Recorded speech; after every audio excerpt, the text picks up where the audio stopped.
Welcome to the very first episode of MBA Unlocked. I'm Stephen, and for anyone looking to master the core concepts of a business education, you've come to the right place. We're kicking off our series, the MBA Toolkit, with the absolute bedrock of business school pedagogy. Today we're talking about a method, a mindset really, that shapes how future leaders analyze and act in a complex world. Our topic for today is thinking in cases. And I'm Edith. It's great to be here. To give you a feel for what we mean, I want you to imagine something right now. Picture yourself as the CEO of a major airline, one that's been successful but is now struggling. You get a report that a new, aggressive, low-cost competitor just launched on your most profitable international route. You have some market data, a few financial projections, but they're incomplete. And you have 24 hours to recommend a course of action to your board. Do you slash your prices and trigger a brutal price war? Do you try to acquire this new upstart before they get too big? Or do you hold your ground and do nothing, hoping they'll fail? That intense, high-stakes pressure is the daily reality of the MBA classroom, and it's all thanks to the case method. Exactly. And that scenario perfectly sets up what we'll be unpacking today. First, we'll define what the case method actually is and explain why it's become the cornerstone of modern business education. Then, we'll break down the process of how to approach a case, identifying the central problem, the key stakeholders involved, and the crucial decision criteria. Following that, we'll explore how to analyze the mix of qualitative and quantitative data you're given to build a defensible recommendation. And finally, we'll touch on something that terrifies many students but is incredibly important: the art of articulating and defending your viewpoint under pressure, what's known in business school as class participation. These aren't just academic exercises. Mastering this framework, this way of thinking in cases, is fundamental. It's the cognitive toolkit you'll use to tackle everything else, from valuing a company in finance to designing a marketing campaign. It trains your mind to find structure in chaos, which is the core job of any leader. Let's start with the basics. What is the case method? At its heart, it's a form of teaching that uses real-world business situations as its textbook. Instead of a professor lecturing on theory, the class receives a document, the case, which can be anywhere from 10 to 30 pages long. This document outlines a problem faced by a real company at a particular point in time. The students are then put in the shoes of the decision-maker, or protagonist, and are tasked with analyzing the situation and recommending a course of action to their board. It flips the traditional learning model on its head. I think the best analogy for the case method is that it's a flight simulator for business leaders. A pilot can read 1,000 books about aeronautics and the theory of flight, but nothing prepares them to handle an engine failure in a storm like actually being in a simulator. The case method is that simulator. It's a safe place to crash and burn. You can recommend a disastrous price war or a terrible acquisition, and the only thing that gets hurt is your ego in the classroom. You build the muscle memory for decision-making under pressure and with incomplete information, so when you're in the real CEO chair, you've already flown this kind of storm a dozen times. That's a perfect way to put it, and a key part of navigating that storm is knowing how to read the map. This brings us to the analytical process. The very first step, and the one where most people go wrong, is identifying the central problem. A case is filled with information, symptoms of problems like declining sales or poor employee morale. But you have to cut through that noise to find the single core decision that the protagonist needs to make. For instance, falling market share is a symptom. The central problem is, how should we position our product line for the next 5 years to regain leadership in the premium segment? Let's make that concrete with a classic case that nearly every MBA student encounters. Cola wars continue, Coke and Pepsi in the 21st century.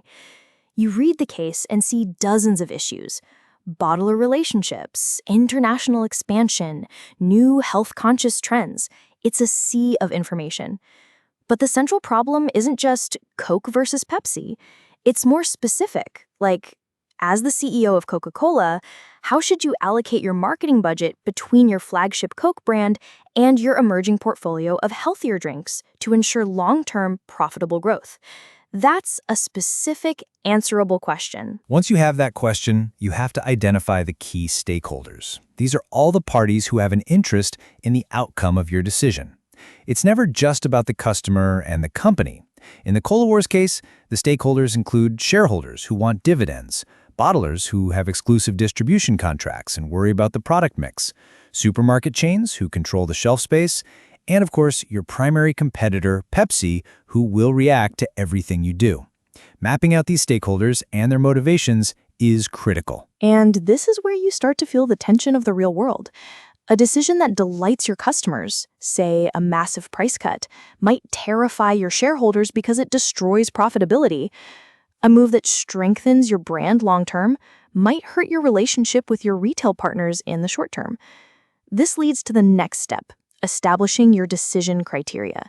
Before you even think about a solution, you have to ask, how will we measure success? Are you solving for maximum short-term profit?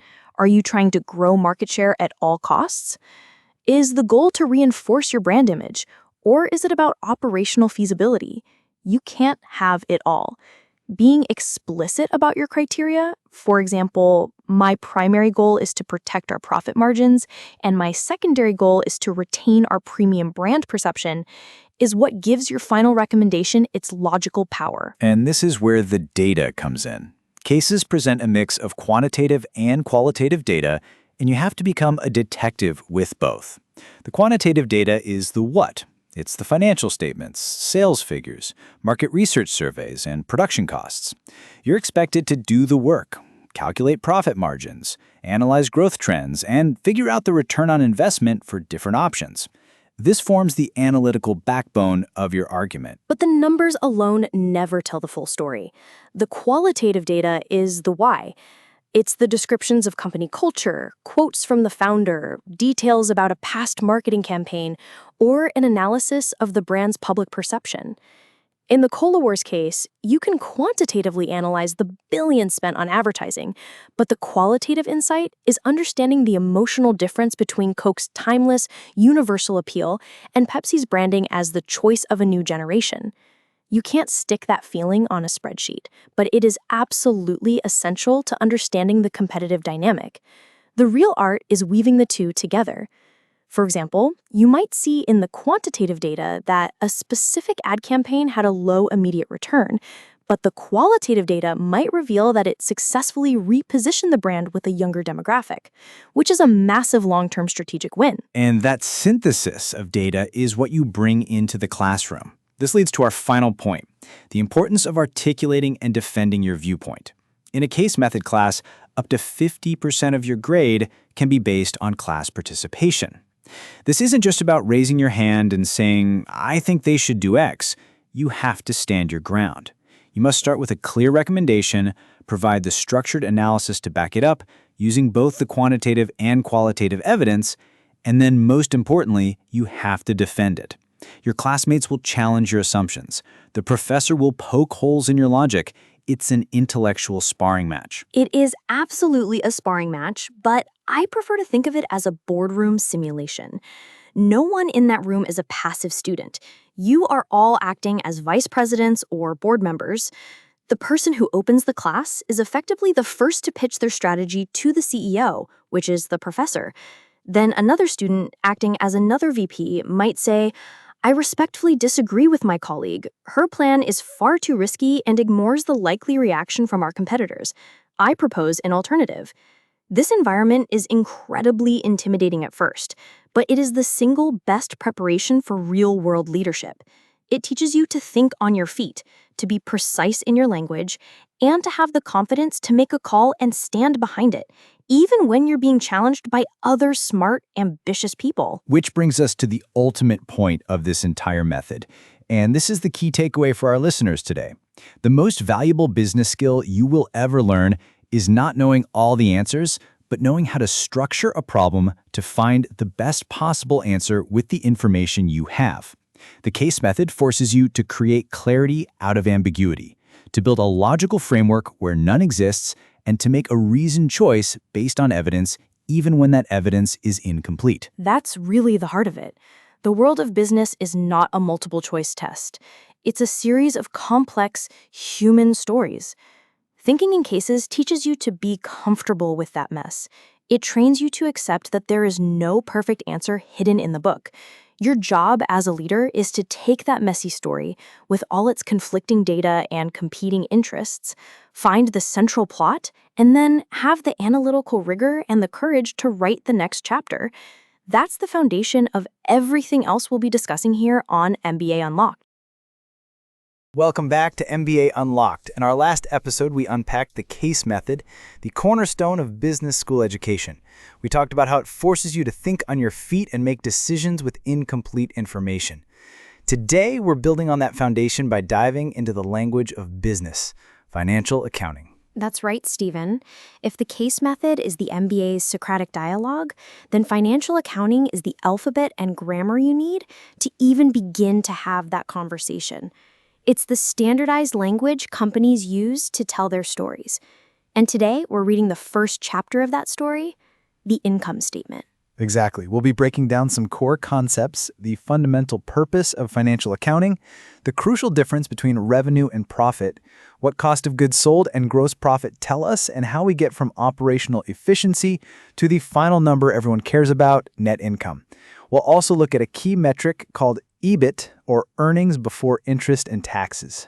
And to make this all real, we're going to put two retail giants head to head, Walmart and Target. By comparing their income statements, we'll see how these numbers reveal their different strategies and operational strengths. This isn't just about crunching numbers, it's about understanding the story those numbers tell.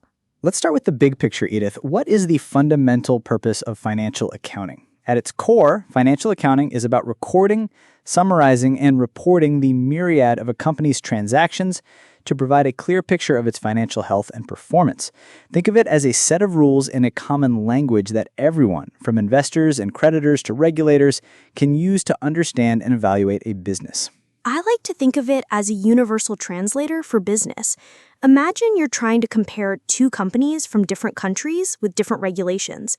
Without a standardized system like Generally Accepted Accounting Principles or GAAP in the US, it would be chaos. Financial accounting provides that standardized framework, ensuring transparency and accountability. That's a great analogy. It's this standardization that allows for meaningful comparison and analysis. Now, let's get into the nitty-gritty of the income statement, starting at the very top, revenue versus profit. These terms are often used interchangeably in casual conversation, but in business, they mean very different things. Absolutely. Revenue is the total amount of money a company brings in from its sales of goods or services.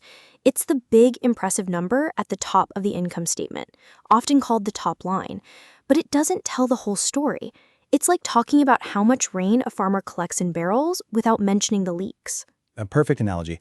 Profit, on the other hand, is what's left after you subtract all the costs and expenses from that revenue. This is the famous bottom line or net income, and it gives you a much clearer picture of a company's financial health. A company can have massive revenues but still be unprofitable if its costs are out of control. Exactly. And the first major cost we encounter on the income statement is the cost of goods sold, or COGS. This is the direct cost of producing the goods a company sells. For a car manufacturer, it would include the cost of steel, tires, and the wages of the factory workers who assemble the cars. Right, and when we subtract COGS from revenue, we get our first key profitability metric, gross profit. This number is incredibly insightful because it tells you how profitable a company's core business operations are before considering other expenses. A high gross profit margin suggests a company has a strong pricing strategy or a significant cost advantage over its competitors. Let's bring in our case study here. Walmart and Target both are retail giants, but they operate on slightly different models. Walmart is famous for its everyday low price strategy, which you'd expect to result in a lower gross profit margin. And for the most part, that holds true. Historically, Target has often had a slightly higher gross margin. And that difference in gross margin tells a story.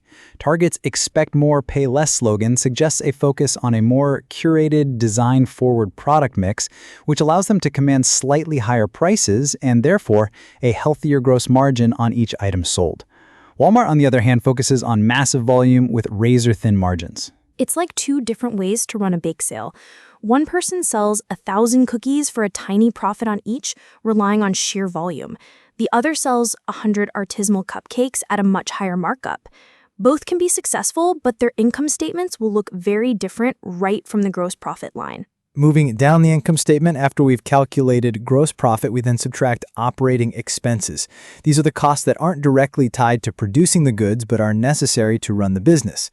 This includes things like marketing and advertising costs, salaries for administrative staff, and rent for office space. Think of it like this. If COGS are the costs of making the product, operating expenses are the costs of selling it and keeping the lights on. For Walmart and Target, this would include everything from the salaries of cashiers and store managers to the electricity bill for their thousands of stores. Right, and when we subtract operating expenses from gross profit, we arrive at another crucial figure, EBIT, which stands for earnings before interest and taxes. This is often referred to as operating income, and it's a key measure of a company's operational profitability because it strips out the effects of financing decisions and tax jurisdictions. This is a really important concept for an aspiring business leader to grasp. EBIT allows you to compare the core operational efficiency of two companies without the noise of their debt levels or the tax rates in the countries they operate in. For example, if one company has a lot of debt, its interest expense will be high, which will reduce its net income. But a high EBIT shows that its core business is still very profitable. Let's go back to Walmart and Target. We might see that one has a higher operating margin, EBIT divided by revenue, than the other. This could indicate more efficient store operations, a better handle on administrative costs, or a more effective marketing strategy. For example, some analysis has shown that despite its lower gross margin, Walmart has sometimes demonstrated a better ability to turn its assets into sales, suggesting high operational efficiency. And it forces you to ask the right questions. If Target has a higher gross margin, but Walmart has a better operating margin, you'd want to dig in and understand why. Is Walmart just that much better at managing its supply chain and in-store costs? These are the kinds of insights that lead to better strategic decisions. And finally, after we account for interest expenses on any debt and pay our taxes, we arrive at the bottom line, net income. This is the final profit number, the what's left for the shareholders figure. While it's the number that gets the most headlines, it's crucial to understand all the steps it took to get there. It's like the final score of a baseball game. It tells you who won, but it doesn't tell you how they won. You need to look at the box score, the hits, the errors, the strikeouts, to understand the full story. The income statement is the box score of a business for a specific period. And the key takeaway for our listeners is that the income statement tells you how profitable a company was over a period of time by matching the revenues it earned with the expenses it incurred. It's a dynamic story of a company's performance over a quarter or a year. So, the next time you see a headline about a company's quarterly earnings, don't just look at the final net income number. Dig a little deeper. See if you can find their revenue, their gross profit, and their operating income. You'll have a much richer understanding of what's really going on inside that business. It's a skill that once learned truly feels like a superpower. Welcome back to MBA Unlocked, the podcast where we decode the core concepts of a business education. In our last episode, we began our journey into the language of business by dissecting the income statement, which tells the story of a company's profitability over a period of time. Today, we're adding the other two crucial chapters to that story. That's right, Stephen. We're going to tackle two documents that answer a fundamentally different and arguably more critical question. Because a company can be wildly profitable on paper, but go bankrupt tomorrow. How is this possible? The secret lies in understanding the difference between what a company is worth on a single day and the actual cash it has in the bank to pay its bills. An essential distinction for any aspiring leader. To unravel that mystery, today we'll be exploring the balance sheets and the statement of cash flows. We'll start by examining the balance sheets and its foundational formula, the accounting equation. Then we'll dive into the statement of cash flows, understanding how money truly moves through a business. Finally, we'll explore the all-important concept of cash is king. These aren't just abstract accounting exercises. Understanding how these documents work together gives you a holistic, three-dimensional view of a company's health, its strategy, and its potential for survival and growth. It's the difference between looking at a single photograph and watching the entire film. Precisely. Let's start with that photograph, the balance sheet. Unlike the income statement, which covers a period like a quarter or a year, the balance sheet is a snapshot. It tells you the financial position of a company on a single specific day, say December 31st, 2024. It has two sides that, by definition, must equal each other, which brings us to the fundamental accounting equation. The bedrock of all accounting. Indeed. The equation is assets equals liabilities plus equity. Let's break that down. Assets are everything the company owns that has economic value. Think of its cash, the inventory in its warehouses, its factories, its office buildings, and its machinery. So all the stuff it can use to make more money. Exactly. Liabilities, on the other hand, are what the company owes to others. These are its financial obligations. This includes loans from banks, money owed to its suppliers, known as accounts payable, and bonds it has issued to investors. It's the company's debt. And the final piece, equity, can feel a bit abstract. The simplest way to think about it is as the residual value. If a company sold off all its assets to pay off all its liabilities, the money left over would belong to the owners, the shareholders. That remainder is the equity. A perfect explanation. And that's why the equation, assets equals liabilities plus equity, must always balance. Everything the company owns has been funded by one of two sources, either by borrowing money, which creates a liability, or by using money from its owners, which is equity. I think a personal analogy really helps ground this. Imagine you wanted to create your own personal balance sheet. Your assets are your home, your car, the money in your savings account, and your investments. Your liabilities are your mortgage, your car loan, and any credit card debt. Your personal equity or net worth is what's left over when you subtract those liabilities from your assets. It's what you truly own. A business is no different, just on a much larger scale. And understanding this tells you immediately how the company is financed. Is it heavily relying on debt, or is it primarily funded by its owners? That's a critical piece of strategic information. It is. And we can dig even deeper by categorizing the assets and liabilities. For instance, we distinguish between current assets and non-current assets. Current assets are things that are expected to be converted into cash within a year, like cash itself, inventory, and accounts receivable, which is money owed to the company by its customers. Non-current assets are long-term investments that aren't easily converted to cash, like property, plant, and equipment. The same logic applies to liabilities, right? Current versus long-term? Exactly. Current liabilities are debts that are due within a year, such as payments to suppliers. Long-term liabilities are obligations due after more than a year, like a 10-year bank loan or 30-year bonds. This distinction is vital for assessing a company's short-term health. Does its current assets cover its current liabilities? If not, it could face a liquidity crisis, unable to pay its immediate bills, even if it has massive long-term assets. Think about a huge airline. Its balance sheet is loaded with non-current assets, a whole fleet of airplanes worth billions. But it also has massive current liabilities, like fuel costs, landing fees, and salaries, all due right now.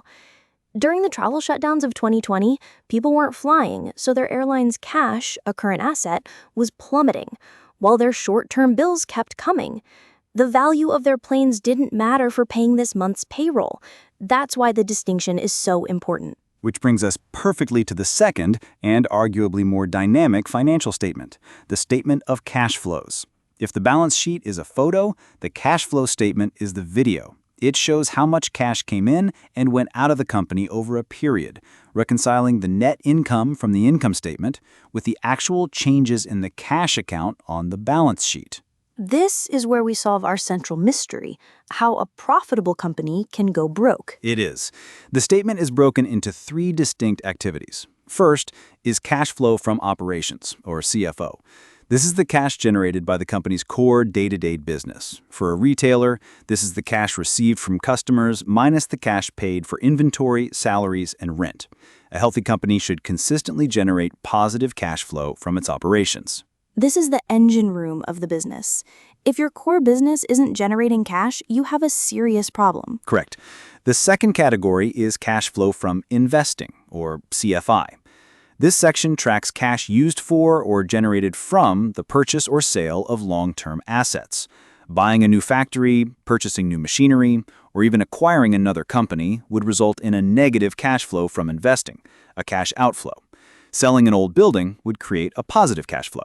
So this tells you if the company is expanding and investing in its future, or if it's perhaps selling off assets to raise cash. Precisely. And the third is cash flow from financing. This reports cash flows between the company and its owners and lenders. Issuing stock to investors, taking out a new loan, or borrowing from the bank brings cash in, creating a positive CFF. Paying back a loan, repurchasing its own stock, or paying a dividend to shareholders sends cash out, creating a negative CFF. So let's connect this back to our profitable but bankrupt company. Profit, as we see it on the income statement, is an accounting abstraction. It includes non-cash expenses like depreciation and often recognizes revenue when a sale is made, not when the cash is actually collected. Cash is reality. It's the physical movement of money. Think about a contractor who builds a huge extension for a client. She finishes the job on March 31st, and so she can save $50,000 in revenue on her income statement for the first quarter. She looks profitable, but the client's payment terms are 90 days, so she won't see $1 of that cash until the end of June. In the meantime, she has to pay her crew, her suppliers, and her rent. She can show a profit and have an empty bank account. That's why we say cash is king. Profit is opinion. Cash is fact. That's the perfect way to phrase it. This very distinction is what makes analyzing a company like Amazon in their early days so fascinating. If you only looked at their income statement from, say, 1997 to the early 2000s, you would see loss after loss. They were famously unprofitable for years. And the media and many analysts were screaming that the business model was broken. They were a Wall Street punching bag for a while there. But the story completely changes when you look at the statement of cash flows. Their cash flow from operations was often positive or near break-even. Their core business of selling books was actually generating cash. So where did the money go? It went straight into cash flow from investing. The statement showed a massive, consistent cash outflow in that section, a negative number. Jeff Bezos was taking every dollar the business generated and billions more raised from investors and plowing it back into building the company. He was building distribution centers, investing in website technology, and expanding into new product categories. This was a clear, deliberate strategy. Sacrifice short-term profitability for long-term market dominance. And you could see the results of that investment strategy on the balance sheet. Year after year, their asset base grew larger and larger. And you could see how they funded it on the cash flow statement through cash flow from financing. They were successfully raising capital from investors who read the story in these financial statements and understood the long-term vision. They weren't just burning cash, they were investing it to build a fortress. Exactly. The income statement told you they were losing money, but the balance sheet and statement of cash flows told you they were building an empire. You absolutely need all three to understand that full story. So, to bring it all together for our listeners, the three core financial statements each provide a unique and indispensable perspective. The income statement reports on the company's financial performance over a period, telling you if its business model is profitable. While the balance sheet offers a snapshot of the company's financial health on a specific day, showing what it owns and what it owes. And the statement of cash flows connects the two, revealing the company's ability to generate the cash it needs to survive, operate, and grow. Looking at one without the others is like trying to diagnose a patient by only checking their temperature. You might get one piece of information, but you're missing the complete picture of their health. And as a leader, you need that complete picture to make sound strategic decisions. You can't just chase profits. You have to manage assets, liabilities, and most importantly, cash. That's the language of a well-run business. A fantastic summary, Edith. Now that we have a firm grasp on the three primary financial statements, we can begin to use them to perform deeper analysis. Join us next time on MBA Unlocked, where we'll explore how to use financial ratios to compare companies and evaluate their performance. Welcome back to MBA Unlocked. In our last episode, we delved into the balance sheet and cash flow statement, tools that give us a clear, factual snapshot of a company's financial health at a specific moment in time. But business isn't just about understanding where you are. It's about deciding where to go next, often through a fog of uncertainty. Exactly, Stephen. Knowing your financial health is like a pilot completing their pre-flight check. It's essential, but it doesn't fly the plane through unexpected turbulence. Today, we're moving from the relative certainty of accounting to the heart of strategy, decision-making under uncertainty. It's a fundamental shift in thinking. We'll explore how modern business leaders move beyond simple intuition to make smarter, more calculated bets. Today, we'll be covering 4 key ideas that are central to this process. First, we'll discuss the pivotal shift from gut feel to data-driven decision-making. Then we'll unpack a powerful mental model called expected value. After that, we'll visualize complex choices using decision trees. And finally, we'll introduce a cornerstone of data analysis: regression. These aren't just abstract theories, they are the practical tools leaders use to navigate high-stakes choices like launching new products or entering new markets. They form the analytical backbone of modern business strategy, helping us to quantify risk and identify the most promising path forward. Let's start with that big foundational shift. For centuries, the archetypal business leader was the visionary who operated on instinct, on a gut feel for the market. And while intuition is still valuable, the MBA toolkit is designed to augment it with something more rigorous. That's the core tenet of a modern business education. It's about structuring the decision-making process. Historically, a leader might say, "I have a good feeling about this new product." The data-driven approach asks, what is the evidence supporting that feeling? What are the key assumptions we're making, and how can we test them? It's about moving from belief to hypothesis. We're not trying to eliminate intuition, but to build a scaffold of logic and data around it to see if it holds up. I love that scaffolding analogy. Think of it like being a doctor. A seasoned doctor might walk into a room and, based on years of experience, have a gut feeling about what's wrong with the patient. But they don't just rush the patient into surgery based on that feeling. They systematically confirm or deny that instinct with evidence. They run blood tests, take x-rays, and analyze the data. Why it matters is because business decisions today are incredibly high stakes. A new product launch can cost hundreds of millions of dollars. You wouldn't bet that kind of money on a hunch alone. You use data to improve your odds of being right. It's about making your gut accountable to the facts. And one of the most fundamental frameworks for doing that is the concept of expected value. It's a beautifully simple yet powerful way to quantify a decision when the outcomes are uncertain. The formula is straightforward. You multiply the value of each potential outcome by its probability of occurring, and then you sum those results. That sounds a bit academic, Stephen. Break it down for us. Of course. Imagine you're considering a new marketing campaign that costs $100,000. You estimate there's a 40% chance it's a huge success, generating $500,000 in profit. But there's a 60% chance it fails, generating nothing and losing your initial investment. The expected value would be 40% times $500,000 plus 60% times negative $100,000. That comes out to $200,000 minus $60,000, which is $140,000. Even though you could lose money, the expected value of making this decision is positive. It tells you that on average, this is a bet worth taking. And that's the perfect tool to make a choice feel less like a coin flip.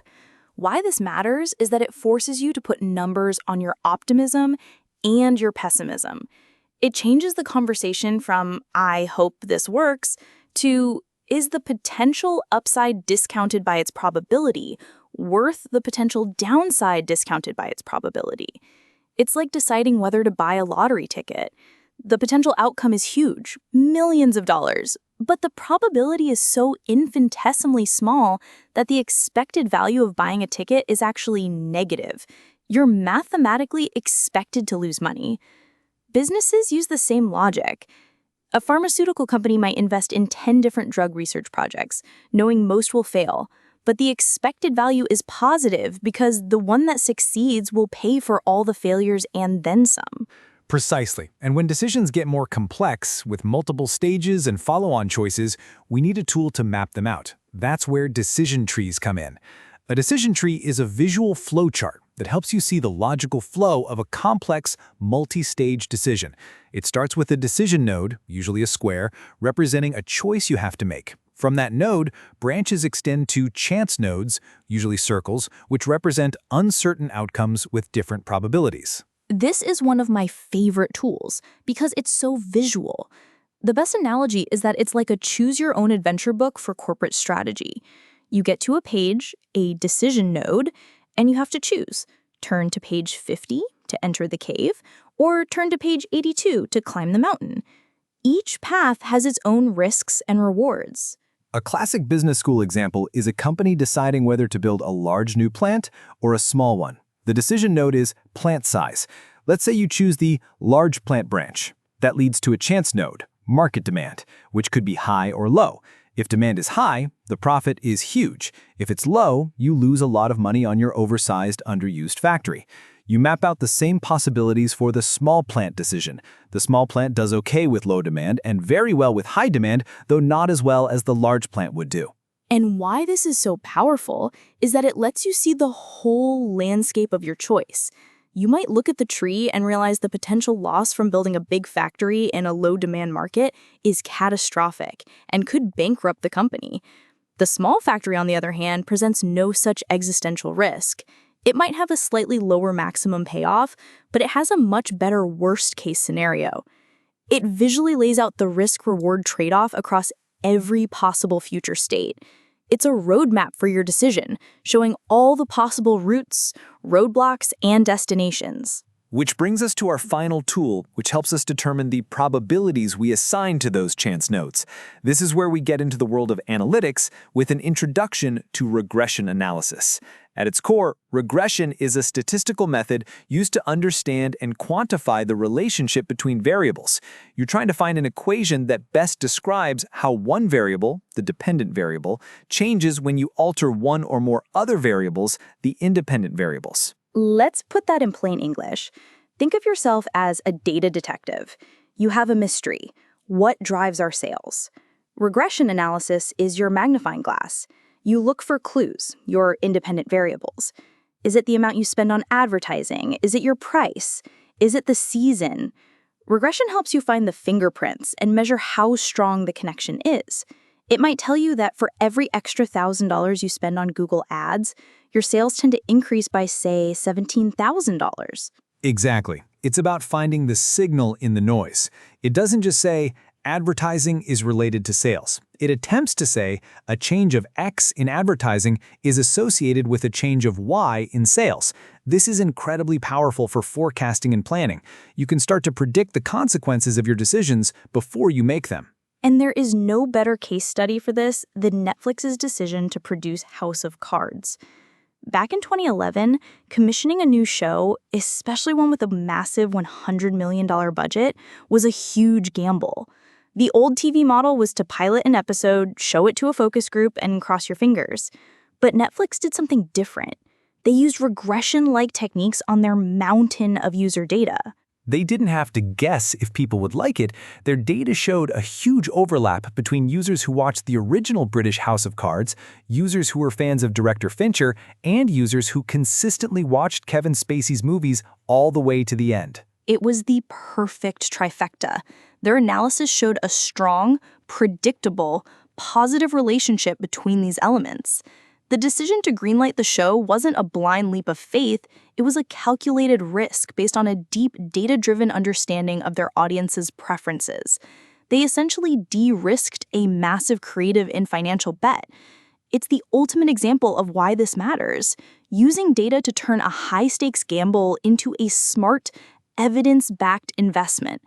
And that really brings us to the key takeaway for today. Whether it's a simple expected value calculation, a complex decision tree, or a sophisticated regression model, the goal is the same: to make smarter choices by framing decisions analytically. It's about quantifying uncertainty where possible and using data to understand the key relationships that drive your business. It's not about finding a crystal ball that tells you the future. No model can do that. It's about changing the nature of the game. You're shifting the odds in your favor. Instead of flipping a coin on a million-dollar decision, you're using data to turn it into a weighted die. In the world of business, where you are constantly making bets on an uncertain future, having that analytical edge is what separates good leaders from great ones. Welcome back to MBA Unlocked. In our last episode, we explored the toolkit for making decisions under uncertainty, focusing on how to use data and analytical frameworks to make smarter choices. We looked at the how of decision-making, but that begs a much bigger, more fundamental question. A decision to do what? Towards what end? What is the ultimate goal we're using those tools to achieve? Exactly, Stephen. If you have a powerful engine, you still need to decide where you're going. That's our topic today, and it's one of the most profound questions in all of business. What is a business for? It's a question that has shaped modern capitalism and one whose answer is undergoing a dramatic transformation as we speak. It truly is. Today, we'll delve into this foundational debate. We'll start by examining the traditional answer, a concept known as shareholder primacy. Then we'll explore the modern and increasingly dominant alternative, stakeholder theory. We'll also discuss the powerful idea of corporate purpose and how it acts as a North Star for a company. And most importantly, we'll show why this isn't just philosophical navel-gazing. We'll explore how this single debate shapes incredibly tangible, real-world decisions, things like layoffs, environmental policy, and how CEOs get paid. This conversation dictates a company's strategy, its culture, and its very soul. To kick us off, let's frame the conflict. It's really a tale of two very different eras. Edith, you have a great way of capturing the shift. It's a seismic shift, and it's perfectly captured by two landmark statements made about 50 years apart. In 1970, the famous economist Milton Friedman wrote a blistering article for the New York Times Magazine. He argued, unequivocally, that the one and only social responsibility of a business is to increase its profits. Full stop. The goal is to make as much money as possible for the owners. A very clear, unambiguous directive. Crystal clear. Now, fast forward to 2019, the Business Roundtable, a group representing the CEOs of America's largest and most powerful corporations, think Apple, JP Morgan Chase, Amazon, released a new statement on the purpose of a corporation. It declared that companies have a fundamental commitment to all of their stakeholders: customers, employees, suppliers, communities, and shareholders. So, in the space of a generation, the official mission statement of big business went from profits only to everyone matters. The question is, what happened? And to understand that, we have to start with Friedman's original idea, which has a formal name, shareholder primacy. In an MBA curriculum, this is presented as the classical, neoclassical economics view of the firm. The argument is that managers are agents of the owners, the shareholders, and their primary fiduciary duty is to act in the owner's best interest, which is defined as maximizing their financial return. It's a very clean, simple model. The scoreboard is the stock price. Precisely, and the proponents of this view would argue it's not inherently greedy. The logic is that by relentlessly pursuing profit, companies are forced to innovate, create products people want, and operate efficiently. In doing so, they create jobs, pay taxes, and generate wealth that benefits society. The social good is a positive byproduct of the pursuit of profit. Thinking about anything else is a distraction from this core wealth-creating mission. It's like designing a Formula One car. The sole purpose of that car is to be the fastest. Every single decision, the engine, the aerodynamics, the weight of the paint, is optimized for that one single goal: speed, which in our case is profit.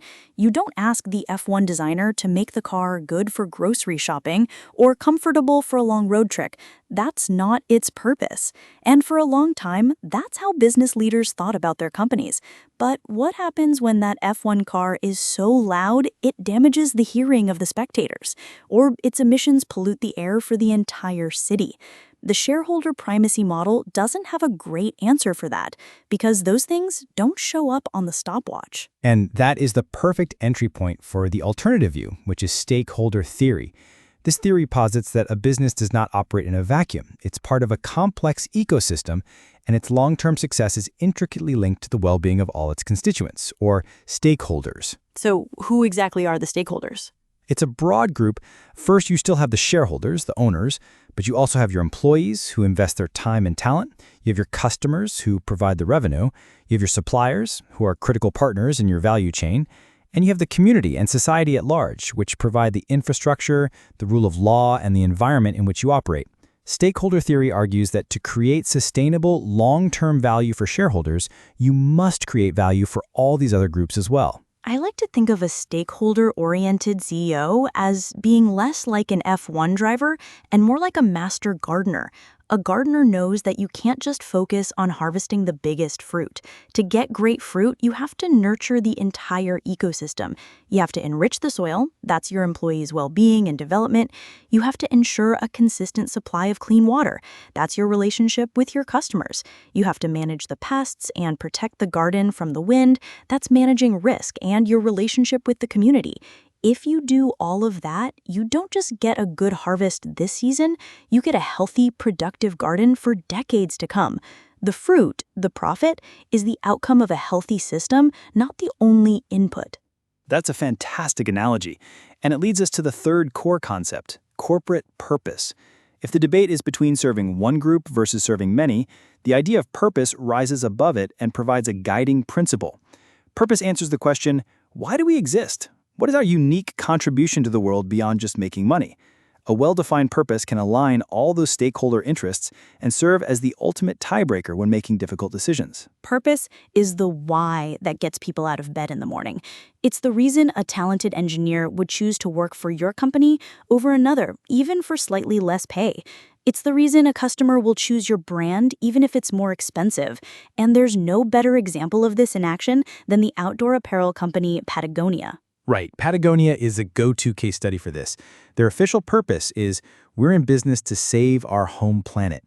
That's not a marketing slogan. It is the core of their entire business model. Absolutely. And it leads them to make decisions that would give a pure shareholder primacy advocate a heart attack. The most famous example is their 2011 Black Friday ad campaign in the New York Times. It featured their best-selling jacket with a massive headline that read, "Don't buy this jacket." It's marketing heresy, telling your customers not to buy your product on the biggest shopping day of the year. It seems insane, right? But the ad's text went on to explain the environmental cost of producing that jacket and asked people to reconsider whether they really needed a new one. It was a direct call for reduced consumption. From a short-term profit perspective, it was a terrible idea. But from a purpose and stakeholder perspective, it was genius. It electrified their customer base who saw a company living its values. It generated massive media attention and solidified their brand as authentic and mission-driven. The result? Their sales actually grew in the following years. They built a tribe of loyal followers who will pay premium for a brand that stands for something. That is the power of a purpose-driven, stakeholder-oriented strategy. And that case beautifully illustrates how this debate impacts real-world decisions. Let's talk about a tougher one, layoffs. How does a company guided by shareholder primacy versus one guided by stakeholder theory approach a downturn? It's a night and day difference. For the shareholder-focused company, labor is often just a cost on a spreadsheet. In a tough quarter, layoffs are a fast and effective lever to pull to protect the bottom line and prop up the stock price. The primary consideration is the immediate financial return to shareholders. The analytical models we discussed last episode might even point to it as the optimal decision if you only define the variables in financial terms. Exactly, but the stakeholder-oriented company views its employees as a long-term asset, not an expense. They would view layoffs as a last resort. They would weigh the immense cost to their employees and their families, the loss of morale and trust among the remaining staff, the loss of valuable institutional knowledge, and the damage to their reputation in the community. They would be more likely to first explore alternatives like executive pay cuts, reduced hours, or voluntary buyouts. They understand that destroying the soil of their garden will harm their long-term health, even if it provides a short-term cash boost. And that same logic applies to environmental policies, where a shareholder view might encourage doing the bare minimum required to cut costs, while a stakeholder view sees protecting the environment as a core responsibility. It even shapes executive compensation. Is a CEO's bonus tied only to the stock price, or is it also linked to metrics like employee satisfaction, customer loyalty, and environmental targets? It's a fundamental fork in the road, and how a company chooses its path at that fork defines everything that follows. It's the source code for its entire corporate culture. So to bring it all together, we've moved from an era dominated by the clear, simple goal of shareholder primacy to a more complex and, I would argue, more realistic world where stakeholder theory and the search for corporate purpose have taken center stage. This isn't just a soft, feel-good trend, it's a strategic response to a world where brand, reputation, and talent are paramount. That's the perfect summary, and it delivers our key takeaway today. The debate over whether a business exists to serve only its owners or a wider set of stakeholders is the fundamental question that shapes its entire strategy and culture. Answering it determines not just what decisions you make, but what kind of company you want to be. It's the difference between asking, how much money can we make, and asking, how can we create lasting value for everyone we touch? Welcome back to MBA Unlocked. In our last episode, we grappled with a fundamental question. What is a business for? We explored the tension between shareholder primacy and stakeholder theory, setting the stage for how a company defines its purpose. Today, we're moving from the why to the where, analyzing the competitive arena in which a business operates. That's right, Stephen. It's one thing to have a noble purpose, but it's another to survive and thrive in a competitive market. Today, we're diving into one of the most powerful tools in a business strategist's toolkit, Michael Porter's 5 Forces framework. We'll be breaking down each of the 5 forces that shape industry competition. Specifically, we'll cover the threat of new entrants, the bargaining power of buyers and suppliers, the threat of substitute products or services, and the intensity of rivalry among existing competitors. Understanding these forces is crucial because they determine the overall profitability of an industry. It helps answer the question in our hook, why have airlines historically struggled while software companies have flourished? Exactly. It's not always about brilliant or incompetent management. Sometimes the game is rigged from the start by the structure of the industry itself. And there's no better example of a tough industry than the U.S. airline industry, which we'll use as our case study to illustrate these forces in action. Let's start with the first of Porter's 5 forces, the threat of new entrants. This force examines how easy or difficult it is for a new competitor to enter an industry and start taking market share. If it's easy to get into a market, you can expect a flood of new players whenever the industry is profitable, which drives down prices and profits for everyone. Think about opening a coffee shop versus starting a new airline. The barriers to entry for a coffee shop are relatively low. You need a location, some equipment, and a few good baristas. But to start an airline, the barriers are immense. You need tens of millions, if not hundreds of millions of dollars for aircraft, which are incredibly expensive pieces of equipment. You also need to navigate a web of government regulations, secure landing slots at airports, and build a trusted brand from scratch. That's a perfect illustration. These barriers to entry can take many forms. There's economies of scale, where existing large players have a cost advantage. There are high capital requirements, as you mentioned with airlines. And there can be network effects, where a product or service becomes more valuable as more people use it, like a social media platform. Customer loyalty and brand identity also play a huge role. It's hard for a new cola brand to compete with Coca-Cola's century of brand building. So in the airline industry, the threat of new entrants is relatively low because the barriers are so high. It's not impossible. We've seen new low-cost carriers emerge, but it's a massive undertaking. This should, in theory, protect the profitability of existing airlines. But as we'll see, the other forces are working against them. Let's move on to the next 2 forces, which are 2 sides of the same coin, the bargaining power of buyers and the bargaining power of suppliers. Let's start with the bargaining power of buyers. This refers to the ability of customers to put the firm under pressure, which can drive down prices. Buyer power is high when there are many competitors to choose from, when the product is standardized, and when it's easy for customers to switch from one provider to another. And this is where the airline industry really starts to feel the squeeze. Think about how you book a flight. You go to Google Flights or Expedia, type in your destination, and see a list of nearly identical options, sorted by price. For leisure travelers especially, price sensitivity is incredibly high. Because the service is largely seen as a commodity, getting you from point A to point B, brand loyalty is weak and switching costs are practically zero. You might have a preferred airline, but if another carrier is $100 cheaper, most people will switch. This gives buyers immense power and leads to intense price wars. That's a crucial point. The transparency of online travel agencies has amplified buyer power significantly. Now, let's flip it and look at the bargaining power of suppliers. This force analyzes how much power a company's suppliers have to drive up the prices of your inputs.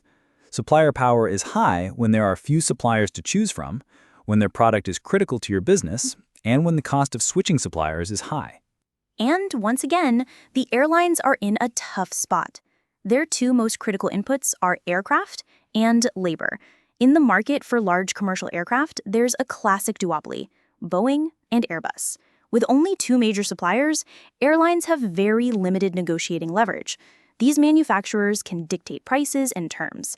Similarly, labor unions for pilots and other airline staff are very powerful, giving them significant bargaining power in negotiating wages and benefits, which are a huge component of an airline's fixed costs. So we have a situation with airlines where their customers have high bargaining power, driving down revenues, and their suppliers have high bargaining power, driving up costs. This creates a powerful squeeze on profitability. To put this in perspective, think about a company like Walmart.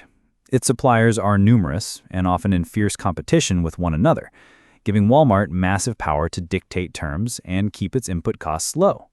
Exactly. Walmart's business model is built on leveraging its low supplier power and the relatively low power of its individual customers to create a profit margin. It's the structural opposite of the airline industry in many ways. Now let's bring in the fourth force, the threat of substitute products or services. It's important to distinguish this from competitors. A substitute is a different product or service that meets the same basic need. For example, for a soft drink company, the substitutes aren't just other sodas, they're water, juice, coffee, and any other beverage that quenches thirst. This one is a bit more nuanced for the airline industry. For long-haul international flights, there aren't many viable substitutes, but for shorter domestic routes, the threat is very real. You can drive, take a train, or use a bus service. For business travel, the rise of high-quality video conferencing is a powerful substitute.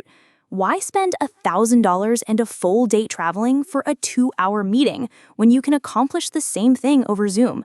The availability of these substitutes puts a ceiling on how much airlines can charge, especially for short-haul and business travel. That's a great point. The transparency of online travel agencies has constrained the pricing power of the industry. So we've painted a pretty grim picture so far. Low threat of new entrants, but high buyer power, high supplier power, and a moderate threat from substitutes. This brings us to the final force, which is often the most visible, the intensity of rivalry among existing competitors. This is the force everyone thinks of when they hear the word competition. It's the jockeying for position, the price wars, the advertising battles among the players already in the industry.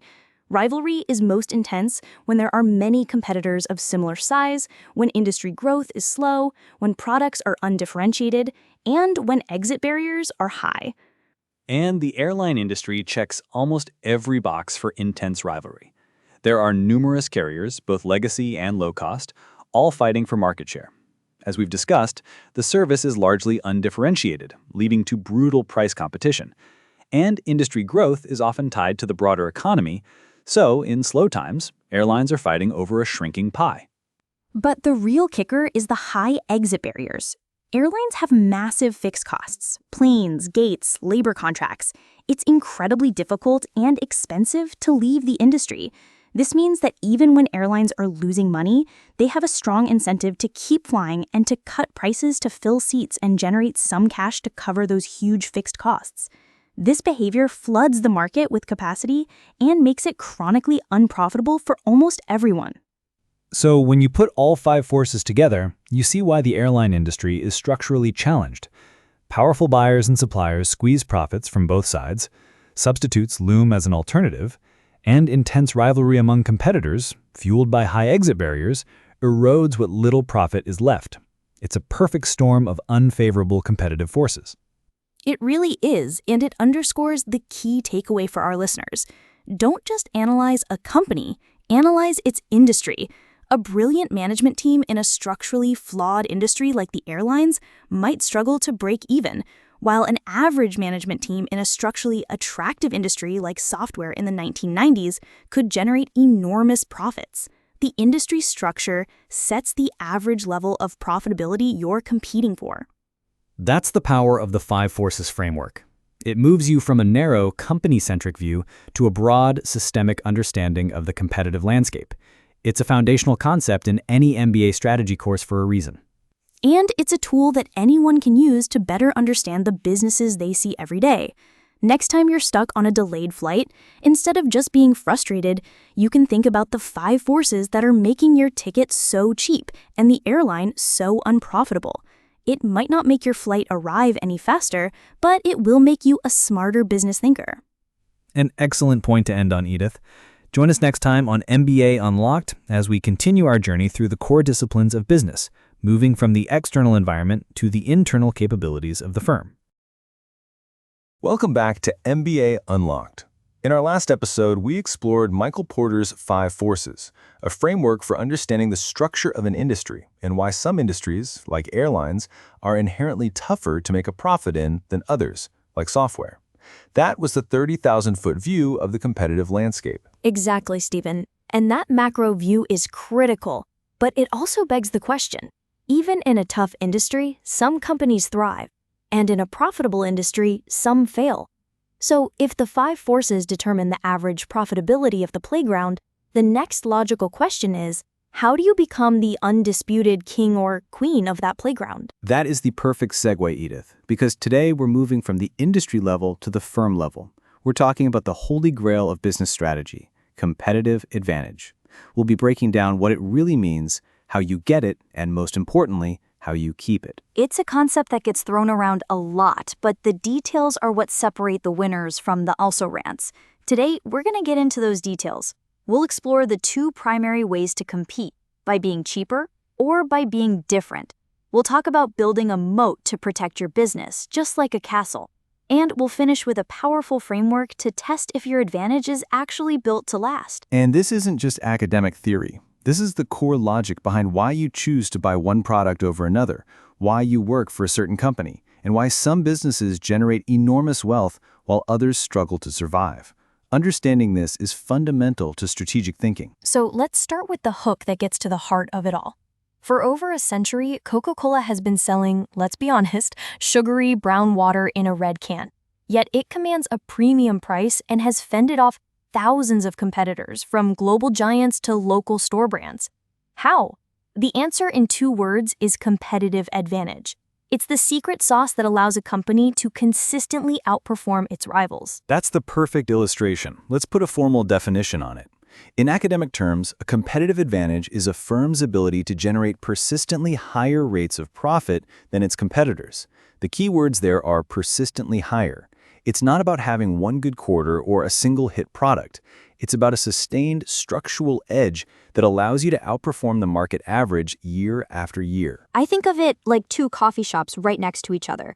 They sell the same things, lattes, muffins, Wi-Fi, but one of them always has a line out the door and the other is usually half empty. The busy one can charge a little more. Its tables are always full and its profits are healthier. It might look similar, but it has something the other one doesn't. That something is its competitive advantage.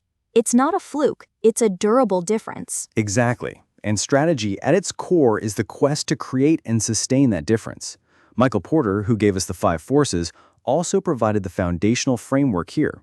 He argued that all competitive advantages stem from one of 2 primary sources: cost leadership or differentiation. Let's break those down. They sound simple, but they represent 2 fundamentally different ways of winning in a market. Let's start with cost leadership. This isn't just about being a little cheaper, it's about having the lowest structural cost of production and delivery in your industry. This allows you to do one of 2 things. You can either price your product lower than everyone else and win on volume, or you can price at the industry average and enjoy a much higher profit margin on every sale. And when we say cost, it's not just about getting cheaper raw materials. It's about the entire system being engineered for efficiency. Think about our case for today, IKEA. Their entire business model is a masterclass in cost leadership. The flat-pack furniture design saves immense amounts on shipping and warehouse space. The suburban warehouse-style stores are on cheaper land. And famously, They get you, the customer, to do the final assembly, effectively outsourcing the most expensive part of the furniture-making process for free. A brilliant example. Every decision serves the goal of lowering structural costs. Now, on the other side of the coin, you have differentiation. This is about offering a product or service that is perceived as unique and superior in some way that is valuable to customers. Because it's special, customers are willing to pay a premium price for it. This is where brand, quality, design, and customer service come into play. Let's go back to Coca-Cola. Is its liquid functionally that different from Pepsi or a generic cola?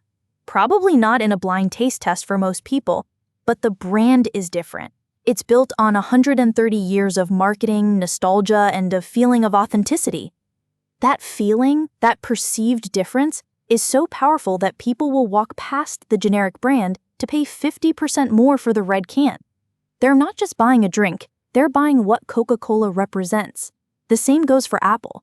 You pay a premium not just for the hardware, but for the design, the user experience, and the status of being part of that ecosystem. And this brings us to a crucial point. Having an advantage is one thing, keeping it is another. Competitors aren't stupid. If they see you making high profits, they will try to copy what you're doing.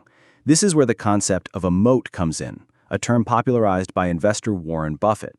A moat is a structural barrier that protects your company's profits from being competed away. I love this analogy because it's so visual. Your profitable business is a castle, and the profits are the treasure inside. Your competitors are the armies trying to invade and take it. A wide, deep moat makes it incredibly difficult for them to get across. In business, these moats aren't made of water. They're made of things like brand, patents, or network effects. Let's define a few of those. We've already touched on brand with Coca-Cola. It's an intangible moat built in the minds of consumers over decades. A patent is a legal moat, granting you a government-sanctioned monopoly on an invention for a set period, which is the lifeblood of the pharmaceutical industry. And then there are two of the most powerful moats in the digital age. First is network effects. This means your product or service becomes more valuable as more people use it. Think about Facebook or LinkedIn.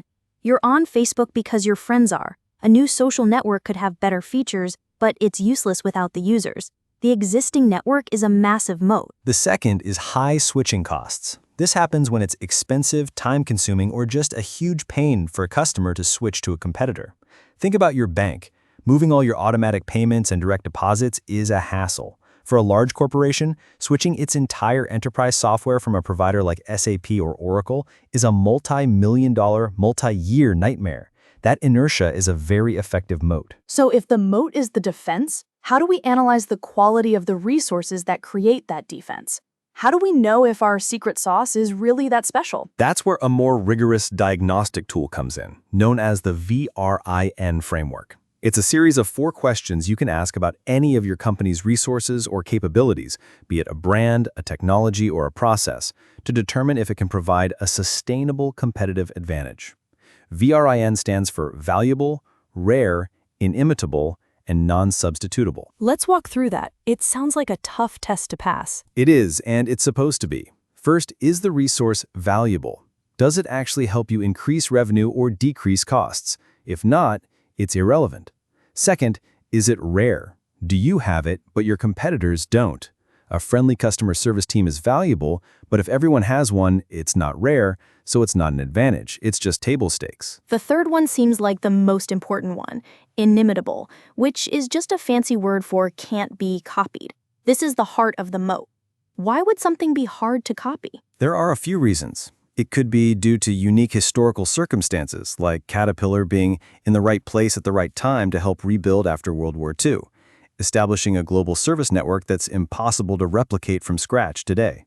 It could be causal ambiguity, which means competitors can see what you're doing, but they can't figure out why it works. It's the culture, the informal routines, the magic in the machine. And the final test? So the final test is non-substitutable.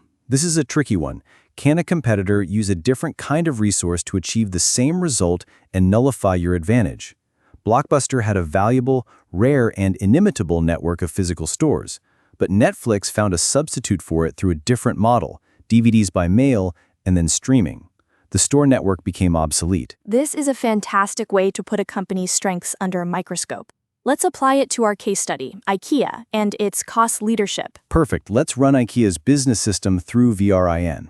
First, is it valuable? Absolutely. The system of flat pack, customer assembly, and warehouse stores allows them to offer stylish furniture at prices no traditional competitor can touch. That creates enormous value for customers. Is it rare? Yes. While other companies sell flat pack furniture now, no one has replicated the sheer scale and integration of IKEA's entire value chain, from design and sourcing all the way to the food court in the store. That end-to-end system is unique. It's a classic case of causal ambiguity. Now for the big one. Is it inimitable? This is IKEA's genius. A competitor could try to copy their furniture designs. They could try to build big suburban stores. But could they also replicate the global supply chain, the Scandinavian design ethos, the unique catalog, and the ingrained customer expectation that they'll be building a bookshelf on a Saturday afternoon? It's the combination of all these things that creates the advantage. It's a classic case of causal ambiguity. The whole is greater than the sum of its parts, and that makes the system incredibly difficult to copy. And finally, is it non-substitutable? This is their biggest threat. Companies like Amazon and Wayfair are trying to substitute the model with online shopping and direct delivery.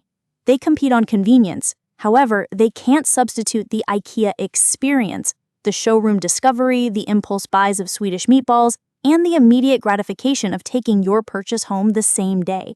For now, the substitute is only partial. IKEA's model has proven remarkably resilient. So IKEA passes the VRIN test with flying colors. Its cost leadership is not an accident. It's a deeply embedded, systemic, and sustainable competitive advantage. And that brings us to the key takeaway for today's episode.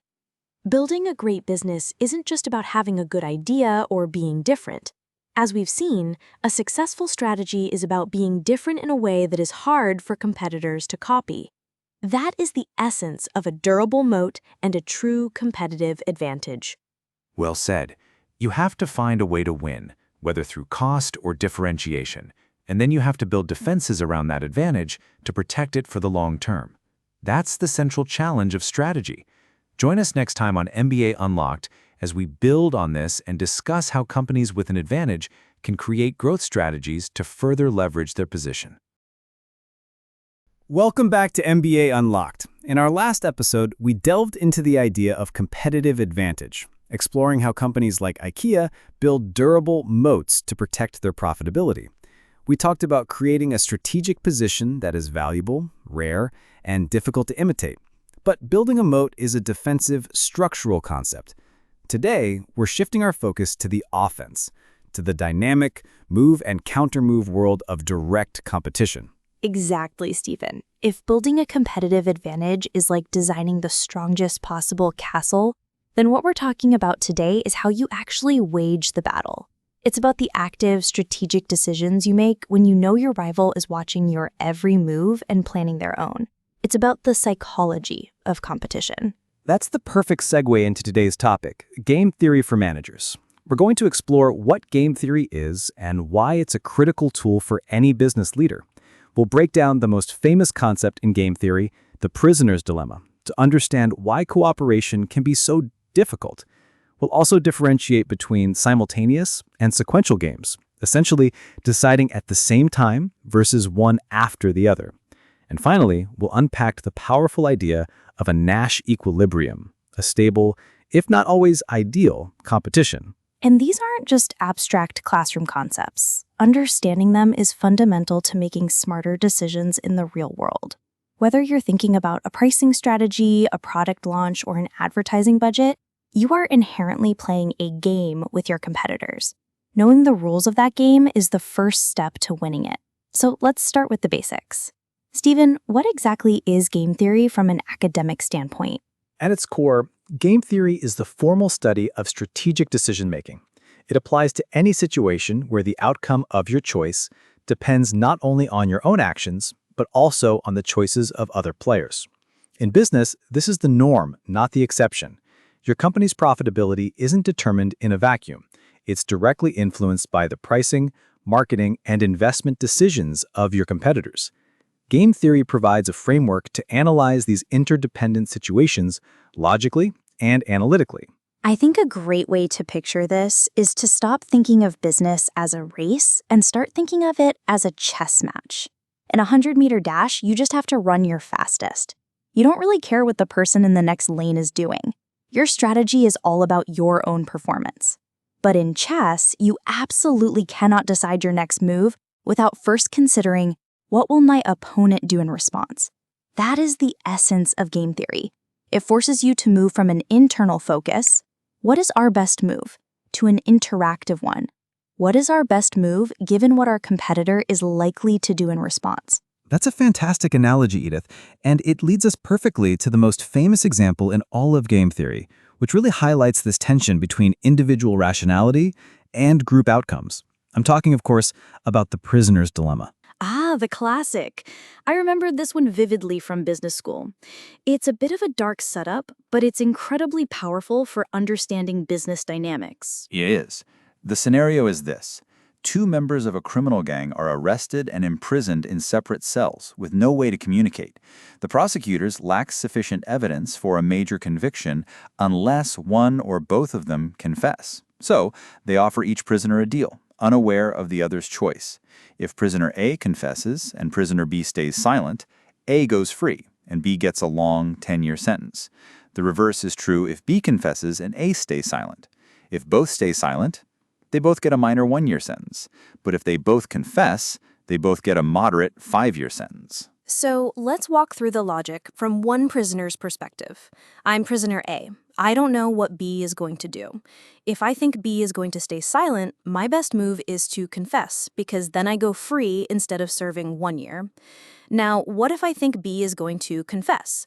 My best move is still to confess, because then I get 5 years instead of the 10 years I'd get for staying silent while he snitches. Exactly. Regardless of what the other player does, each player's individual rational choice is to confess. The dilemma is that when both act rationally and confess, they both end up with a 5-year sentence. This is significantly worse for both of them than the 1-year sentence they would have gotten if they had both stayed silent and cooperated. It shows how two completely rational actors, in pursuit of their own self-interest, can end up in a mutually destructive outcome. And the business world is just littered with real-world prisoners' dilemmas. The most obvious one is a price war. Imagine two airlines competing on the London to New York route. If they both keep their prices high, they both enjoy healthy profits. But one airline might think, if I cut my price just a little and my competitor doesn't, I'll steal all their customers and make a killing. The other airline, anticipating this, thinks the exact same thing. So what happens? They both cut prices and then cut them again and again until their profit margins are completely eroded. Both companies are worse off, just like the prisoners who both confessed. This dynamic also explains why companies often get trapped in escalating advertising battles. Your company and your main competitor both know you'd be more profitable if you both cut your ad spend by 20%. But you also know that if you cut your budget and they don't, you'll lose market share. So you both continue to spend massive amounts on advertising, stuck in a less profitable but stable standoff. This brings us to another key distinction in game theory: the timing of the moves. We've been talking about simultaneous games, but there are also sequential ones. Right. This is a crucial difference. Simultaneous is like rock, paper, scissors. You both throw your choice at the same time in ignorance of the other's move. The price war or advertising budget decision often feels like this, where annual plans are set without full knowledge of the competitor's final choice. Whereas a sequential game is more like that chess match you mentioned earlier. One player moves, and the other player sees that move and then reacts. This introduces fascinating elements like first mover advantage, or sometimes a second mover advantage. The player who goes first can try to shape the game to their benefit, but the player who goes second has the benefit of more information. This is where we can start to talk about the giants of the aerospace industry, Boeing and Airbus. The decision to launch a new type of aircraft, a project that costs tens of billions of dollars and takes a decade to develop, is a perfect example of a high-stakes sequential game. For instance, when Airbus made the monumental decision to build the A380 Super Jumbo, they were the first mover. They were betting that the future of air travel was a hub-and-spoke model requiring massive planes to fly between major cities. And Boeing, as the second mover, observed this. They had to decide how to respond. They could have tried to build their own competing Super Jumbo, but that would have led to a potentially catastrophic outcome if the market was only big enough for one such plane. Instead, they analyzed Airbus's move and made a counter-bet. They decided the future was not hub and spoke, but point-to-point, more direct flights between smaller cities.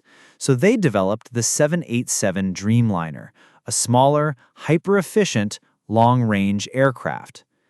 This whole dynamic, this stable state of intense but calculated competition, leads us to the final core concept for today, the Nash equilibrium.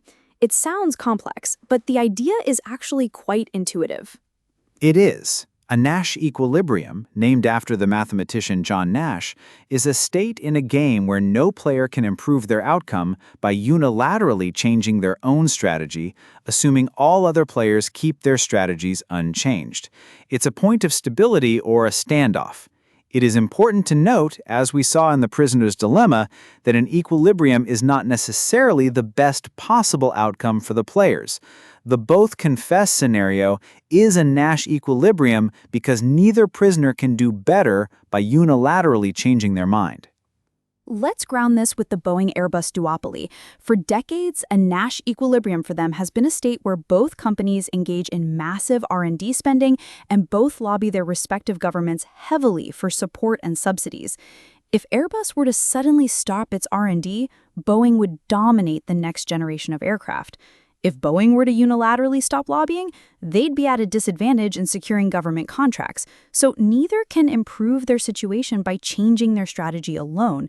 They are locked in this equilibrium. It's a powerful lens through which to view an entire industry.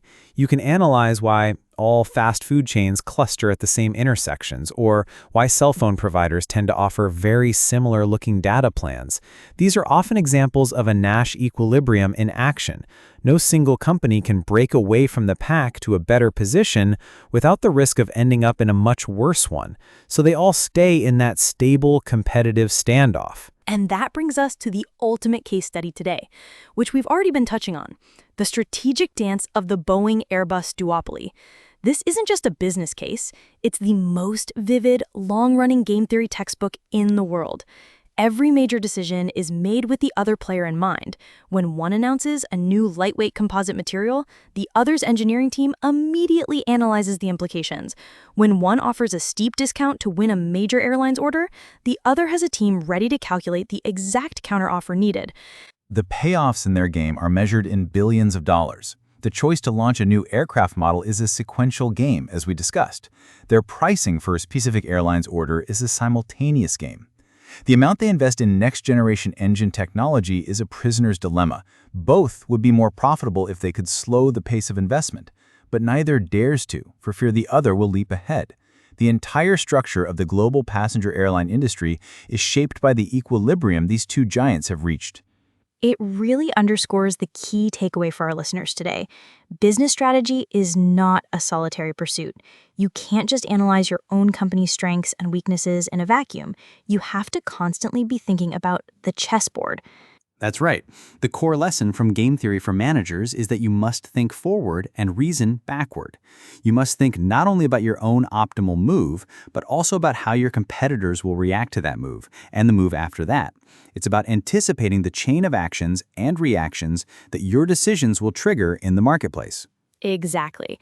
It's about moving from what should we do to the much more powerful question, what should we do given what we expect our competitor to do in response to our action? It's not about finding a single magical answer. It's about developing a more sophisticated way of thinking, seeing the interconnectedness of the market, and playing the game with your eyes wide open, always thinking 2 or 3 moves ahead. Welcome back to MBA Unlocked. In our last episode, we delved into the fascinating world of game theory, exploring the strategic moves and counter-moves between competitors in a head-to-head battle. We looked at how to win a specific game. But that raises a bigger question. how does a company decide which games to play in the first place? Exactly, Stephen. It's one thing to be a brilliant chess player, but it's another thing entirely to decide whether you should be competing in chess, poker, and tennis all at the same time. That's the leap we're making today, moving from the dynamics of a single contest to the master plan for the entire organization. That's a perfect transition. Today we're exploring one of the most fundamental distinctions in business strategy, the difference between corporate and business strategy. We'll be breaking down 4 key concepts that every leader needs to understand. And those concepts are, first, business unit strategy, which is all about how you win in your specific market. Second, we'll contrast that with corporate strategy, which is about deciding what markets you should even be in. Third, we'll explore the almost magical-sounding concept of synergy. And finally, we'll arm you with a powerful tool called the Better Off test to evaluate if your corporate strategy actually makes sense. These concepts are crucial because they get to the very heart of what a large company is and what it should be. Understanding this difference is what separates a manager who can run a division well from a CEO who can steer an entire enterprise to lasting success. And to make this real, just think about Disney. It's a giant in theme parks, movies, streaming, and merchandise. Then think about the old General Electric, which was once a giant in everything from jet engines to light bulbs to TV networks. One of those collections of businesses created incredible, lasting value, while the other was eventually broken up. Why? The answer is corporate strategy, and that's what we're unlocking today. Let's start with the first piece of that puzzle, business unit strategy. At its core, business unit strategy is concerned with how a company achieves competitive advantage within a single, defined market or industry. Think of it as the playbook for a specific team on a specific field. So if the larger company is the entire Olympic delegation, the business unit strategy is the specific game plan for the swimming team. Their goal is to win medals in the pool, and they're not concerned with what the gymnastics team is doing. Precisely. A classic academic example is the smartphone market. Apple's business strategy for the iPhone is to compete through differentiation, creating a premium, easy-to-use product with a powerful integrated ecosystem of software and services. Google's strategy for Android is completely different. It's about openness, licensing to many manufacturers, and competing on volume and variety. Both are business unit strategies aimed at winning the same game, just with very different approaches. That makes perfect sense. It's the how-to-win plan. How do we price our product? Who are our target customers? How do we market to them? How do we innovate faster than the competition? These are all questions you'd ask at the business unit level. Your only focus is on beating the other players in your specific arena. Exactly. But that brings us to the next level of the hierarchy, corporate strategy.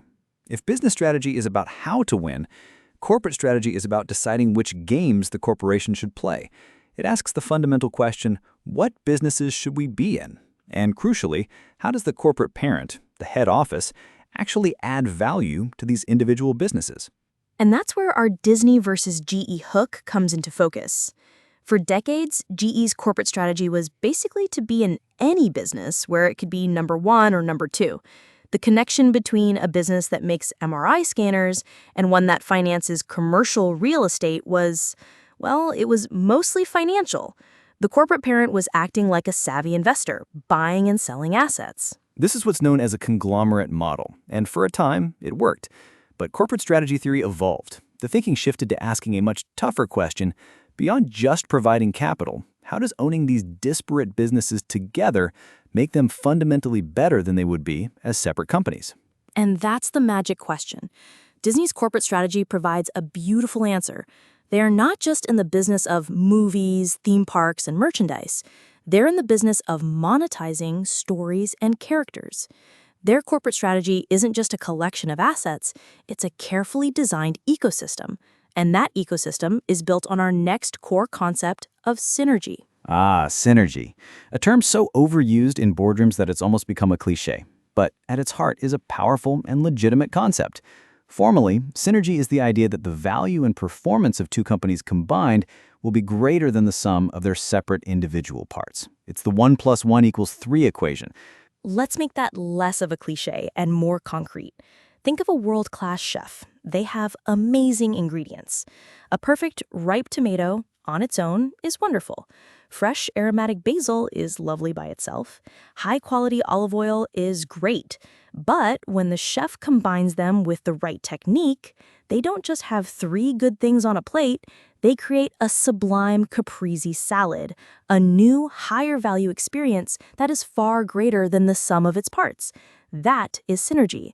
The ingredients amplify each other's best qualities. That's a fantastic analogy, and that's exactly what a good corporate strategy aims to do.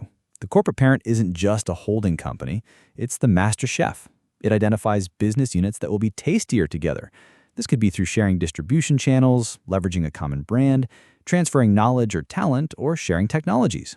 And this brings us to the ultimate case study in modern corporate strategy, Disney's acquisition of Marvel in 2009 and Lucasfilm in 2012. On their own, Marvel and Lucasfilm were already fantastic ingredients.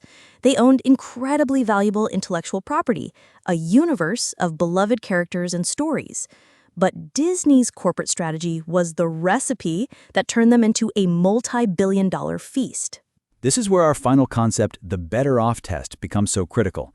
It's a simple but rigorous framework developed by strategy thinkers to cut through the vague promises of synergy. To justify a corporate strategy, especially an acquisition, the businesses must be better off together. The test has 2 key conditions. First, do the business units create and capture more value by being owned by the same corporation than they would as standalone entities? Let's apply that to Disney and Marvel. As a standalone company, Marvel made movies and sold comic books. Pretty good business. But now, as part of Disney, what happens? A new Marvel movie like Black Panther is created. That's the first step. But then Disney's corporate machine kicks in. The Imagineers at the theme park division create a Wakanda-themed area. The consumer products division rolls out a massive line of toys and apparel. The character of Black Panther appears in a show on the Disney Plus streaming service. The movie's soundtrack is sold under a Disney music label. Each business unit makes the other more valuable. The theme park ride is more popular because of the movie. The toys sell better because kids just saw the character on the Disney Plus streaming service. That's a perfect illustration of passing the first condition of the test. The businesses are undeniably more valuable together, but there's a second, equally important condition. The corporation must be the best possible owner for those businesses. Is Disney uniquely suited to create that value? Or could another company, say Warner Brothers or Sony, have done just as well with Marvel? And that's where Disney's unique ecosystem really shines. Few, if any, companies in the world have the same combination of world-class film studios, global theme park destinations, a massive consumer products and retail network, and a dominant direct-to-consumer streaming platform. Sony could make great Spider-Man movies, but they couldn't immediately follow it up with a Spider-Man ride at a world-leading theme park or a dedicated Marvel tab on a global streaming service with hundreds of millions of subscribers. Disney was and is the uniquely best owner for that intellectual property. It passes the better off test with flying colors. So let's tie this all together in the context of our case study, Disney's acquisition of Marvel and Lucasfilm. The business unit strategy for Marvel Studios is to produce a slate of interconnected, high-quality superhero films that appeal to a massive global audience. That's their game, and they play it brilliantly. But the corporate strategy, driven from the top of the Walt Disney Company, was the decision to buy Marvel in the first place. It was a choice about which game to enter, and the justification was pure synergy. The leadership saw that they weren't just buying a film studio, they were buying a treasure chest of intellectual property that could fuel every other part of the Disney machine for decades to come. It's a masterclass. They identified assets that would be fundamentally better off inside their corporate structure than anywhere else. The acquisitions of Marvel and Lucasfilm weren't just about getting bigger, they were about getting better in a way that was interconnected and self-reinforcing. Each part of the company amplifies the others. And when you look at it that way, you see the profound difference between the 2 levels of strategy. Business strategy is the intense, focused effort to win today's battle. It's Captain America figuring out how to defeat Red Skull. Corporate strategy is Nick Fury deciding to assemble the Avengers in the first place. It's about creating a team that is so powerful together that it can win battles the individual heroes couldn't even dream of fighting. A fantastic analogy to close on. So to recap, Business unit strategy is about achieving competitive advantage in one market. Corporate strategy is about deciding which markets to be in and how the parent company adds value. Synergy is the 1 + 1 = 3 effect, where the whole becomes greater than the sum of its parts. And the better off test is the crucial filter to ensure your corporate strategy is actually creating and not destroying value. And that brings us to the key takeaway for this episode. It's simple, but incredibly powerful. Business strategy is about winning a single game, while corporate strategy is about choosing which games to play and creating a system where playing them together makes you better at all of them. For any aspiring leader, understanding which hat you're wearing, the business unit hat or the corporate hat, is absolutely essential. Well said, Edith. It's a distinction that defines the scope and responsibility of leadership at every level. Join us next time on MBA Unlocked as we continue our journey through the core disciplines of business. Welcome back to MBA Unlocked. In our last episode, we unpacked the critical distinction between business and corporate strategy, essentially the difference between winning a single game and choosing which games to play to create a winning system. We discussed how a company like Disney masterfully creates synergy across its business units. Exactly, Stephen. And that idea of creating value across units leads us directly into today's topic. Once you've chosen the games you want to play, you need a way to keep score. You need to know how to value the investments, the returns, and the prizes. This brings us into a new core discipline: finance and value creation. That's right. And we're starting with the single most important foundational concept in all of finance. Today, we are talking about the time value of money. We'll be breaking this down into 4 key components. First, the core principle that $1 today is worth more than $1 tomorrow. Second, we'll look at future value, or how money grows over time. Then, third, we'll flip that and look at present value, which is about figuring out what a future pile of cash is worth in your hands right now. And finally, we'll explore the engine that drives these calculations, the all-important discount rate, which is how we account for risk and opportunity. These concepts aren't just abstract theories. They are the bedrock of financial decision-making. They determine how companies evaluate projects, how investors value stocks, and how you should think about your own savings and investments. It's the grammar of the language of value. I love that, the grammar of the language of value. It's perfect, because without this grammar, every financial proposition would be gibberish. You can't compare apples and oranges, and you can't compare dollars in 2025 with dollars in 2035 without a translator. The time value of money is that translator. Let's start with the hook that I think makes it all click. If I offered you $1,000 today or $1,000 a year from now, the choice is obvious. You'd take it today, instinctively. Of course, but the real question, the one that opens the door to finance, is why? It's not just about impatience. The core principle here is that $1 today is worth more than $1 tomorrow because of its potential earning capacity. You can take that $1,000 today, put it in a simple savings account, and at the end of the year, you'd have more than $1,000. That potential to grow is what gives today's money its extra value. Precisely. So let's tweak the offer. What if the choice was $1,000 today or $1,100 in 1 year? Now it's a real decision. Your answer depends entirely on what you think you could do with that $1,000 over the next year. If you believe you can turn it into more than $1,100, you'll take the money today. If you don't, you'll happily wait for the guaranteed $1,100. Congratulations, you've just performed your first investment analysis. And that leads us perfectly to our first formal concept, future value. Future value, or FV, is the process of calculating what a sum of money today will be worth at some point in the future, assuming it earns a certain rate of return.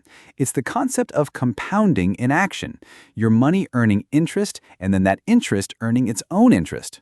It's like planting a money tree. Your initial investment, the money you have today, is the seed. Let's say that's $1,000. The interest rate is the quality of the soil, the sun, and the water. The better the conditions, the faster your tree grows. Time, of course, is how long you let it grow.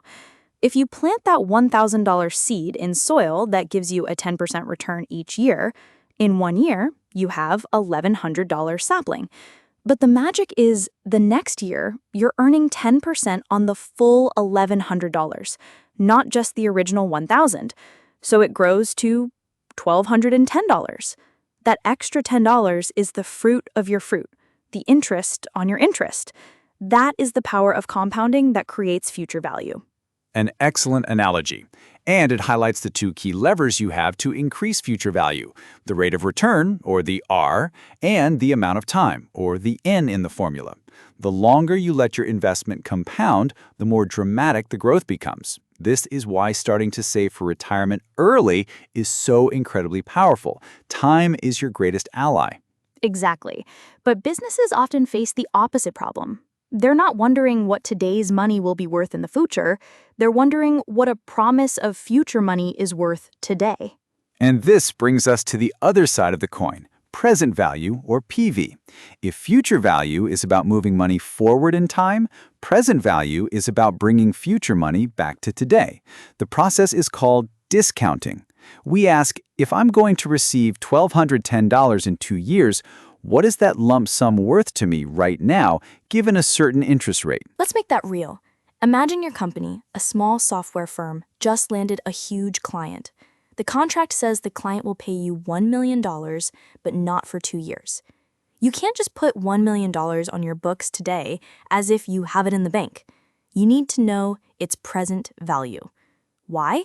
Because there's a risk you might not get it, and even if you do, you're losing 2 years of earning potential on that money. You could have been investing it, hiring people, or developing products. This is where we introduce the crucial fourth concept, the discount rate. To bring that future $1 million back to today, you have to discount it by a certain percentage for each year you have to wait. That percentage is the discount rate. It is arguably the most important variable in this entire equation. I think of the discount rate as a time travel tax or a risk penalty. The further into the future the money is, the more uncertain the world becomes. Will that client still be in business? Will inflation have eroded the value of that money? Will there be better opportunities for you to invest in by then? The discount rate bundles all of that risk and opportunity cost into a single number. That's a fantastic way to put it. The discount rate has two main components. First is the risk-free rate, what you could earn on a super safe investment like a government bond. Second is the risk premium, which is the extra return you demand for taking on the specific risk of that investment.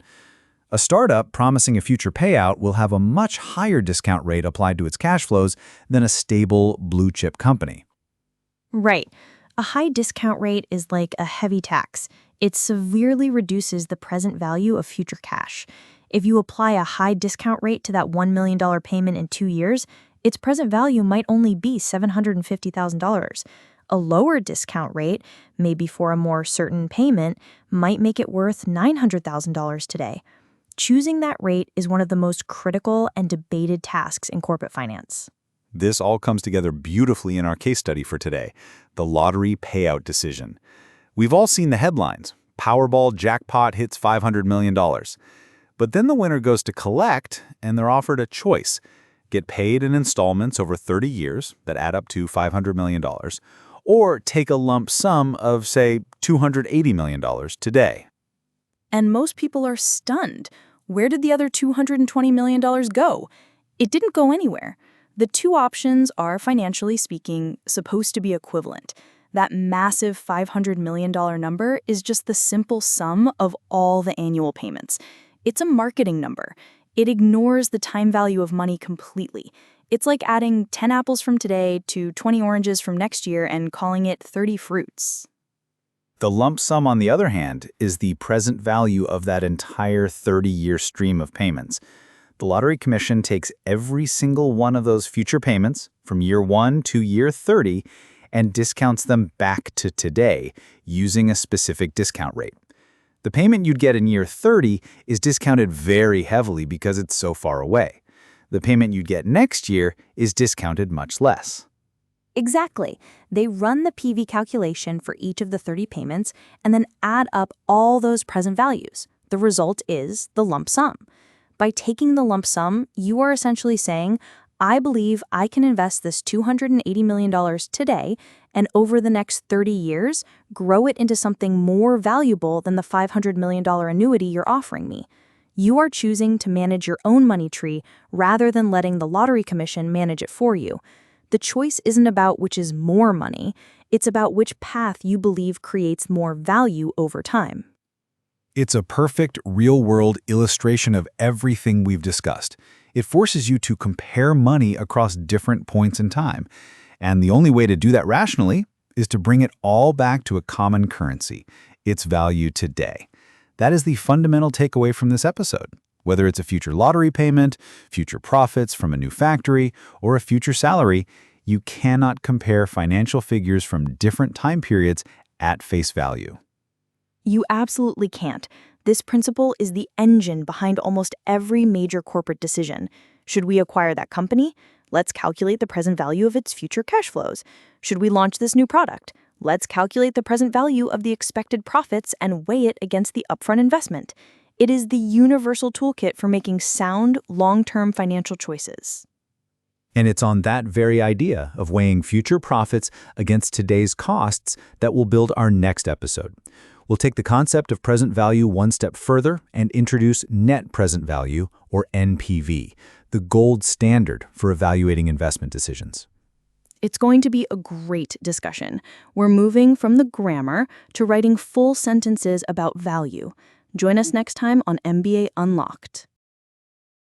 Welcome back to MBA Unlocked. In our last episode, we established a foundational principle of finance, the time value of money.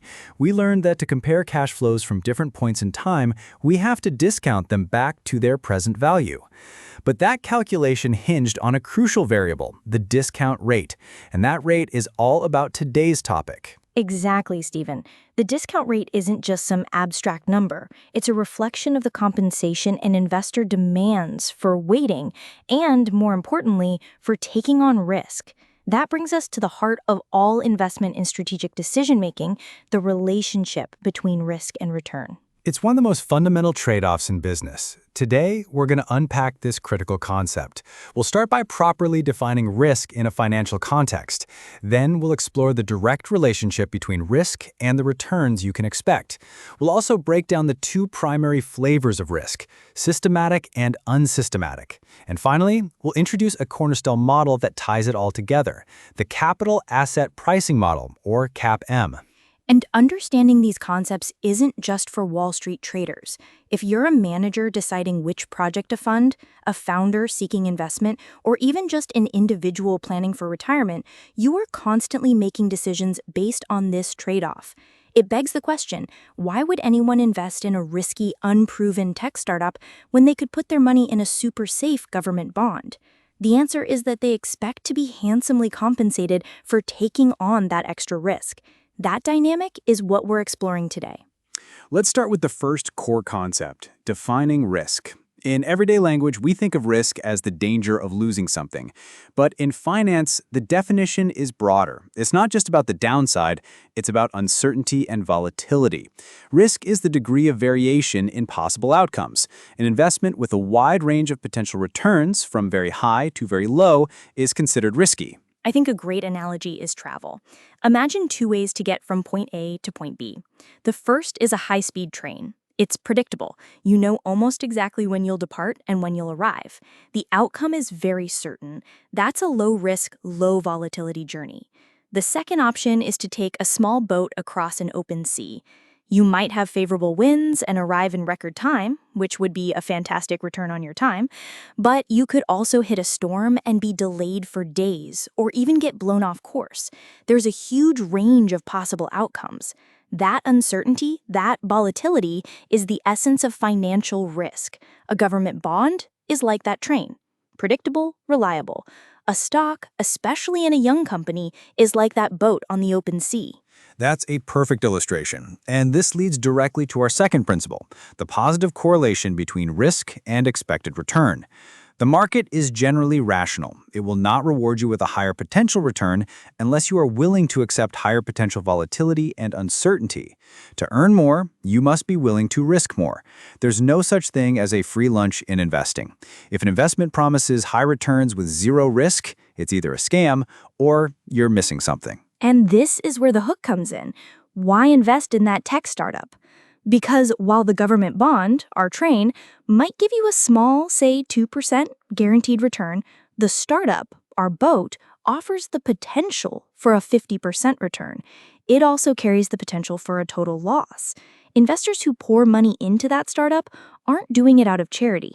They are making a calculated bet. They are shouldering the high risk of failure in exchange for a slice of the potentially massive upside. That expected compensation for taking on that risk is called the risk premium. You're getting paid to worry, essentially. Exactly. And the risk premium is the extra return you can expect over and above the risk-free rate that the government bond offers. But here's where it gets more nuanced. Not all risk is the same, which brings us to our third concept, systematic versus unsystematic risk. This is such a critical distinction for any manager or investor to understand. Let's start with unsystematic risk. This is also known as specific risk or diversifiable risk. It's the risk that is inherent to a specific company or industry. Think of things like a factory fire, or a crucial drug trial failing for a pharmaceutical company, a labor strike, or a CEO's unexpected departure. These are events that are unique to one company or maybe a handful of companies. Right, this is your boat's engine failing. It's a problem specific to your vessel, not the entire sea. And the key word Stephen used is diversifiable. You can protect yourself against this kind of risk. If you only own stock in one company, say that one pharmaceutical company, and their big drug trial fails, you could lose everything. But if you own a portfolio of 50 different companies across various industries, pharma, tech, consumer goods, energy, then a single company's bad news will have a much smaller, perhaps even negligible impact on your overall portfolio. You've diversified away the company-specific drama. You're not just in one boat, you own a whole fleet. Precisely. And that's why financial theory assumes that rational investors will diversify their portfolios. Therefore, the market does not reward you for taking on unsystematic risk, because you can eliminate it for free through diversification. Which is a profound point. You don't get extra expected return just for putting all your eggs in one basket. The market expects you to be smarter than that. Which brings us to the other type of risk, systematic risk. This is also called market risk or non-diversifiable risk. This is risk that affects the entire market or the entire economy. It's the big picture stuff that you can't escape, no matter how many different stocks you own. Examples include changes in interest rates, a major recession, geopolitical conflicts, or a global pandemic. This is the tide. When the tide of a recession goes out, all boats, no matter how well built their individual engines are, go down. Some may dip more than others, but they are all affected by the same systematic force. You can't diversify away a recession. Your fleet of 50 different company stocks will almost all suffer in a major market crash. Because this type of risk is inescapable, the market does compensate you for taking it on. The more sensitive an investment is to these market-wide forces, the higher its expected return must be. And that sensitivity is the key. How do we measure an individual asset's exposure to systematic risk? That's where our fourth concept comes in, the Capital Asset Pricing Model, or CAPM. While it has its limitations, CAPM provides a beautifully simple and powerful framework. It says that the expected return of an asset is equal to the risk-free rate plus a risk premium. That risk premium is determined by a single factor, the asset's beta. Beta is a term you hear thrown around a lot, and it sounds more intimidating than it is. It really is quite intuitive. Beta measures an asset's volatility relative to the overall market. The market as a whole is defined as having a beta of 1. If a stock has a beta of 1, it tends to move in line with the market. If the market goes up 10%, that stock tends to go up 10%. If a stock has a beta greater than 1, say 1.5, it's more volatile than the market. A 10% market gain might lead to a 15% gain for that stock, and a 10% market loss could mean a 15% loss. And if a stock has a beta less than 1, say 0.5, it's less volatile than the market. And this is where the case study really brings it to life. Let's compare two very different businesses.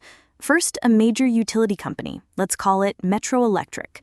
People need to keep their lights on and heat their homes whether the economy is booming or in a recession. Its revenues are incredibly stable and predictable. It's not immune to the market, but it's very resilient. Therefore, its beta is very low, maybe something like 0.4. It's the slow, steady train. Exactly. Its business is not highly sensitive to the overall economic cycle, to systematic risk. Now let's compare that to BioFuture, a biotech startup working on a revolutionary but unproven gene therapy. Its success is highly dependent on things like FDA approval and investor sentiment about high-growth, high-risk sectors. In a bull market, when investors are optimistic, money pours in and the stock could soar. In a bear market, when investors flee to safety, a speculative stock like this could get crushed. It is highly sensitive to market swings. Its beta would be very high, perhaps 2.0 or even higher. It is the definition of the small boat on a volatile sea. And according to CAPM, this difference in beta directly translates into a difference in the return that investors expect. For Metro Electric, with its low beta, investors will accept a lower expected return because it's so stable. Its expected return might just be a little bit above the risk-free rate. But for BioFuture, with its high beta, investors will demand a much, much higher potential return to compensate them for taking on that amplified systematic risk. The manager of Metro Electric can raise capital at a much lower cost than the founder of BioFuture. And that right there is the practical application. If you're a CFO, your company's beta influences your cost of capital, which affects which projects you can afford to pursue.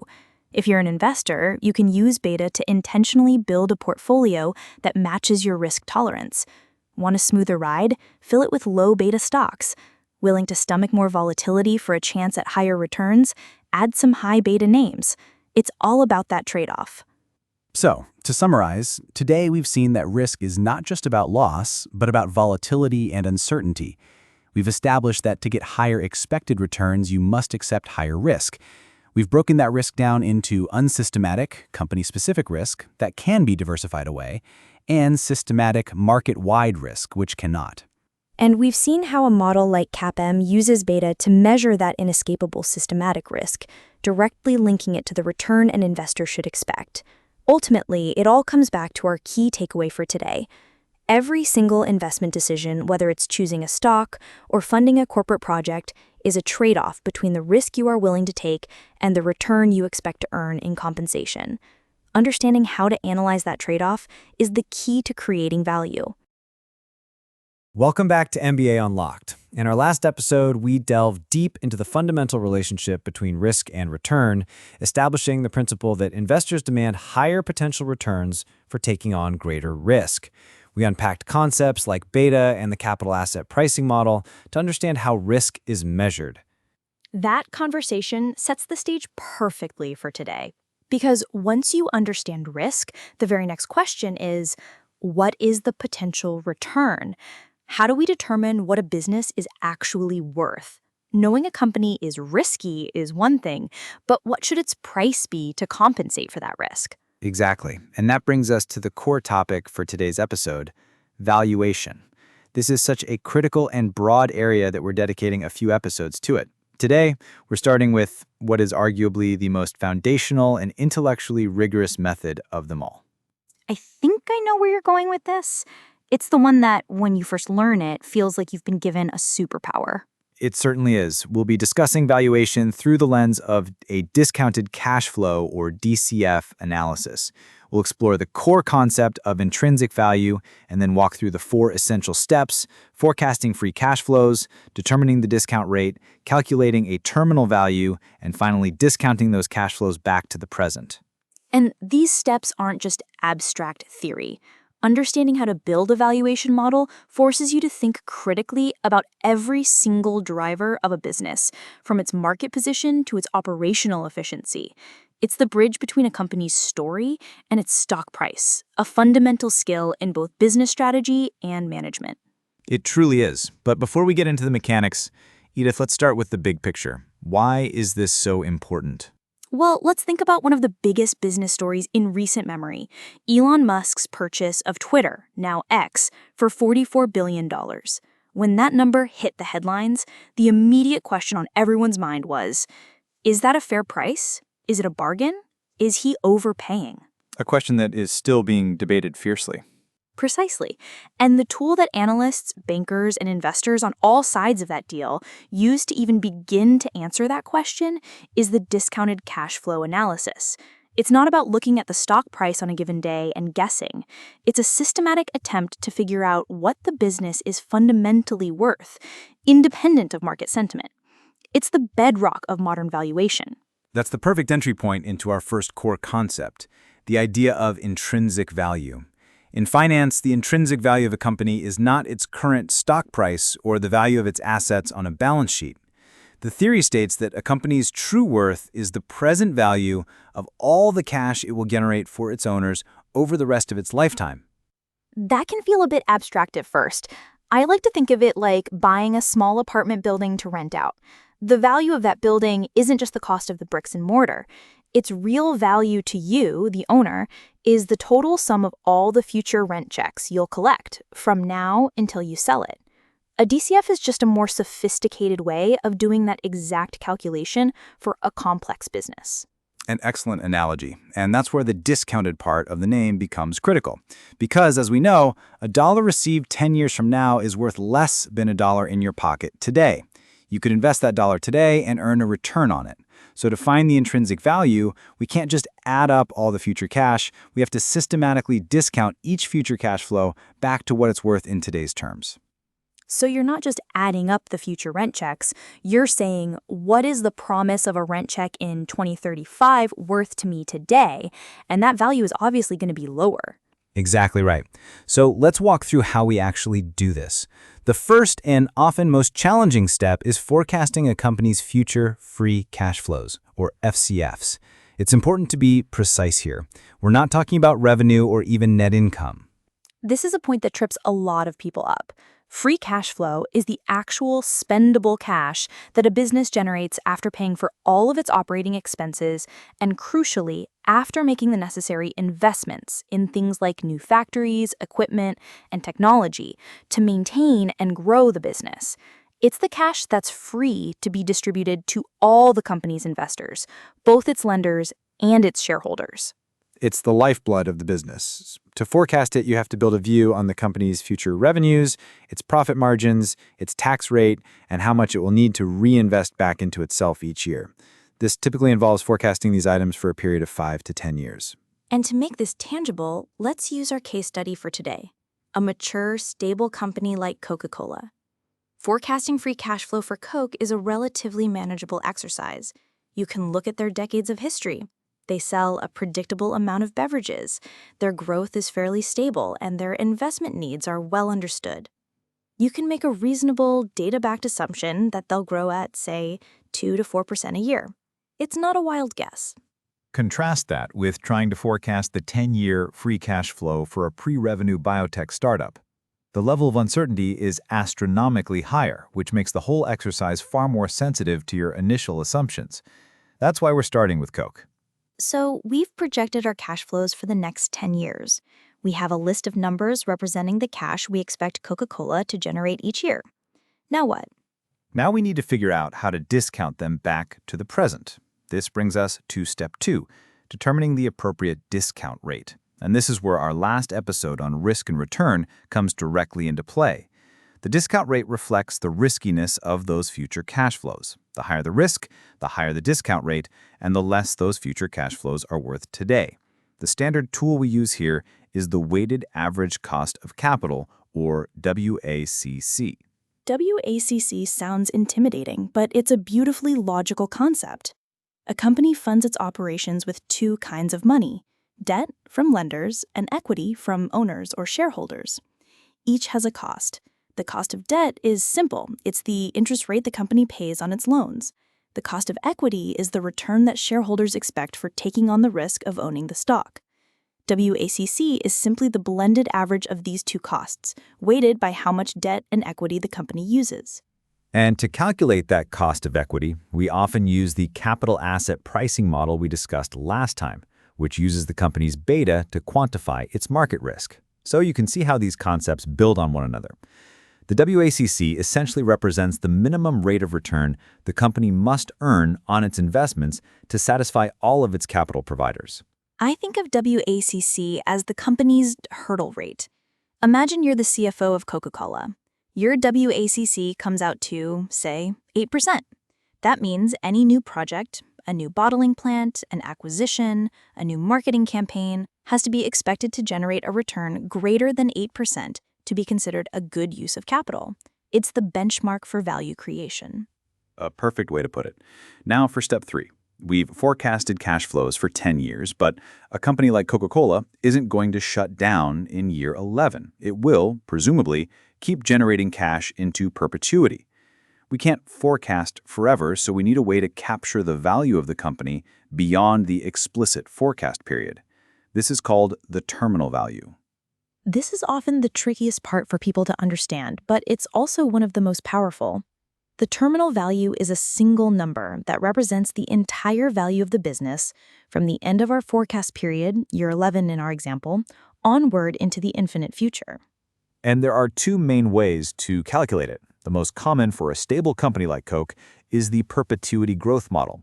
We assume that from year 11 onwards, the company's cash flows will grow at a slow, stable, constant rate forever, say 2%, in line with long-term inflation or GDP growth. We use a formula to calculate what that infinite stream of growing cash flows is worth at the end of year 10. And what's really shocking to people when they build their first DCF model is that this terminal value can often account for 60, 70, or even 80% of the company's total calculated value. It highlights that most of a mature company's value is tied to its long-term future, its durability, not just the next few years of performance.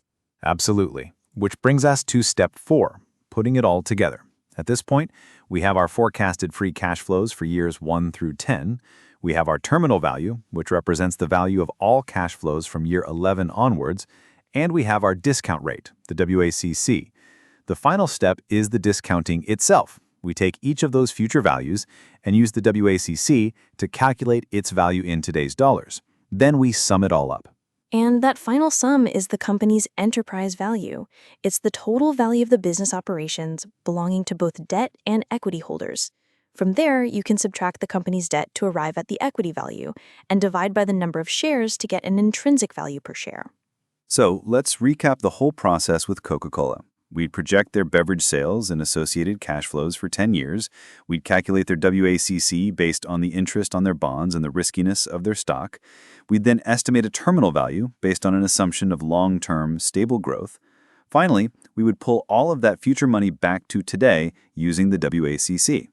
And the number you get at the end is your estimate of Coca-Cola's intrinsic value. You can then compare that number to its current market value. If your calculated value is significantly higher than the market value, you might conclude the stock is undervalued. This is precisely the work that investment analysts do every single day. When they were valuing Twitter, they were debating those very assumptions. What is a realistic user growth rate? What are the future profit margins? And crucially, what is the right discount rate for a business this volatile? The math is simple. The assumptions are everything.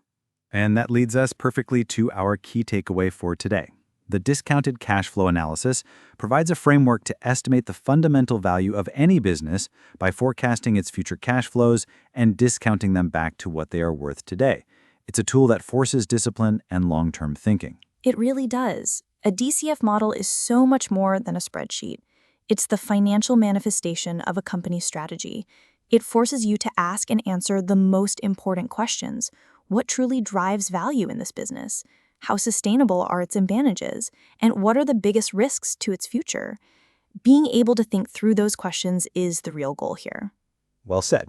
And while DCF is a powerful tool, it's not the only one. It relies heavily on assumptions about a very distant future. That's why in our next episode, we'll explore other valuation methods, specifically looking at relative valuation, or how to value a company by comparing it to its peers, and how these methods can be used together to get a more complete picture. Welcome back to MBA Unlocked. In our last episode, we laid the groundwork for valuation by diving deep into the discounted cash flow, or DCF, methodology. That's our best shot at finding a company's intrinsic value based on the cash it's expected to generate in the future. Exactly, Stephen. But what happens when a company isn't generating any cash?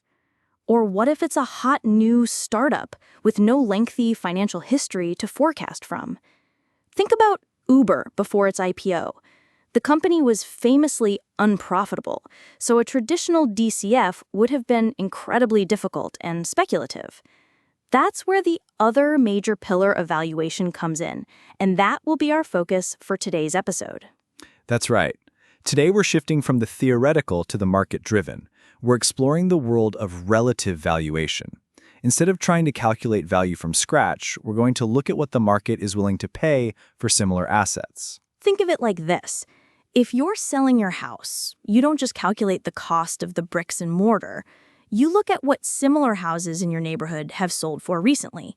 That's the essence of relative valuation. Precisely.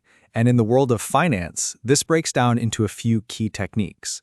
Today, we'll be covering 3 core concepts. First, the foundational principle of relative valuation, the idea that you can value a company by looking at the prices of comparable companies. Second, we'll unpack 2 key methods, comparable company analysis, or comps, and precedent transaction analysis.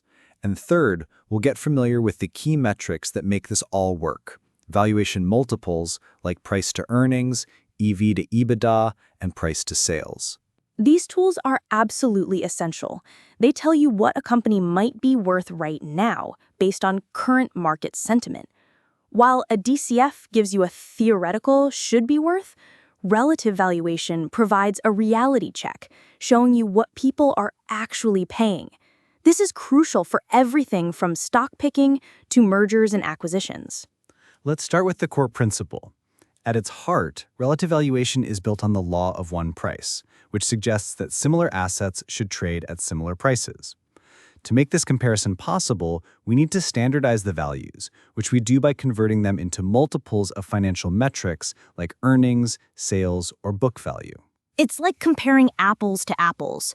You wouldn't compare the total price of a mansion to a small apartment, but you could compare their price per square foot. That's what valuation multiples do for companies. They give us a standardized metric, like a price per dollar of earnings or a price per dollar of sales, that we can compare across different sized companies in the same industry. That brings us to our first method, comparable company analysis, often just called comps.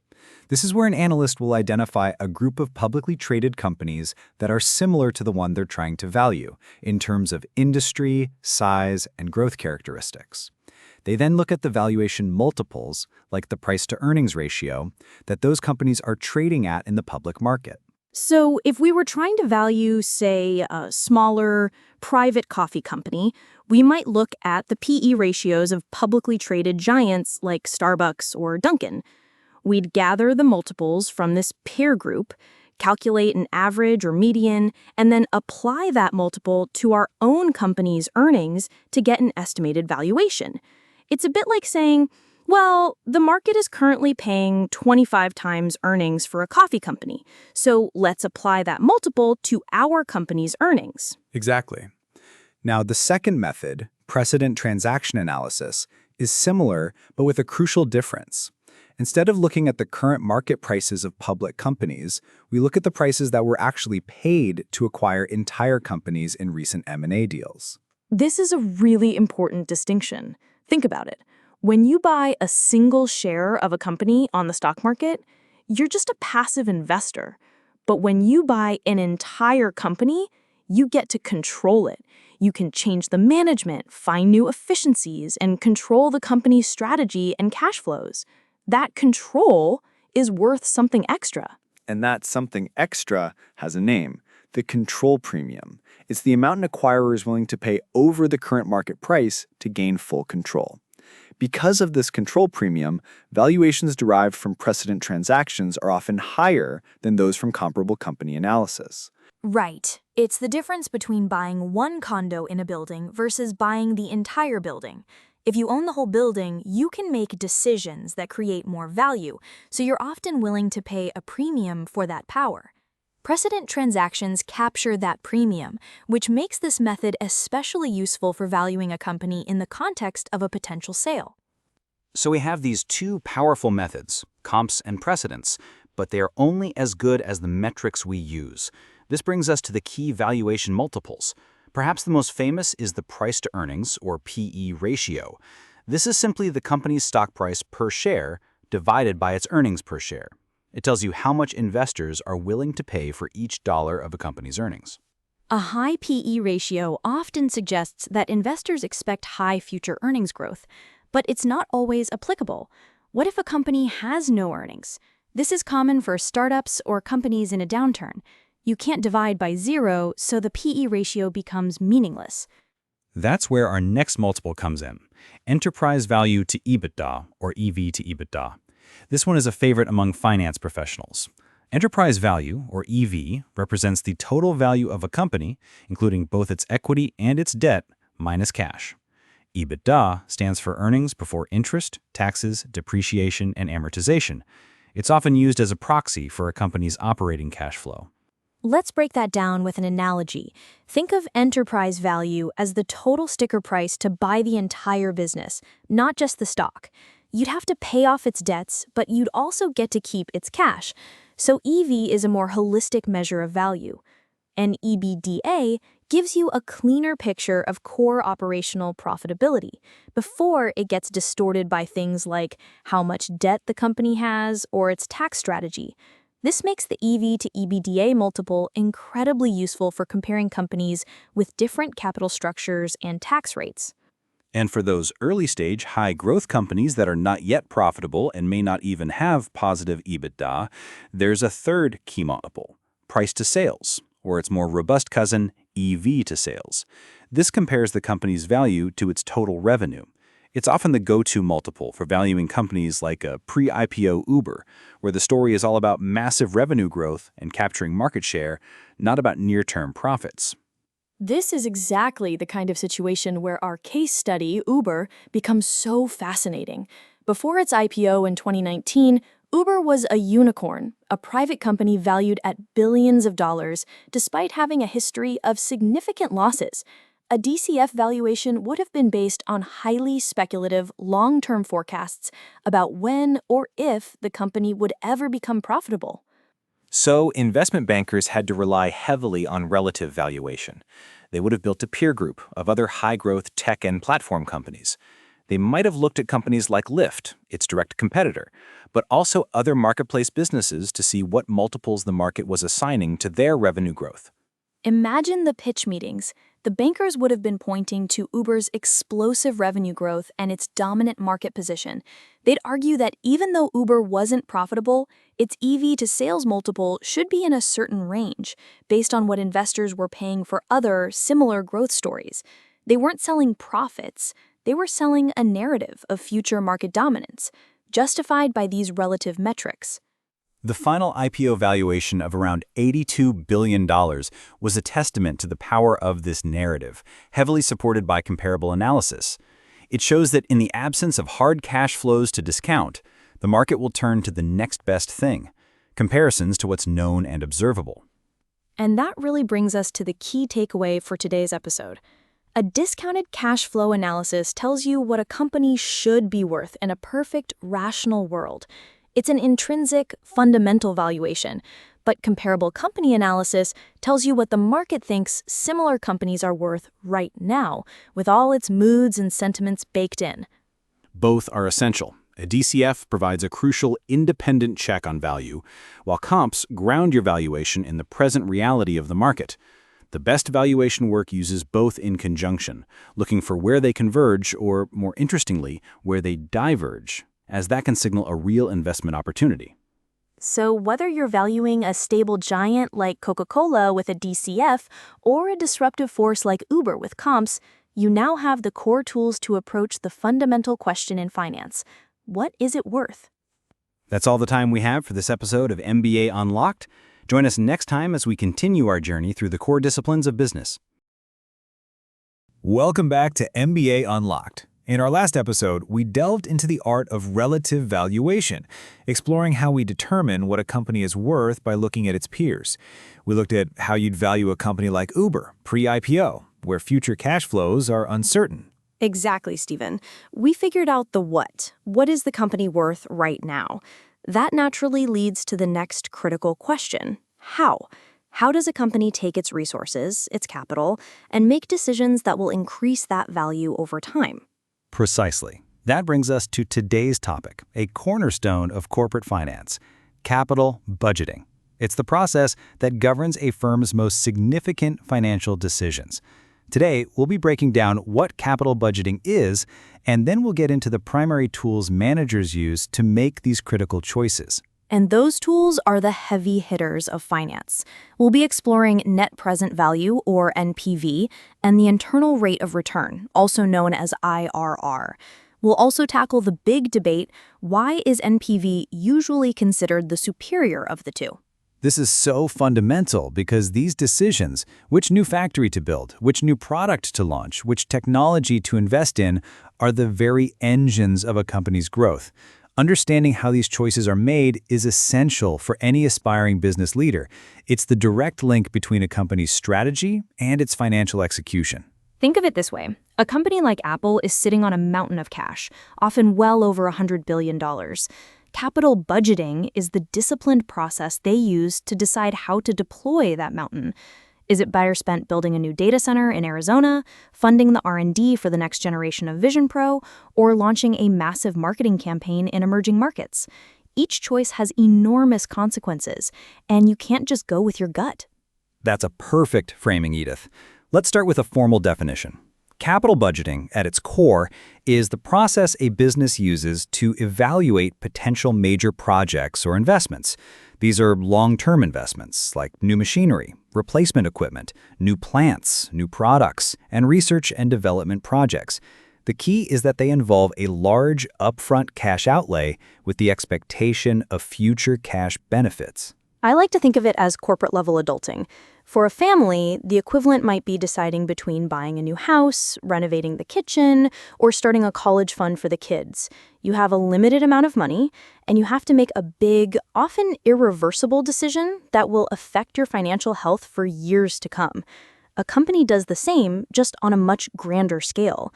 They need a systematic way to compare the new house project against the kitchen renovation project and see which one creates the most value.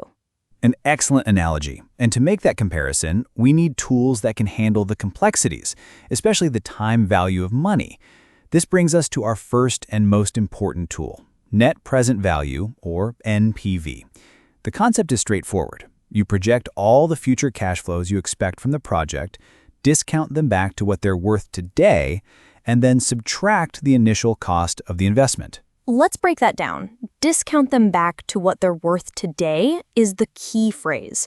We all know that $1 today is worth more than $1 a year from now, because you could invest today's dollar and earn a return on it. NPV just formalizes that intuition.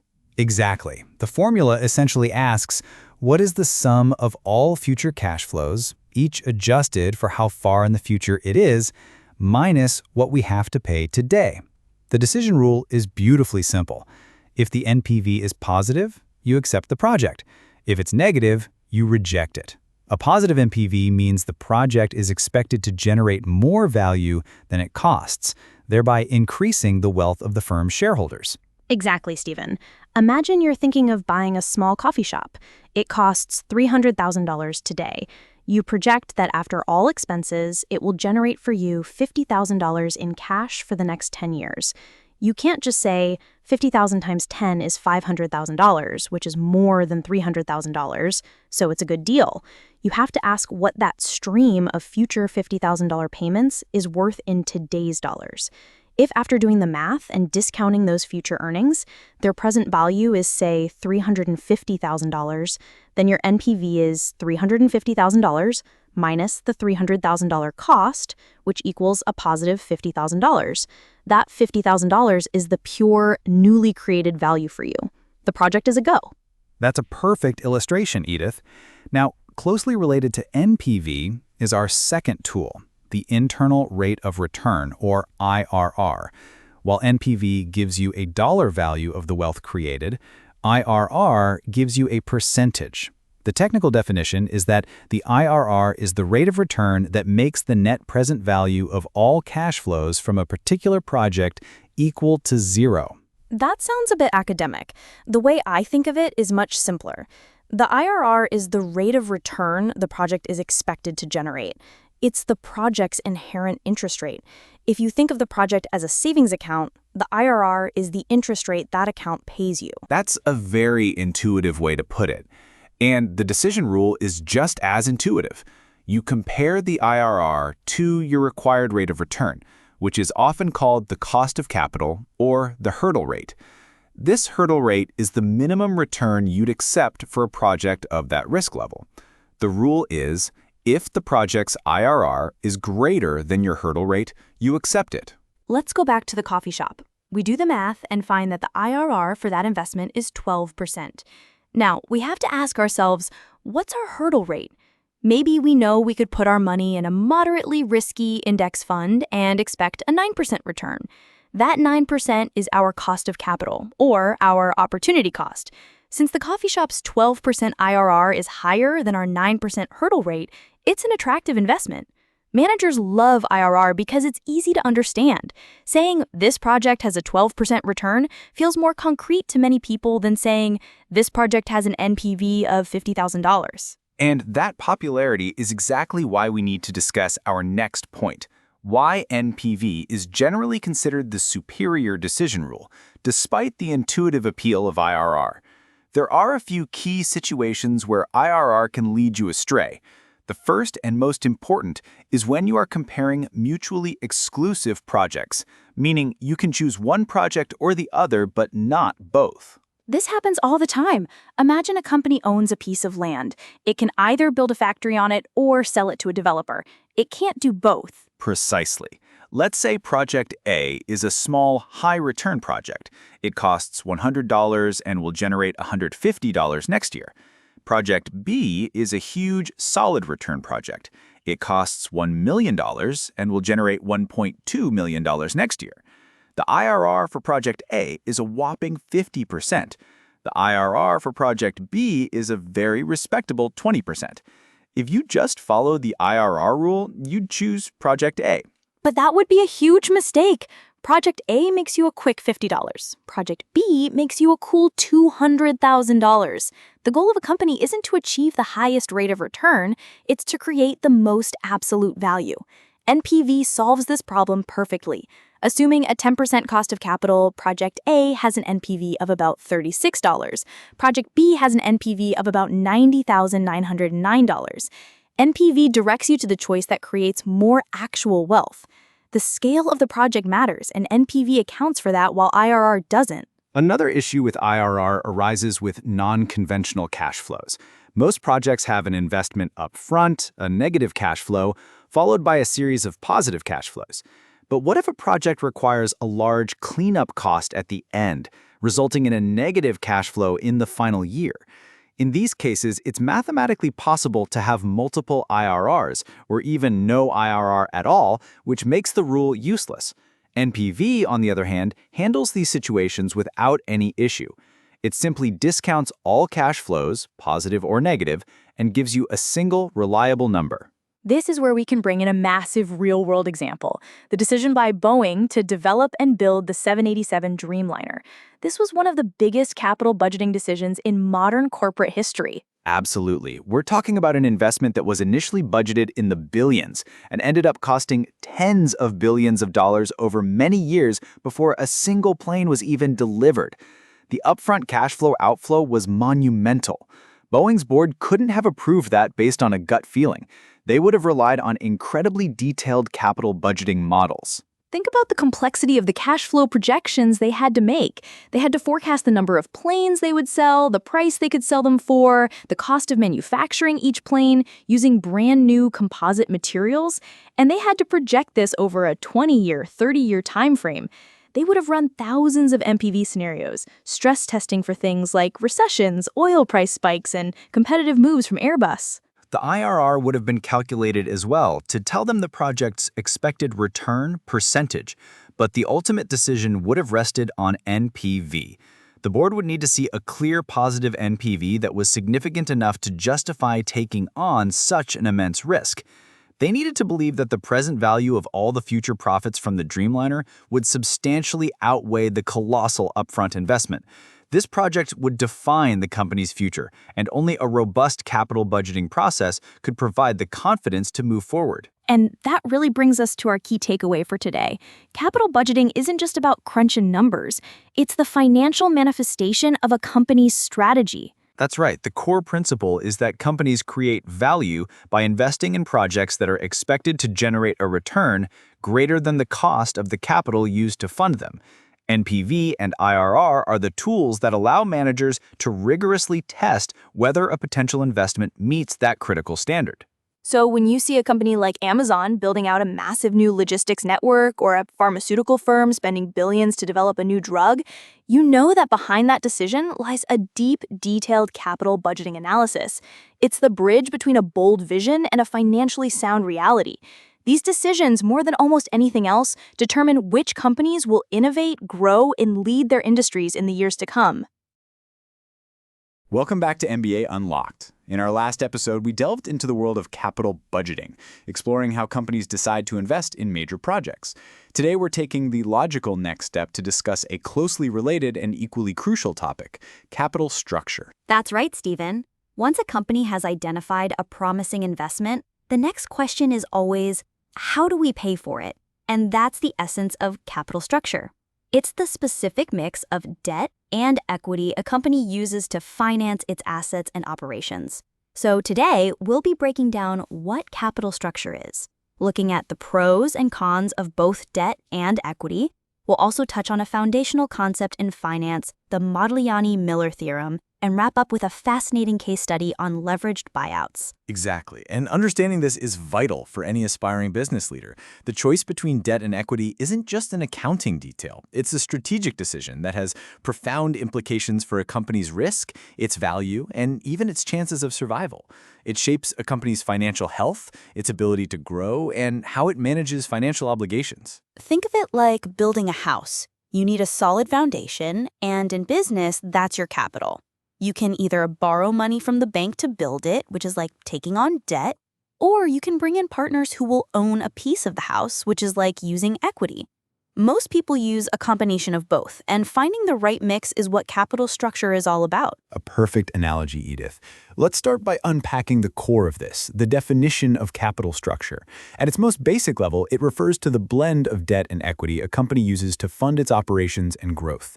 This mix is often expressed as a debt-to-equity or debt-to-capital ratio, which gives you a quick snapshot of how much the company relies on borrowed funds versus owner funds. So when we talk about debt, what exactly does that entail in the corporate world? In the corporate context, debt primarily comes in the form of bank loans or by issuing bonds. The key characteristic of debt is that it must be repaid, usually with interest.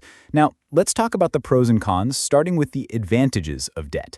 The most significant benefit is that it's generally cheaper than equity. Lenders expect a certain return, but they don't get a share of the profits if the company does exceptionally well. And there's a huge tax advantage too, right? Precisely. The interest payments on debt are typically tax deductible, which creates what's known as a tax shield. This shield reduces a company's taxable income and therefore its tax liability, which can lead to a significant increase in the company's value.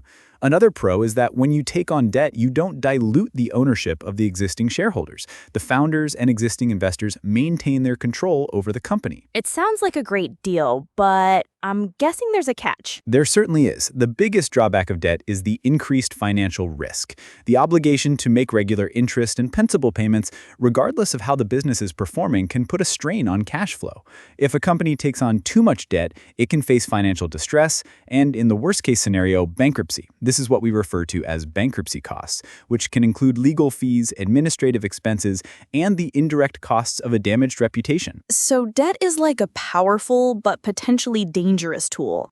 It can amplify your returns, but it can also amplify your losses and risk.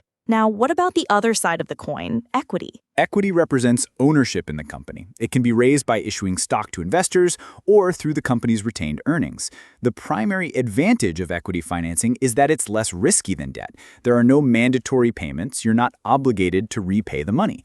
This gives a company more financial flexibility, especially when it's in a growth phase and may not be consistently profitable. And bringing in equity investors can offer more than just cash, right? Absolutely. Investors, particularly venture capitalists or private equity firms, often bring valuable expertise, industry connections, and strategic guidance to the table. They have a vested interest in the company's success and can act as valuable partners. However, equity also has its downsides. It's generally more expensive than debt. Investors expect a higher return to compensate them for the greater risk they're taking. And the most significant drawback is the dilution of ownership. When you issue new shares, you're essentially selling a piece of the company. This means the original owners will have a smaller share of the profits and may have to give up some control over decision-making. That's the fundamental trade-off. Now, this brings us to a very important concept in finance, the Modigliani-Miller theorem. Developed by Franco Modigliani and Merton Miller in the 1950s, it's a foundational idea that in a perfect world, a company's capital structure doesn't affect its overall value. A perfect world? That sounds a bit theoretical. It is. The theorem assumes a world with no taxes, no bankruptcy costs, and perfectly efficient markets. In this theoretical world, the value of a company is determined solely by its earning power and the risk of its underlying assets, not by how it's financed. So why is it so important if it's based on unrealistic assumptions? Because it provides a crucial starting point. It forces us to ask, if capital structure doesn't matter in a perfect world, why does it matter in the real world? And the answer lies in the very things the theorem ignores: taxes and bankruptcy costs. The tax deductibility of interests makes debt attractive, but the risk of bankruptcy and its associated costs make too much debt dangerous. This creates a trade-off that companies must navigate. So, in the real world, there is an optimal capital structure that balances the tax advantages of debt against the costs of financial distress. It's not a one-size-fits-all answer. It depends on the company, its industry, and its specific circumstances. Exactly. Now, to bring all these concepts to life, let's look at a powerful, real-world example: a leveraged buyout, or LBO. An LBO is the acquisition of a company using a significant amount of borrowed money. The assets of the company being acquired are often used as collateral for the loans. And a classic example of this is the leveraged buyout of Hilton Hotels by the private equity firm Blackstone in 2007. Blackstone acquired Hilton for about $26 billion, with a large portion of that financed through debt. At the time, it was one of the largest LBOs in history. This was a bold move, especially since it happened right before the 2008 financial crisis. The hospitality industry was hit hard by the recession, and Hilton's revenues and value plummeted. Many thought the deal would be a colossal failure. But Blackstone didn't just pile on debt. They had a strategic plan. They brought in a new management team and shifted Hilton's business model. They moved from a model of owning hotels to an asset-light strategy, focusing more on franchising and management agreements. This generated more stable cash flows, which were crucial for servicing the massive debt. That's a critical point.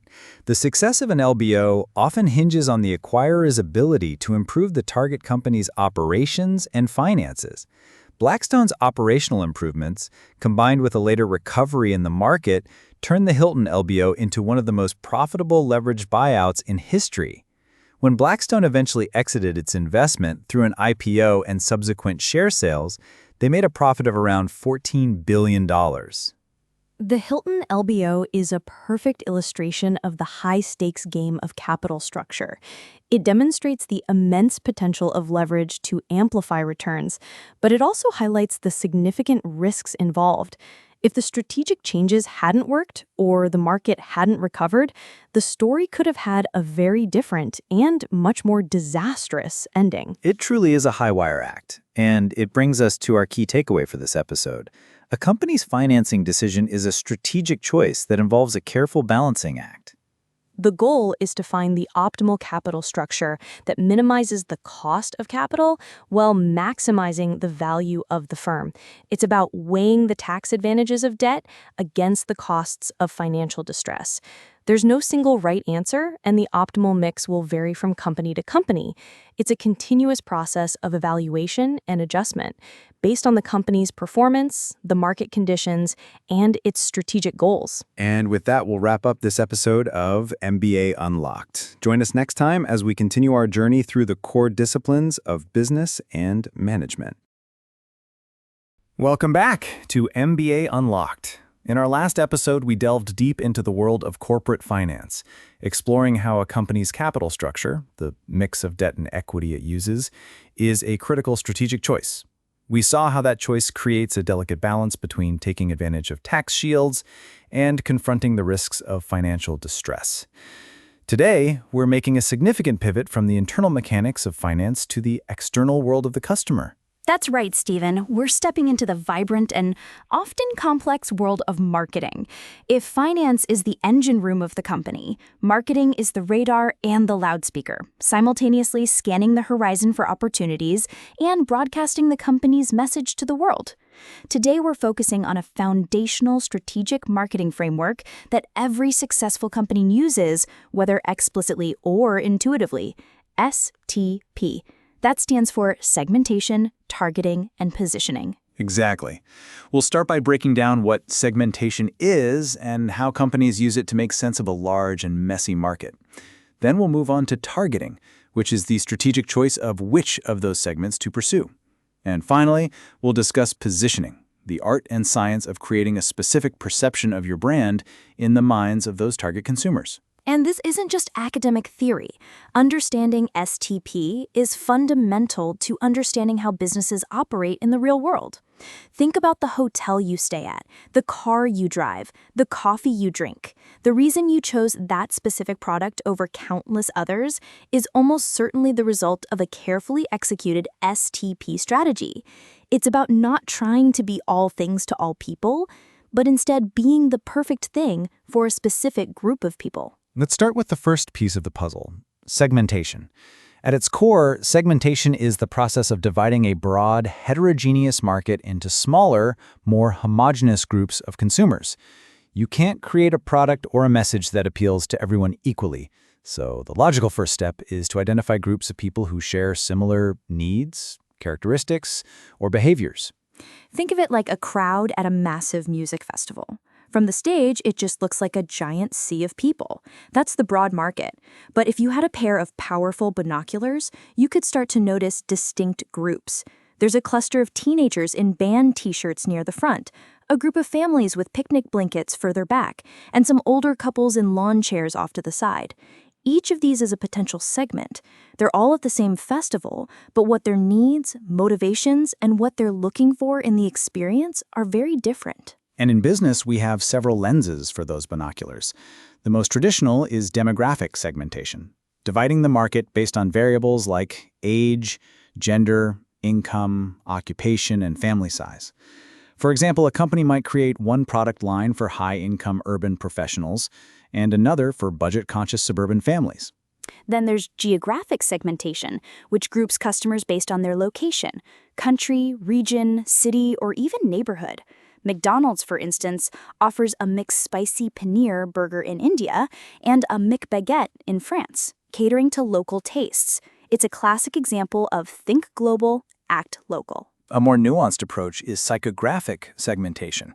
This one dives deeper into a consumer's lifestyle, interests, values, and personality. Are they an adventure seeker or a homebody, environmentally conscious or a luxury enthusiast? This is where you get brands like Patagonia, which doesn't just sell outdoor gear, it sells a vision of environmental stewardship to a segment that values sustainability. And finally, there's behavioral segmentation, which is arguably one of the most powerful in the digital age. This groups consumers based on their actions, their purchase history, brand loyalty, usage rate, or the benefits they seek from a product. Think of how Amazon recommends products to you. It's not just based on who you are, but on what you've done, what you've searched for, what you've bought, and what you've reviewed. So once the company has used these lenses to identify and define these various market segments, the next logical step is targeting. Targeting is the process of evaluating the different segments and deciding which one or ones to go after. You can't effectively serve all the segments you've identified, so you have to make a strategic choice. This is where the music festival analogy gets interesting. You're the festival organizer. You can't cater perfectly to everyone. So who do you focus on? Do you bring in more punk bands to attract the teenagers, even if it might alienate the families? Do you create a designated quiet zone for the older couples? Do you invest in a huge playground to become the most family-friendly festival around? You have to decide where to place your bets. In business, this decision is based on a few key factors. First, the size and growth potential of that segment. Is it large enough to be profitable? Is it growing or shrinking? Second, the competitive landscape. Are there already dominant players in that segment, or is it an untapped opportunity? And third, and most importantly, does the company have the resources and capabilities to serve that segment effectively and create a competitive advantage? This is precisely what Marriott International does so masterfully. They haven't just built one hotel brand. They've built a portfolio of over 30 brands, each targeting a very specific segment. If you're a high-end luxury traveler seeking opulence, they have the Ritz-Carlton or St. Regis for you. If you're a business traveler needing consistent quality and convenience, you've got the flagship Marriott or Sheraton. For families on a budget, there's the Fairfield Inn. And for the millennial traveler looking for a vibrant social experience, they've created Moxy Hotels. Each brand is a targeted solution for a different set of needs and a different willingness to pay. That's a perfect illustration of how segmentation and targeting work in tandem. By dividing the vast market of travelers into distinct segments, Marriott can then develop specific offerings to win in each of those segments. This leads us to the final and perhaps most crucial step, positioning. Positioning is about creating a clear, distinct, and desirable image of your product in the mind of your target consumer, relative to your competitors. It's the mental real estate you want your brand to occupy.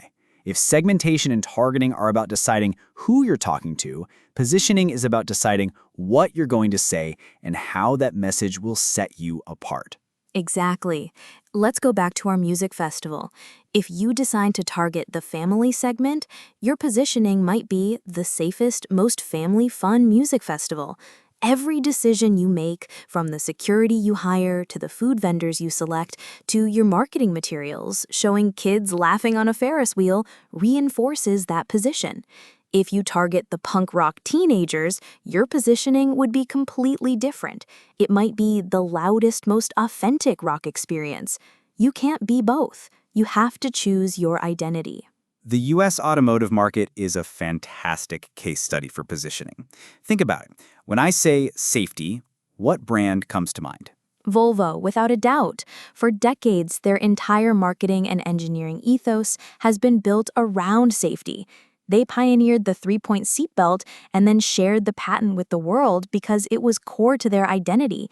They even have a Volvo Saved My Life Club with real testimonials, which is an incredibly powerful way to reinforce that positioning. Precisely. Now, what about reliability?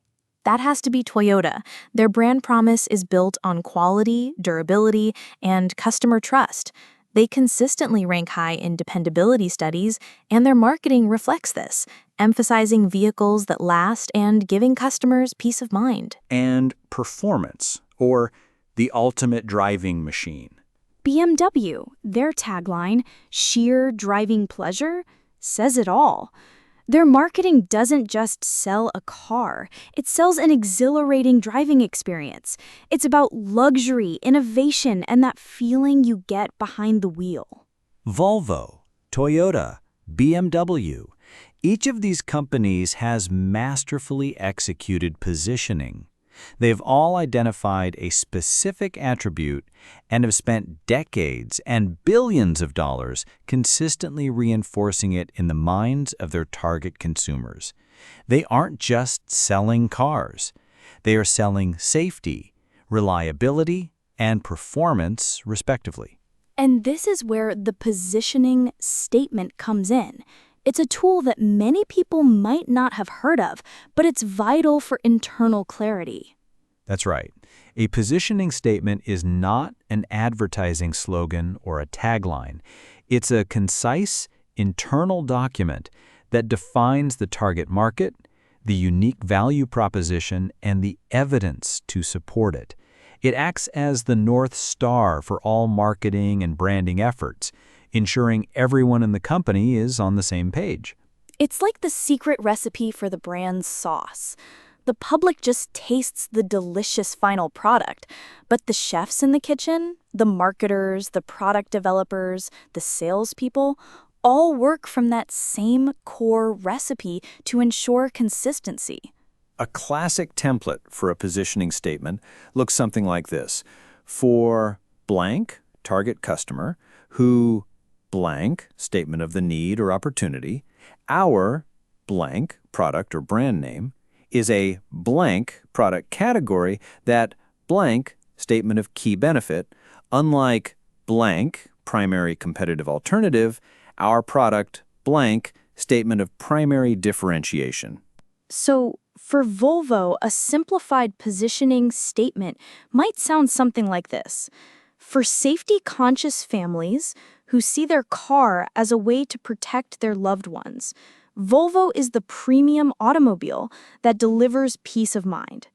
Unlike other luxury car brands that focus on performance or style, Volvo engineers every car with a safety-first philosophy, backed by decades of industry-leading innovation.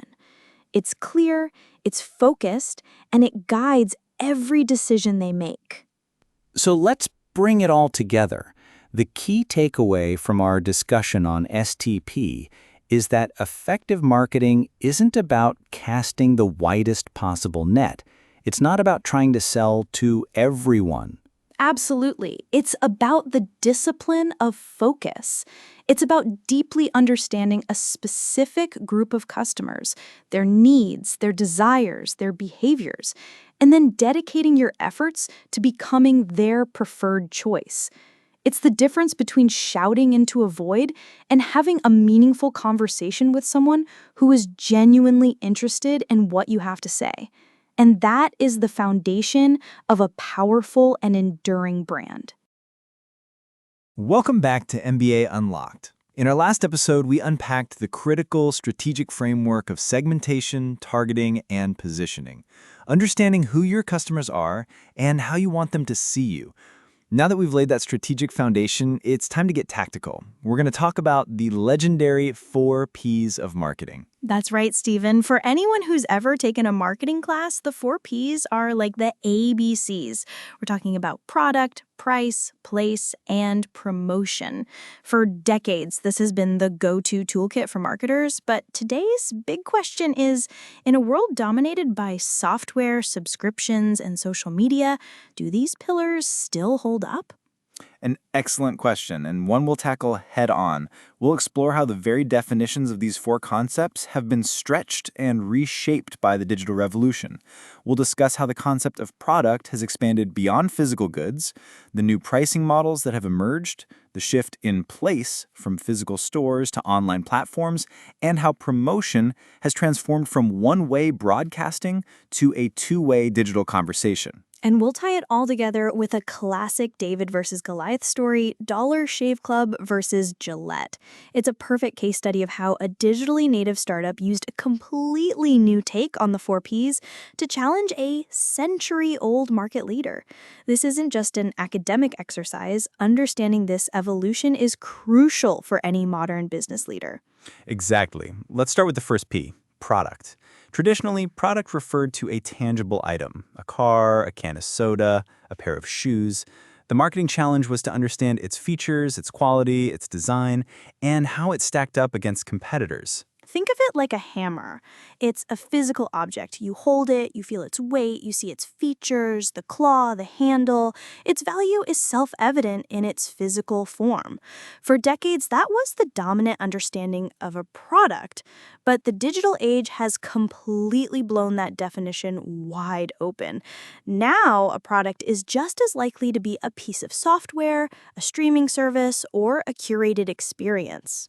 Precisely. The concept of product has expanded to include services and experiences. Think about Netflix or Spotify. Their primary products are not physical goods, but digital services that provide access to a vast library of content. The focus has shifted from the physical object to the user experience, the interface, and the continuous evolution of the service through updates and new features. It's like instead of buying a DVD, you're buying a key to a movie theater that's always open and constantly adding new films.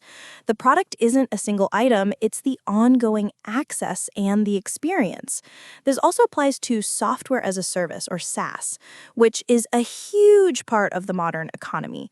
Companies like Salesforce or Adobe don't sell you a disk with software on it anymore. They sell you a subscription to a constantly improving service that lives in the cloud. So this leads us directly to the second P, price. The traditional approach to pricing was often cost plus or based on competitor pricing. You'd calculate your costs, add a margin, and that was your price. But digital products have changed the game. Absolutely. With physical goods, the cost of producing one more unit, one more hammer, is significant. But with a digital product, like a Netflix subscription, the cost of adding one more user is almost zero. This has opened the door to a whole range of new pricing models that were previously unimaginable. A great example is the freemium model, which we see with companies like Spotify and Dropbox. They offer a basic version of their service for free to attract a large user base, and then they offer premium features for a subscription fee. The free version acts as a powerful marketing tool, allowing users to experience the product's value before committing to a purchase. It's like getting a free sample, but it's a sample you can use forever. Dropbox gives you a certain amount of free storage, hoping that once you've integrated it into your life and need more space, you'll be willing to pay. Then you have subscription models like Netflix, which offer unlimited access for a flat monthly fee. And let's not forget dynamic pricing, which is used by companies like Uber and Airbnb. Dynamic pricing is a fascinating evolution. Prices adjust in real time based on supply and demand. During peak hours or in high-demand locations, an Uber ride will cost more. This allows companies to manage demand and maximize revenue. These new pricing strategies are all enabled by the digital nature of the products and the vast amounts of data that can be collected and analyzed. It's a world away from the simple price tag on a physical product. Now, let's talk about the third P, place. Traditionally, place referred to the physical distribution channels where you sell your product. This could be a retail store, a supermarket, or a dealership. The challenge was getting your product onto the right shelves in the right locations. The digital revolution has fundamentally transformed the concept of place. Instead of physical distribution, we now have digital distribution channels. E-commerce websites, app stores, and social media platforms have become the new storefronts. This shift has leveled the playing field, allowing small businesses to reach a global audience without the need for a massive physical retail footprint. Think about it. A small artisan from a remote village can now sell their crafts to customers all over the world through a platform like Etsy. The place is no longer a physical location, it's an online presence. And it's not just about selling, it's also about how customers discover and interact with your product. This includes everything from your company's website to its presence on social media. So this brings us to the final P, promotion. In the pre-digital era, promotion was largely a one-way street. Companies would broadcast their messages to a mass audience through television commercials, radio ads, and print advertising. The communication was from the company to the consumer with very little interaction. It was like shouting your message from a mountaintop and hoping the right people would hear it. But digital marketing has turned this into a two-way conversation. Social media, search engine marketing, and email campaigns allow for direct engagement with customers. Companies can now have a dialogue with their customers, get real-time feedback, and build communities around their brands. And this is all powered by data. Digital promotion is highly targeted and measurable. Companies can track clicks, conversions, and engagement, allowing them to constantly refine their messaging and optimize their campaigns for better results. This is a far cry from the days of guessing how many people saw your billboard. Which brings us to our case study, Dollar Shave Club versus Gillette. This is a story that perfectly illustrates the disruption of the traditional 4Ps.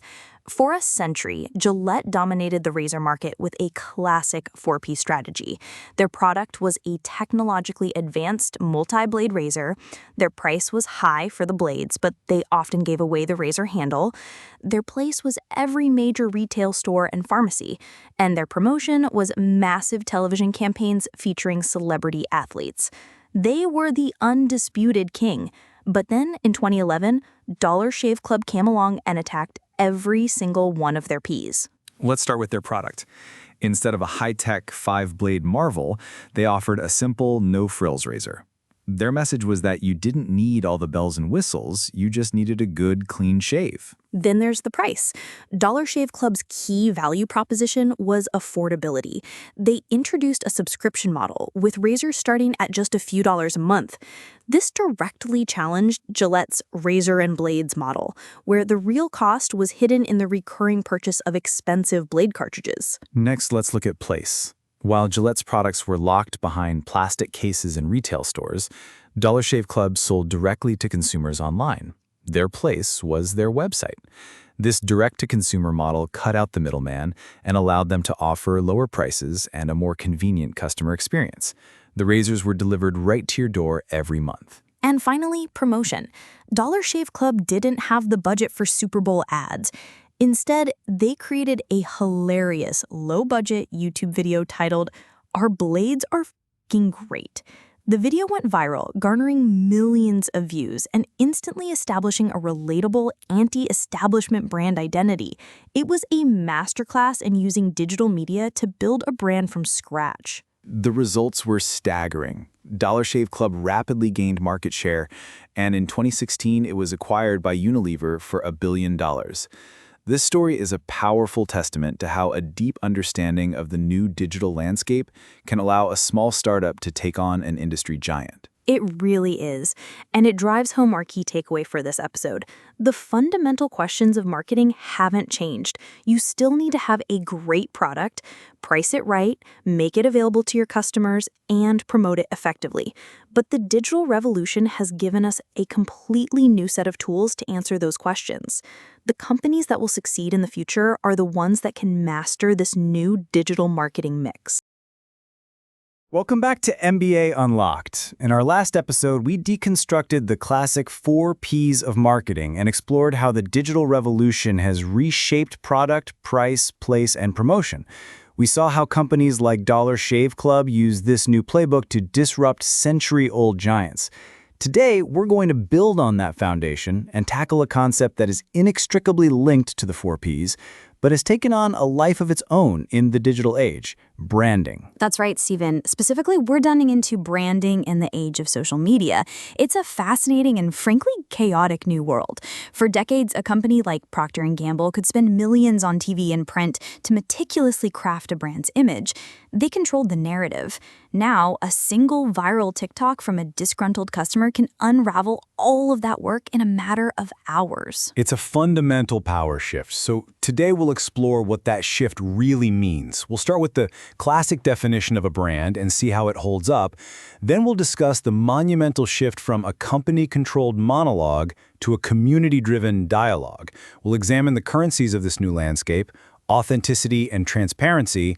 And finally, we'll look at the tools of modern brand building, user-generated content, and influencer marketing. These aren't just trendy buzzwords. Understanding this new reality of branding is critical for anyone in business today. It's about moving from broadcasting a message to building a genuine connection. And that's a theme that touches every single business function, from marketing to product development to customer service. Exactly. So let's start with the fundamentals. What is a brand? At its core, the classic definition of a brand is twofold. First, it's a promise of value. It's an implicit contract with the customer about what they can expect every time they interact with your company, its products, or its services. Second, it's a shortcut for consumer decision-making. In a crowded marketplace, a strong brand helps a consumer quickly identify a product they trust, saving them time and mental energy. I like to think of the traditional brand as a kind of reputational resume. A company carefully curates this resume over years, listing its accomplishments, quality, reliability, heritage, and presents it to the public. For example, when you saw the Coca-Cola logo, you didn't just see a soft drink. You saw a resume that screamed happiness, tradition, and consistency. You knew exactly what you were getting. It was a predictable and comforting shortcut. The company wrote the resume, and the customer read it. That's a perfect analogy. And for most of the 20th century, that model worked beautifully. Companies controlled the means of mass communication, television, radio, newspapers. This allowed them to engage in what was essentially a monologue. They talked, and the customers listened. The brand message was a carefully polished, one-way broadcast from the corporation to the consumer. But social media handed a megaphone to every single person with a smartphone. The monologue has been shattered and replaced by a sprawling, chaotic, and continuous dialogue. A brand is no longer a pristine resume carefully crafted in a boardroom. It's a living, breathing conversation happening in public 24/7.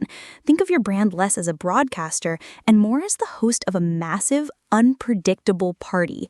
You can set the theme, send out the invitations, and provide the snacks, but you can't control every conversation happening in every corner of the room. And that lack of control is terrifying for many traditional companies, but it's also where the biggest opportunities now lie. This shift to a dialogue forces a new level of accountability and gives rise to two of the most critical concepts in modern branding: authenticity and transparency. Authenticity is about being true to your company's core values, mission, and voice. Transparency is the willingness to be open and honest about your practices, both good and bad. And in this new era, they are non-negotiable. Consumers today, especially younger generations, are incredibly savvy and have a finely tuned radar for inauthenticity. They don't just want to buy from a company, they want to connect with brands that feel real and align with their own values.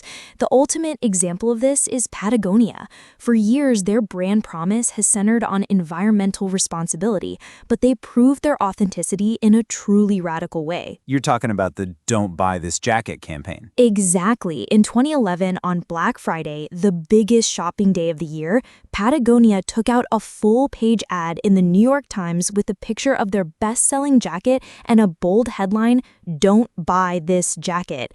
The ad then went on to transparently detail the environmental cost of producing that very jacket, how much water was used, how much carbon was emitted. It was a stunning act of transparency. They were telling their customers to think about their consumption habits, even if it meant not making a sale. It was a huge risk. Conventional wisdom would say it's commercial suicide. But what happened? Their sales actually went up. Why? Because that single act was more powerful than $1 billion in advertising. It proved unequivocally that their commitment to the environment was authentic. It wasn't just marketing spin, it was in their DNA. They built an incredible amount of trust and loyalty by being transparent about their own impact.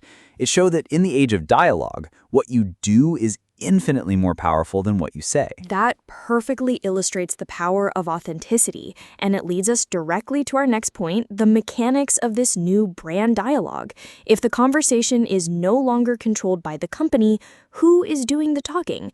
This is where user-generated content and influencer marketing come in. User-generated content, or UGC, is any form of text, videos, images, reviews created by individuals rather than brands. And its power is staggering. Studies consistently show that consumers find UGC to be more influential and trustworthy than brand-created content. One report found that 85% of consumers find UGC more influential than a brand's own photos or videos. Think about it. Are you more likely to trust a slick professional ad for a hotel or a collection of real photos posted by recent guests on TripAdvisor? So it's the digital equivalent of word of mouth, but amplified to a global scale. Influencer marketing is a more structured version of this, where brands collaborate with individuals who have built a dedicated following and credibility within a specific niche. But whether it's a casual post from a happy customer or a paid partnership with a major influencer, the principle is the same. Third-party validation is now a primary driver of brand perception. Which brings us to our case study for today, Glossier. Glossier is a beauty company that is, in many ways, a perfect blueprint for building a brand in the social media age. The company didn't start with a product.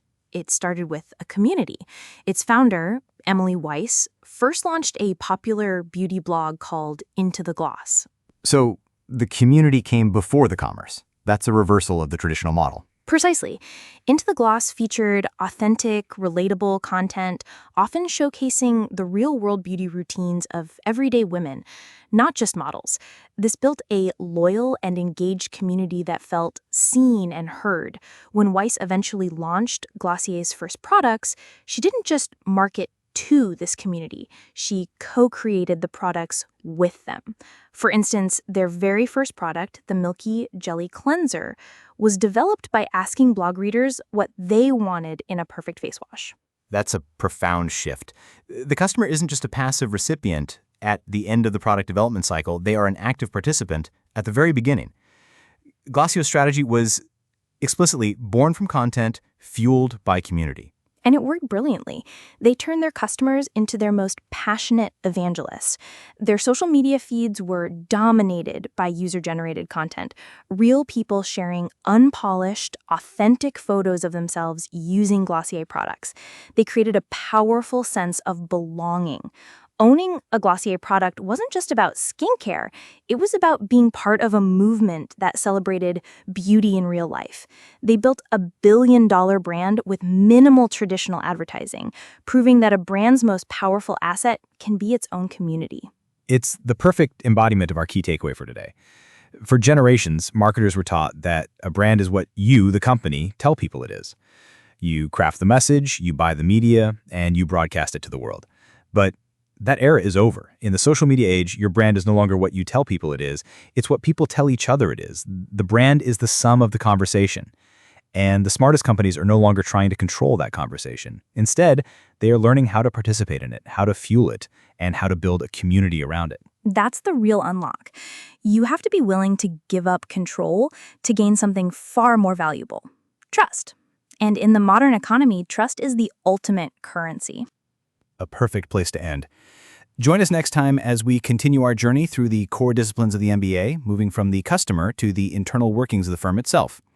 Thanks for listening to MBA Unlocked.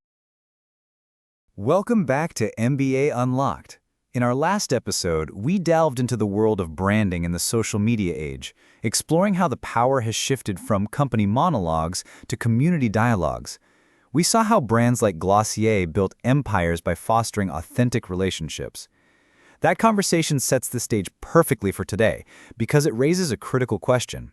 Once you've built that community and earned that loyalty, what is it actually worth in concrete financial terms? Exactly, Stephen. We're moving from the art of branding to the science of business sustainability. It's one thing to have customers who love you, but it's another to build a profitable business model around that love. And that's where today's topic comes in. Today, we are unlocking one of the most powerful metrics in modern business, customer lifetime value, or CLV. We'll be breaking down what it is, how to think about calculating it, and most importantly, how to use it. Specifically, we'll cover 4 key areas. First, we'll define CLV. Second, we'll look at the key inputs for calculating it. Third, we'll explore the all-important ratio of CLV to customer acquisition cost, or CAC. And finally, we'll discuss how understanding CLV can and should shape your entire business strategy. And this isn't just abstract financial modeling. Understanding these concepts is fundamental to anyone in business because it forces you to answer the most important question: are you building a business that can last? It connects your marketing spend directly to long-term profitability and helps you make smarter decisions everywhere, from product design to customer service. It's the numeric proof behind the brand loyalty we talked about last time. Let's start with the foundation. Core concept number 1, what is customer lifetime value? Academically speaking, CLV is a prediction of the net profit attributed to the entire future relationship with a customer. It's not about how much profit you made on their first purchase or even their purchases this year. It's an attempt to forecast the total value they will bring to your business from the moment they become a customer until the moment they stop being one. I love that definition because the key word is future. It fundamentally shifts your perspective. Think of it like this. Focusing on a single transaction is like going on a first date and only caring about whether you get a free dinner. Focusing on CLV is like considering whether this is a person you might want to build a life with.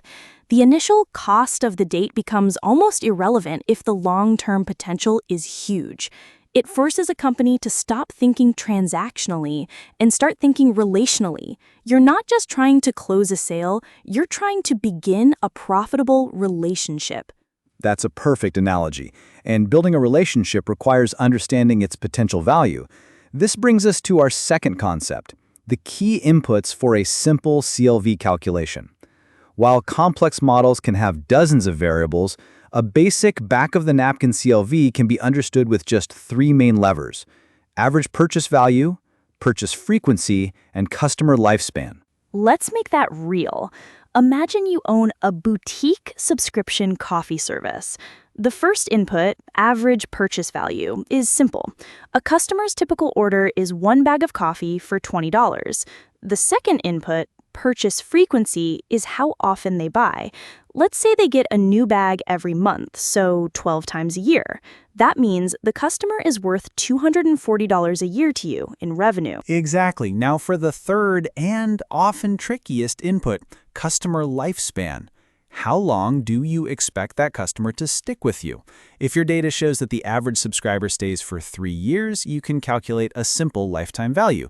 You multiply the annual value, $240, by the lifespan, 3 years, which gives you a total revenue of $720. To get to true CLV, you'd then subtract the costs of goods and servicing over that period to arrive at the net profit. Another way to think of lifespan is through its inverse, churn rate, which is the percentage of customers who leave in a given period. A high churn rate means a short customer lifespan, which is a killer for CLV. And this is precisely why the hook for this episode is so important.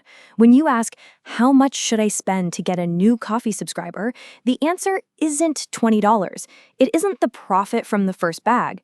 The answer is tied to that projected $720 in revenue. Suddenly, spending $50 or even $100 on a targeted ad to acquire that customer might look like an incredible bargain. Without calculating CLV, you'd never have the confidence to make that investment. You'd be flying blind, worried about the cost of a single ad instead of focusing on the immense value of a long-term loyal customer. You've just perfectly set up our third core concept, the CLV to customer acquisition cost ratio. As you said, Edith, to get that new coffee subscriber, you have to spend money on marketing, sales, promotions. This is your customer acquisition cost, or CAC.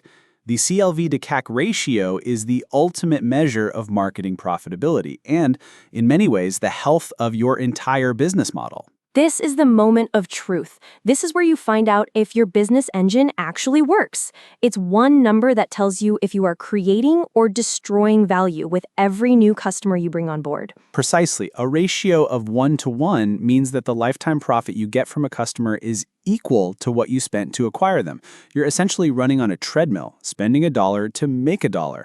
You're not building any enterprise value. A healthy venture-backed software company, for example, often looks for a CLV to CAC ratio of 3-to-1 or higher. This means for every dollar they spend on customer acquisition, they expect to get $3 back in future net profit. That's a recipe for sustainable growth.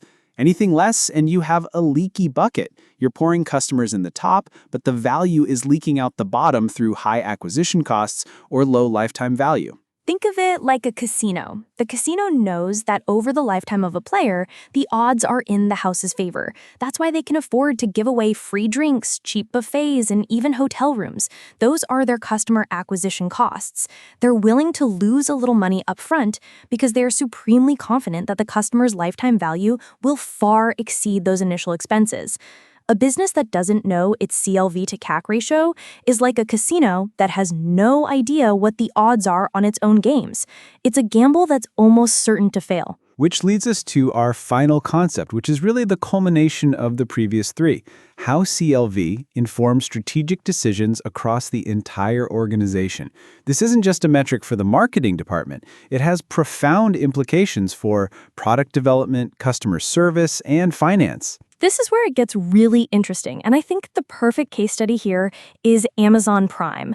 There is no company on earth that understands and weaponizes CLV better than Amazon. Absolutely. Let's break it down. Amazon understands that a Prime member has a dramatically higher CLV than a non-Prime customer. Why? Because of those levers we discussed. Their purchase frequency skyrockets. Instead of bundling purchases to save on shipping, they buy single items impulsively. Their average purchase value over a year goes up because they buy across more categories, from books to electronics to groceries. And most importantly, their customer lifespan increases. Their churn rate is incredibly low because they are locked into the ecosystem. So when you look at what Amazon spends on a Prime member, the free 2-day shipping, the Prime video streaming library, the music service, that's their investment in maximizing CLV. To an outsider, it looks like they're losing a fortune on shipping, but Amazon isn't in the business of making a profit on shipping. They are in the business of creating high CLV customers. They are strategically taking a loss on these perks because they know it turns a regular shopper into a super user whose lifetime value is orders of magnitude higher. That justifies the high upfront and ongoing costs. And it informs their strategy everywhere. It tells the product team to keep adding more value to the Prime bundle to keep churn low. It tells the customer service team that it's worth spending extra time and money to solve a Prime member's problem because the cost of losing them is so high. It tells the marketing team exactly how much they can afford to spend to get someone to sign up for a free trial. Every major decision is viewed through the lens of maximizing long-term value. It all comes back to that key takeaway. Stop thinking about the value of a single transaction and start thinking about the value of the entire customer relationship. Amazon isn't thinking about the profit on the tube of toothpaste you just ordered. They're thinking about the thousands of dollars in profit you represent over the next decade. That long-term view changes everything. It's the difference between being a pawn shop focused on the single transaction and being a private bank focused on a lifetime of wealth management. A fantastic summary, Edith. So, to recap, customer lifetime value is a forecast of the total profit a customer will generate. It's driven by how much they spend, how often they spend it, and for how long they remain a customer. And when you compare that value to what it costs you to acquire them, you get the CLV to CAC ratio, the single best indicator of whether your marketing is profitable and your business model is sustainable. And finally, as exemplified by Amazon, a deep understanding of this metric should guide your most important strategic decisions, justifying investments in the customer experience that might otherwise seem too expensive. It really is a mindset shift. It encourages you to nurture your customer base like a valuable asset, not just hunt for the next sale. And in today's competitive landscape, the businesses that focus on nurturing are the ones that are going to win in the long run. Welcome back to MBA Unlocked. In our last episode, we took a deep dive into customer lifetime value, establishing just how crucial it is to understand the total potential profit from a customer relationship. But knowing what a customer is worth is only one side of the coin. The other, equally critical side is figuring out what to charge them. Exactly, Stephen. It's a perfect bridge. Once you know the long-term value a customer brings, you can make much smarter decisions about the prices you set. That leads us directly into today's topic, which is central to any business's success or failure: pricing strategies. It's a topic that seems simple on the surface, but is packed with strategic depth. Today, we're going to unpack the foundational models that every business leader needs to understand. We'll start with the most basic approach, cost plus pricing. Then we'll move to looking at the market with competition-based pricing. And we'll culminate with what is arguably the most powerful and sophisticated strategy, value-based pricing.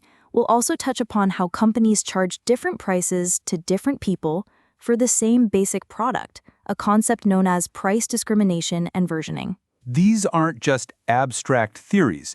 They are the fundamental levers that determine a company's revenue, profitability, and even its brand identity. Getting pricing right is a powerful strategic tool, and getting it wrong can be fatal. And to bring this home for our listeners, think about something as simple as a cup of coffee. Why are you willing to pay $5 for a latte at Starbucks, but you might only pay $1 for a coffee at McDonald's, and you expect it for free as part of your breakfast at a hotel? The core product is essentially the same, hot coffee in a cup, but the price tells a completely different story about the product, the experience, and the customer. That's the perfect setup, Edith, because it shows that pricing is about psychology and strategy, far more than it is about simple calculation.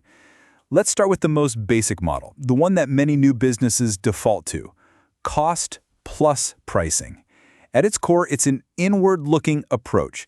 You calculate the total cost of producing your product or service, your variable costs like materials and labor, plus an allocation of your fixed costs like rent and salaries. Then you simply add a standard percentage markup. So if a widget costs you $10 to make and you have a 50% markup, you sell it for $15. It's the bake shop model of pricing. You calculate the cost of your flour, sugar, butter, and your time, add a little extra on top for profit, and that's the price of your cake. The appeal is its simplicity. You know your costs, you add your margin, and you can almost guarantee you'll make a profit on each unit sold, assuming they sell. And that's the giant assumption, isn't it? The fatal flaw of cost plus pricing is that it operates in a vacuum. It completely ignores two of the most critical external factors: the customer and the competition. The model doesn't ask what value the customer perceives in the product, nor does it consider what a competitor might be charging for a similar item. You might price your cake at $15, but if the bakery next door sells an equally delicious cake for $12, or if customers in that neighborhood only see it as a $10 treat, your inventory is going to sit on the shelf. It's like building a beautiful bridge but not checking if there's a river to cross. You've done the internal math perfectly, but it's disconnected from the reality of the marketplace. This is why it's often the strategy of companies that are production-oriented rather than market-oriented. They're focused on what they make and what it costs them, not on who they're selling to and what they value. So, which leads us logically to the next strategy, which corrects for one of those flaws. Let's talk about competition-based pricing. This is an outward-looking approach where you anchor your price primarily on what your competitors are charging. You might choose to price at parity with them, slightly below to capture market share, or even above them to signal a premium quality difference. This is the strategy you see in action every single day at the gas station. Two stations on opposite corners of an intersection will have prices that are almost identical, often changing within hours of each other. Neither owner is doing a deep cost analysis on that particular day. They are simply reacting to their immediate competitor. They're playing defense. Exactly. The main benefit is that it keeps you in the game and is relatively simple to implement. You're acknowledging market realities. However, it carries its own significant risks. The most obvious one is the potential for a race to the bottom. If you and your competitor just keep trying to undercut each other, you can trigger a price war that erodes profits for everyone in the industry. And it also assumes that your product and your competitor's product are more or less interchangeable in the customer's mind. By pricing based on your competitor, you're implicitly telling the market we're basically the same as them. You're letting your competitor, who may have a completely different cost structure or brand strategy, dictate your price. If your product is actually superior, you're leaving money on the table. If it's inferior, you might not be able to compete long term. And that brings us to the holy grail of pricing strategy, the one most emphasized in top MBA programs: value-based pricing. This strategy turns the previous two models on their head. It doesn't start with your costs, and it doesn't start with your competitors. It starts and ends with the customer. The price is set based on the perceived value that the product or service delivers to that customer. This is where the world's most successful companies excel, and there's no better example than Apple's pricing strategy for the iPhone. The manufacturing cost of an iPhone is a tiny fraction of its retail price. If Apple used a cost-plus model, the phone would be hundreds of dollars cheaper. If they used a purely competition-based model, they might price it closer to a high-end Samsung phone, but Apple does neither. They use value-based pricing. Apple understands that they aren't just selling a collection of components. They are selling a seamless user experience, a high-performance camera that replaces a standalone device, a portal to an entire ecosystem of apps and services, a fashion accessory, and a status symbol. The price is set to capture a portion of that immense, multifaceted value. It's the difference between selling a drill bit and selling the ability to make a hole. A cost-plus thinker sells the physical drill bit. A value-based thinker understands that the customer needs a hole, and the value of that hole, say to hang a priceless family portrait, is far greater than the cost of the metal bit. Apple isn't just selling the phone. It's selling the ability to effortlessly capture and share your life's most important moments, to manage your work, and to signal your place in the social hierarchy. That value is what people are paying for. And to do this effectively, a company must have an incredibly deep understanding of its customer segments. This brings us to a related, advanced concept, price discrimination, and its more common implementation, versioning. In simple terms, price discrimination means charging different prices to different customers for the same or a very similar product. Which sounds a bit unfair on the surface, but we see it all the time. Think about airline tickets. Everyone on the plane is going from New York to London, but the person in seat 3A paid $5,000 for a first-class ticket, while the person in 33B paid $500 for an economy ticket. It's the same core service, transportation, but the product has been versioned. Precisely. The airline has created different versions of the product to appeal to different customer segments with different perceived values. The business traveler values flexibility, comfort, productivity, and the ability to arrive well-rested. That value is worth the premium. The vacationer values getting to the destination as cheaply as possible and is willing to trade comfort and convenience for a lower price. It's a masterful form of value-based pricing applied to different segments. We also see this constantly in the software world. A company like Adobe or Salesforce will offer different tiers: a basic plan for individuals, a professional plan for small teams, and an enterprise plan for large corporations. The core software is the same, but each version unlocks features that are valuable to that specific segment. The enterprise client gets advanced security, dedicated support, and integration capabilities that a freelancer would never need, but that are immensely valuable to a global firm. They aren't just paying more because they're bigger. They're paying more because they are getting more value from those specific features. So to tie it all together, we have these three core pricing strategies. Cost plus, which is simple but dangerously myopic. Competition-based, which is market-aware but can lead to price wars and ignores your unique value. And value-based, which is the most difficult to execute because it requires deep customer insight, but is ultimately the most profitable and strategically sound. And that brings us to our key takeaway. Pricing is not just a financial calculation you hand off to the accounting department. It is one of the most powerful strategic tools a company has to communicate its value to the market. Your price tells a story. The $5 Starbucks coffee tells a story of a premium experience, a third place between home and work. The $1 McDonald's coffee tells a story of speed, convenience, and accessibility. Your price is a direct signal of your brand's promise. It defines who your customer is and what you believe you are worth.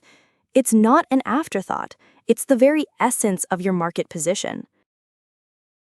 Welcome back to MBA Unlocked. In our last episode, we delved deep into the art and science of pricing, exploring how a company captures the value it creates. But setting a price is only one part of the equation. Once a customer decides to buy, you face an equally complex challenge. How do you actually get the product into their hands? That brings us to the backbone of modern commerce, the topic for today's episode, the supply chain. Exactly, Stephen. It's a perfect transition, because what good is a brilliant pricing strategy if your shelves are empty or your delivery is weeks late? Today, we're pulling back the curtain on the incredible journey our products take. We'll start by defining what a supply chain really is, then we'll unpack the critical strategic trade-off every company must make between efficiency and responsiveness. We'll also explore a fascinating and costly phenomenon known as the bullwhip effect. And finally, we'll look at how cutting-edge technology is transforming this entire field. These aren't just logistical puzzles. They are central to a company's strategic success. Understanding the flow of goods, information, and capital from the raw material supplier all the way to the end customer is what separates market leaders from laggards. It's the hidden nervous system of the global economy. So let's begin with the fundamentals. From an academic standpoint, what exactly are we talking about when we say supply chain? I'm glad you asked because it's a term that's used a lot but often misunderstood. Let's make it real. Take the smartphone in your pocket. That device didn't just appear in the store. Its journey is a miracle of global coordination. It started with minerals mined in places like the Congo, which were then shipped to be refined. Meanwhile, highly specialized components like the processor and the camera sensors were being designed and manufactured in the United States, Taiwan, or Germany. And that's just the beginning of the network. Each of those component manufacturers has its own set of suppliers for raw materials, machinery, and software. It's a chain of chains. Precisely. All those disparate parts then travel to a massive assembly plant, most likely in Asia, where they are put together with incredible precision. From there, the finished phone is packaged and shipped by air or sea to distribution centers all over the world. Finally, it's trucked to the local store or warehouse, arriving just in time for you to buy it. That entire sprawling global network of organizations, people, activities, information, and resources, from the mine to your hand, that is the supply chain. It's less like a simple chain and more like a complex, interconnected web. That's a fantastic illustration, Edith, and it perfectly sets up our next core concept, the fundamental strategic trade-off in designing that web. Every company has to make a choice between prioritizing efficiency or prioritizing responsiveness. You can't maximize both. An efficient supply chain is all about one thing: minimizing cost. Think of large production runs, infrequent but massive shipments via sea freight, and centralized warehouses to achieve economies of scale. The goal is to produce and move each unit for the lowest possible price. Think of a company that sells something basic like canned soup. They don't need to react to rapidly changing trends. Their goal is to be the most cost-effective provider on the grocery store shelf. So they'll use an efficiency-focused supply chain. They'll produce millions of cans at a time, ship them on slow-moving trains and boats, and store them in huge regional warehouses. The cost per can is minuscule, but the system is slow and inflexible. Exactly. On the other end of the spectrum is the responsive supply chain. Here, the primary goal isn't cost, it's speed and flexibility. It's about being able to react quickly to unpredictable customer demand. This often means smaller production batches, using more expensive air freight instead of sea freight, and maintaining a decentralized network of smaller warehouses closer to customers. This is where we see one of the most famous case studies in any MBA operations course: Zara's fast fashion supply chain. Traditional clothing retailers might plan their collections a year in advance and use an efficient, cost-focused supply chain that takes months to deliver products. Zara completely flipped the script. Their success is built on an incredibly responsive supply chain. How do they achieve that responsiveness? It's a combination of things. They centralize their design and a significant portion of their manufacturing in Spain and Portugal, close to their European headquarters. This gives them immense control and speed. They produce in small batches so they aren't stuck with massive amounts of unsold inventory. Their designers get real-time feedback from store managers about what's selling and what isn't. This information is fed directly back to the design team, who can create a new style, get it produced, and have it hanging in stores worldwide in a matter of weeks, not months. So they're paying more per garment for manufacturing and shipping, but that cost is offset by selling more items at full price and having fewer markdowns. They're using their supply chain not just for delivery, but as a strategic weapon to meet fleeting fashion trends. Absolutely. It's the perfect example. It's more expensive, yes, but it allows them to be incredibly responsive to what customers want right now. They chose responsiveness over pure efficiency, and it became their defining competitive advantage. It's a strategic choice. Do you want to be Walmart with its legendary efficiency or Zara with its legendary responsiveness? And making the wrong choice or failing to manage that system can lead to massive problems. This brings us to a critical concept known as the bullwhip effect. In a supply chain, information about customer demand flows upstream from the retailer to the distributor to the manufacturer and finally to the raw material supplier. The bullwhip effect describes how small, minor fluctuations in demand at the retail level can become hugely amplified as they move up the chain. This is one of my favorite concepts because the analogy is so perfect. Imagine you're holding a long bullwhip. A small, subtle flick of your wrist, that's the small change in customer demand, can cause the tip of the whip to create a loud, violent crack. That crack is the chaos experienced by the supplier at the other end of the chain. How does this play out in business? So let's imagine a retailer like Best Buy sees a small 5% increase in demand for a certain brand of television. To be safe and avoid stocking out, the store manager might increase their next order to their distributor by 10%. The distributor sees this bigger order coming from Best Buy and other retailers. They get nervous about a potential shortage, so they might increase their order to the manufacturer by 20%.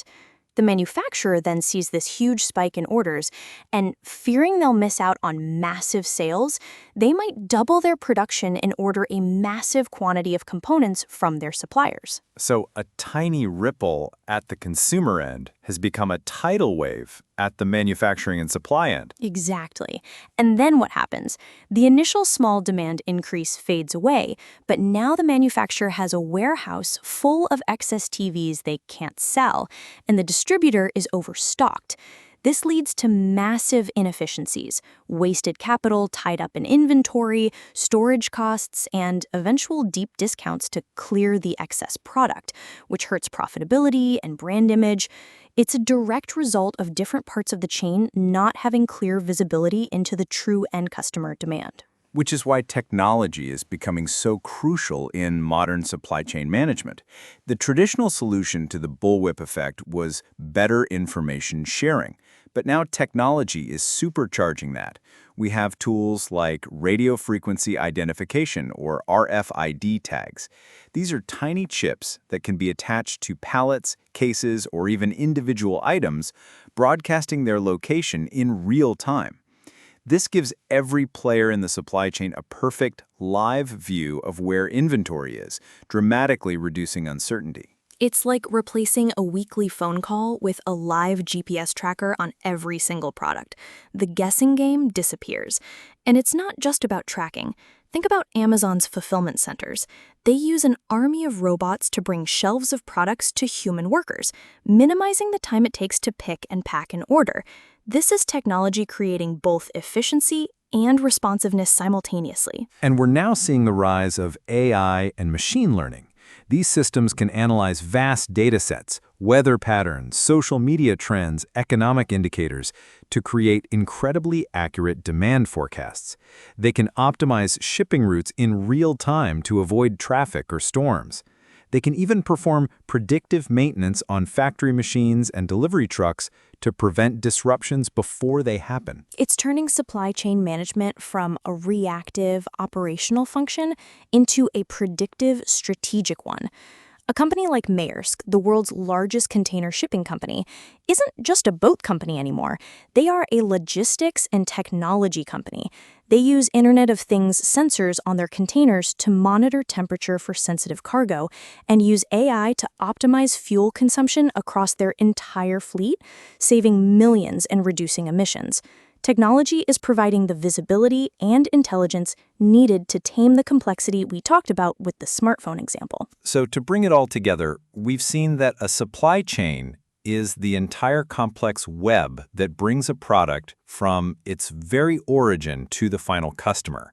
We've established that designing this web involves a critical trade-off between the low cost of an efficient chain and the speed and flexibility of a responsive one. We've also highlighted the danger of the bullwhip effect, where poor information flow can amplify demand signals and cause chaos.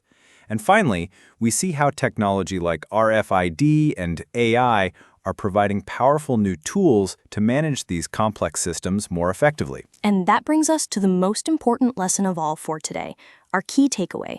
A company's supply chain is not just a cost center or a boring logistical function that happens in the background. In today's globalized, fast-paced world, it is a powerful and direct source of competitive advantage. Whether you win by being the cheapest, like Walmart, or the fastest, like Zara, your success is fundamentally built on the design and execution of your supply chain. It's the engine that makes the entire business model work. Welcome back to MBA Unlocked. In our last episode, we explored the incredible complexity of global supply chains, the intricate web that brings products from all corners of the world to our doorstep. We discussed how a company's supply chain can be a massive source of competitive advantage. Exactly, Stephen. And that conversation sets the stage perfectly for today. Because once you have that supply chain in place, the very next question is, how well does it actually run? How do you make it faster, cheaper, and more reliable? That brings us to the core of operations management. Today, we're drilling down from the macro view of the supply chain to the micro view of individual processes. We'll be talking about process analysis and bottlenecks. We'll be covering 4 key ideas that are fundamental to any MBA operations course. And these are concepts that you'll see everywhere once you know what to look for. First, we'll talk about process flow mapping, which is just a fancy way of saying drawing out the steps. Then we'll get to the star of the show, identifying the bottleneck. We'll also touch on a surprisingly powerful little formula called Little's Law. And finally, we'll wrap it all up with the theory of constraints, a management philosophy that tells you where to focus your efforts for maximum impact. Precisely. Understanding these concepts is critical because they are the tools business leaders use to diagnose problems, improve efficiency, and ultimately deliver more value to the customer. Improving a process, whether it's manufacturing a car or onboarding a new employee, is the engine of business improvement. So let's start with the foundational tool, process flow mapping. At its core, this is simply the act of visualizing a process. You identify every single step, every decision point, and every handoff involved in getting from a starting point to an endpoint. It sounds almost childishly simple, like drawing a comic strip of how something gets done. But its power is in its clarity. Think about baking a cake. You have distinct steps: gathering ingredients, mixing the batter, preheating the oven, baking, cooling, and frosting. If you were to draw that out, you'd use boxes for activities like mix batter and diamonds for decision points like, is the cake baked through? That's a process flow map. And in a business context, this is incredibly powerful. Imagine mapping the process for a mortgage loan application at a bank. You'd have steps like customer submits application, credit check performed, appraisal ordered, underwriter reviews file, and finally loan approved or denied. By mapping this, you make the invisible work visible. You can see exactly who's responsible for what, where information flows, and how long each step is supposed to take. Without this map, you're flying blind. That's the why it matters hook right there. It's about making the invisible visible. When a process feels slow or broken, managers often have a vague sense of the problem, but they can't pinpoint it. Mapping the process forces a shared, objective understanding of what's actually happening. It takes the guesswork out of it. Suddenly, everyone in the meeting is looking at the same diagram and can say, wait a minute, why do we have 3 different people approving this one small expense? That seems redundant. You can't have that conversation without the map. Exactly. And once you have that map, you can start analyzing it. This brings us directly to our second and arguably most critical concept, identifying the bottleneck. In any process with multiple steps, one step will inevitably be the slowest. That slowest step is the bottleneck. It's the constraint that dictates the maximum output of the entire system. The capacity of your entire process is equal to the capacity of its bottleneck. This is the post office phenomenon. You walk in, see 10 counter windows, but only 3 are staffed. Then you see a long, snaking line of people waiting. Even if 2 of the 3 clerks are lightning fast, the third one might be meticulously slow, or maybe they handle complex international shipping that takes forever. That one slow station, or that one slow clerk, is the bottleneck. It doesn't matter how fast everyone else is, the line will only move as fast as that single slowest point allows. Let's apply this to a classic MBA case, the the fast food drive-thru. It's a process everyone understands. You have several steps: placing your order at the speaker, driving to the window, making the payment, and receiving your food. Where is the bottleneck? Well, it depends. During the morning coffee rush, the bottleneck might be the person making the complex espresso drinks. But during the lunch rush, when orders are bigger, it might be the grill station trying to keep up with burger demand. And improving any other part of that process is a complete waste of time and money if you don't address the bottleneck. Let's say the bottleneck is the grill. You could install a brand new, hyper-efficient payment system that processes credit cards in half a second. But what good does that do? Customers will just pay faster and then what? Wait longer for their food? You've just shifted the waiting area from before the payment window to after it. The total time a customer spends in the drive-thru hasn't changed because you didn't fix the actual constraint. You've improved a non-bottleneck, which is a classic operational mistake. This is such a crucial point, and it leads us to Little's Law. This is a simple but profound equation developed by Professor John Little at MIT. It states that for a stable system, the average number of items in that system, which we call inventory, is equal to the average rate at which items leave the system, the throughput, multiplied by the average time an item spends in the system, the flow time. So, inventory equals throughput times flow time. Okay, I know that sounds like academic jargon, so let's make it real. Imagine a nightclub. The inventory is the number of people inside the club at any given time. The throughput is the rate at which people leave the club, say 50 people per hour. And the flow time is the average amount of time a person spends inside the club. If you know that on average people stay for 2 hours, that's flow time, and 50 people are leaving per hour, throughput, you can calculate that there must be 100 people inside.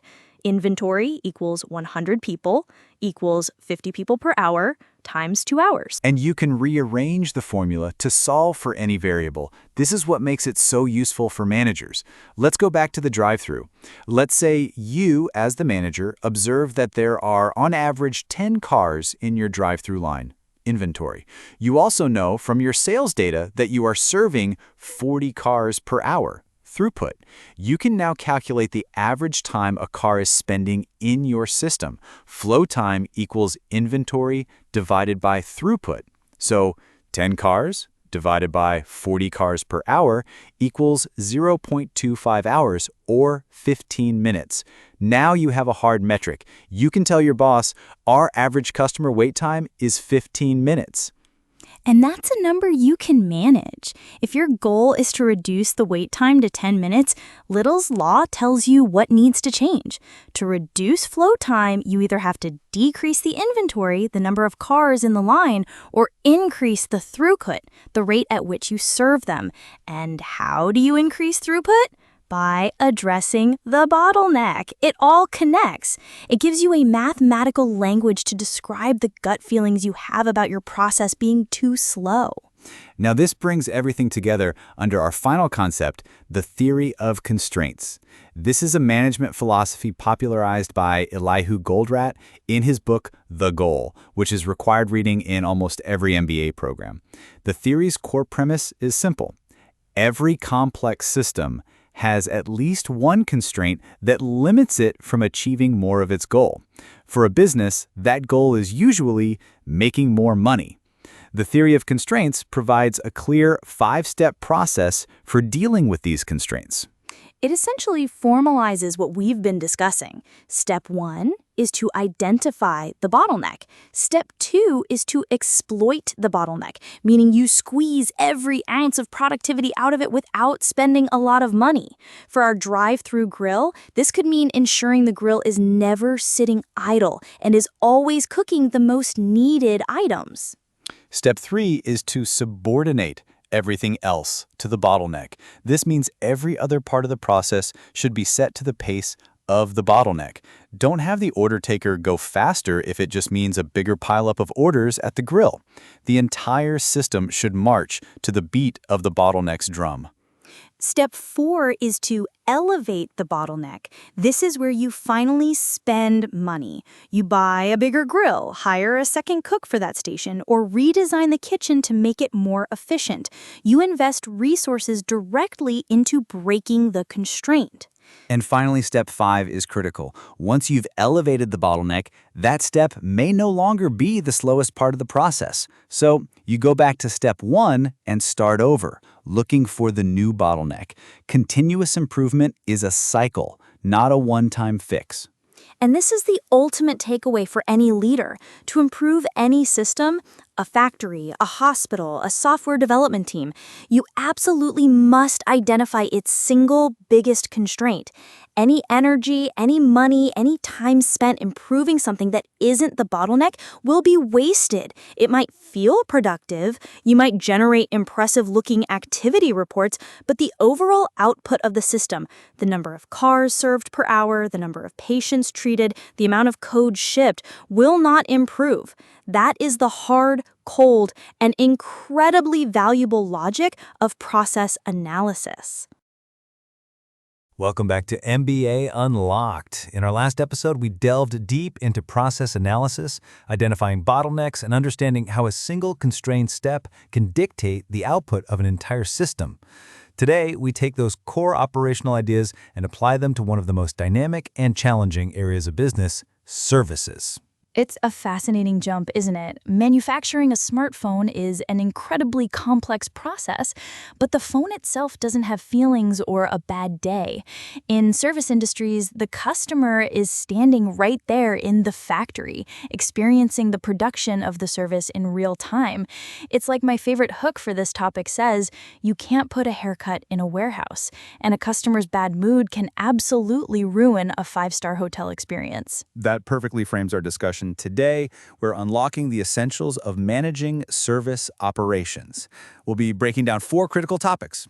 First, we'll define what makes a service unique by looking at its key characteristics.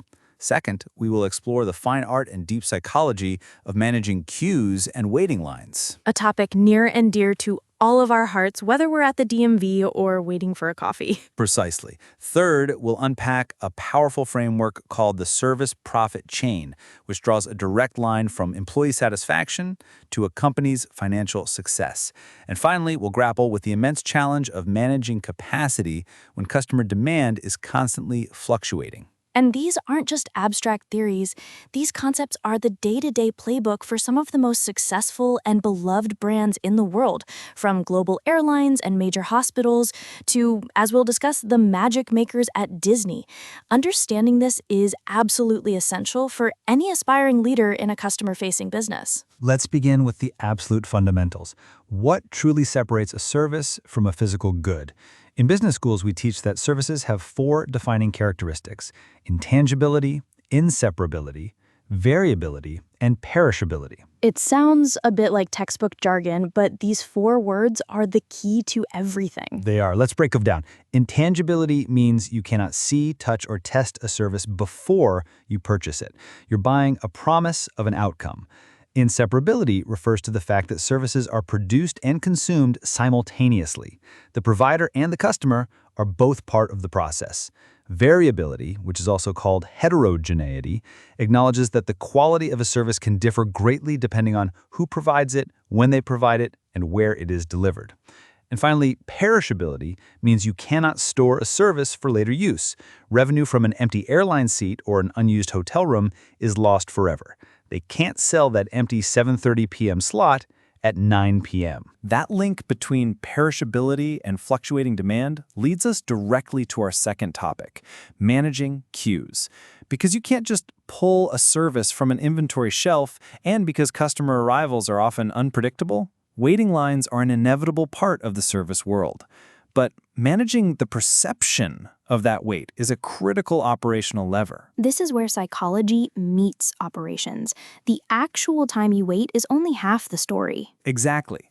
Research in this area, pioneered by experts like David Meister, reveals some fascinating truths about how we experience waiting. For instance, unoccupied time feels significantly longer than occupied time. Pre-process waits, waiting to even get started, feel longer than in-process waits. And perhaps most importantly, uncertain or unexplained waits are far more frustrating than known, finite waits. And for the masterclass in applying these psychological principles, we have to look at Disney. They are the undisputed geniuses of queue management. When you wait for a ride at a Disney park, you are rarely just standing in a sterile line. The queue for an attraction like the Twilight Zone Tower of Terror is an elaborate, themed lobby of a haunted hotel. It tells a story. It turns what would be dead, unoccupied time into an engaging, occupied part of the experience. They also post digital wait times at the entrance to every ride. This addresses the uncertainty principle. Knowing from the start that it's a 40-minute wait allows you to mentally prepare for it, which is far less stressful than standing there anxiously with no end in sight. You mentioned Disney's employees, or cast members, as they call them, and that's a perfect bridge to our third concept, the service profit chain. This is a framework first introduced in the Harvard Business Review that fundamentally changed how companies view the role of their employees. It posits that profit and growth are driven primarily by customer loyalty. Loyalty is a direct result of customer satisfaction. Satisfaction is largely influenced by the value of the services provided.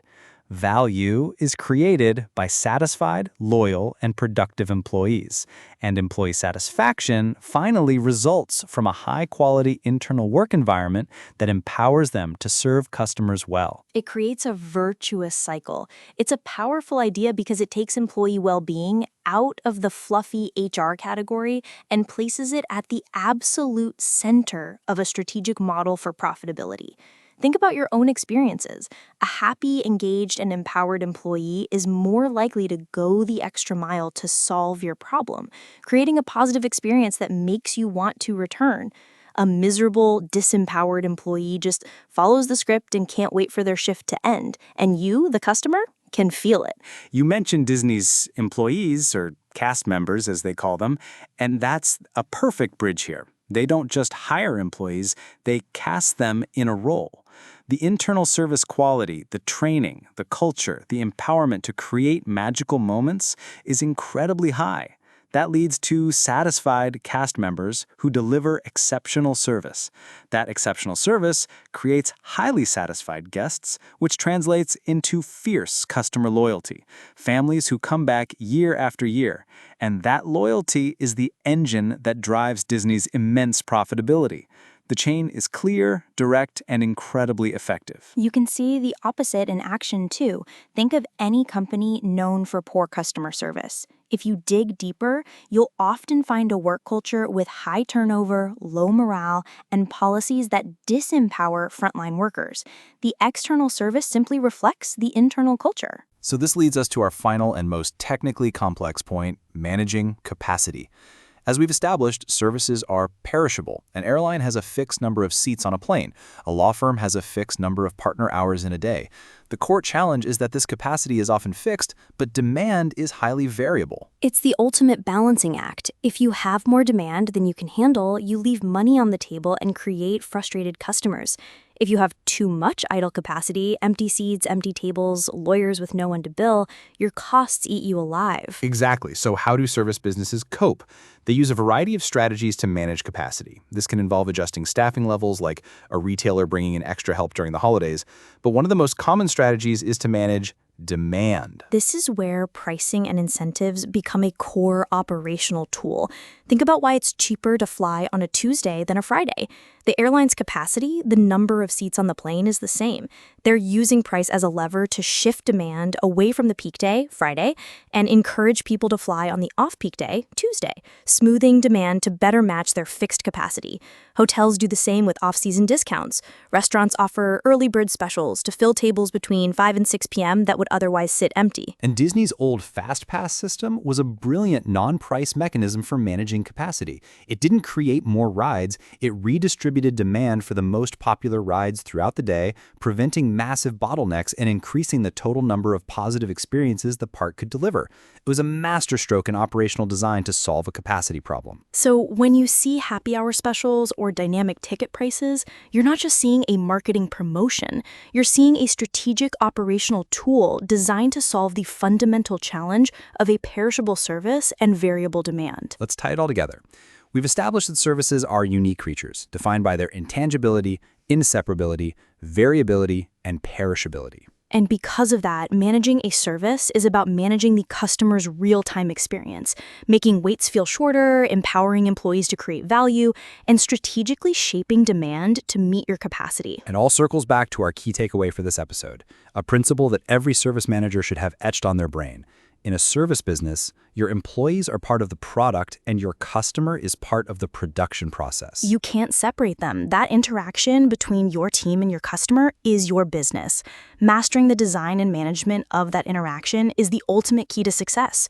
Join us next time for another episode of MBA Unlocked. Welcome back to MBA Unlocked. In our last episode, we delved into the unique world of service operations, exploring how managing intangible products like a hotel stay or a financial consultation requires a completely different playbook from traditional manufacturing. We talked about the challenges of perishability and the crucial link between employee satisfaction and customer loyalty. Exactly, Stephen. We left off by establishing that in a service business, your customer is often part of the production process itself. Today, we're pivoting from the service counter back to the factory floor and beyond to tackle a topic that revolutionized manufacturing and has since reshaped almost every industry: quality management and Lean Six Sigma. It's a perfect transition. Whether you're providing a service or building a product, the quality of your output is paramount. Today, we're going to unpack the philosophies that turned quality from an afterthought into the central organizing principle of some of the world's most successful companies. We'll be covering 4 key areas. First, we'll look at the foundational philosophy of the Toyota Production System, or TPS, and the concept of lean. Then we'll examine Six Sigma, its data-driven cousin. After that, we'll break down some essential tools from the Quality Toolkit, concepts you'll hear constantly in business, like just-in-time, Poka-yoke, and Kaizen. And finally, we'll explore how these ideas, born on the factory floor, have been brilliantly adapted for knowledge work, software development, and modern office environments.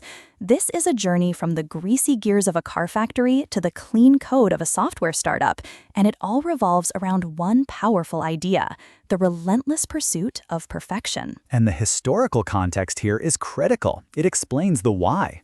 In the 1970s, the phrase "made in Japan" was often used dismissively in the West, implying cheap, low-quality products. It's hard for many of us to imagine now, but it was a punchline. Yet by the 1990s, it had become a hallmark of world-class quality, reliability, and engineering excellence. Think of brands like Toyota, Sony, and Honda. That seismic shift wasn't an accident. It was the result of a revolutionary philosophy of continuous improvement that fundamentally changed manufacturing forever. It's a story of how a commitment to quality can transform not just a company, but an entire nation's economic reputation. A perfect place to start is with the origin of that revolution, the Toyota Production System, or TPS. At its heart, TPS isn't just a set of tools, it's a deep-seated philosophy. The core principle is the complete and utter elimination of waste, or muda in Japanese. Toyota identified 7 original categories of waste, things like overproduction, waiting time, unnecessary transport, overprocessing, excess inventory, unnecessary motion, and, of course, defects. The entire system is designed to systematically identify and eradicate these forms of waste from every single process. The concept of muda is so powerful because it reframes how you see work. Think about a chef in a busy restaurant kitchen. If the chef has to walk 10 feet to a fridge every time they need an onion, that's waste of motion. If they chop 50 onions but only need 20 for the night's service, that's waste of overproduction and inventory. If a prepared dish sits on the pass, getting cold, that's waste of waiting. A world-class kitchen, like a lean factory, is a ballet of efficiency where every tool is within reach, every ingredient is prepped just in time, and every movement has a purpose. The goal of lean is to turn every workplace into that perfectly choreographed kitchen, relentlessly hunting down and eliminating those wasteful steps that add cost but not value. That's a fantastic analogy. And while lean is focused on flow and waste elimination, a parallel methodology emerged in the West that focused on a different but related problem: variation. This is Six Sigma. Developed at Motorola in the 1980s and famously championed by Jack Welch at General Electric, Six Sigma is a rigorously data-driven and statistical approach to eliminating defects.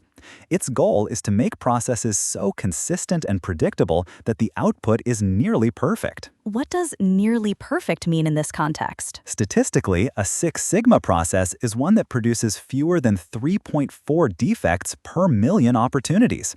So, if you're making 1,000,000 car doors, a Six Sigma level of quality means fewer than 4 of them will have a defect. It achieves this through a structured problem-solving method, most commonly known as DMAC: define, measure, analyze, improve, and control.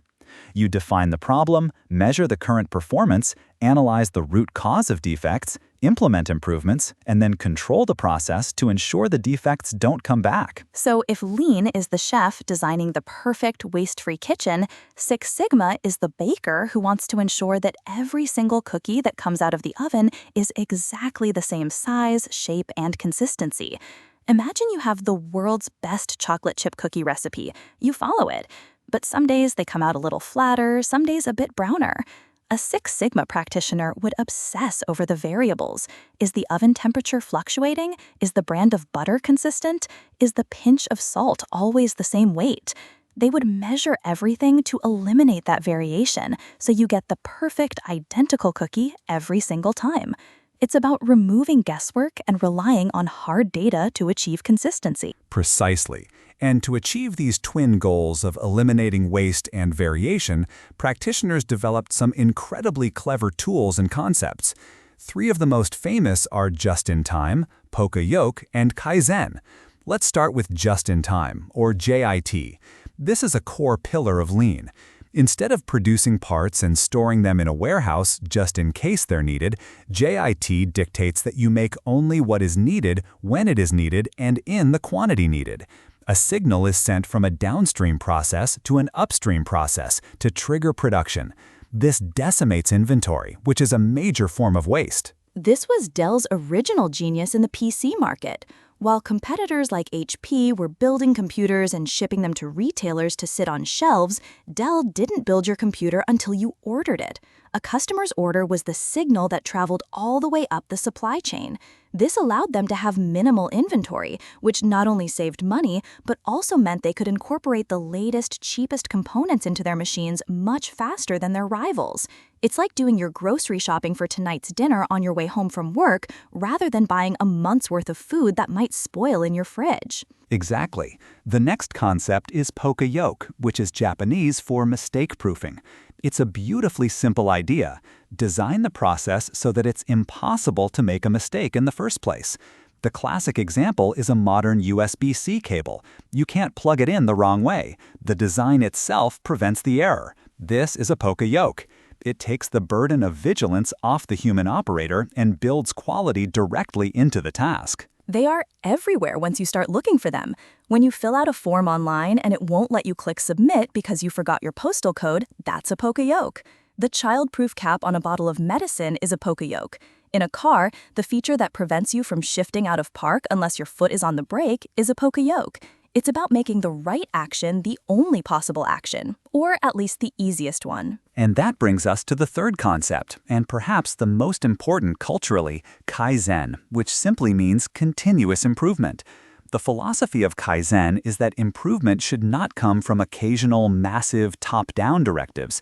Instead, it should come from an ongoing stream of small, incremental improvements suggested and implemented by everyone in the organization, from the CEO down to the janitor. It creates a culture where everyone is empowered to look at their own work and ask, how can I make this just a little bit better today? This is the cultural secret sauce. It's what empowers the whole system. A fantastic illustration of all these principles in action is the famous case study of the Nummi plant, the new United Motor Manufacturing Inc. An absolute classic, and for good reason. In the early 1980s, General Motors had a plant in Fremont, California that was arguably one of its worst. The workforce was plagued with absenteeism, conflict, and even sabotage. The quality of the cars they produced was abysmal. GM eventually closed the plant in 1982. But then something incredible happened. GM entered into a joint venture with Toyota to reopen the plant and build cars together. Toyota took over management, and here's the crucial part. They hired back the exact same workforce, the troublemakers, the lazy union workers. And within a year, under Toyota's management system, TPS, Kaizen, Poka-yoke, all of it, the Nummi plant became GM's highest quality and most productive plant in North America. It's such a powerful testament to the philosophy. It proved that the problem was never the workers, it was the system they were working in. By implementing a system built on respect for people, empowering them to stop the assembly line if they saw a defect, a concept called jidoka, and engaging them in Kaizen, Toyota transformed the plant's culture and its output. It showed the world that quality isn't about having better workers, it's about having a better system that treats workers as the solution, not the problem. They were no longer just cogs in a machine. They were the quality inspectors and process engineers for their own jobs. Which brings us to our final point. How do these principles forged in the heat and noise of a car factory apply to the air-conditioned world of knowledge work? The adaptation has been incredibly successful. Methodologies like Agile and Scrum, which dominate software development, are direct descendants of lean thinking. It's the same logic, just applied to a different kind of product. What is waste in an office? It's writing a 100-page report that no one reads. It's sitting in a pointless meeting. It's the delay caused by waiting for a manager's approval. It's the inefficiency of constantly switching between 5 different projects. Agile and Scrum are designed to eliminate this kind of waste. Exactly. Scrum uses short, iterative cycles called sprints to avoid building a massive project for a year only to find out the customer doesn't want it. The daily stand-up meeting is a form of Kaizen, allowing for constant small course corrections. Visual tools like Kanban boards, which come directly from TPS, are used by everyone from marketing teams to law firms to visualize workflow, spot bottlenecks, and manage capacity. The principles are universal. So whether you're tightening a bolt on a car or writing a line of code, the core idea holds true. And that brings us to the key takeaway for this entire episode. Quality is not something you inspect at the end of the line, hoping to catch the mistakes. Quality is something you build into the process from the very beginning. It's a result of a well-designed system, a data-driven mindset, and most importantly, a culture of continuous improvement that empowers every single person to make things better every single day. Welcome back to MBA Unlocked. In our last episode, we delved into the world of quality management and Lean Six Sigma, exploring how principles from the factory floor transformed manufacturing. We saw how a relentless focus on process and continuous improvement could turn a struggling car plant into a model of efficiency. Today, we're making a significant leap from the tangible world of manufacturing into the digital frontier. We're moving into what you might consider the second year of an MBA program, focusing on advanced and specialized topics. That's right, Stephen. And we're starting with the topic that's on everyone's mind, artificial intelligence. It's a term that's both exciting and, for many, a little intimidating. But as we'll discuss, you don't need to be a coder to understand its power. Our focus today is on AI for business leaders. We'll be demystifying the jargon by breaking down the differences between AI, machine learning, and deep learning. We will explore the 2 main flavors of machine learning, supervised and unsupervised, and see what kinds of business problems they can solve. We'll also underscore the critical role of data, the lifeblood of any AI system. And most importantly, we'll discuss the role of the non-technical leader in all of this. Exactly. These concepts are no longer niche. They are foundational to modern business strategy. Understanding them is about more than just managing a new type of technology. It's about learning to see business problems in a new light. recognizing opportunities for innovation, and knowing how to guide your organization into the future. It's a core competency for any aspiring leader. So let's start by clearing up some of the confusion around the terminology. When people say AI, they're often talking about a few different but related ideas. I think that's a great place to start, Stephen. The terms are often used interchangeably, but they're not the same thing. Think of it like a set of Russian nesting dolls. A perfect analogy, Edith. At the highest level, the largest doll is artificial intelligence, or AI. This is the broadest concept, first imagined back in the 1950s, and it refers to the overarching idea of creating machines that can perform tasks that typically require human intelligence. This could be anything from understanding language to recognizing objects in a picture. So if AI is the biggest doll, what's inside? Inside AI, we find the next doll, machine learning. This is a subset of AI and represents a fundamental shift in how we get computers to perform tasks. Instead of programming a computer with explicit, rule-based instructions for every single step, machine learning allows a computer to learn from data. It's about recognizing patterns and making predictions based on experience, much like a human does. The more data it sees, the better it gets. And inside machine learning, we find the smallest, most powerful doll, deep learning. This is a specialized subset of machine learning that uses complex, multi-layered neural networks, which are inspired by the structure of the human brain. Deep learning is particularly good at handling vast amounts of unstructured data, things like text, images, and sound. It's the technology behind many of the most advanced AI applications we see today, from facial recognition to sophisticated language translation. So, to put it simply for a business leader, AI is the goal of intelligent machines. Machine learning is the primary method used to achieve that goal by learning from data, and deep learning is a more advanced technique within machine learning for highly complex problems. Precisely. Now, within machine learning itself, there are two dominant approaches that every business leader should understand: supervised and unsupervised learning. The key difference lies in the type of data used. Supervised learning uses labeled data. Think of it like teaching a student with a textbook that has all the answers in the back. You feed it data that has already been categorized or has a known outcome. For example, you might show it thousands of images of cats, each labeled cat, and thousands of images of dogs, each labeled dog. Over time, it learns to recognize the patterns that differentiate a cat from a dog. so it's supervised because we're giving it the correct answers during its training. This seems incredibly useful for prediction. For instance, if you have historical sales data, you can use supervised learning to predict future sales. Or in banking, you can feed it data on past loan applications labeled as defaulted or paid back to predict whether a new applicant is a good credit risk. You're training the model to predict a specific known outcome. Exactly. Supervised learning is fantastic for tasks like classification. Is this email spam or not? And regression. What will the price of this house be?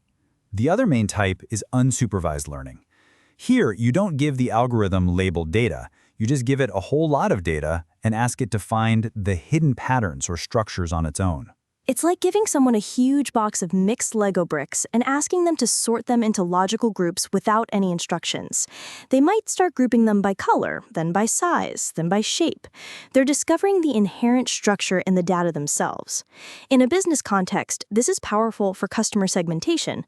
You can feed an unsupervised learning model all of your customer transaction data, and it might identify distinct clusters of customers with similar buying habits that you never knew existed. For example, it might find a group of weekend project enthusiasts or late-night snack buyers. This creates new opportunities for targeted marketing. A perfect analogy. Unsupervised learning is all about discovery, finding those hidden patterns, anomalies, or clusters in your data that you didn't know to look for. It's used for things like recommendation engines and identifying unusual activity that might signal fraud. And this brings us to a crucial point, Stephen, the importance of data. You've mentioned it a few times, but it really can't be overstated. Why is AI so data hungry? Because data is the fuel for machine learning. An algorithm is only as good as the data it's trained on. The more high-quality, relevant data you can feed it, the more accurate and powerful its predictions and insights will be. This leads to the fundamental concept of garbage in, garbage out. If your data is messy, incomplete, or biased, your AI model will be too. For example, if you're building a hiring algorithm and you only train it on data from your past employees who were all from a similar background, the algorithm will learn to favor candidates with that same background, embedding and amplifying existing biases. This is where the role of the non-technical leader becomes so critical, Stephen. You don't need to know how to build the algorithm, but you need to be the one asking the right questions. A business leader's job is to provide the strategic context. They need to understand the business problem and frame it in a way that a data science team can tackle. For instance, a vague goal like, let's use AI to improve sales, isn't helpful. A better framing would be, can we use our customer data to predict which of our current subscribers are most likely to churn in the next 30 days? That's a specific prediction problem a machine can solve. That's a fantastic point, Edith. The leader is the bridge between the business strategy and the technical execution. They need to ask questions like, what data do we have? Is it clean and reliable? What biases might be present in our data? What is the specific outcome we want to predict? And how will we measure the success of this project? These are business questions, not coding questions. Let's look at a company that has done this exceptionally well, Stitch Fix. They have built their entire business model around using AI for personal styling. It's a brilliant example of a powerful business application of AI. It truly is. Stitch Fix doesn't just sell clothes, it sells a personalized styling experience. And they use machine learning in almost every part of their business. When a customer signs up, they fill out a detailed style profile, providing data on everything from their size and fit preferences to their lifestyle. And that's just the beginning. The real magic is in the feedback loop. With every fix, as they call their curated boxes, the customer gives feedback on each item, what they liked, what they didn't, how it fit. This creates billions of data points that constantly refine the algorithms. The company has a team of data scientists, but it also has human stylists. The AI does the heavy lifting, analyzing all that data to surface a selection of items it predicts the customer will love. But then a human stylist makes the final selection, adding that crucial layer of nuance and personal touch. They can understand a specific request like, I need a dress for an outdoor wedding in July. This human-in-the-loop model is key. Stitch Fix combines the predictive power of machines with the judgment and creativity of humans. They use AI to forecast demand, manage inventory, and even design new clothing by identifying attributes of their most popular items. It's the perfect illustration of our key takeaway today. The role of the leader is to frame business problems as prediction problems that a machine can solve. Stitch Fix didn't just decide to use AI. They asked, can we predict what clothes a person will love? And built a company around answering that question. AI is a tool, and a powerful one, but it needs to be wielded with a clear strategic purpose. And that purpose comes from a leader who understands both the business and the potential of the technology. That's the perfect note to end on. The digital frontier is not just for the technologists. It's for the business leaders who can see its potential and guide the organizations to harness it. Join us next time on MBA Unlocked as we continue our exploration of advanced business topics. Last time, Edith, we delved into the world of AI and how leaders can frame business problems as prediction problems. That conversation sets the stage perfectly for today, because many of the companies that most effectively leverage AI, like Uber and Netflix, aren't traditional companies at all. They operate on a completely different business model. That's such a crucial link, Stephen. Those AI algorithms are the engine, but the vehicle they're powering is often a platform. And that fundamental business model is what has allowed them to disrupt entire industries in a way we've never seen before. It's a complete paradigm shift. And that brings us to the core of today's episode on MBA Unlocked, platform economics. We're going to dissect what makes these businesses so powerful and disruptive. We'll start by defining what a platform business model actually is. Then we'll contrast it with the traditional linear or pipeline model that most people are familiar with. After that, we'll get into the practical side by exploring the core functions that every successful platform must perform, the jobs they do for their users. And finally, we'll tackle one of the biggest strategic hurdles for any new platform, solving the classic chicken and egg problem. Exactly. Understanding these concepts is absolutely critical for any modern leader. These models explain why Airbnb, a company that owns no hotels, became the world's largest accommodation provider, and why Uber, which owns no cars, upended the taxi industry. If you don't understand the logic of platforms, you're essentially trying to navigate the modern economy with an outdated map. You're flying blind. So let's give our listeners the new map. Stephen, kick us off. From an academic perspective, what is the core definition of a platform business model?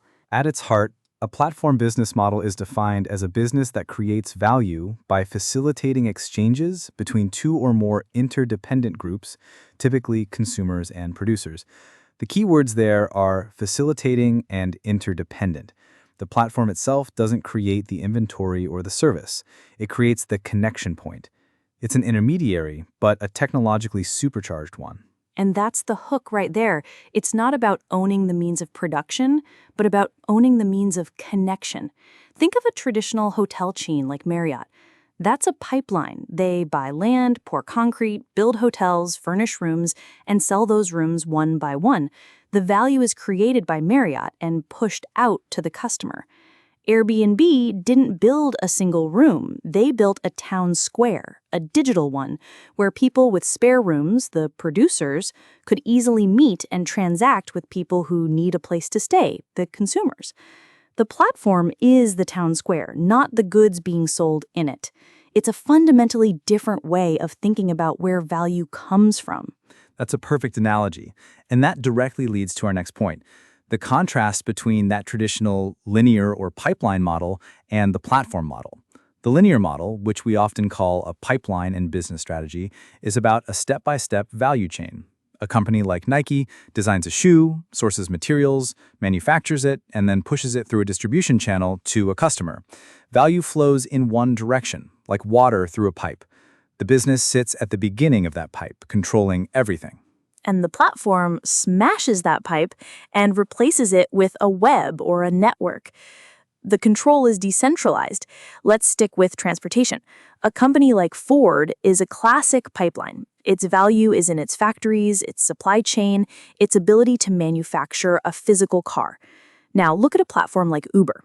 Uber's value isn't in owning a fleet of cars. Its value is in the network, the millions of drivers on one side and the millions of riders on the other. Uber doesn't make the product, it makes the market.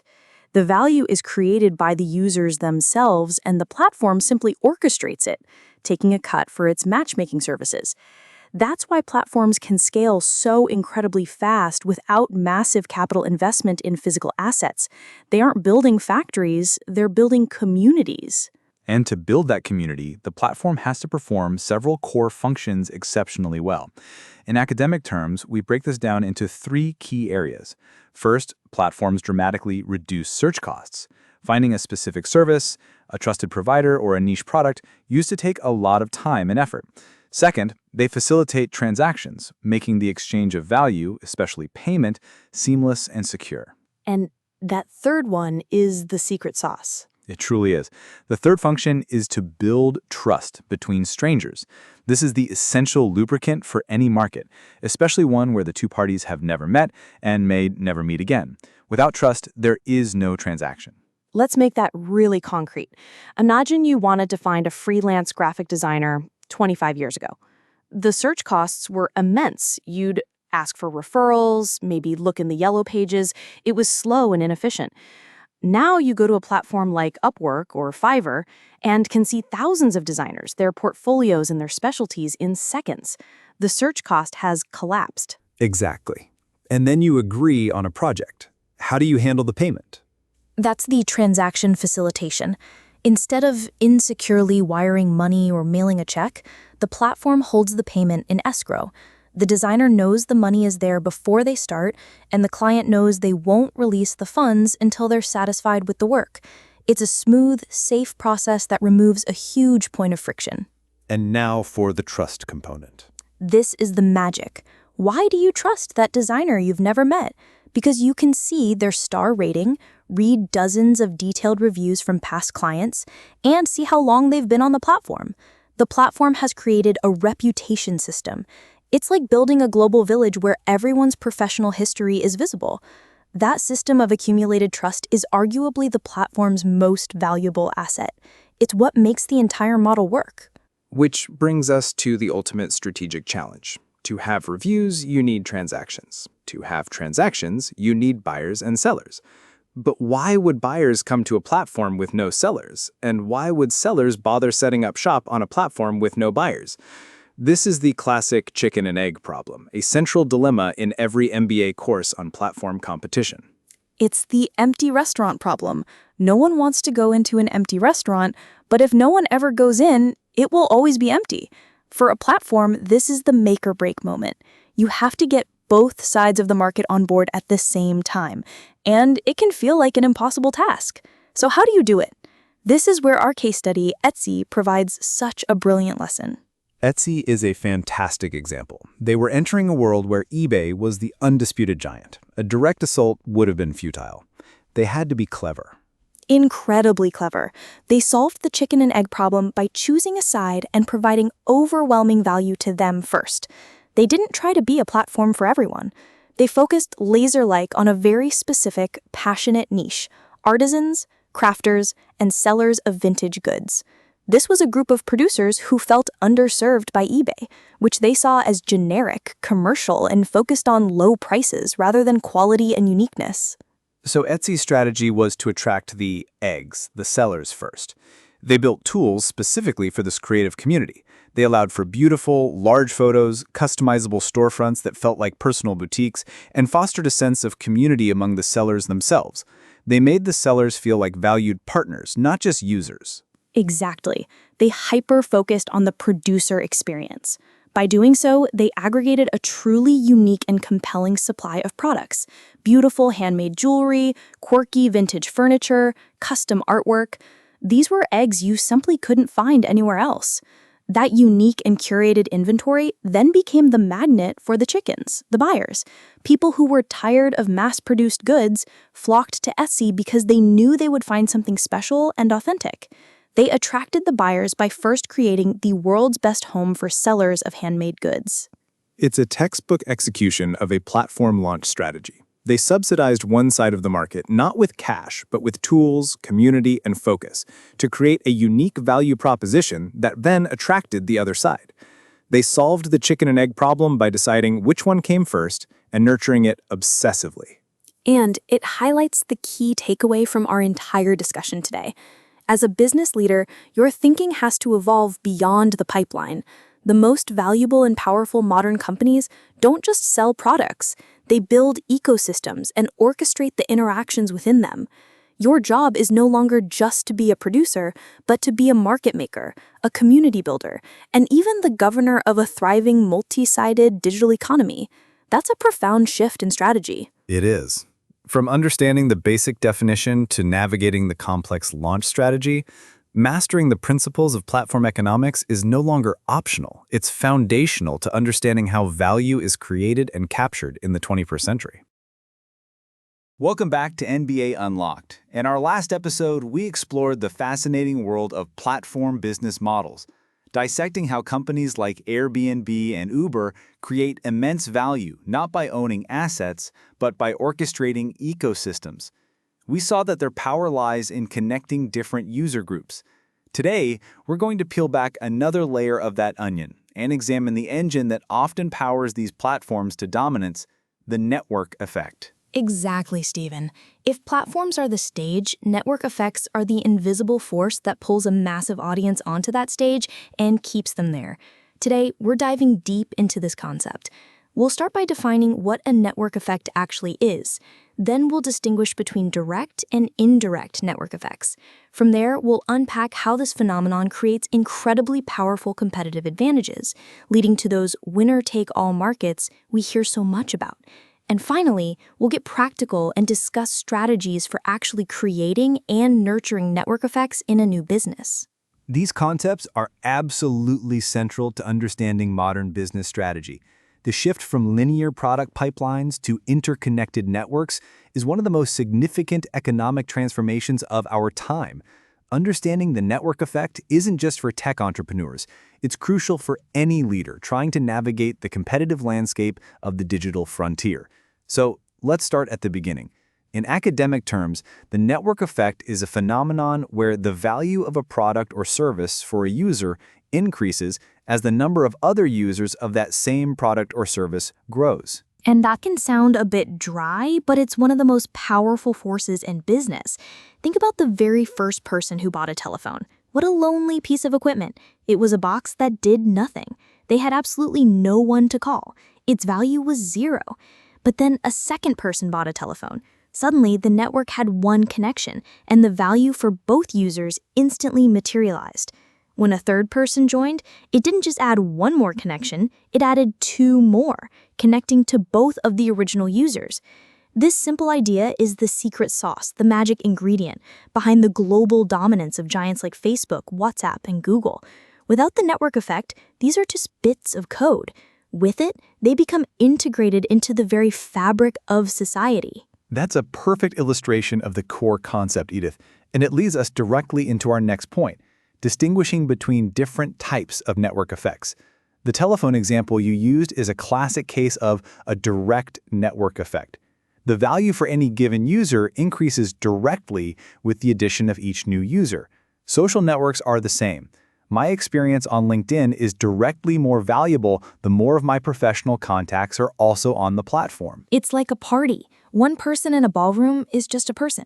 2 people might have a conversation, but 200 people, now you have a real party.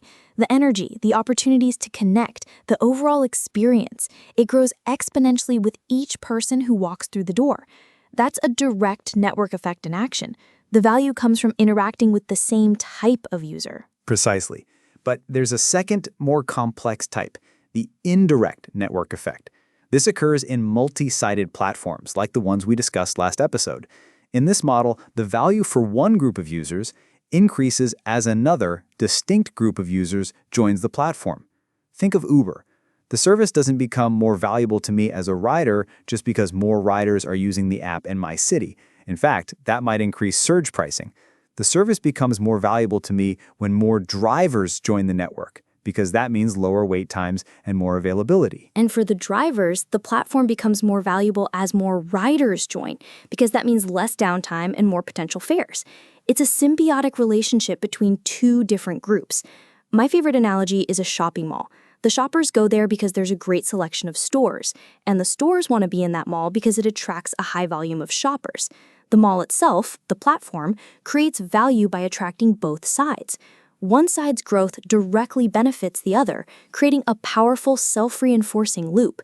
You see this everywhere: video game consoles and game developers, operating systems and app developers, auction sites like eBay with buyers and sellers.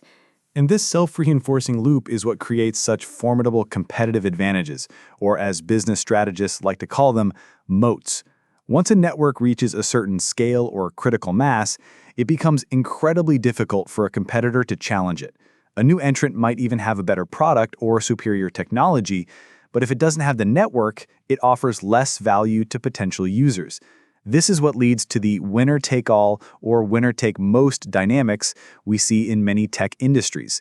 The leading platform becomes more and more valuable, while the second or third place competitors struggle to gain a foothold because the network itself is the primary asset. This isn't just a modern internet age phenomenon.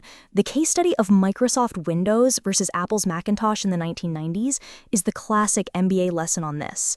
In the early days, many tech insiders and designers argued that Apple's Mac OS was a more elegant and user-friendly operating system.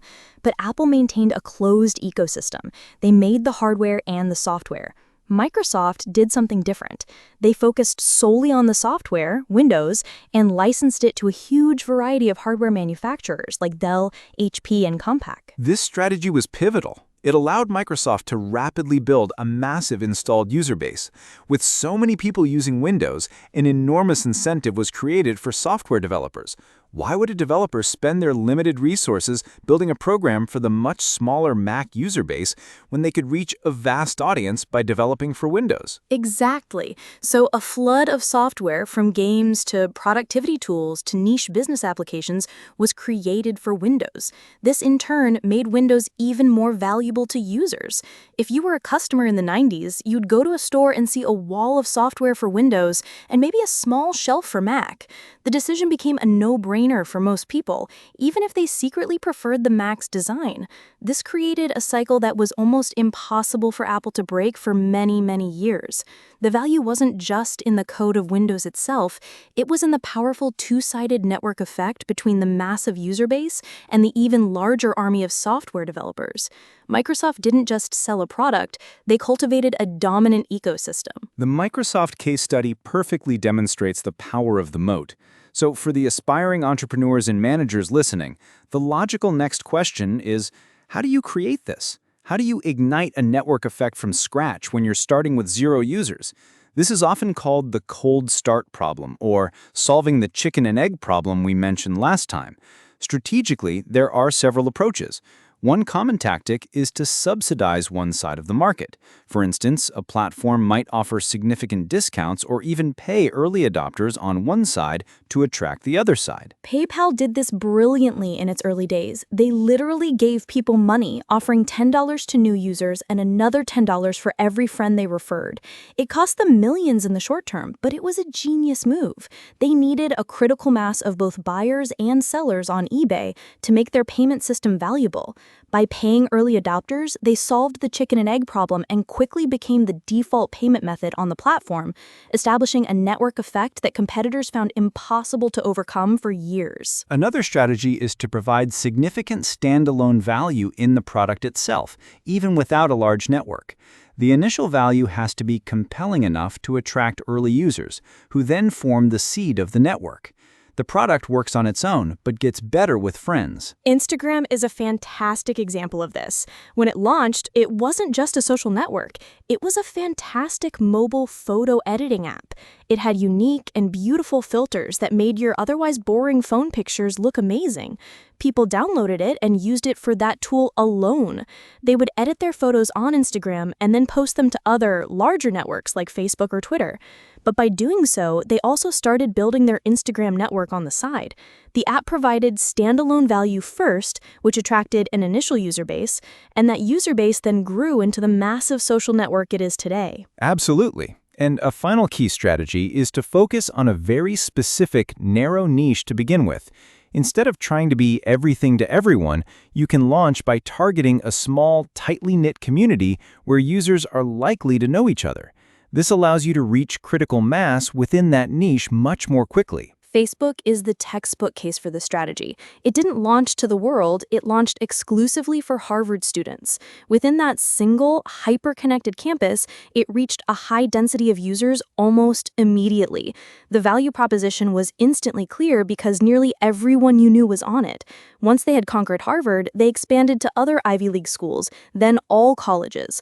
And only then, after years of building a dense network, did they open up to the general public.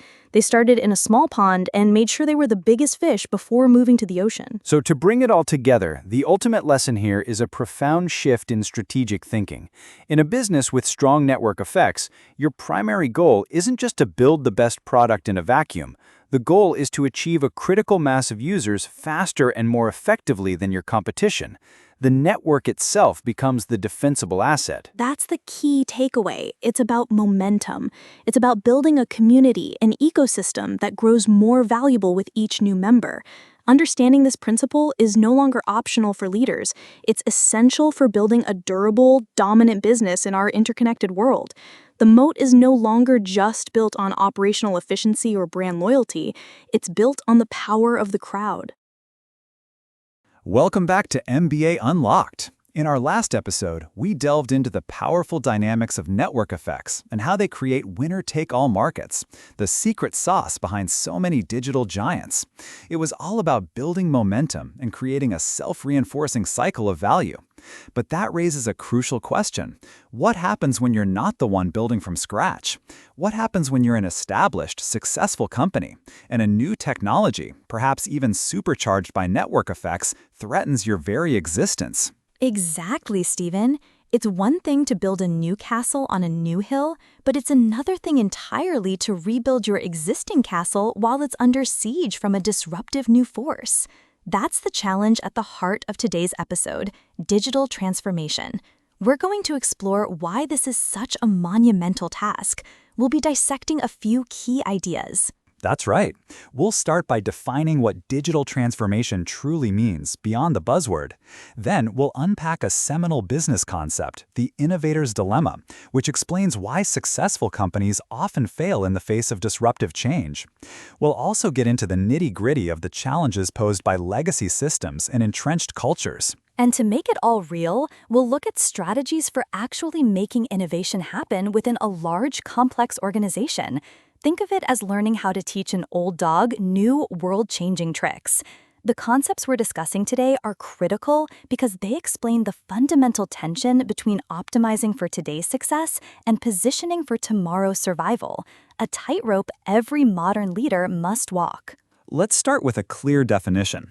When we talk about digital transformation, we're not just talking about buying new software or launching a company website. It's a much deeper, more fundamental process. It involves a complete rethinking of a company's core strategy, its day-to-day operations, and, perhaps most importantly, its underlying culture, all in service of competing effectively in a digital-first world. It's about changing the very DNA of the organization. I think that's the most misunderstood part. Companies think we've built an app, we're on social media, we're digitally transformed, but that's just window dressing. It's like putting a high-tech navigation system in a horse-drawn carriage. You've adopted a piece of new technology, but you haven't fundamentally changed your mode of transportation. Real transformation is about retiring the horse and designing a whole new vehicle, an electric car, from the ground up, rethinking the engine, the fuel source, the user experience, everything. That's a perfect analogy, and it leads us directly to the central challenge, which was brilliantly articulated by Harvard professor Clayton Christensen in his theory of the innovator's dilemma.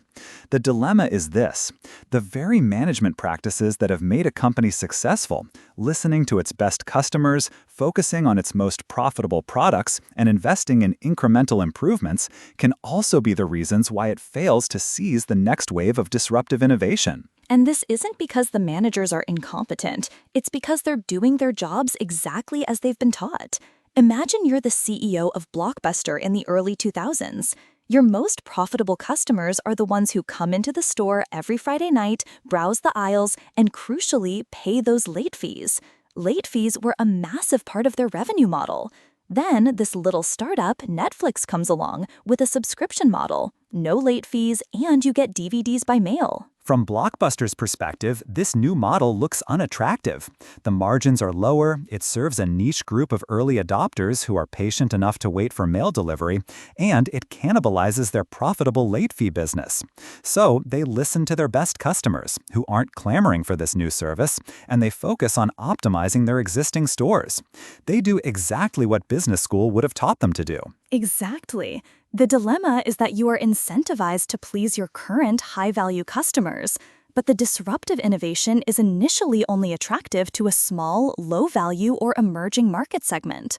Blockbuster saw Netflix coming, they even had an opportunity to buy them, but they dismissed it because it didn't fit their model of success. It's like being a master builder of wooden ships. You are the best in the world at it. Then someone shows you a crude, unreliable steam engine. It's noisy, it breaks down, and it can't cross the ocean as reliably as your beautiful sailing ships. So you ignore it and keep perfecting your sails and hulls, and for a while, you're right. But eventually, that steam engine improves, and one day, it leaves your sailing ship in its wake. You were so focused on being the best in the current paradigm that you missed the shift to the next one. That leads us to the next major hurdle, the immense weight of legacy. We're talking about legacy systems, legacy processes, and legacy culture. Legacy systems are the outdated IT infrastructures, the mainframes, the custom-coded software from the 1990s that often run the core functions of a large enterprise. They are reliable for what they were built for, but they are incredibly difficult, expensive, and risky to change. They are not agile or compatible with modern cloud-based technologies. It's like the plumbing in an old historic mansion. It works for the most part, but you can't just go in and install a modern high-efficiency water system. Trying to connect new pipes to the old corroded ones might cause leaks everywhere. You might have to rip out entire walls, and you risk damaging the foundation of the house. For a bank, their legacy mainframe might be processing billions of dollars in transactions flawlessly, but it can't connect to a new mobile banking app without a massive, complex, and precarious integration project. And hand in hand with legacy systems come legacy processes. These are the established ways of working, the "this is how we've always done it" workflows that are built around the old technology and business model. At Blockbuster, the entire operational chain, from real estate acquisition for stores to inventory management for physical tapes, was a well-oiled machine for a brick-and-mortar business. Shifting to a mail-order subscription or later a streaming model wasn't just a matter of technology. It required tearing up that entire operational playbook. And underneath all of that is the most stubborn layer, legacy culture. This is the collective mindset, the shared beliefs and assumptions of the people within the organization. A culture that rewards predictability and punishes failure will inevitably stifle the kind of experimentation that digital innovation requires. Kodak is the poster child for this. They invented the first digital camera in 1975, but they buried it. Why? Because their entire culture and identity were tied to selling film. Their executives couldn't imagine a world without it. They were in the chemical and paper business, not the image-sharing business. The fear of cannibalizing their cash cow was so strong that it blinded them to the future they had literally invented. It's a powerful cautionary tale. So, given these immense hurdles, the innovator's dilemma, legacy systems, and entrenched culture, how can a large organization possibly transform itself? This is where strategic leadership becomes paramount. One effective strategy is to create protected spaces for innovation, insulating it from the gravitational pull of the core business. This can take the form of internal incubators or accelerators, where small teams can work on new ideas with different metrics, different budgets, and a different culture. It's like building a greenhouse. The main farm is optimized for growing one highly profitable crop, let's say corn. The processes, the equipment, the soil, it's all for corn. If you try to plant a fragile experimental orchid in the middle of the cornfield, it will get trampled. It needs different conditions. The greenhouse is a separate, controlled environment where you can nurture the orchid, give it the right light and humidity, and let it grow without having to compete with the corn. Once it's strong enough, you can decide how to integrate it into your business, or even let it become the main crop. Another, more radical approach is to create entirely separate business units. When a disruptive technology is identified, the parent company can spin up a new division or even a legally separate company to pursue it. This new entity has its own leadership, its own P&L, and its own goals, free from the constraints and orthodoxies of the parent organization. It's a way to let the new business grow without being smothered by the old one. Which brings us to one of the most remarkable corporate turnarounds in modern history, Microsoft's transformation under Satya Nadella. When he took over as CEO in 2014, Microsoft was a behemoth, but it was a deeply entrenched, Windows-centric behemoth. Its culture was famously competitive and siloed, with different divisions fighting each other for resources and dominance. It was the epitome of a successful company at risk of being disrupted by cloud computing and mobile. Nadella's approach was a masterclass in digital transformation. He didn't just talk about new products. He started with a fundamental cultural shift. He replaced the old combative ethos with a new mission focused on collaboration, empathy, and a growth mindset. He famously declared that Microsoft had to move from a know-it-all to a learn-it-all culture. This wasn't just a slogan, it was the essential permission structure the organization needed to start experimenting and embracing change. And he backed it up with strategic action.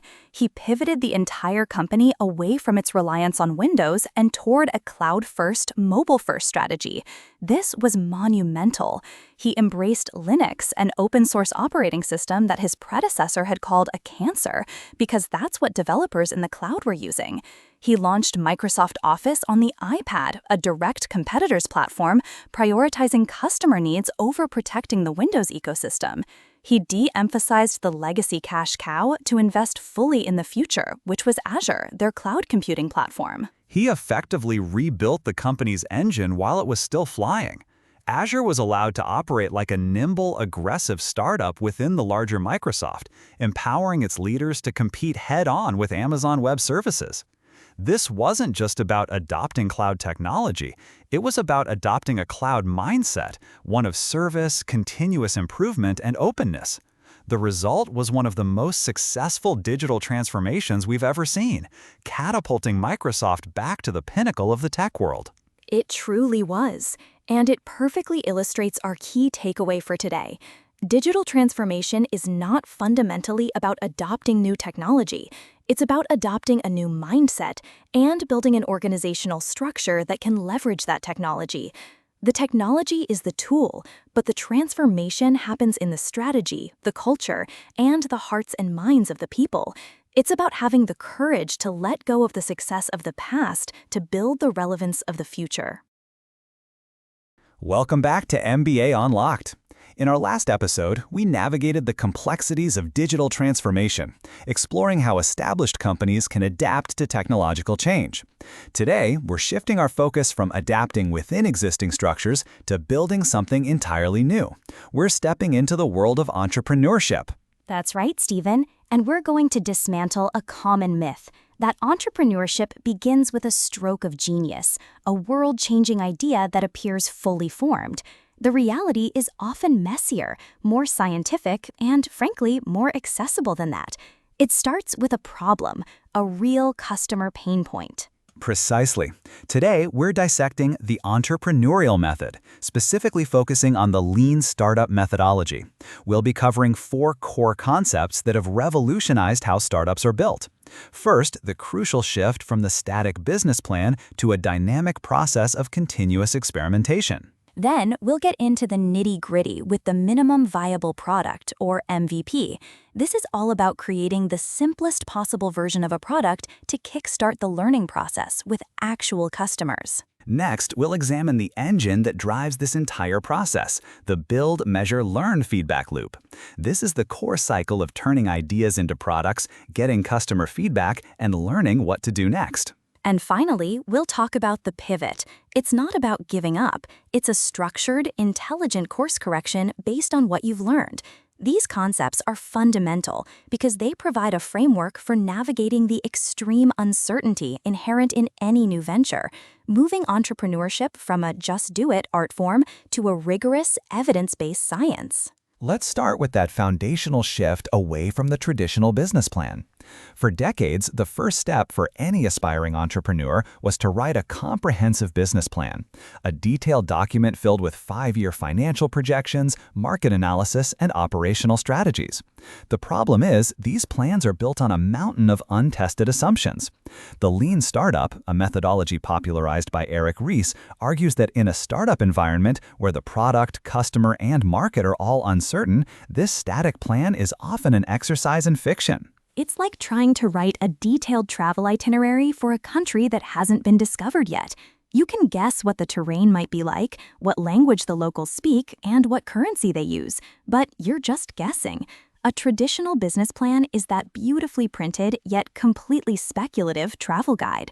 The entrepreneurial method, in contrast, is more like being an explorer. You have a general direction, a hypothesis about where you're going, but you're constantly updating your map based on the actual landscape you encounter. You take a step, observe, and then decide on the next step. That's a perfect analogy. The core idea is to replace the big upfront planning with a process of continuous experimentation. Instead of executing a fixed plan, the goal is validated learning, a rigorous method for demonstrating progress in a chaotic and uncertain environment. The fundamental question shifts from can we build this product to should we build this product and can we build a sustainable business around it? And this is where the minimum viable product, the MVP, comes in. So many aspiring founders fall in love with their idea and spend months, sometimes years, perfecting a product in isolation. They add every feature they can imagine, polish every corner, and then launch it to the sound of crickets. Why? Because they never stop to ask if anyone actually wanted it. The MVP is the antidote to this. It's the most basic version of a product that allows you to start the process of learning from customers with the least amount of effort. Eric Ries defines the MVP as the version of a new product that allows a team to collect the maximum amount of validated learning about customers with the least effort. It's crucial to understand that minimum doesn't mean bad or incomplete in a frustrating way. It means focusing only on the core features necessary to test your most critical assumptions. Think of it like testing a new cake recipe. You wouldn't spend a week sourcing the rarest vanilla bean and crafting an elaborate 7-layer masterpiece just to see if people like the basic flavor combination. You'd bake a simple cupcake. Does the batter work? Is the flavor profile appealing? That is your MVP. It allows you to get feedback on the core concept, the taste, before you invest time and money in the fancy decorations and multiple layers. You learn if you have a hit on your hands with a small, low-risk investment. And that cupcake test leads us directly to the engine of the lean startup, the build, measure, learn feedback loop. It's a continuous cycle designed to accelerate learning. You start with an idea, or more accurately, a hypothesis. You then build a minimum viable product to test that hypothesis. Once you have your MVP, you put it in front of customers and measure their actual behavior. Not what they say they would do, but what they actually do. Are they using the feature? Are they signing up? Are they coming back? This generates real empirical data. Finally, you analyze that data and learn from it. Did the experiment validate your hypothesis or invalidate it? This learning then informs the next cycle. Do you persevere with the current strategy, making small tweaks and optimizations, or do you need to make a more significant change? This brings us to the pivot. A pivot is one of the most crucial concepts in the lean startup vocabulary. It's not an admission of failure. As Eric Ries defines it, a pivot is a structured course correction designed to test a new fundamental hypothesis about the product, strategy, and engine of growth. It's a strategic change based on validated learning. Exactly. Many successful companies didn't start out as what they are today. They pivoted. For example, the company that created the incredibly popular communication tool Slack was originally a gaming company called TinySpec. Their game, Glitch, failed to gain traction. But in the process of building the game, they had created an internal communication tool that their team loved. They realized that the tool they'd built to support their failed product was actually a much more valuable product itself. So they pivoted. They abandoned the game and focused entirely on developing and selling the communication tool, which we now know as Slack. That wasn't a random guess. It was a strategic pivot based on the clear evidence of what was working and what wasn't. This brings us to our case study for today, which is a fantastic example of an MVP in action, the founding of Dropbox. In 2007, Drew Houston had an idea for a service that would seamlessly sync files across all your devices. It was a technically complex problem to solve. Instead of spending years building the full, robust infrastructure, he needed to answer a fundamental question first. Did anyone else even want this? And how did he do that? Not by writing a single line of production code. He made a video. It was a simple 3-minute screencast that narrated the user experience. It showed a folder on a desktop and demonstrated how a file dropped into it would instantly appear on other computers. He filled the video with in-jokes and references tailored to the tech-savvy audience of Hacker News, where he posted it. The response was immediate. Overnight, the waiting list for the beta version jumped from 5,000 to 75,000 people. That simple video was his MVP. It was the fastest, cheapest way to get validated learning. It proved empirically that he had tapped into a massive, unmet customer need. He didn't have to guess whether people would want his product. They were literally lining up for it before it even existed. That Dropbox video is the perfect illustration of the entrepreneurial method. It wasn't about a brilliant idea alone. It was about a disciplined process of testing that idea. By focusing on learning instead of just building, Houston de-risked the entire venture before committing significant capital and time. The key takeaway here and from the entire lean startup methodology is this: don't fall in love with your first idea. Fall in love with your customer's problem. And then don't build what you think they want. Run experiments to learn what they actually want, and then build that.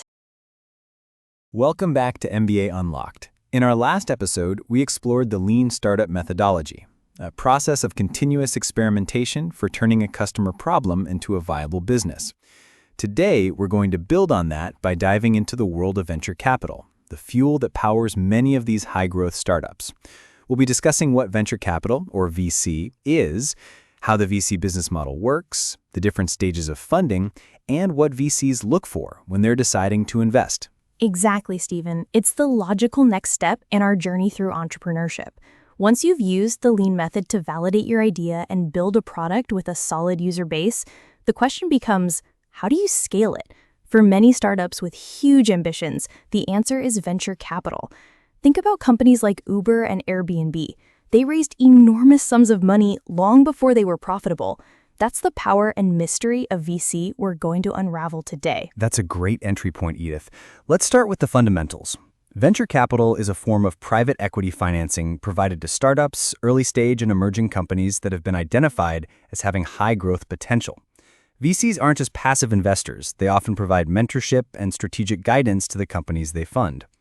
They take a high-risk, high-reward approach, understanding that many of their investments will fail, but hoping that a few big wins will generate massive returns. And that's the crucial difference between a VC investment and a traditional bank loan. A bank wants to see a predictable path to repayment. A VC, on the other hand, is buying a piece of your company. They're taking an equity stake with the expectation that the company will grow exponentially, leading to a profitable exit for them, either through an acquisition or an IPO. It's like planting a forest. You know not every seed will become a towering tree, but the ones that do will be so magnificent, they'll make the whole endeavor worthwhile. A perfect analogy. This brings us to the VC business model. Venture capital firms raise money from limited partners, or LPs. These LPs are typically large institutional investors like pension funds, university endowments, and high net worth individuals. The VCs, known as general partners or GPs, then invest this pool of capital into a portfolio of startups. The GPs actively manage these investments, often taking a board seat and providing their expertise to help the companies succeed. Right, so the LPs are the ones providing the bulk of the cash, and the GPs are the experts on the ground, picking the companies and nurturing them. And it's a numbers game. A VC firm might invest in, say, 20 companies, fully expecting that 15 of them might fail or just break even. But if 2 or 3 of those companies become the next Google or Facebook, the returns from those successes will more than cover the losses from the others and provide a handsome return to the LPs. This is often referred to as the power law distribution of returns in venture capital. Precisely.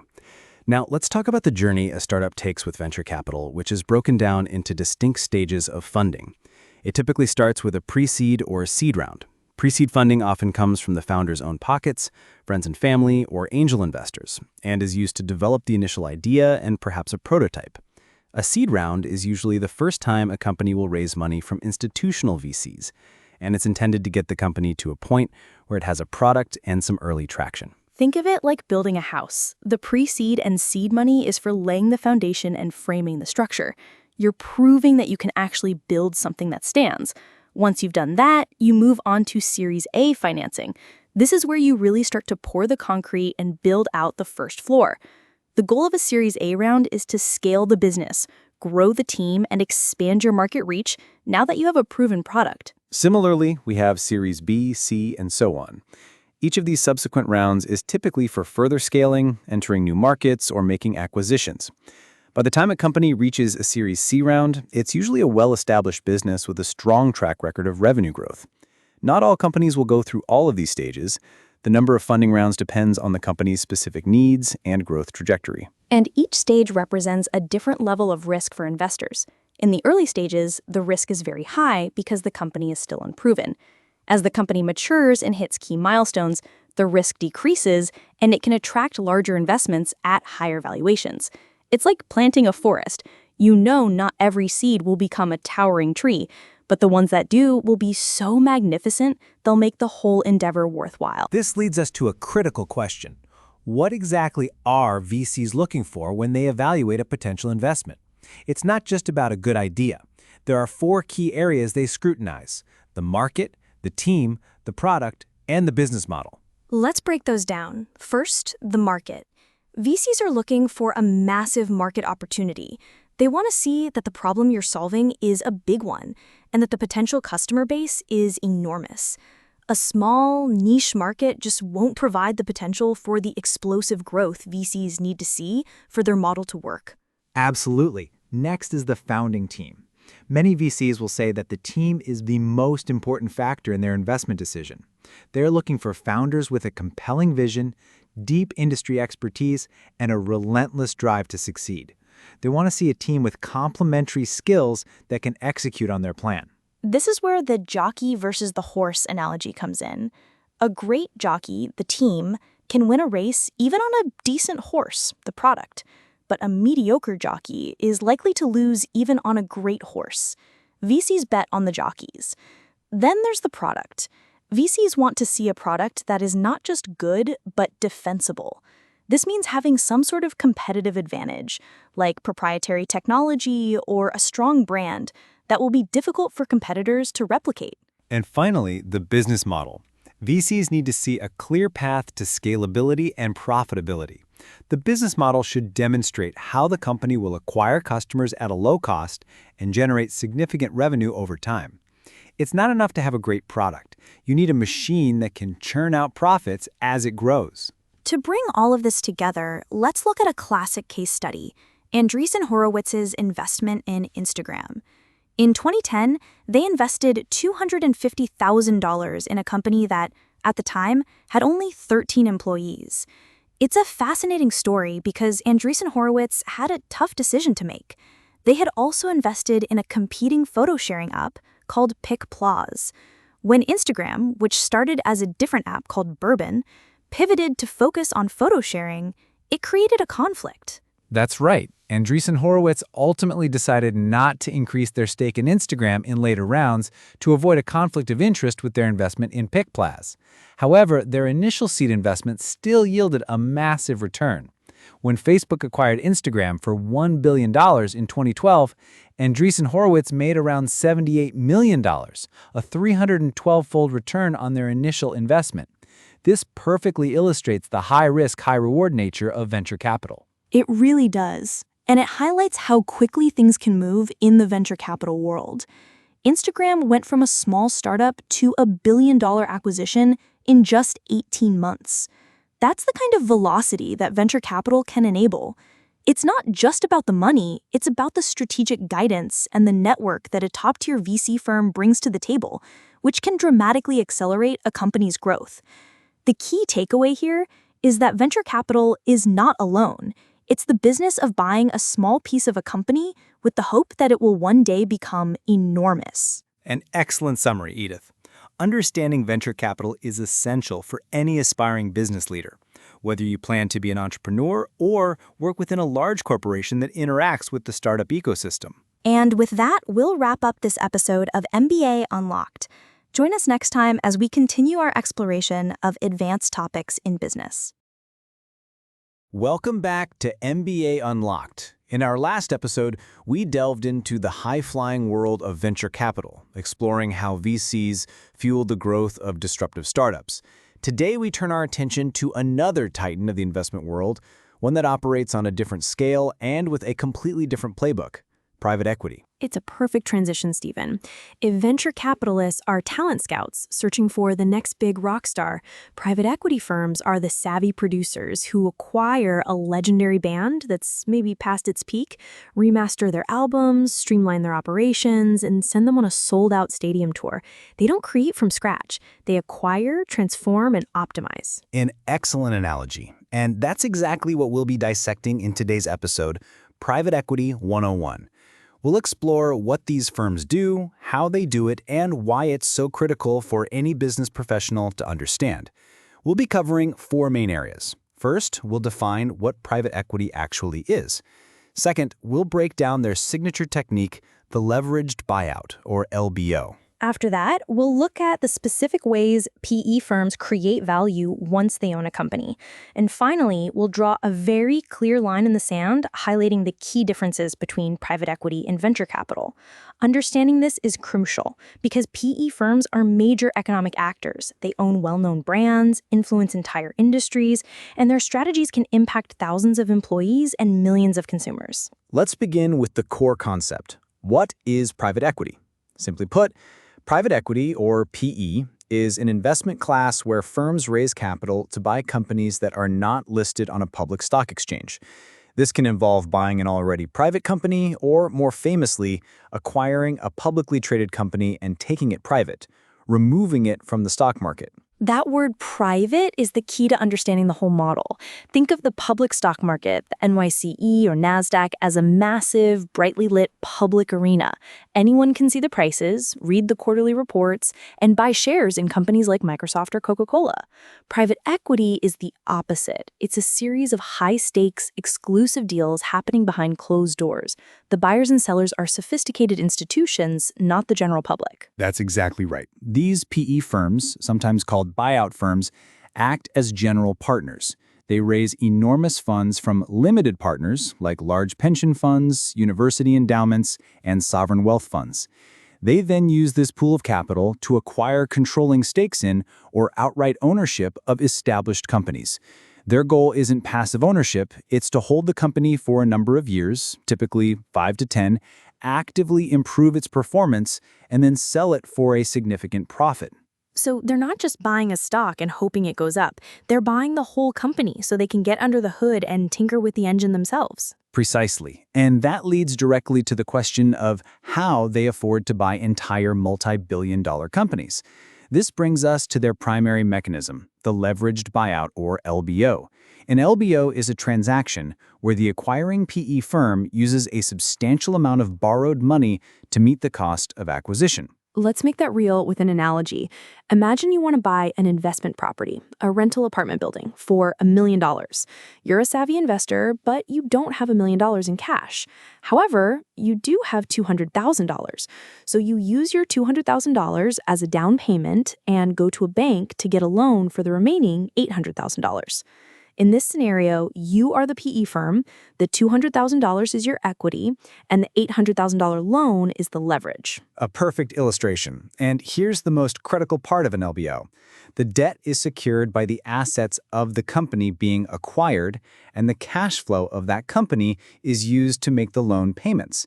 The acquired company is essentially paying off the debt that was used to purchase it.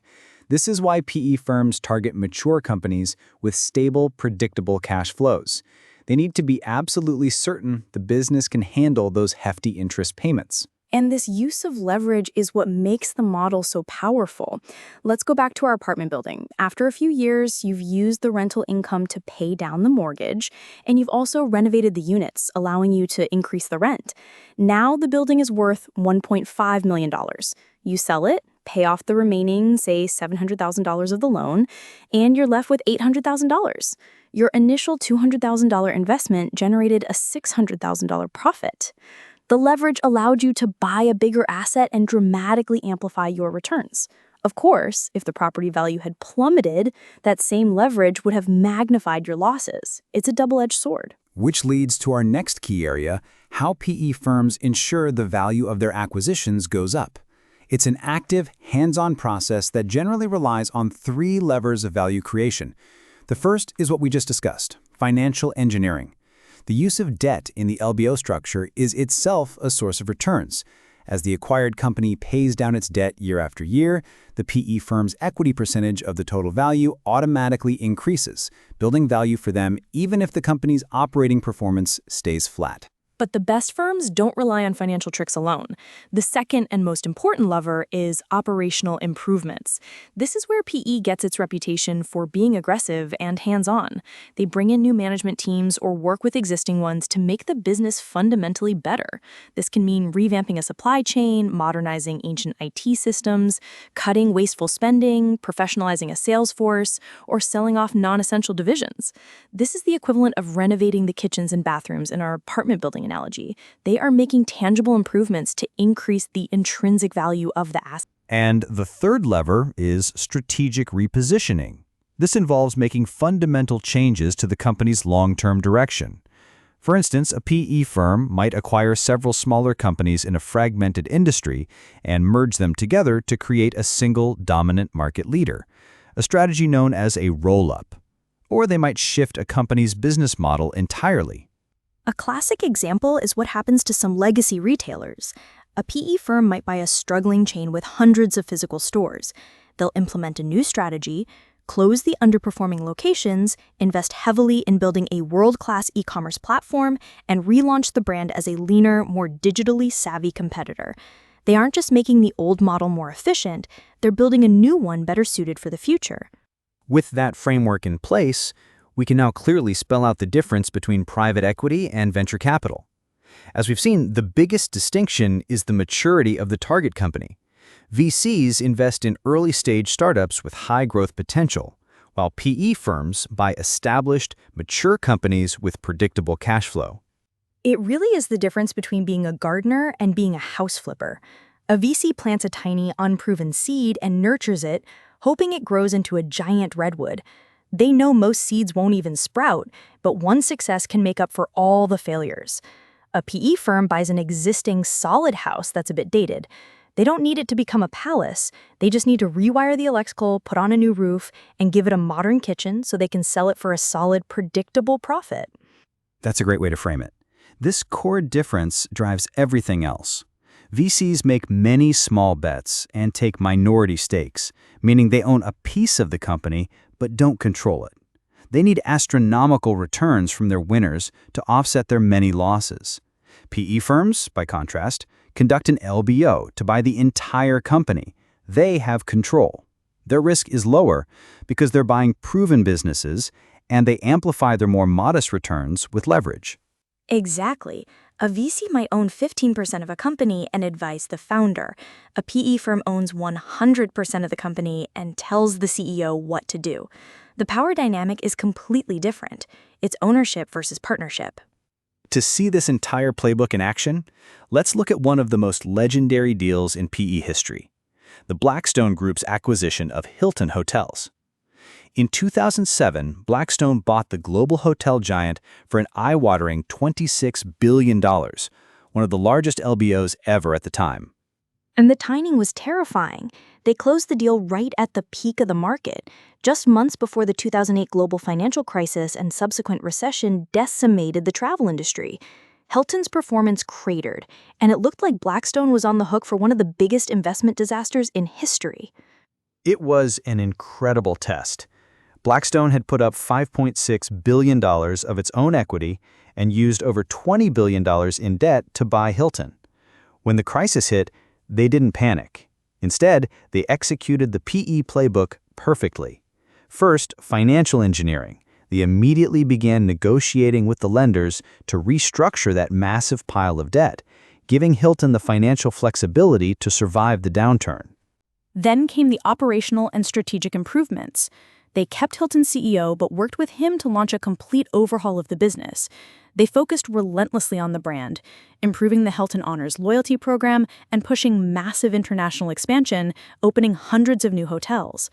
They transformed the company's culture to be more performance-oriented and focused on its most profitable franchise-focused brands like Hampton Inn. They were renovating the house in the middle of a hurricane. The results were simply staggering. Blackstone's active management completely transformed Hilton. By the time the economy recovered, Hilton was a much stronger, leaner, and more profitable company than it was before the crisis. Blackstone took Hilton public again via an IPO in 2013, and over the next 5 years, sold off its stake. By the time they fully exited in 2018, Blackstone had made a profit of $14 billion, tripling their original investment. It's the ultimate case study. They bought a great brand, used leverage, survived a terrifying crisis through smart financial and operational management, and executed a flawless exit. It proves that private equity, at its best, isn't just about financial maneuvering. It's about active, intensive, and transformative corporate management. And that truly brings us to our key takeaway for today. Private equity is the business of buying entire companies, using debt to enhance returns, and actively managing those companies to improve their operational and strategic performance before selling them. It's a high-stakes, hands-on discipline that reshapes major corporations away from the daily scrutiny of the stock market. While a VC hopes a company will realize its potential, a PE firm actively intervenes to unlock the value that's already there. For anyone in the business world, understanding this powerful force is no longer optional, it's essential. Well said. Join us next time on MBA Unlocked as we continue to explore the specialized topics that define modern business strategy. Welcome back to MBA Unlocked. In our last episode, we explored the world of private equity, where massive firms execute leveraged buyouts of established companies like Hilton Hotels. It's a game of high-stakes finance, often played by seasoned veterans. But what if you could apply a similar buy-and-build principle on a much more personal scale right after business school? Exactly, Stephen. It's a fascinating pivot. While PE is about a firm buying a company, today we're talking about a model where an individual, often a fresh MBA graduate, gets the backing to go out, find, and buy a company to run themselves.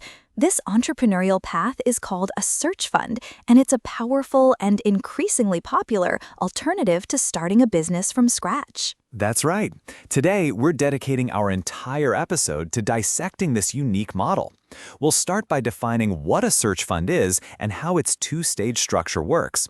Then, we'll look at the specific characteristics of an ideal target company, why boring is often beautiful in this world.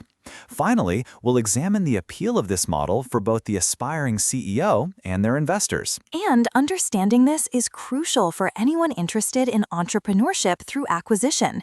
It's a distinct career track that blends the financial savvy of private equity with the operational grit of being a CEO.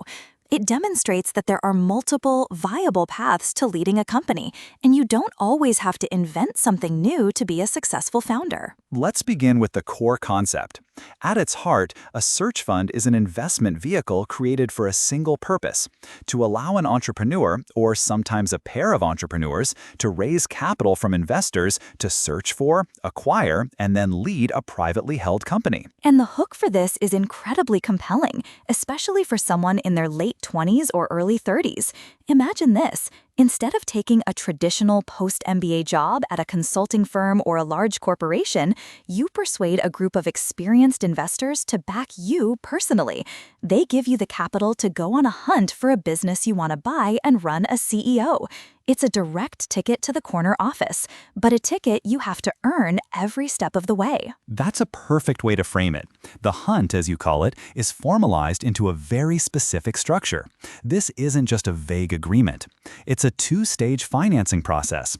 In the first stage, the entrepreneur, or searcher, raises a relatively small amount of capital, typically a few $100,000 from a group of 10 to 20 investors.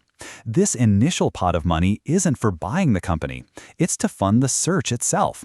It covers the searcher's salary, travel, and due diligence expenses for a period of about 18 to 24 months. Think of that first stage as explorer funding.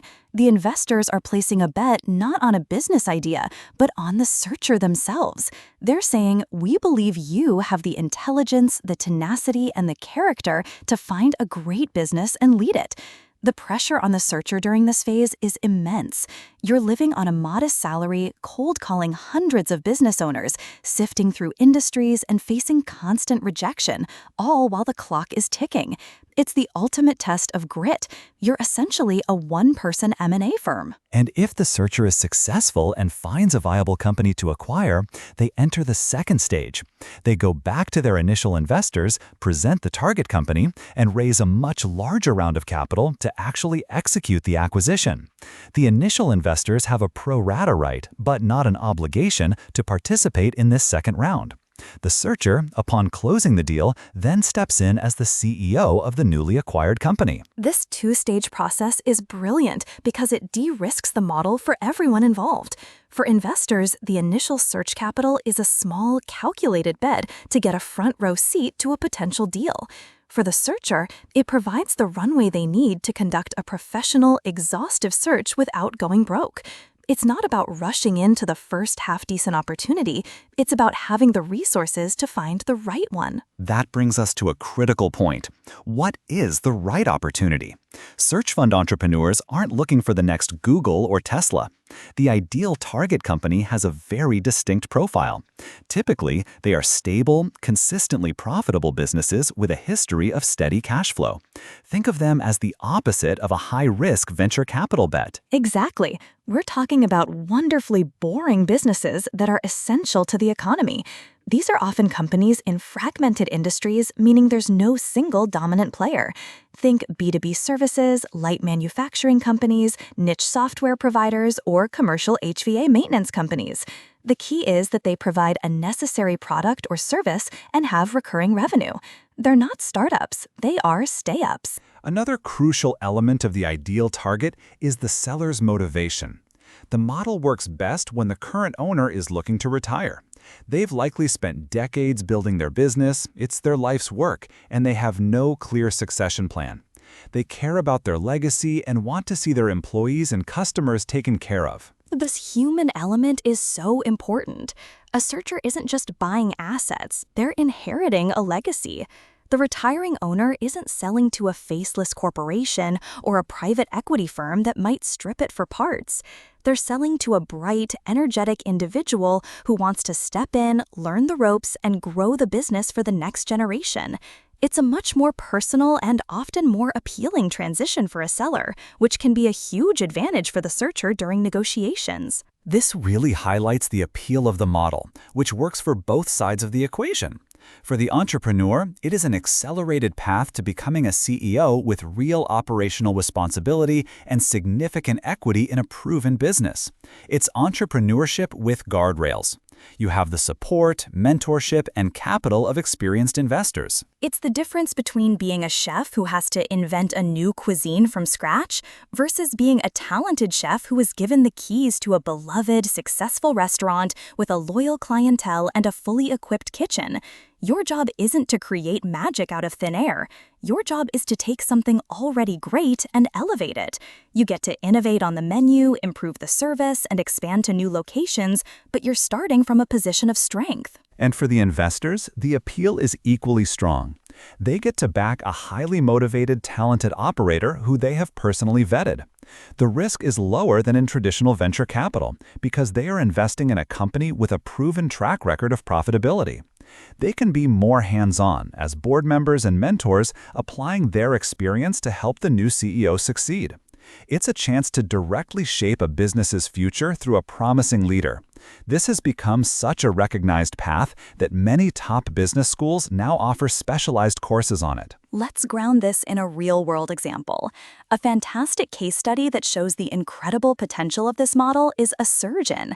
Today, a surgeon is a massive tech insurance company worth billions that provides the protection plans for your smartphones and electronics. But it didn't start that way. That's right.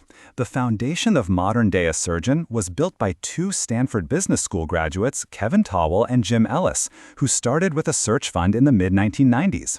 They raised their initial search capital, found a small company, and acquired it. And that's the key. They used that first company as a platform. They took the boring but stable business of warranty administration and saw a much bigger opportunity. Over the years, they used a series of strategic acquisitions, essentially a buy and build strategy on repeat, to consolidate the industry and expand their services, eventually transforming into the global tech support and insurance giant it is today. The Assertion story is a powerful illustration of the search fund model's potential. It shows that starting with a small, stable acquisition can be the launchpad for building an enormous, industry-defining enterprise. It perfectly embodies the journey from finding a proven business to truly scaling it. It proves that you don't need a revolutionary invention to build a billion-dollar company. Sometimes, the most powerful path is to find a simple, necessary service and execute it better than anyone else, over and over again. Towell and Ellis weren't just searchers, they became master operators and consolidators. Which brings us to our key takeaway for this episode. The search fund model offers a unique entrepreneurial path that is less about the chaotic, high-stakes gamble of starting from scratch and more about finding, acquiring, and growing an existing, proven business. It's entrepreneurship through stewardship. Where venture capital is about planting seeds in a storm hoping one becomes a mighty oak, and private equity is about buying the whole forest, a search fund is about finding one strong, promising tree and dedicating yourself to helping it grow taller and stronger than ever before. It's a hands-on, deeply personal, and incredibly rewarding journey. Welcome back to MBA Unlocked. In our last episode, we explored the fascinating world of search funds, a unique entrepreneurial path where you buy and run an existing business rather than starting one from scratch. That conversation centered on how to evaluate a company's potential for acquisition, focusing heavily on its financial health and operational stability. But today, we're going to broaden that lens significantly. We're moving from the specific strategy of acquiring a business to a much wider framework used to evaluate any business in the modern era. That's right, Stephen, because in today's world, a healthy balance sheet is only part of the story. Investors, customers, and employees are all asking deeper questions. So for this episode, we're diving into a topic that has moved from the fringes to the absolute core of business strategy and finance. What is ESG? Exactly. We'll be breaking down this crucial acronym and exploring its three core pillars. First, we'll look at the E for environmental, which covers a company's impact on the planet. Then we'll dissect the S for social, which is all about how a company manages its relationships. And finally, we'll unpack the G for governance, looking at how a company is led and managed internally. And this isn't just about corporate responsibility reports or planting trees. Understanding ESG is critical because it's fundamentally reshaping how investors assess risk and how the most successful companies build long-term value. These three letters are becoming a powerful proxy for identifying well-managed, resilient businesses that are built to last. Let's start with the first pillar, the E. The environmental component of ESG is perhaps the most intuitive for many people. It refers to how a company performs as a steward of the natural environment. Academically, we analyze this through various metrics: a company's energy consumption, the waste it generates, the resources it needs, and its direct impact on ecosystems. The core question here is, how is the company managing its risks and opportunities related to environmental challenges? This includes everything from a company's carbon footprint and greenhouse gas emissions to its water usage and management of toxic waste. The E is all about a company's relationship with the planet, and a bad relationship always has consequences. Think of it like your personal health. You can eat junk food and skip exercise for years, feeling perfectly fine on the surface. But underneath, problems are building. One day, you get a shocking diagnosis. For a company, that diagnosis could be a multi-billion-dollar fine for polluting a river, a factory shutdown because of water scarcity in a region it didn't plan for, or customers abandoning its products after a report on its contribution to deforestation. Investors are now acting like doctors, looking for the early warning signs. They're not just asking, are you profitable now? But are your practices creating hidden liabilities that will make you sick in the future? That's a powerful analogy. It highlights the shift from viewing environmental issues as mere externalities to seeing them as material financial risks. This brings us to the second pillar, the S for social. This dimension is broader and sometimes harder to quantify, but it's just as critical. The S in ESG examines how a company manages its relationships with its stakeholders, its employees, its customers, and the communities in which it operates. This includes everything from labor standards, health and safety, and diversity and inclusion policies within the company, to data privacy, product safety, and customer satisfaction for its consumers. If the E is about a company's health, the S is about its reputation and relationships. Think of it as a company's social capital. It's built slowly through thousands of consistent, trustworthy actions, but it can be destroyed in an instant. For example, a clothing brand that's known for paying its workers a living wage and ensuring safe factory conditions builds a loyal customer base that feels good about their purchases. That's a strong asset. Conversely, think of a tech company that suffers a massive data breach because it was careless with customer information, or a retail giant exposed for using sweatshop labor. The public backlash, the boycotts, the loss of trust, that's the destruction of social capital. It hits the bottom line hard, not just through fines, but through brand damage that can take years or even decades to repair. Strong S performance is about proactively building positive relationships, which in turn builds a more resilient business.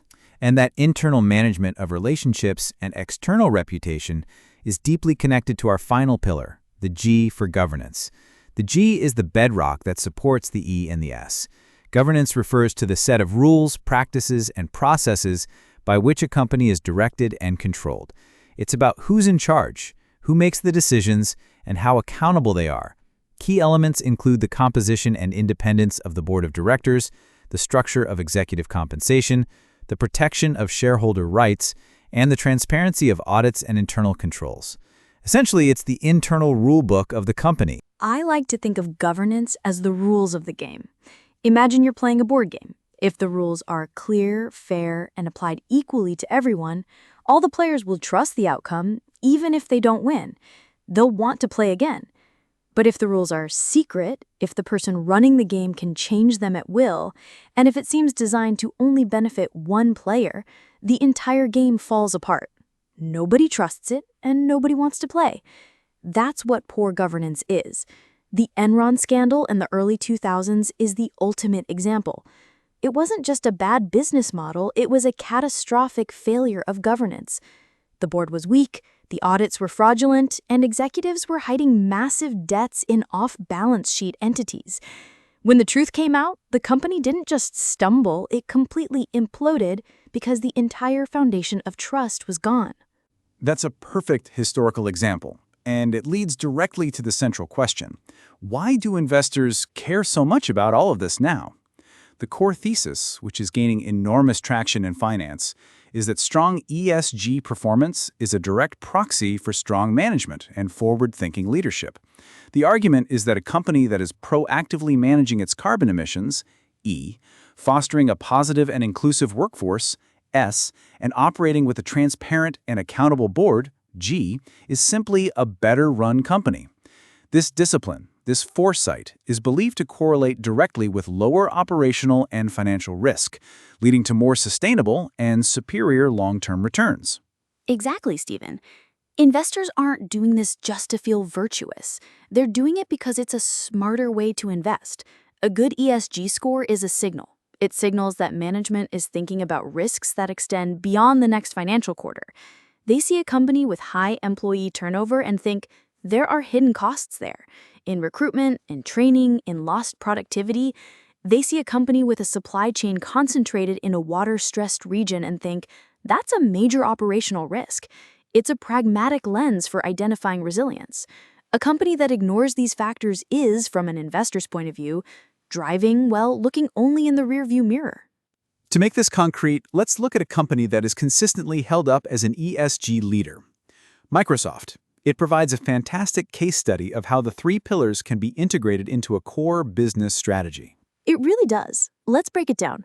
For the E, Microsoft has made one of the most ambitious environmental pledges of any corporation on the planet. In 2020, they pledged to become carbon negative by 2030. This goes beyond just being carbon neutral. They are investing in technologies to actively remove all the carbon they have ever emitted, directly or by electrical consumption, since the company was founded in 1975. That's a huge commitment that forces innovation across their entire business, from data center energy efficiency to their supply chain. And their S performance is just as notable. On the social front, they've invested heavily in programs to address the digital skills gap, aiming to help millions of people acquire the technical skills needed for the modern economy. Furthermore, they're at the forefront of one of the biggest societal challenges of our time, artificial intelligence. They've established very clear principles and a governance structure for the ethical development of AI, tackling issues of fairness, transparency, and accountability head-on. This isn't just good PR, it's about building trust with customers and society as they roll out transformative new technologies. And all of that is built on a foundation of strong G, or governance.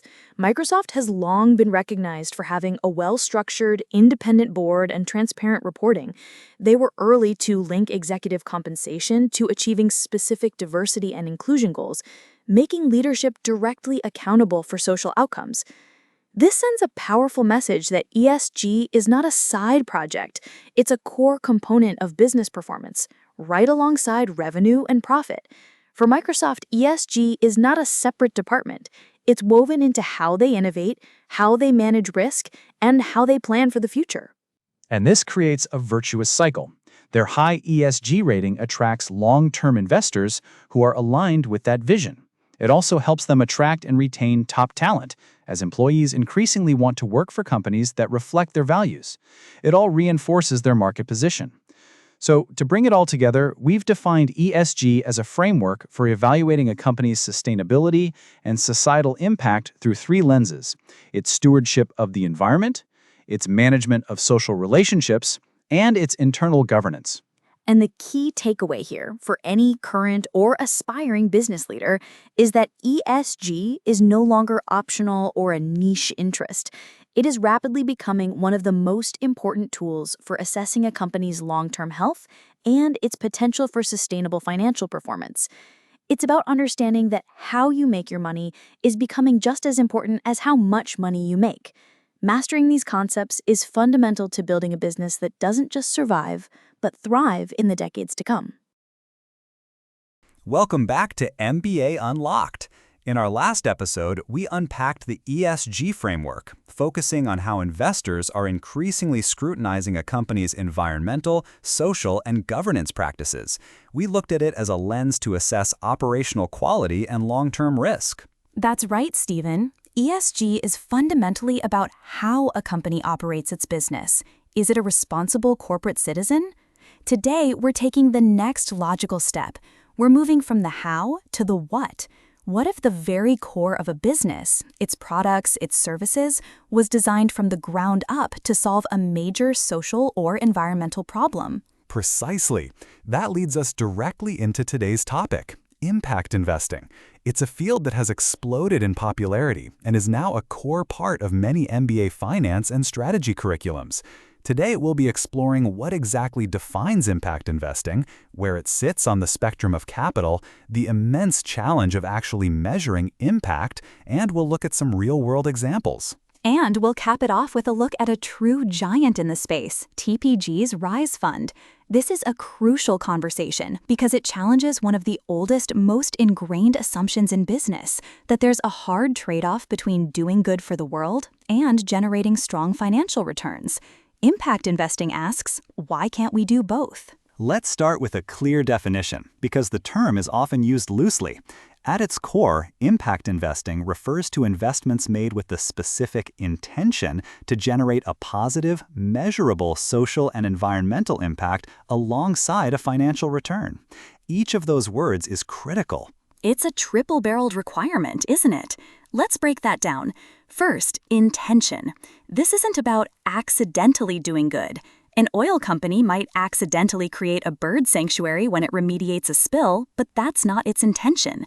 An impact investor, on the other hand, intentionally seeks out a company whose purpose is, say, to build solar farms.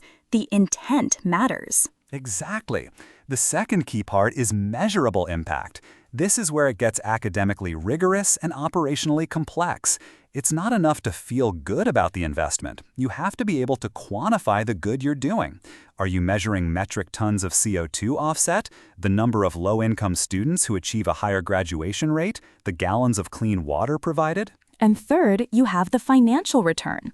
This is what separates impact investing from charity. You are not giving money away.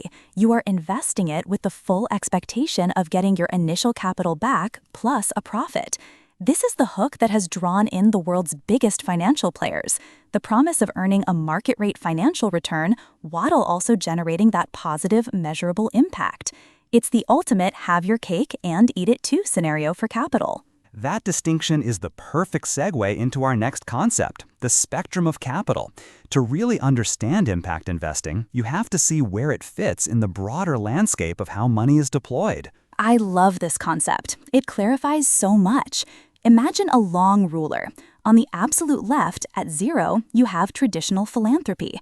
You donate $100 to a food bank. Your goal is 100% social impact, feeding hungry people.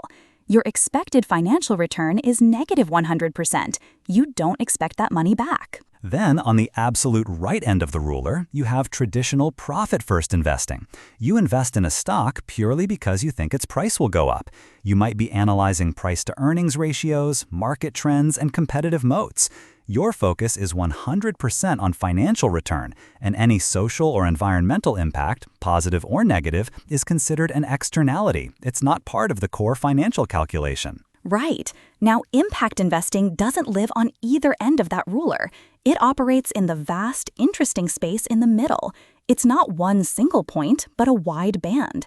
Some impact investments might lean closer to philanthropy, accepting a lower-than-market financial return, what we call a concessionary return, in exchange for a massive demonstrable social impact. And others, which are attracting the most attention from mainstream finance, aim for the sweet spot, market rate or even market-beating returns, plus significant measurable impact. This is the holy grail. The argument here is that companies solving the world's biggest problems, like climate change, lack of access to healthcare, or financial inclusion, are tapping into the biggest market opportunities of the 21st century. Think of it like a vehicle. Philanthropy is like a rescue helicopter. Its sole purpose is to get aid somewhere, and it's very expensive to operate. Traditional investing is like a Formula One car, built for one thing and one thing only: speed and performance. Impact investing is like the new generation of high-performance electric vehicles.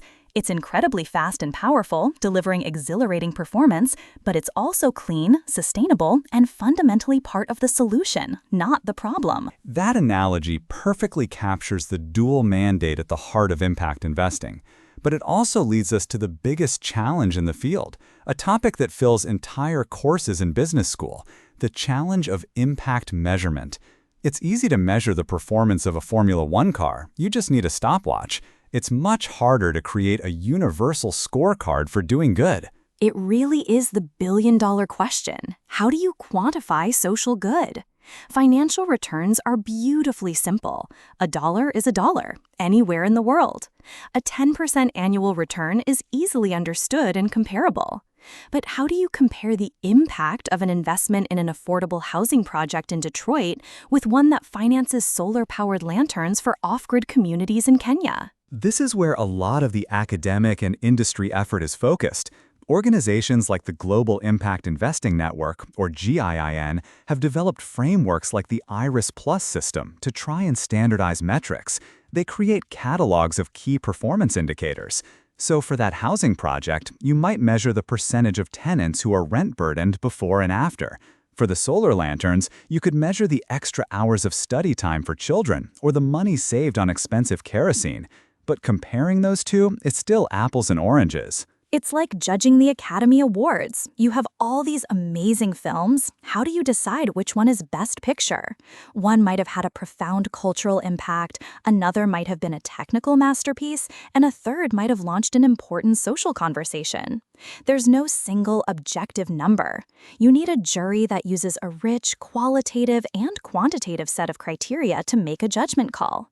Impact measurement is similar. It requires deep sector-specific expertise to understand what good looks like and how to measure it authentically. And that complexity makes concrete examples so important. So let's move on to what this actually looks like in practice. The classic examples are a good starting point. Think of microfinance institutions, which provide small loans to entrepreneurs in developing countries who lack access to traditional banking. The financial return comes from the interest on those loans, and the impact comes from empowering individuals to build businesses and escape poverty. Another huge area is clean energy infrastructure. An investment fund might finance the construction of a new wind farm.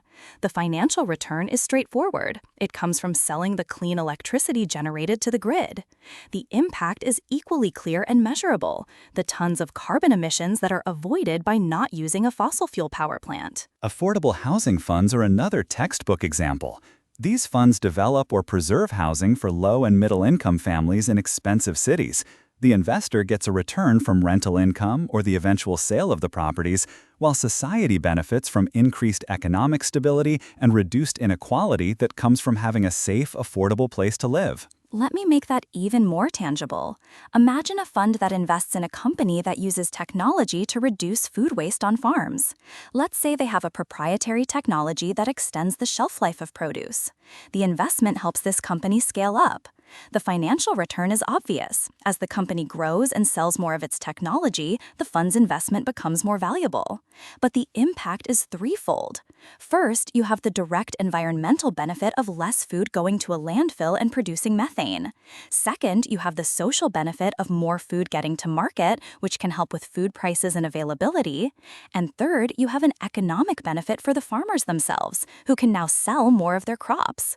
That is a perfect example of the multi-layered returns impact investors look for. That example perfectly illustrates the model. Now, let's tie this all together with our case study, because it shows that this is no longer a niche cottage industry.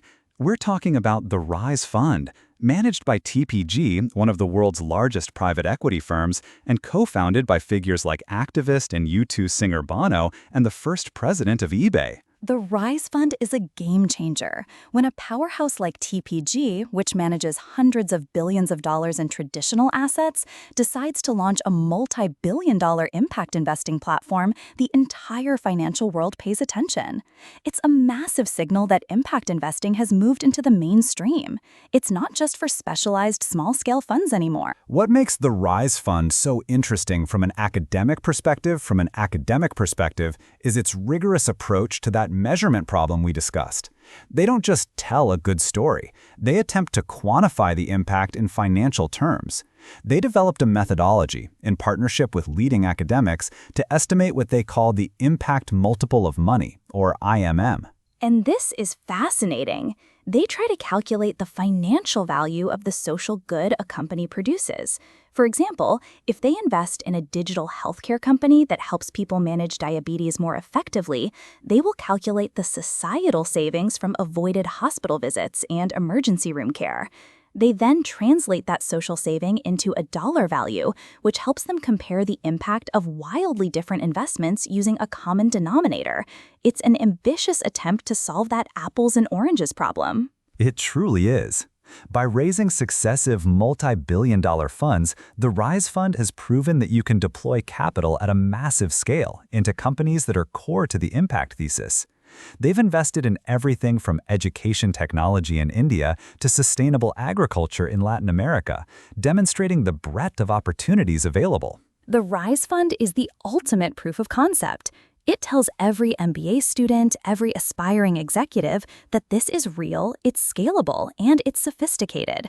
It's not about sacrificing returns. It's about finding a better, smarter way to generate them.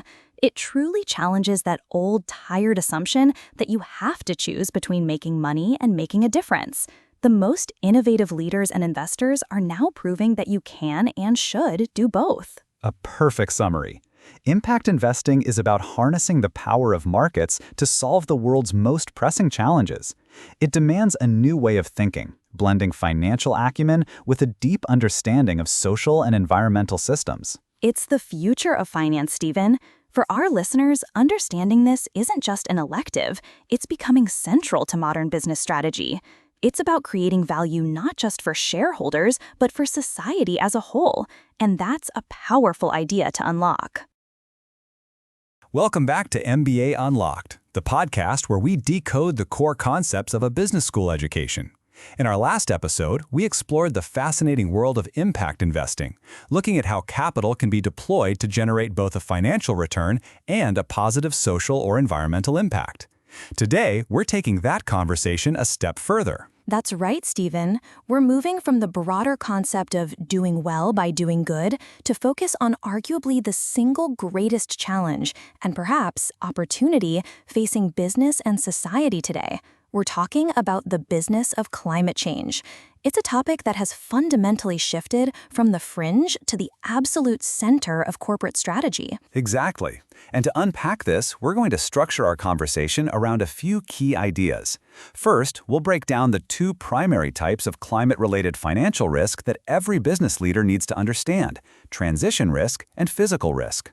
Then we'll shift from risk to reward and explore the massive business opportunities that are emerging from decarbonization. And from there, we'll get into the specifics of corporate net zero commitments, looking at what they really mean and how difficult they are to achieve. We'll also follow the money, discussing the burgeoning field of climate finance. Finally, we'll tie it all together with a powerful case study on Ørsted, the Danish energy giant that transformed itself from a fossil fuel company into a global leader in renewable energy. These topics are essential because they represent a fundamental rewiring of our global economy.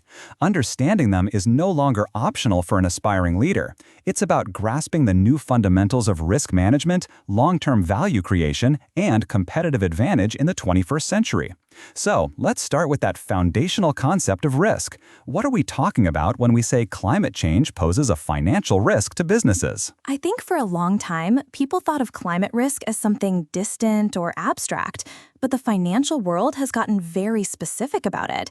It's not just one big, vague threat. Precisely. The framework most widely used, championed by the Task Force on Climate-Related Financial Disclosures, or TCFD, splits it into two main buckets: physical risk and transition risk.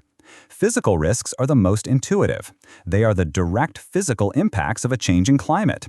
Think of them as either acute, like the increasing severity of hurricanes, floods, and wildfires that can damage or destroy a company's assets, or chronic, like rising sea levels gradually inundating coastal infrastructure or shifting agricultural patterns affecting crop yields. The physical risk part is like knowing you've built your house in a floodplain.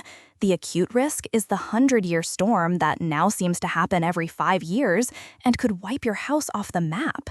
The chronic risk is the river that slowly creeps higher and higher each year, making your basement permanently damp, cracking the foundation, and rendering the property impossible to insure or sell.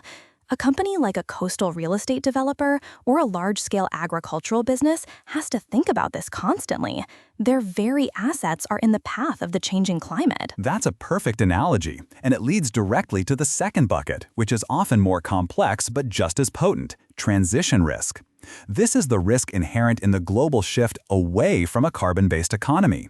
It's not about the weather, it's about the economic, technological, legal, and market changes that happen as we decarbonize. This could be new government policies, like a carbon tax that suddenly makes your old way of doing business prohibitively expensive. It could be technological disruption, like electric vehicles displacing the internal combustion engine. Or it could be a shift in consumer sentiment, where customers abandon brands seen as environmentally harmful. Exactly. So if physical risk is the flood threatening your house, transition risk is your insurance company suddenly tripling your premiums because of that flood risk. It's the government passing a new law that says all homes in the area must be elevated on stilts at a massive cost. Or it's the fact that no one wants to buy a house in a floodplain anymore, so your property value plummets. An oil and gas company is the ultimate example here. The physical risk to their offshore rigs is real, but the transition risk of stranded assets, carbon taxes, and a world that no longer wants their product is existential. And acknowledging these risks is the first step. But the really exciting part of this conversation, and what's taking up more and more oxygen in boardrooms and business school classrooms, is the flip side of that transition risk: opportunity. The very act of decarbonizing the global economy represents one of the greatest commercial opportunities in a generation. It's not just an opportunity, it's a complete economic realignment. Think of it like the dawn of the internet. In the early 90s, some companies saw the internet as a threat to their traditional business models, and they were right. But the smart ones saw it as a tool to create entirely new industries, new products, and new value. Climate change is the same. The opportunities in decarbonization are staggering. Let's list some of the big ones. The most obvious is the energy sector itself.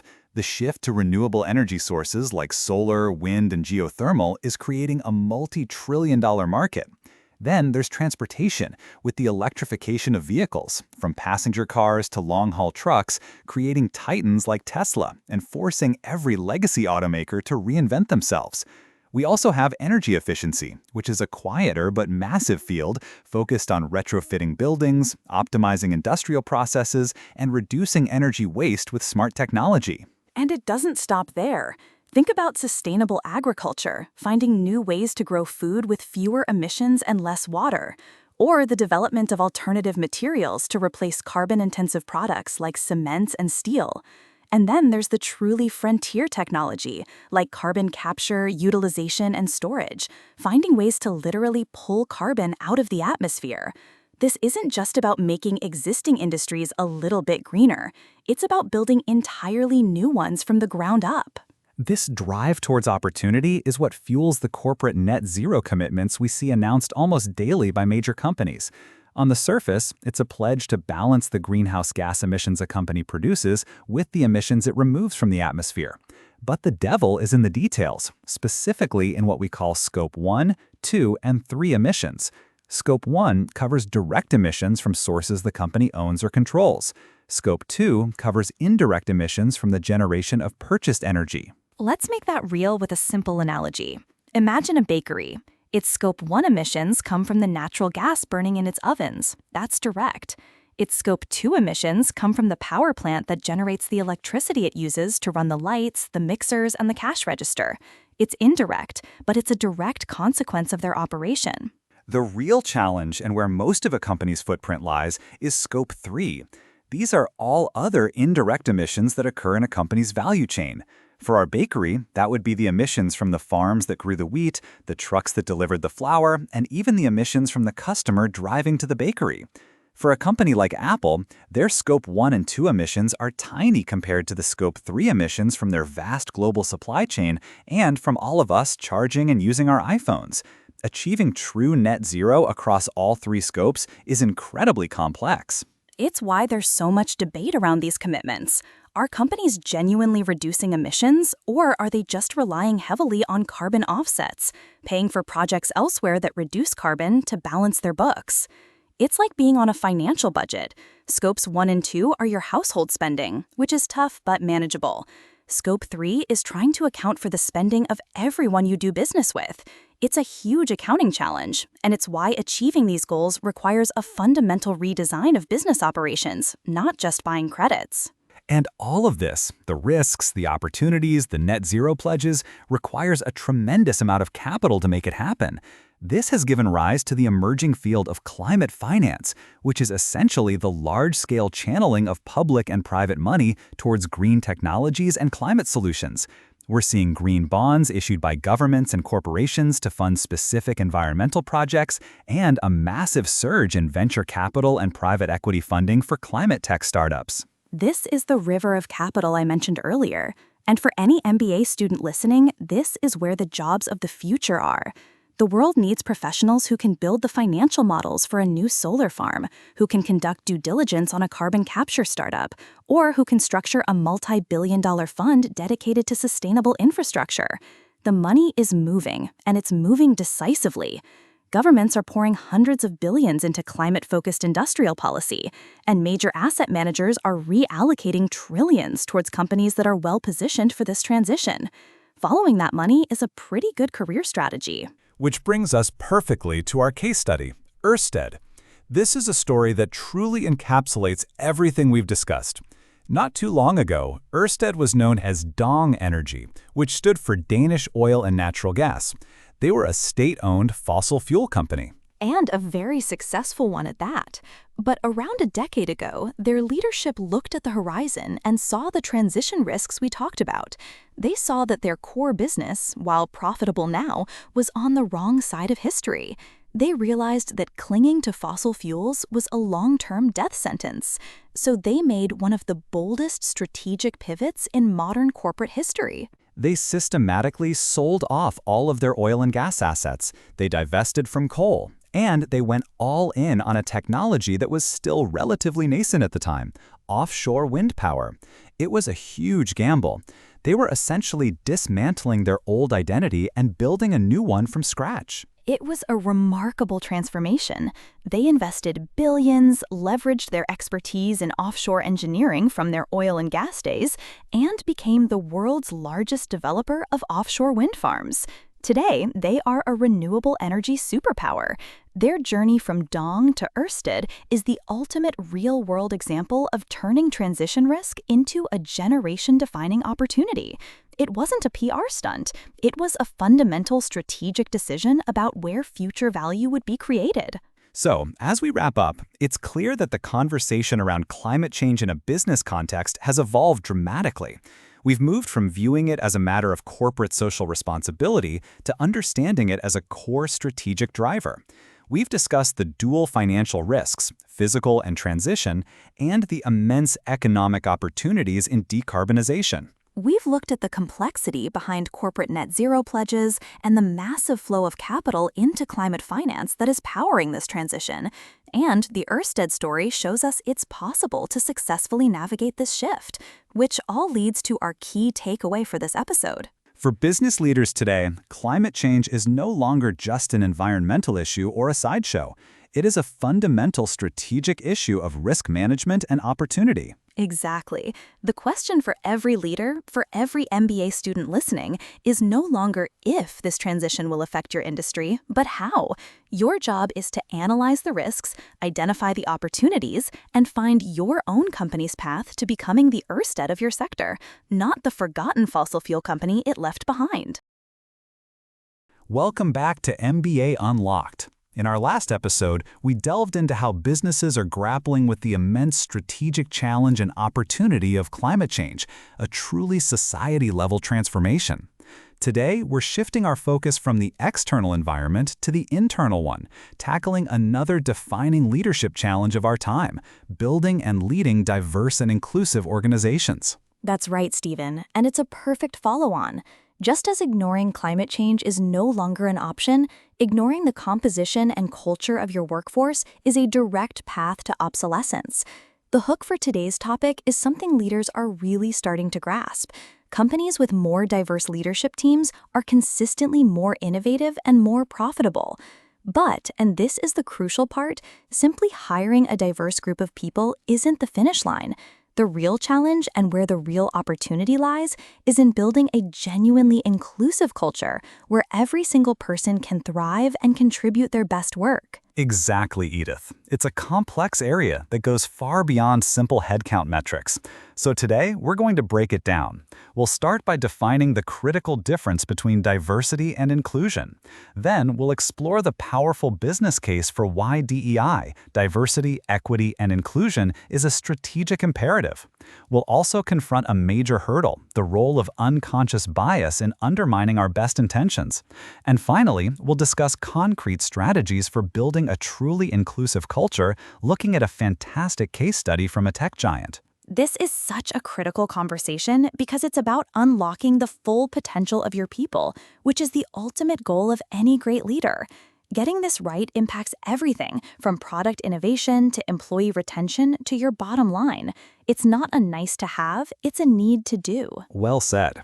Let's start with those foundational definitions.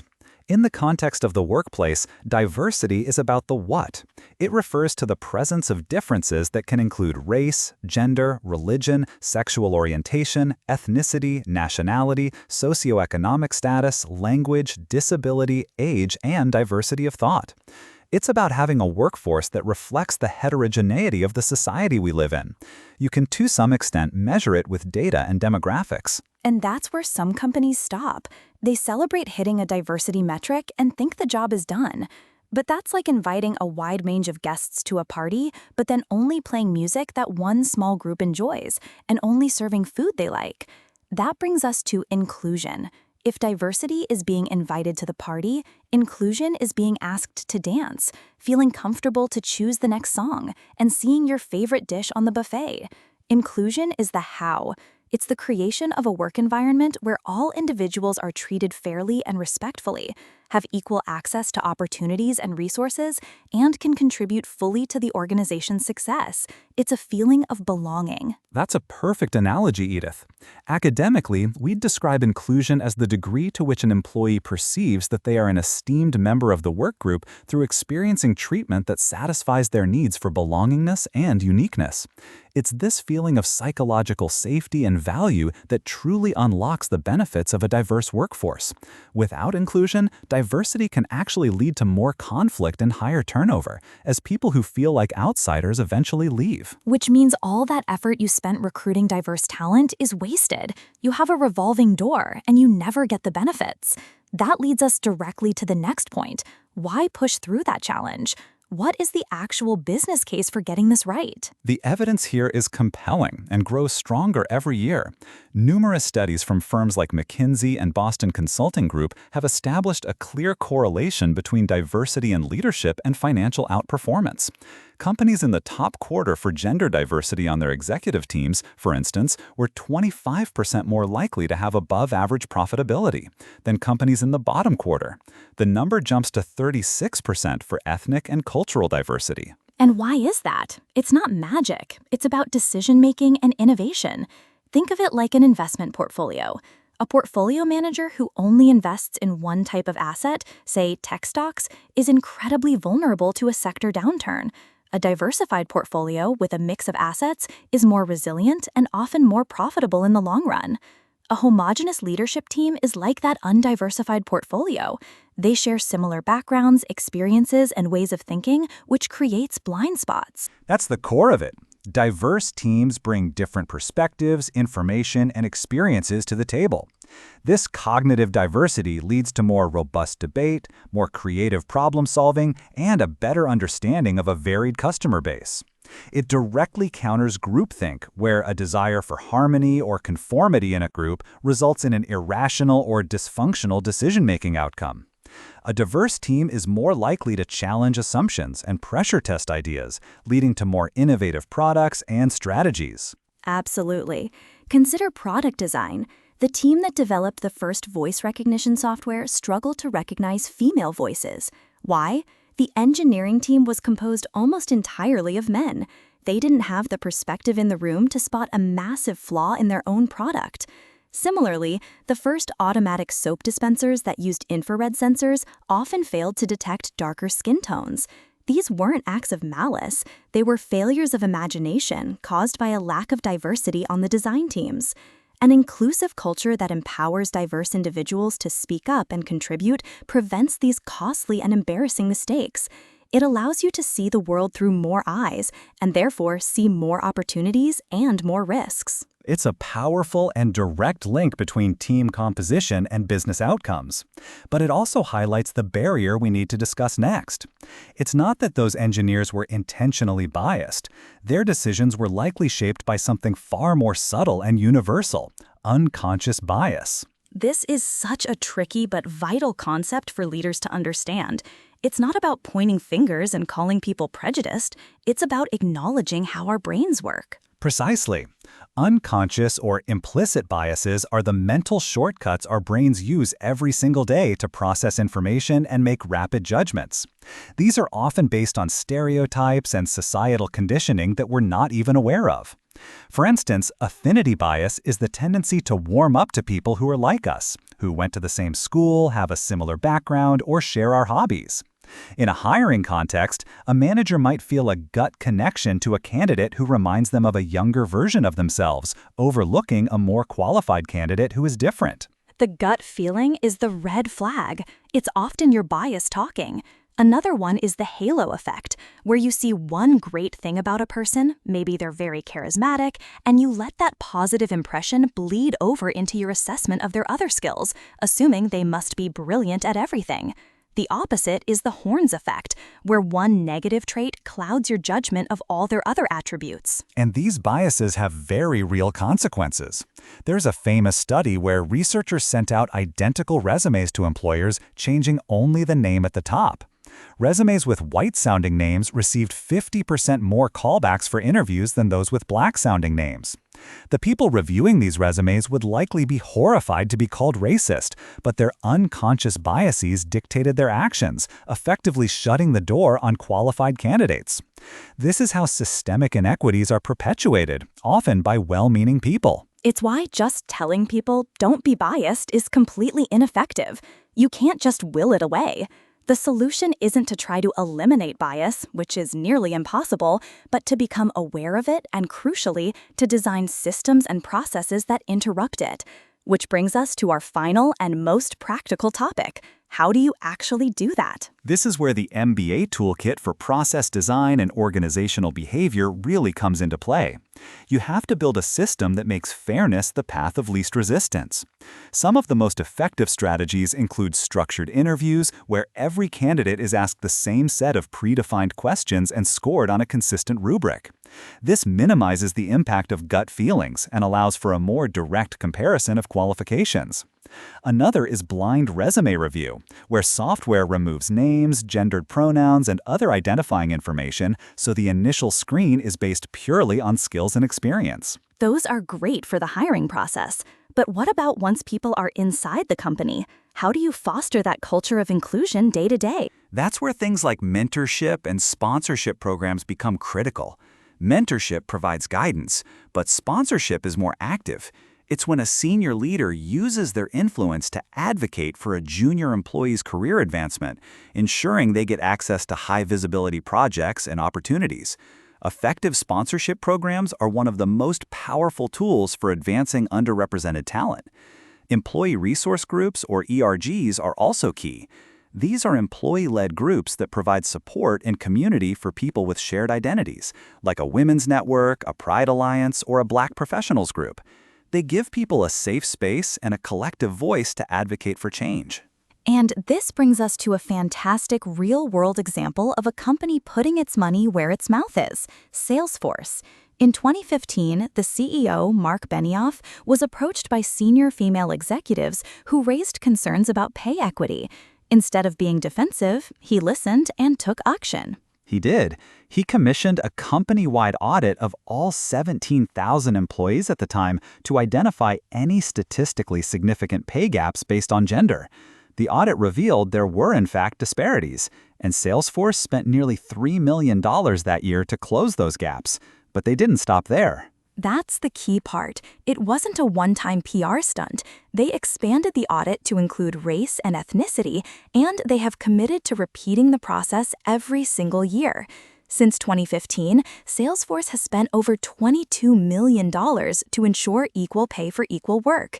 This is the absolute pinnacle of what Stephen was talking about, designing an equitable process. They didn't just trust their managers to be fair, they built a data-driven system to check for bias and correct it. It sends a powerful message to every employee that the company is tangibly committed to fairness. It's a perfect case study in intentionality.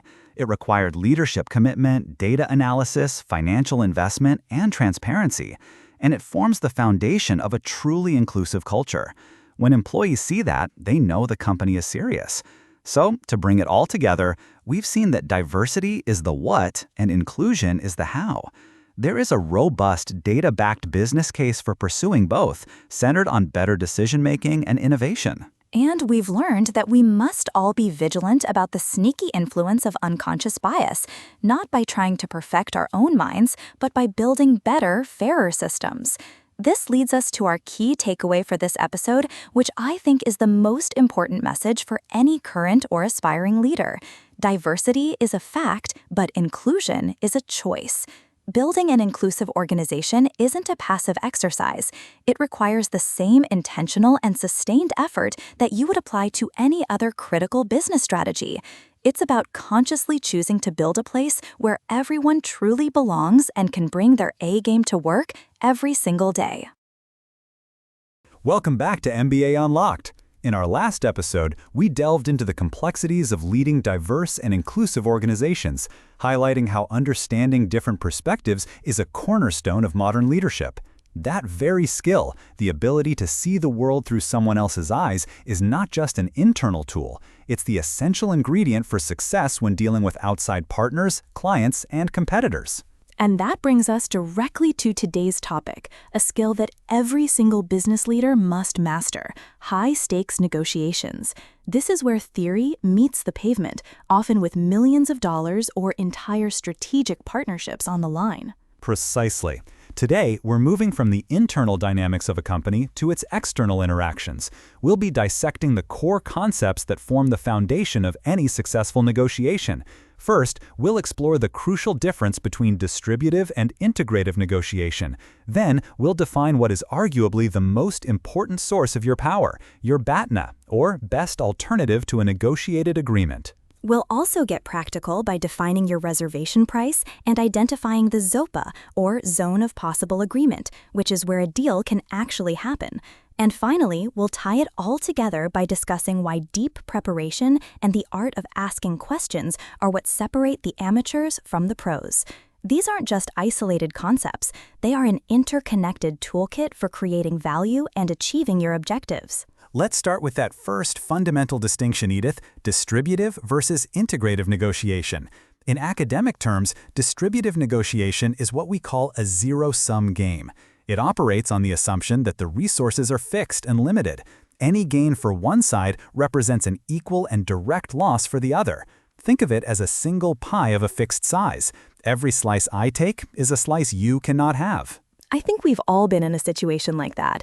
It's the classic haggling over price at a flea market or when buying a used car from a private seller. There's one variable, usually price, and you're both pulling on opposite ends of the rope. It's inherently adversarial. But integrative negotiation, and this is where the real magic happens, is a win-win scenario. It's not about fighting over the pie, it's about working together to make the pie bigger. An excellent way to put it. Integrative negotiation seeks to create value where there was none before. It involves multiple issues, allows for creative trade-offs, and focuses on the underlying interests of the parties rather than their stated positions. It transforms the negotiation from a contest of wills into a collaborative problem-solving exercise. Think about negotiating a job offer. A purely distributive approach would focus solely on salary. You want $110,000, they offer $100,000, and you fight over that $10,000 gap. An integrative approach looks at the entire package. Maybe they can't meet your salary number, but what if they can offer an extra week of vacation, a significant signing bonus, a guaranteed performance review in 6 months, or a budget for professional development? Suddenly, you're not just dividing money, you're adding new, valuable ingredients to the overall pie that might be more important to you than the initial salary figure, and easier for the company to provide. And your ability to push for those creative solutions depends entirely on our next concept, your BATNA, the best alternative to a negotiated agreement. This was a term popularized by negotiation pioneers Roger Fisher and William Ury, and it is the single greatest source of your power in any negotiation. Your BATNA is not your bottom line. It is the most advantageous course of action you will take if the negotiation fails and you can't reach a deal. Your BATNA is your walkaway power. It's your ultimate safety net. The stronger your BATNA, the more confidently you can negotiate because you are not desperate for a deal. Let's go back to that job offer. If you have another very attractive offer from a different company, a strong BATNA, you can negotiate with much more confidence. You can afford to ask for what you really want because you know you have a great alternative if they say no. Conversely, if your BATNA is weak, for example, you're unemployed, have no other interviews, and your savings are running low, you have very little leverage. Your power to negotiate is significantly diminished because walking away is a much more painful option.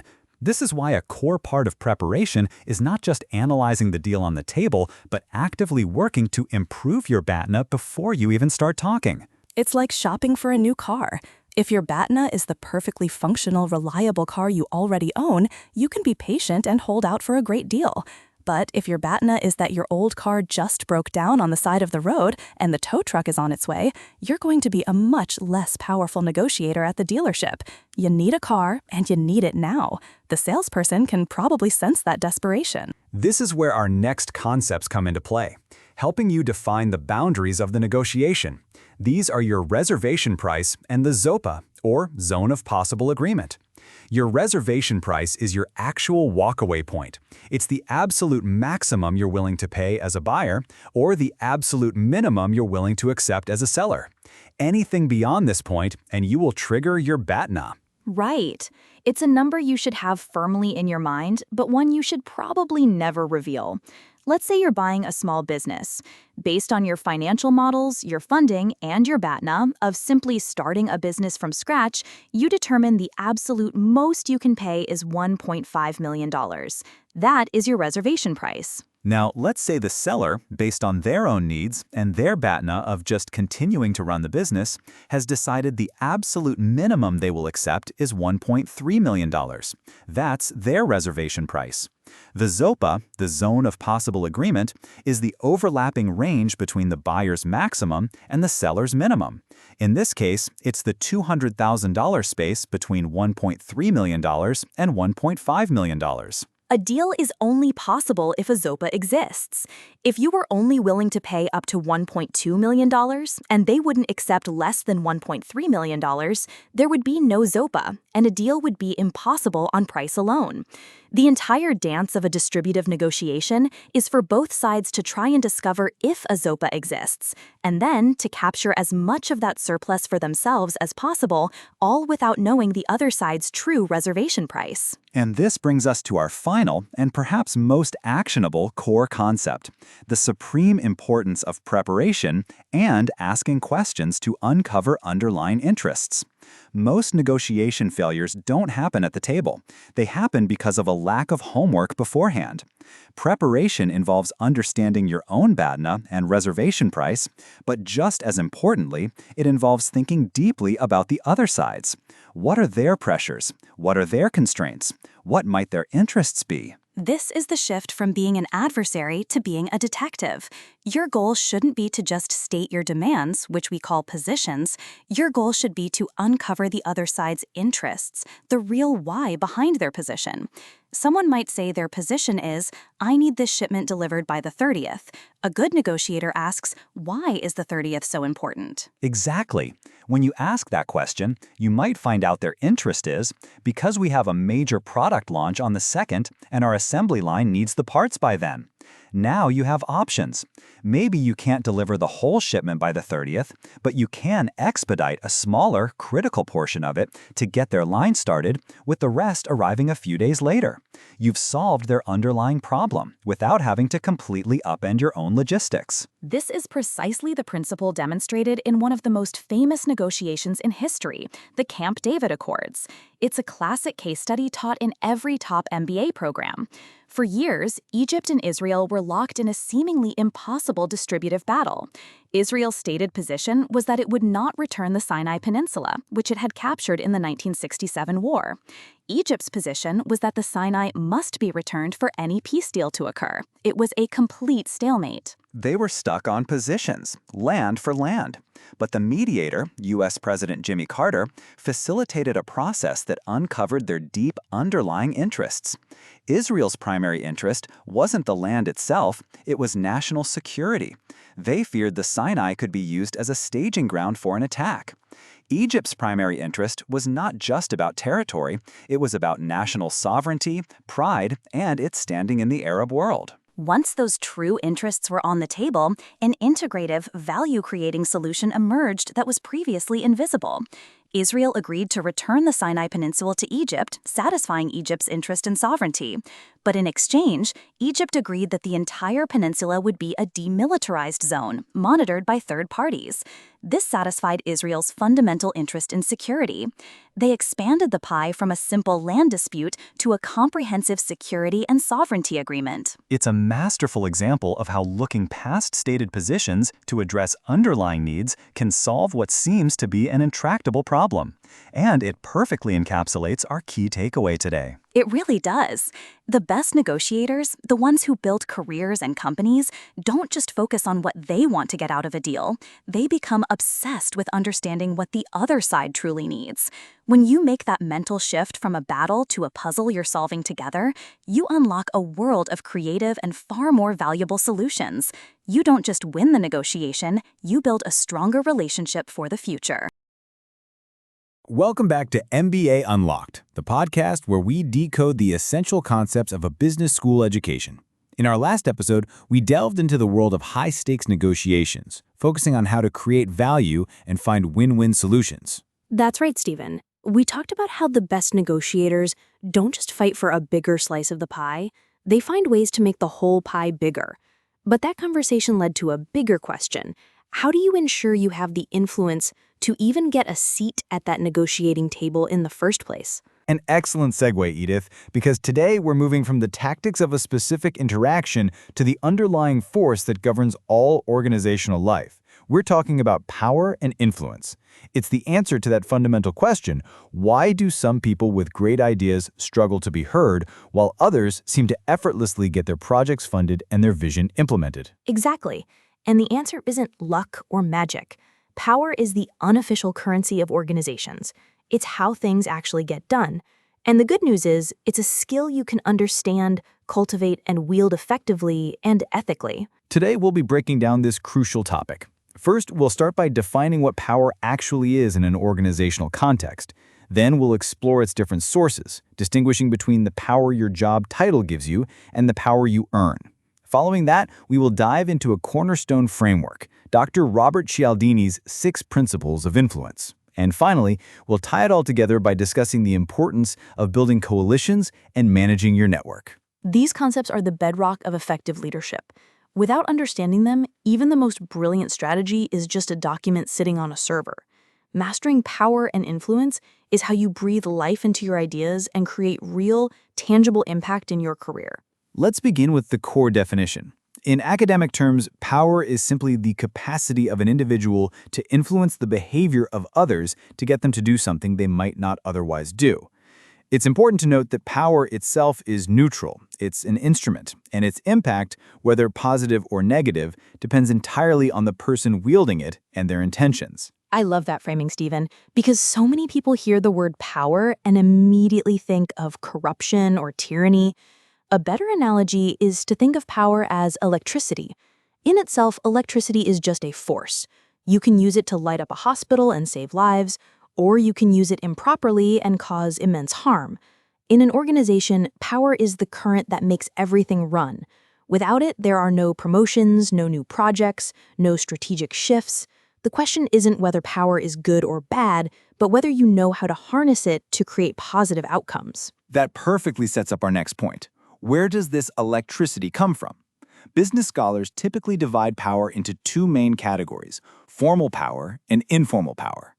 Formal power is what most people think of first. It's positional. It's derived from the authority vested in you by the organization. It's your job title, your place on the org chart, your official responsibilities, like the ability to hire, fire, or approve a budget. And formal power is certainly important. Your title gets you into the meeting, but it doesn't guarantee anyone will listen to you when you're there. That's where the second and often more potent category comes in: informal power. This isn't granted by the company, it's earned by you. It comes from your expertise, being the person everyone turns to because you just know more about a critical area. It comes from your relationships and your reputation, being seen as trustworthy, reliable, and helpful. Exactly. A classic example is a project manager with very little formal authority. They may not have any direct reports, yet they have to influence people from marketing, engineering, and finance to meet deadlines. Their power doesn't come from the org chart. It comes from their expertise in the project, their credibility, and the relationships they've built across departments. Their informal power is what allows them to succeed. This is the difference between authority and leadership. An IT director has the formal power to mandate a new software system, but the 20-year veteran on the help desk who can solve any problem in 5 minutes and has built trust across the entire company has immense informal power. If she thinks the new system is a bad idea and subtly signals it, the rollout will be a disaster, regardless of what the director's title is. She has the influence because she's earned it through her competence and her network. This distinction between formal and informal power is critical, and it leads us directly to the mechanics of influence. How do you actually exercise that informal power? For that, we turn to one of the most foundational frameworks in this field, the work of Dr. Robert Cialdini's 6 Principles of Influence. These are empirically tested psychological principles that dramatically increase the likelihood of someone saying yes to your request. The first is reciprocity. Reciprocity is the age-old social rule of, I scratch your back, you scratch mine. In an office, it's about giving value before you ask for it.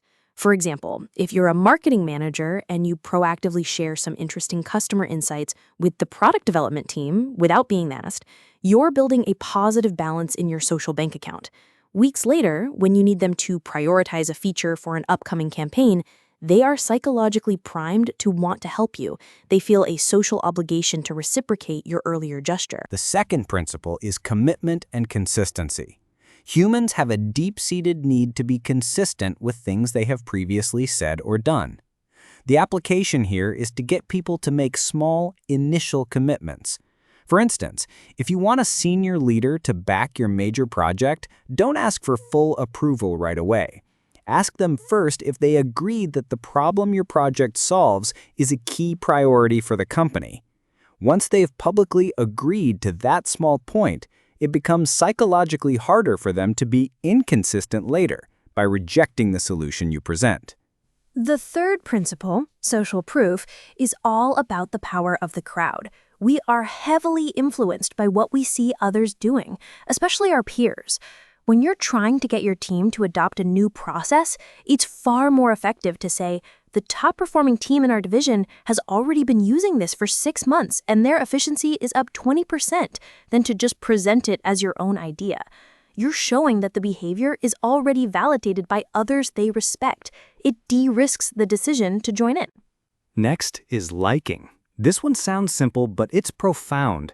We are more influenced by people we like. Cialdini identifies a few key components of liking. We like people who are similar to us, people who pay us compliments, and people who cooperate with us towards mutual goals. In practice, this means taking the time to find common ground with colleagues outside of work tasks. It means offering genuine praise for a job well done. It's not about being fake, it's about building authentic human connections, which are the conduits for influence. Absolutely. The fifth principle is authority. People tend to defer to the judgment of experts and those in positions of authority. Your formal title helps here, but you can also signal authority through your expertise. For example, before making a major recommendation in a meeting, you might say, "In my analysis of the last 3 product launches, which I led, the data consistently shows." You are subtly reminding the room of your experience and credibility, which gives your words more weight. It's about demonstrating, not just stating, that you know what you're talking about. And the final principle is scarcity. Things become more attractive when they are less available. This principle is used in marketing all the time with limited time offers, but it works inside organizations too.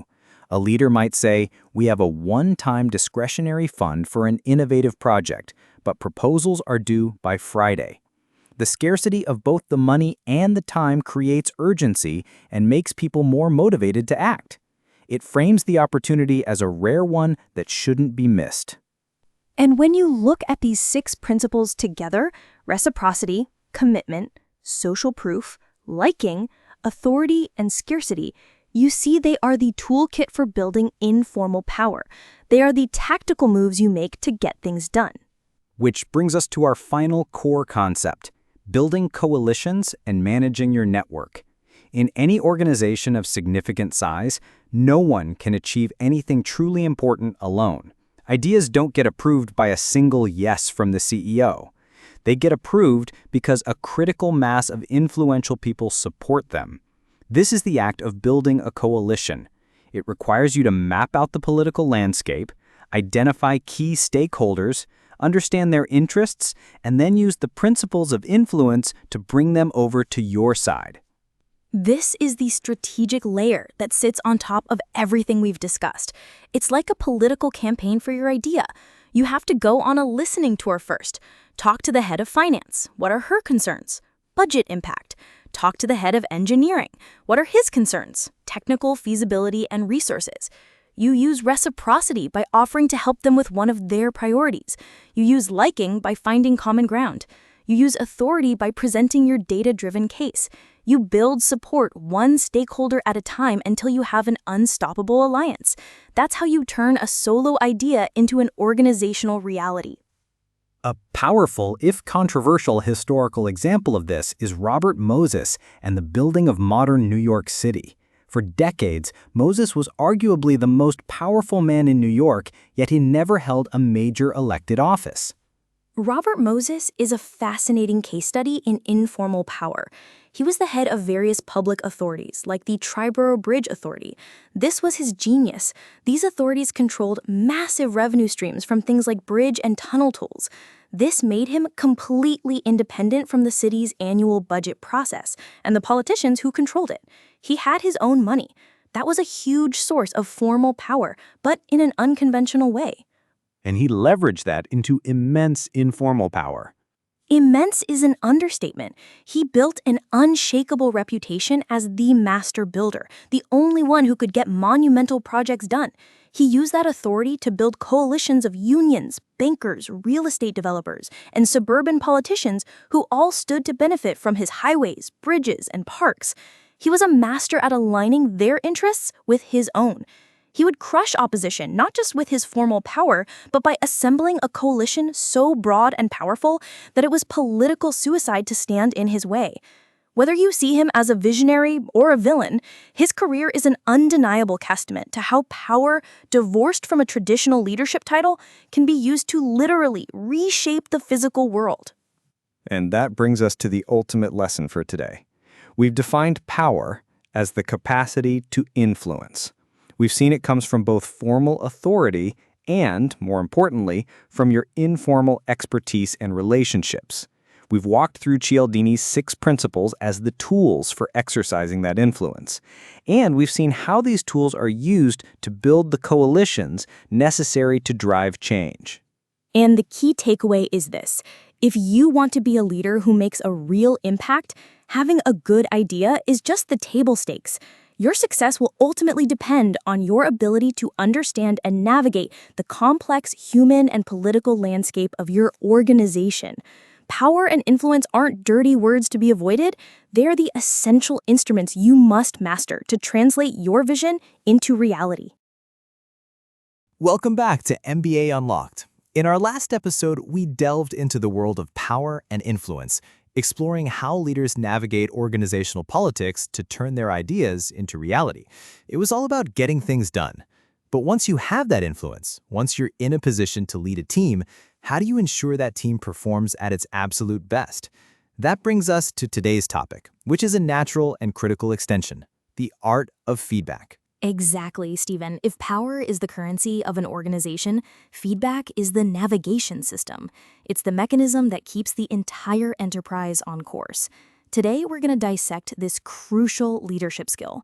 We'll start with the fundamental purpose of feedback, then we'll give you a powerful and practical tool called the SBI model for delivering it effectively.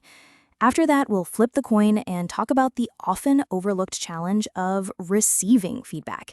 And finally, we'll zoom out to discuss how to build a culture of psychological safety, where feedback can truly thrive. These pieces are all interconnected.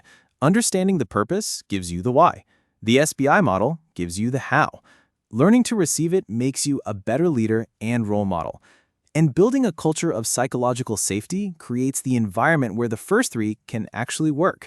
It's a complete system for accelerating growth, and it's one of the most practical skills we'll discuss in our entire series on leadership and career impact. So let's begin with the foundation. What is the core purpose of feedback? It sounds simple, but it's so often misunderstood. Managers often think of it as just correcting what's wrong. That's a very limited view.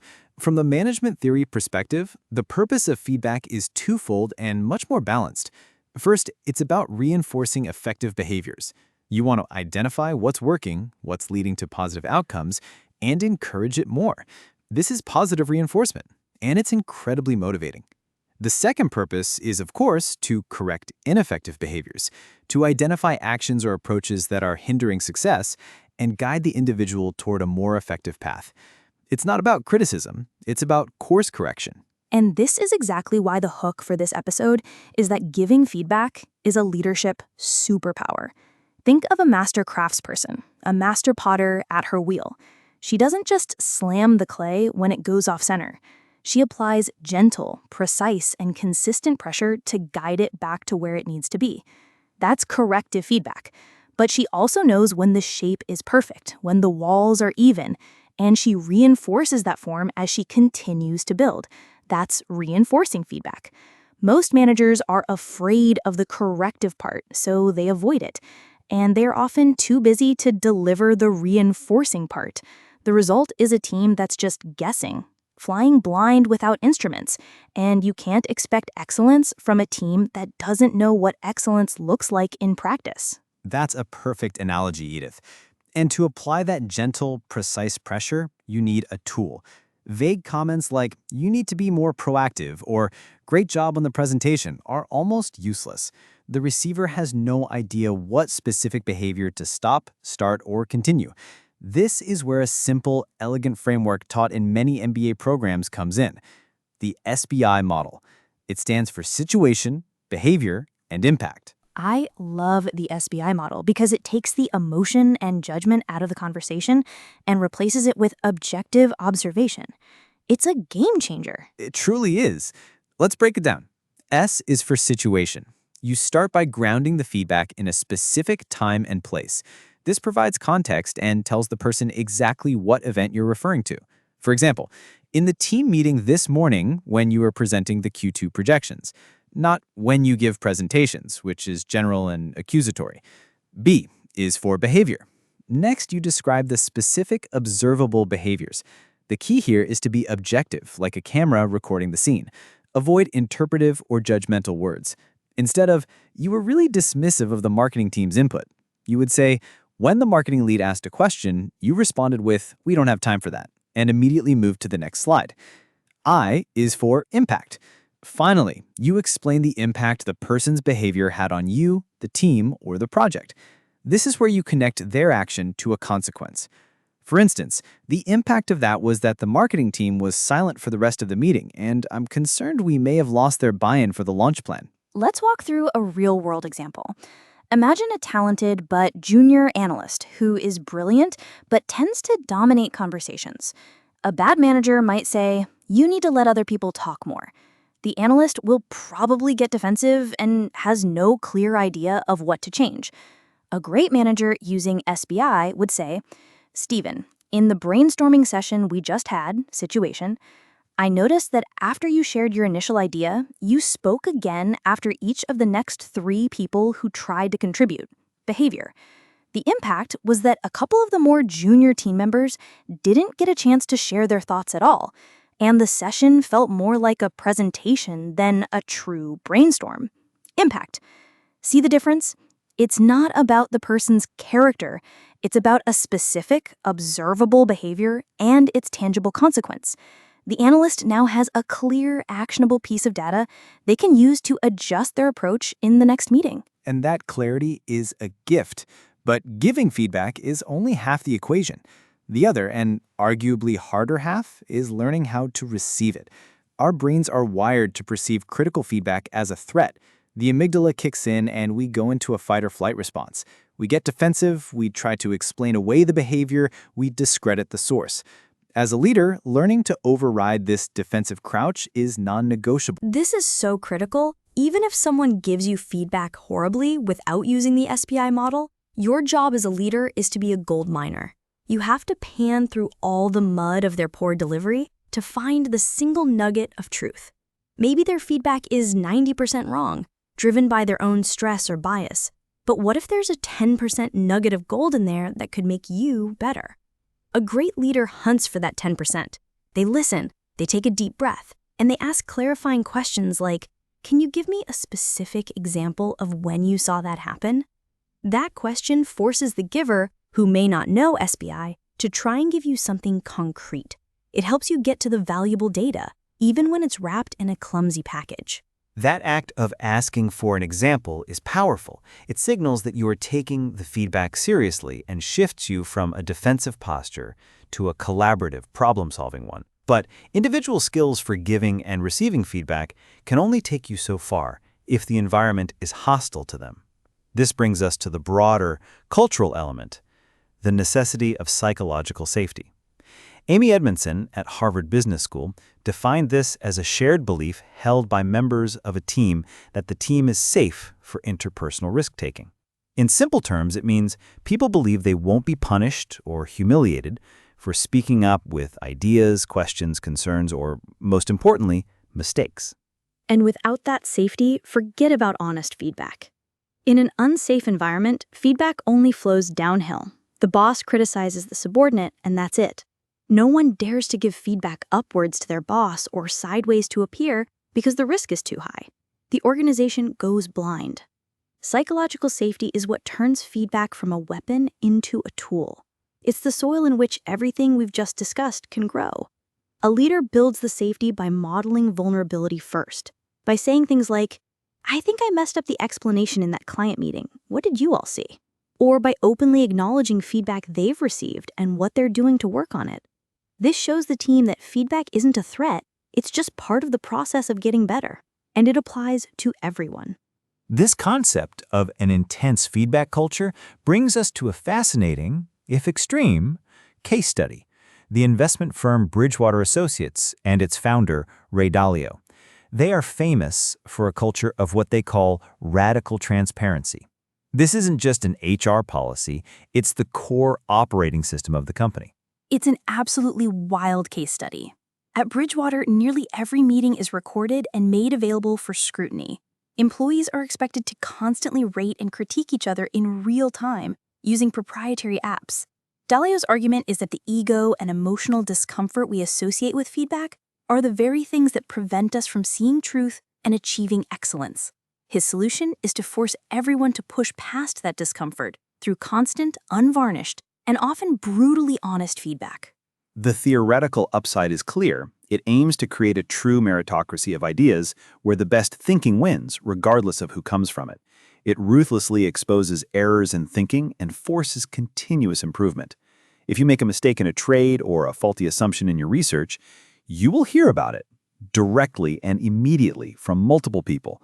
The system is designed to separate the person from the action and relentlessly stress test the action.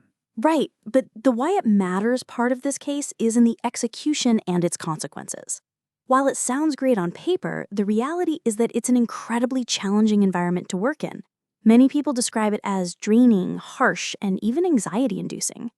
The key question it raises for any leader is, do you need to be brutally honest, or is there a better way? This is where Kim Scott's concept of radical candor offers a powerful alternative for most organizations. Radical candor is the combination of caring personally about your people while also challenging them directly. Bridgewater's model can sometimes feel like it over-indexes on challenge directly at the expense of care personally. For 99% of companies, building a culture of radical candor is a far more sustainable and effective goal than implementing Bridgewater's radical transparency. It achieves the same goal of honest feedback, but within a more supportive and humane framework. That is the perfect synthesis. The Bridgewater case is the extreme, a powerful outlier that proves the principle, but whose methods may not be universally applicable. It highlights the ultimate goal, creating a feedback-rich environment, while also serving as a caution. So, as we bring this all together, we've seen that feedback is about reinforcing and correcting. We've seen that the SBI model is a precise tool for doing so without creating defensiveness. We've discussed the importance of yearning to receive feedback as a skill in itself. And we've placed it all within the foundational context of psychological safety. And it all leads back to our key takeaway for today's episode, which is this. The quality of your feedback determines the speed of your team's growth. It is not an annual performance review. It is not a thing you dread. It is the single most important day-to-day activity a leader can engage in to build a high-performing team. If you want your team to learn faster, innovate better, and adapt more quickly than your competition, you have to master the art of feedback. It is the engine of growth. Beautifully put, Edith. It's not just a soft skill, it's a fundamental driver of hard results. That's all the time we have for this episode of MBA Unlocked. Join us next time as we continue our exploration of leadership and career impact. Last time, we explored the art of feedback and how creating a culture of psychological safety is crucial for growth. That conversation naturally leads us to a much broader topic. If feedback is the oil, what is the engine it lubricates? Today on MBA Unlocked, we're zooming out to look at the entire system of managing people in an organization. Exactly, Stephen. It's one thing to manage a conversation, but it's another to manage a career, a team, an entire workforce. In the industrial economy, the most valuable assets were machines. But in today's knowledge economy, the most valuable assets walk out the door every evening. Managing those assets, managing people, has become the most critical function of management. That's the perfect entry point. Today, we're diving deep into managing human capital. We'll start by exploring the pivotal shift from human resources as a primarily administrative function to human capital management as a core strategic one. Then we'll break down the engine of talent management, looking at its key components, how you recruit people, how you develop them, how you manage their performance, and, crucially, how you convince them to stay. Building on that, we'll delve into the psychology of it all with a look at motivation theory. We'll discuss what truly drives high performance beyond a simple paycheck, touching on concepts like autonomy, mastery, and purpose. And we'll wrap it all up by discussing how to design entire roles and organizational structures with the specific goal of attracting and keeping the very best people. This isn't just about finding talent, it's about creating an environment where talent can thrive. Understanding these pillars is fundamental, as it dictates how a company builds its most valuable asset, its people. Let's begin with that foundational shift. For decades, the department that handled people was called Human Resources, or HR. The name itself is telling. Resources implies something you extract value from, like timber or oil. The function was primarily administrative: payroll, benefits administration, compliance, and handling grievances. It was often seen as a necessary cost center, not a value driver. It was the corporate plumbing. You didn't think about it unless it was broken. Your paycheck was wrong, your insurance card didn't arrive. That's when you called HR. The thinking was very transactional. You are a resource, we pay you for your time and skills, and we administer the contract. Precisely. Human capital management, or HCM, represents a paradigm shift. The term capital reframes employees not as a cost, but a core asset to be invested in. The central idea is that the collective knowledge, skills, and abilities of your people are a form of capital that can appreciate over time with the right investments, just like financial capital. This moves the function from the back office to the boardroom. It's no longer just administering policies, it's about developing a strategy to enhance the value of your human capital to achieve the company's strategic goals. I love that distinction. Think of it like this.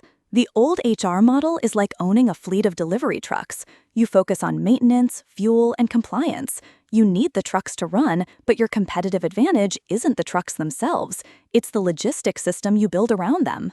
The human capital model, on the other hand, is like managing a portfolio of high-growth stocks.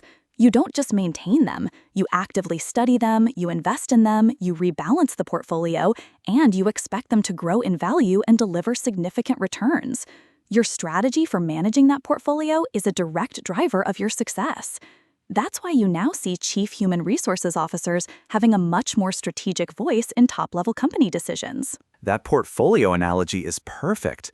And every good portfolio manager needs a system. This brings us to the core elements of a talent management system.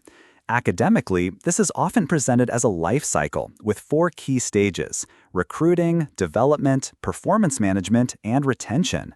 It all starts with getting the right people on the bus. Recruiting is the front door to your entire organization. And how you recruit sends a powerful signal about your company's culture. Are you just posting a job description and filtering resumes for keywords? That's the old transactional way. Or are you actively hunting for the right talent, building relationships long before a role even opens up? The best companies treat recruiting like high-stakes marketing. They are selling a vision, a career, a community. They aren't just filling a seat. They are making a long-term investment. Once they're in the door, the focus shifts to development. This is the investment phase of our human capital strategy. It's about more than just a 2-day training workshop. It includes on-the-job coaching, mentorship programs, stretch assignments that push people out of their comfort zones, and clear pathways for advancement. The strategic question here is, are we building the capabilities we will need to win in the future? This is where so many companies fall short. They spend a fortune on recruiting and then essentially abandon the new hire to sink or swim. It's like buying a prize-winning orchid and then forgetting to water it. Development is the watering and feeding. It's showing that employee, we see your potential, and we are actively invested in helping you realize it. This isn't just about making them better at their current job, it's about preparing them for their next 2 or 3 jobs within the company. Which connects directly to the third pillar, performance management. We touched on the feedback aspect of this in our last episode, but in the HCM context, it's broader. It's the system you use to align individual and team goals with the overall strategy of the company. It's about ensuring that everyone is pulling in the same direction and providing the metrics to understand who is excelling and who needs support. The key here is that modern performance management is moving away from the dreaded annual review, that single high-stakes meeting where a year's worth of work is judged. Instead, it's becoming a continuous conversation, a series of check-ins and feedback sessions, much like a coach working with an athlete throughout the season, not just giving them a grade at the end. It's agile, forward-looking, and developmental, rather than purely evaluative. And all of these elements, recruiting the right people, developing them, and managing their performance, culminate in the fourth and perhaps most critical element, retention. You've spent all this time and money investing in your human capital. The last thing you want is for that asset to walk over to your competitor. Retention is the outcome of getting the other three right. It's the ultimate report card for your leadership and your culture. People don't leave companies, they leave managers, and they leave toxic environments. Retention is about creating a place where talented people want to be. This is where we get into the deeper psychology of work. It's not just about the money. If it were, consulting firms and investment banks would have zero turnover, but they often have very high turnover among junior ranks. This brings us to what really keeps people engaged. You've set up our next topic perfectly, Edith. That is the essence of motivation theory. For a long time, the prevailing management theory was carrots and sticks. Reward good performance with money, the carrot, and punish bad performance, the stick. But a wealth of research in psychology, much of it popularized by Daniel Pink's work, shows that for complex, creative, knowledge-based work, that model can be surprisingly ineffective and sometimes even counterproductive. It's the difference between what I'd call simple work and complex work. If your job is to turn a screw on an assembly line, a piece rate pay system might make you turn screws faster. The task is straightforward and the incentive is clear. But if your job is to solve a complex client problem or invent a new piece of software, throwing more money at you doesn't necessarily make you more creative or insightful. In fact, it can narrow your focus and stifle innovative thinking. Exactly. Modern motivation theory points to three intrinsic drivers that are far more powerful for knowledge workers. The first is autonomy, the desire to direct our own lives. People want to have control over their work, the task, the time, the technique, the team. The more control you give them, the more engaged they become. This is about treating people like adults. It's the opposite of micromanagement.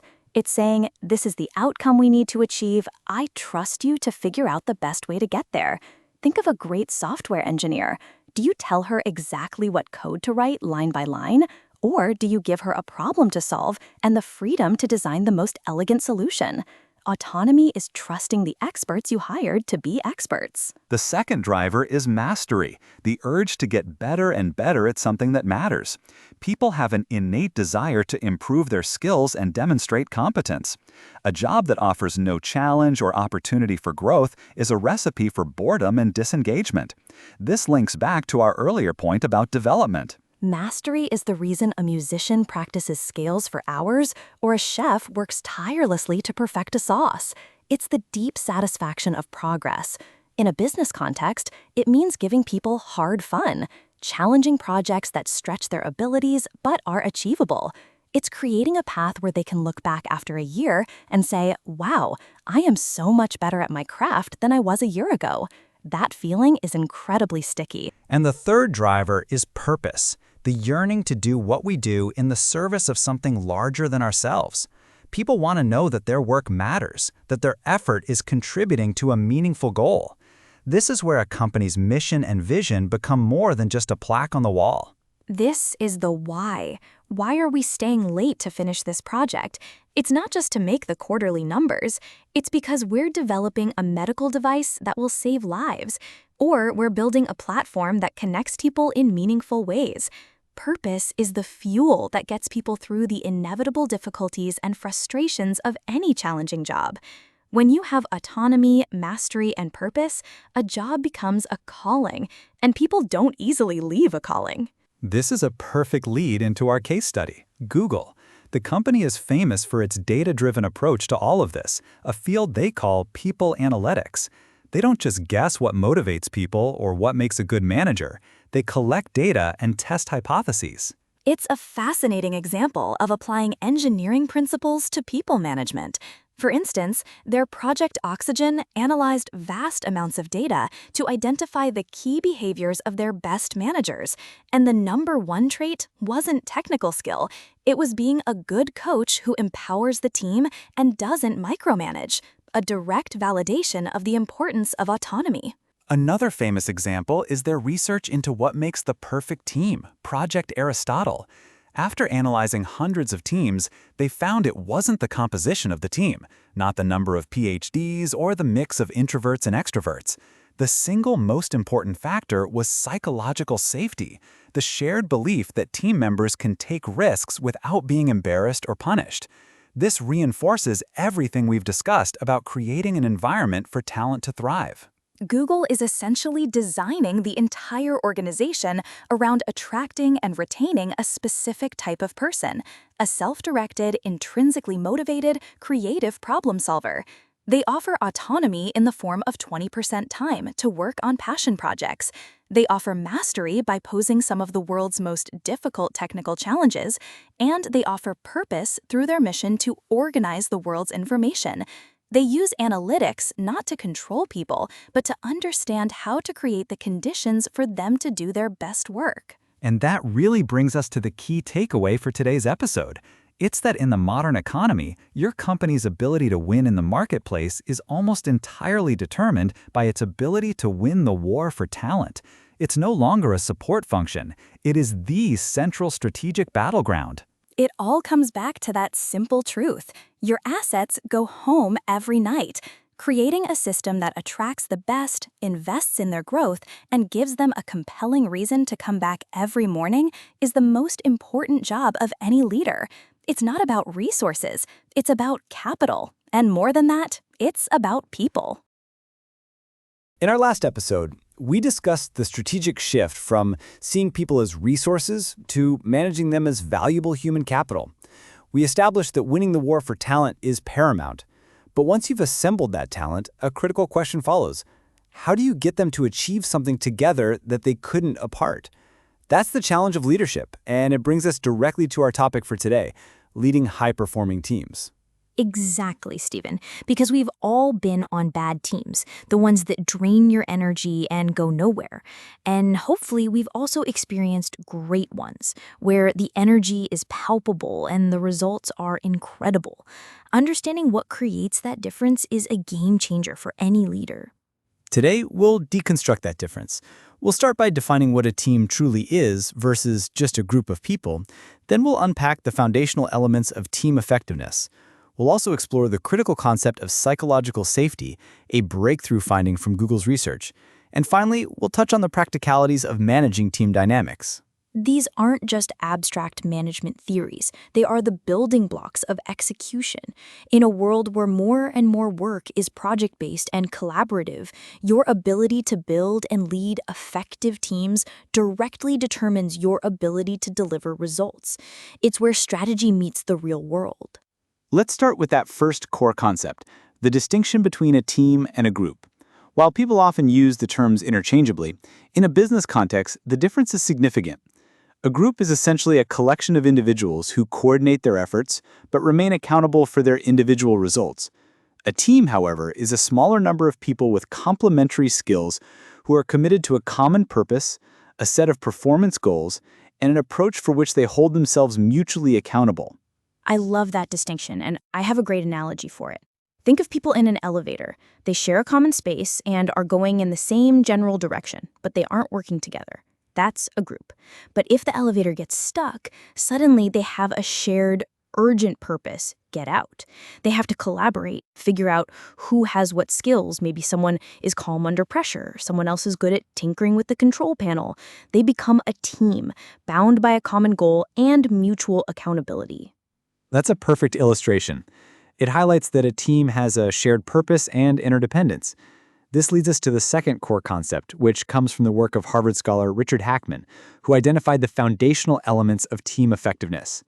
He argued that effective teams don't happen by chance, they're designed. His model focuses on three essential conditions: a compelling direction, a strong structure, and a supportive context. Let's break those down because they sound academic, but they are incredibly practical. Compelling direction is about having a clear, challenging, and consequential purpose. It's the why that gets everyone out of bed and rowing in the same direction. It has to be a goal that energizes the team and focuses their efforts. Precisely. Next is strong structure, which refers to the composition of the team and the design of the work. This means having the right people with the right mix of skills, but also having clear roles, well-defined tasks, and established norms of conduct. And finally, a supportive context means the team has the resources, information, rewards, and support from the broader organization it needs to succeed. This includes everything from data access and funding to a reward system that recognizes and reinforces team performance, not just individual heroics. This is where we can bring in a fantastic case study, the 2014 San Antonio Spurs team. They are a legendary example of a high-performing team. Let's look at them through Hackman's lens. Their compelling direction was crystal clear. Win the NBA championship after suffering a devastating loss in the finals the year before. That shared, painful experience created an incredibly powerful and unifying purpose. And their strong structure? It was masterful. They had a blend of seasoned veterans like Tim Duncan, Tony Parker, and Manu Ginobili, and emerging talent like Kawhi Leonard. Each player knew their role perfectly within Coach Greg Popovich's system. The team's norm was selflessness. They prioritized the team's success over individual statistics, which was reflected in their league-leading assists. It was a structure built on trust and a clear understanding of how each part contributed to the whole. And the supportive context was the entire Spurs organization, known for its strong culture, excellent coaching, and shrewd front office that consistently found players who fit their system.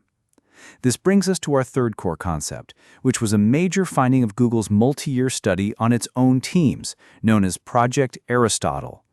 After analyzing over 180 teams, they found that the single most important factor in a team's success wasn't who was on the team, but how the team worked together. The number one dynamic was psychological safety. Psychological safety is such a powerful idea. It's the shared belief that it is safe to take interpersonal risks on the team.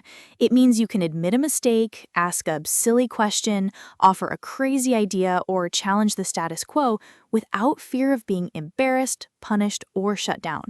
It's the bedrock of trust that allows for real collaboration and innovation. When people feel safe, they bring their whole selves to work. The Google study found that teams with high psychological safety were more innovative, more productive, and had lower employee turnover. It creates an environment where people can learn from failure and speak up freely, which is crucial for adapting and improving. You can see this in the Spurs example. The players trusted Coach Popovich and each other implicitly. There are countless stories of the coach being brutally honest, but because it happened in a context of high trust and a shared mission, it was received as constructive feedback, not personal criticism. That's psychological safety in action. It allows for direct communication and healthy conflict without damaging relationships. And that leads perfectly to our final concept: managing team dynamics, which is all about navigating conflict, making decisions, and fostering collaboration. Conflict is inevitable in any team with passionate, engaged people. The goal isn't to eliminate conflict, but to manage it constructively so that it leads to better ideas and stronger solutions. This is a critical skill for any leader. It requires setting clear ground rules for debate, encouraging active listening, and separating ideas from the people who propose them. A bad team lets conflict become personal and destructive. A good team sees it as a necessary part of the creative process. The 2014 Spurs were famous for their beautiful, flowing offense, which looked almost like a form of nonverbal communication. That beautiful game wasn't an accident. It was the result of thousands of hours of practice, yes, but also of resolving countless small conflicts and disagreements about spacing, timing, and decision-making until the collaboration became seamless. They turned potential friction into fluid execution. To summarize then, we've seen that a true team is defined by a shared purpose and mutual accountability. Its effectiveness is built on the intentional design of a compelling direction, a strong structure, and a supportive context. But the secret ingredient, the dynamic that unlocks a team's full potential, is psychological safety. It all comes back to our key takeaway. Great teams are not born, they are built through the intentional design of their purpose, their people, and their processes. It's not about getting a room full of superstars. It's about getting the right people, giving them a mission they believe in, creating a structure where they can do their best work, and fostering an environment of trust where they feel safe to collaborate, challenge, and innovate together. That's the hard but essential work of leading high-performing teams. Welcome back to MBA Unlocked. In our last episode, we explored what it takes to build and lead high-performing teams, focusing on how shared purpose and psychological safety can create an unstoppable force. But the ultimate test of that team and of its leader often comes when the unexpected strikes. Exactly, Stephen. A high-performing team is one thing in calm waters, but its true strength is revealed in a storm. And that's what we're diving into today, crisis management. It's a topic that can make or break a company, a career, and a reputation. Today, we're going to dissect the anatomy of a crisis. We'll start with the core principles of effective crisis communication. Then we'll move into the operational challenges of managing a crisis in real time. We'll also underscore the critical importance of having a crisis plan before you ever need one. And finally, we'll discuss what it means to lead with resilience and maintain the trust of all your stakeholders through the ordeal. And these aren't just abstract concepts. They are the essential toolkit for any leader who wants to navigate the inevitable challenges of the modern business world. In an age of social media and 24/7 news cycles, a misstep can go viral in seconds. Understanding how to lead through that fire isn't just an MBA elective, it's a fundamental survival skill. Let's start with the very first moments a crisis hits, the communications. Academically, effective crisis communication boils down to 3 key principles, and they are deceptively simple. First, take responsibility. Second, be transparent. And third, show genuine empathy. Taking responsibility doesn't always mean admitting legal fault, but it does mean acknowledging the situation and your role in it. It's the difference between saying mistakes were made and we made a mistake. Think of it like a personal relationship. If you mess up and hurt a friend, the worst thing you can do is make excuses, deflect, or disappear. The only way to start rebuilding trust is to own it, apologize sincerely, and explain what happened. A corporate crisis is that same dynamic on a massive scale. Your customers, your employees, they are in a relationship with your brand. When that trust is broken, they need to see humility and humanity, not a carefully worded legal statement. That's why empathy is so crucial. It's about acknowledging the fear, frustration, or anger that people are feeling. That's a perfect analogy, Edith. It humanizes the corporate response. This leads directly into the second point, the operational challenges. While the communications team is crafting the message, the leadership team is facing an entirely different storm internally. The first step is to assemble a dedicated crisis team, a cross-functional group of leaders from legal, operations, PR, and HR who can act as the central nervous system for the response. Their immediate and most difficult task is gathering accurate information in a chaotic environment, and then making high-stakes decisions under immense pressure and with incomplete data. This is the war room scenario we see in movies, and it's not far from the truth. Imagine trying to solve a complex puzzle while the room is shaking, alarms are blaring, and everyone is shouting conflicting information at you. That's the feeling. You have social media lighting up with rumors, news outlets calling for a statement, and your own employees looking to you for answers and reassurance. The pressure to act now is immense. It's like being an ER doctor. You can't wait for every single lab result to come back before you start treating a patient who is crashing. You have to make the best call you can with the information you have, knowing the consequences could be enormous. This is where a team's true dynamics, the very thing we talked about last episode, are tested by fire. And that's precisely why our third topic is so non-negotiable: the importance of having a plan before the crisis hits. A crisis management plan is the playbook you develop during peacetime. It outlines roles and responsibilities, establishes a chain of command, prepares template communications for various scenarios, and sets up monitoring systems. You conduct drills and simulations to build muscle memory so that when a real crisis occurs, you're not inventing the process from scratch, you're executing a plan. The fire drill is the perfect analogy for this. No one waits for a fire to start before they figure out where the exits are and how to use the extinguisher. Doing so would be absurdly negligent. A crisis plan is your corporate fire drill. It doesn't give you the exact words to say for every possible crisis, but it frees up your mental and emotional bandwidth. Because you already know who makes the call, who talks to the media, and how you'll get information to your employees, you can stop panicking about the process and focus your energy on actually solving the problem at hand. The plan provides structure in the midst of chaos. Exactly. And that structure is what enables the final and perhaps most difficult element, leading with resilience and maintaining stakeholder trust. A crisis is a marathon, not a sprint. It takes a severe toll on the leader, the crisis team, and the entire organization. A leader must project calm confidence, even when they don't feel it. They must be visible, communicating relentlessly, not just with the public, but with their own people, who are often the most overlooked stakeholders. This is where leadership electives in an MBA program really come to life, focusing on emotional intelligence, ethical decision-making, and stakeholder theory. This is the human side of leadership under duress. Your employees are scared for their jobs. Your customers are wondering if they can trust your products. Your investors are watching the stock price tumble. The leader's job is to be the steady hand, the calm voice in the storm. They have to absorb the pressure without cracking and project a clear, unwavering commitment to doing the right thing. It's about being the captain who stands visibly on the bridge of the ship, steering deliberately through the hurricane, reassuring every single person on board that you have a destination and a plan to get there. That visibility and resolve are what separates true leaders from mere managers. This brings us perfectly to what is arguably the most famous case study in crisis management, one that exemplifies all these principles in action, the Tylenol poisoning case of 1982.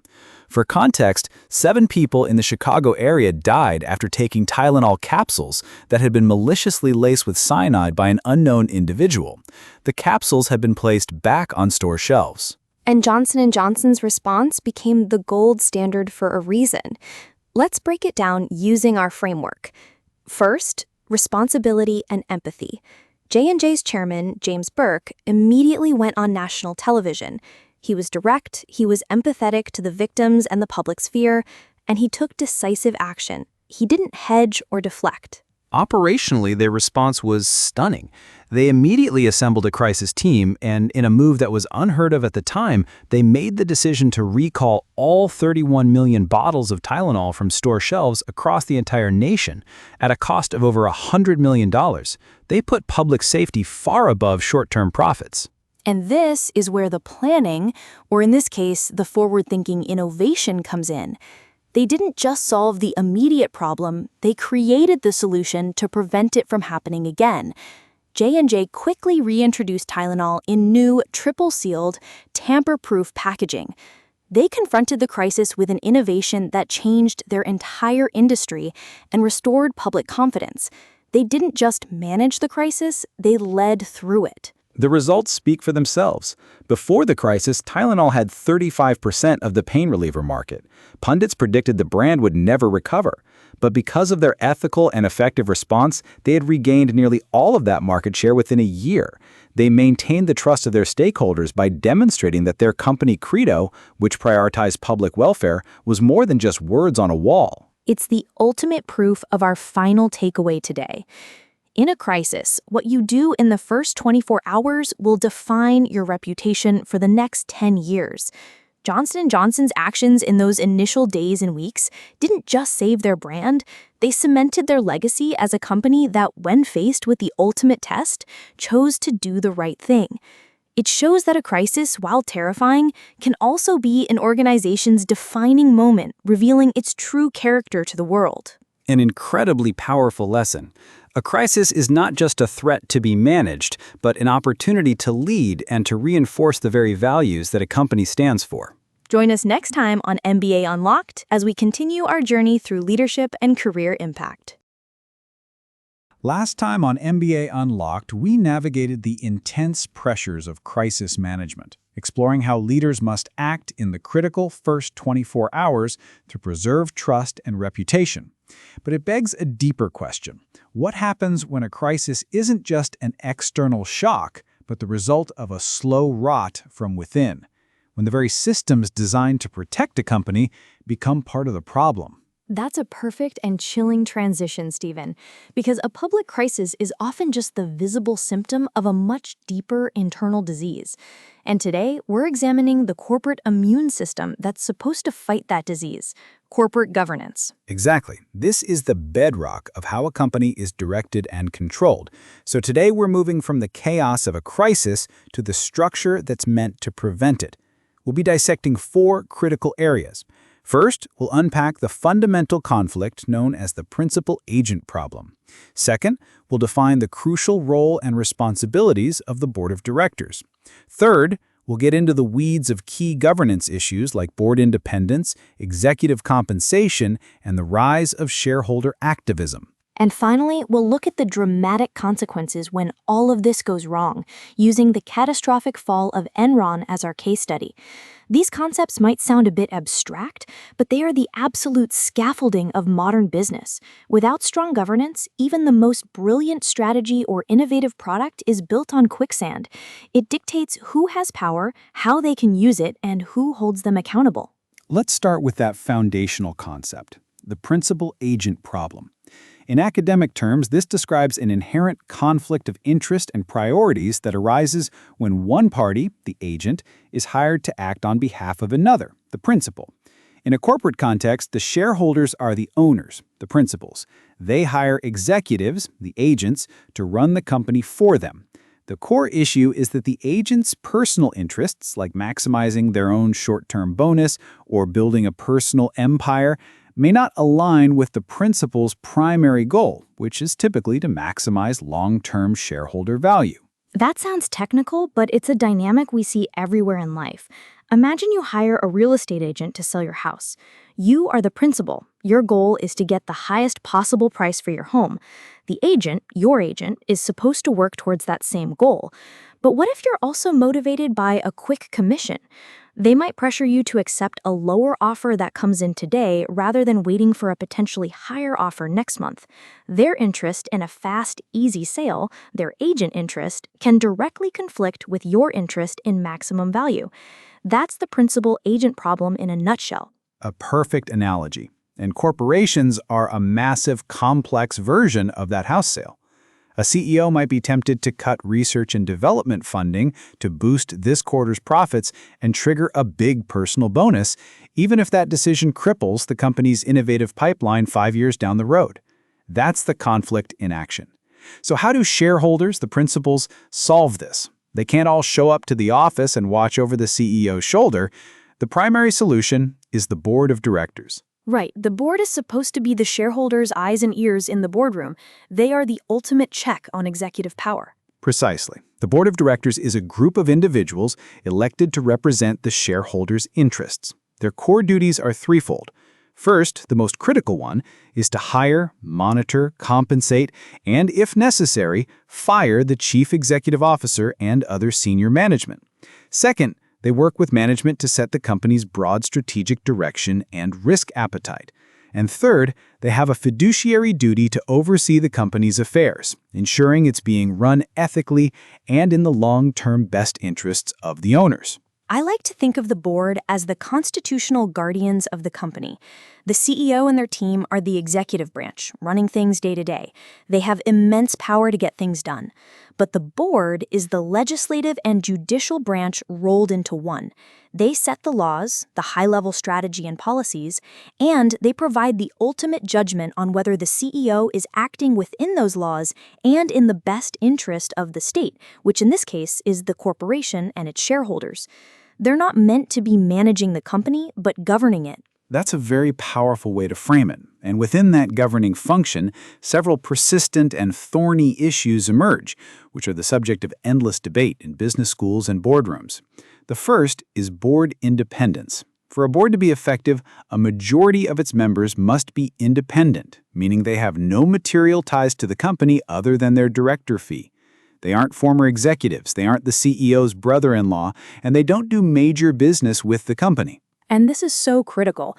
If the board is just a collection of the CEO's close friends and allies, it becomes a rubber stamp committee, not an oversight body. It's the difference between having a genuinely independent judiciary and a court filled with the president's cronies.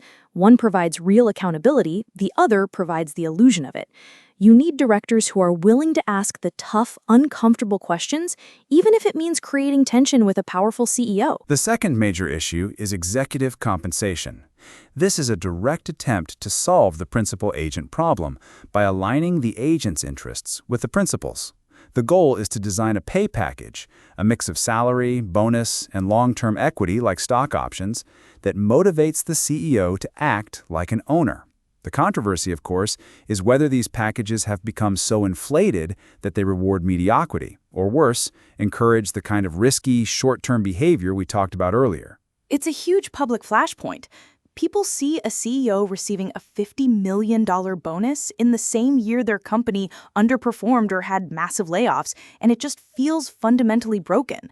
Designing these plans is incredibly difficult. You want to reward genuine, long-term value creation, but that's hard to measure. It's much easier to tie a bonus to the quarterly stock price, but that can lead to all sorts of value-destroying games to manipulate short-term earnings. And when shareholders feel the board isn't doing its job on issues like compensation or strategy, we see the rise of our third key issue, shareholder activism. This is when investors, often large hedge funds, buy a significant stake in a company and publicly agitate for change. They might launch a campaign to replace board members, demand the company sell off a division, or even call for the ouster of the CEO. This is where governance gets really interesting and aggressive. Think of it as a shareholder revolt. Instead of just selling their shares if they're unhappy, these activists buy more shares to gain a louder voice, and then they use that voice to force a confrontation. It's a direct challenge saying, we, the owners, believe the board and the management, our agents, are failing, and we are here to force a course correction. It can be messy and hostile, but it's one of the most powerful tools shareholders have to enforce accountability. And that leads us to the ultimate consequence of failed governance. When the board is weak, when compensation incentivizes the wrong behavior, and when oversight is non-existent, you get a corporate scandal. Many MBA electives are dedicated to studying these failures, and the poster child for catastrophic governance failure is without a doubt the fall of Enron. Enron is a story that should be seared into the mind of every business student.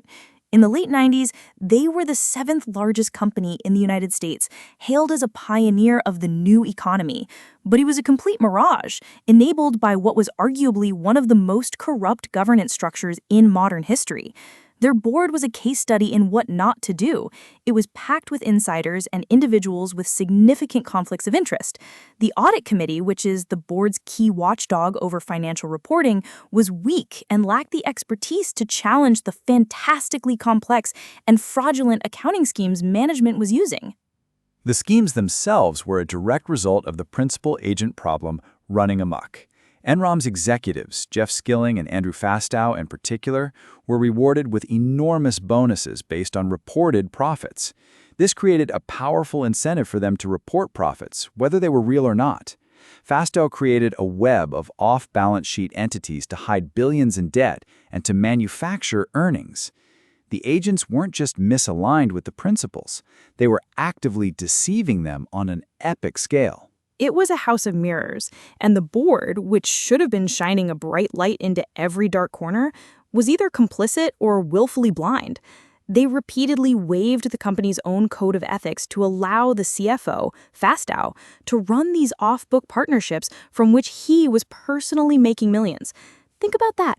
The guardians of the company's ethics officially sanctioned unethical behavior. When the whole thing collapsed in late 2001, shareholders were wiped out, thousands of employees lost their jobs and their retirement savings, and one of America's largest companies simply ceased to exist. It was a failure at every single level of governance. It truly was. The Enron case demonstrates that governance isn't just a bureaucratic formality. It is the essential system of checks and balances that protects a company from itself. When it fails, the consequences can be devastating for everyone involved. Which really drives home the central lesson here. Whether you are an investor evaluating a company, an employee deciding where to work, or a leader trying to build an enduring institution, you have to look past the flashy products and the charismatic CEO. You have to inspect the foundation. Is the board independent and engaged? Are incentives aligned with long-term health? Are there real checks on power? Because a strong strategy is worthless if the governance structure is set up to fail. That's the perfect summation, Edith, and it brings us directly to our key takeaway for today's episode. Good governance provides the essential checks and balances that align the interests of managers with the interests of owners, protecting the long-term health of the company. It's the framework of trust and accountability that allows everything else to function. Welcome back to MBA Unlocked. In our last episode, we delved into the world of corporate governance, exploring the critical relationship between a company's management and its board of directors, and how that dynamic ultimately serves the shareholders. We saw how failures in that structure, like in the case of Enron, can lead to catastrophic results. Today, we're shifting our focus from the organizational structure to a more personal yet equally powerful element of business success, your professional network. That's right, Stephen. We're moving from the boardroom to the individual's role within the broader business ecosystem. It's a perfect transition because just as good governance relies on a network of checks and balances, a successful career is often built on a network of people. Today, we're talking about the personal network effect. We'll be exploring a few key ideas that are absolutely central to how effective leaders operate. Exactly. We'll start by dissecting the crucial difference between strong ties and weak ties, and why that matters for your career. Then we'll unpack the distinction between transactional networking and genuine relationship building. From there, we'll outline a strategic approach to building your network, focusing on how you can add value first. And finally, we'll discuss the powerful pay-it-forward mentality that is the lifeblood of the most effective professional communities like business school alumni networks. And these aren't just abstract concepts. They are the practical skills that determine your trajectory. Understanding how to build and nurture a network is what separates those who simply have a job from those who build a dynamic, opportunity-rich career. It's not just about who you know. It's about the quality of those connections and how you cultivate them over time. So let's start with that first concept, which I think surprises a lot of people. Stephen, tell us about strong ties versus weak ties. Absolutely. This is a foundational concept from sociology, pioneered by Mark Granovetter back in the 1970s, but it's incredibly relevant to career management today. He categorized our relationships into two buckets: strong ties and weak ties.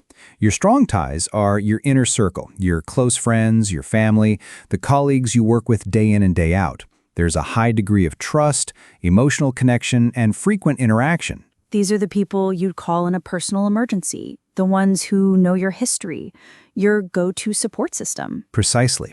Now, weak ties are your acquaintances, the person you met at a conference once, a former colleague you haven't spoken to in a year, a friend of a friend. The interactions are infrequent and the emotional connection is lower. The common assumption is that your strong ties are the most helpful professionally because they know you best and care about you most. But Granovetter's research found the exact opposite to be true, especially when it comes to finding new opportunities or information. And this is the part that feels so counterintuitive, but it makes perfect sense when you break it down. Think of your strong ties as living in the same information bubble as you. You likely work in the same company or industry, you read the same articles, you talk about the same problems. The information they have is largely the same information you already have. They're wonderful for support, but they rarely bring you something truly novel. Exactly. Your weak ties, on the other hand, operate in different circles. They have different jobs, different colleagues, and access to entirely different streams of information. They act as bridges to other networks. So while your best friend might be the first person you call for advice, it's that acquaintance from a different industry who is far more likely to hear about a unique job opening or a new market trend that you would have never encountered otherwise. They are your source of novel information and opportunity. It's like you're standing on an island. Your strong ties are all on the same island with you. It's familiar and safe. But your weak ties are the captains of boats that can take you to entirely new islands you didn't even know existed. That's where the real exploration and discovery happens in your career. This is why just having a coffee with someone you barely know can be one of the most high-impact things you do all week. It's not just a coffee. It's a potential bridge to a whole new world of opportunities. This leads directly to our next point, which is the mindset you bring to that coffee meeting. It certainly does. This brings us to the crucial distinction between networking and relationship building. On the surface, they can look similar, but their intent and outcomes are worlds apart. Networking, in its most basic form, is often transactional. The mindset is, what can I get from this person? It's about collecting contacts, handing out business cards, and making an immediate ask. It's focused short-term and self-interested. This is the kind of networking that most people, especially introverts, cringe. It feels slimy and inauthentic because, frankly, it often is. It's like being a hunter, stalking your prey at a conference hoping to land a kill in the form of a job lead or a sales contact. It's exhausting and, more importantly, it's not very effective in the long run. People can sense when they are being used, when they are just a means to an end for you. Exactly. Relationship building, conversely, is relational and long-term. The guiding question is not, what can I get, but what can I give? It's about investing in people without any immediate expectation of return. It's about genuine curiosity, understanding their challenges and goals, and finding ways to help them. This approach focuses on building trust and mutual respect over time.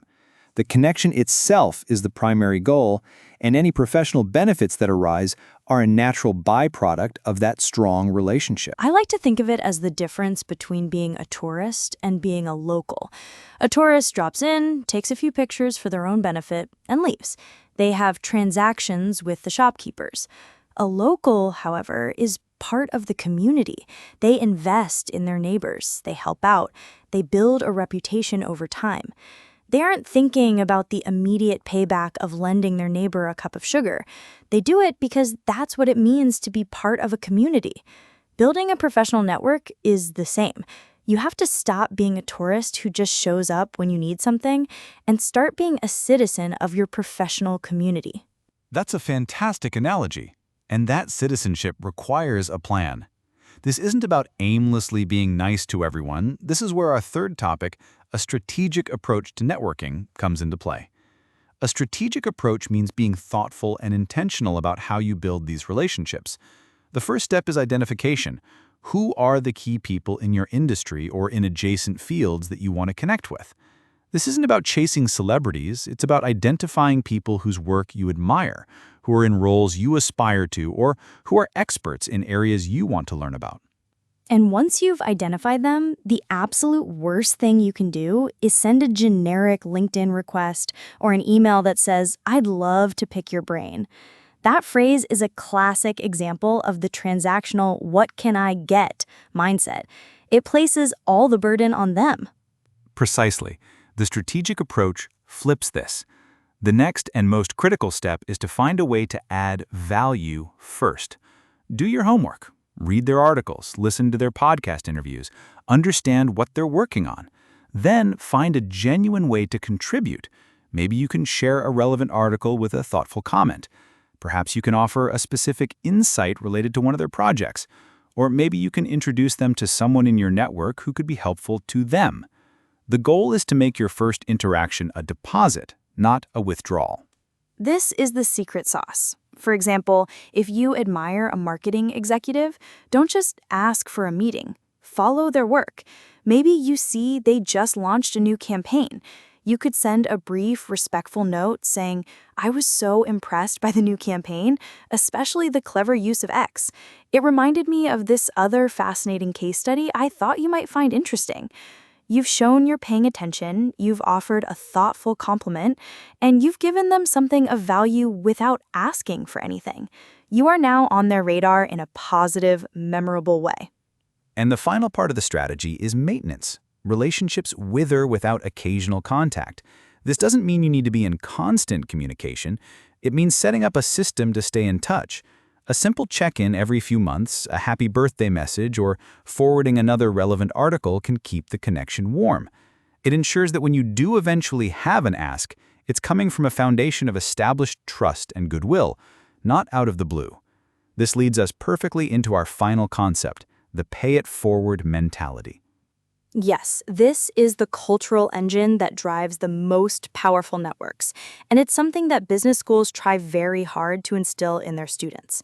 The pay-it-forward idea is simple. When someone helps you, you don't necessarily repay them directly. Instead, you help someone else. This creates a virtuous cycle of generosity that lifts the entire community.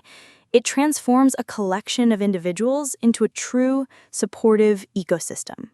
The alumni networks of top MBA programs are built on this principle. When a current student reaches out to an alumni for career advice, there's an implicit understanding that the alumnus will help because someone once helped them.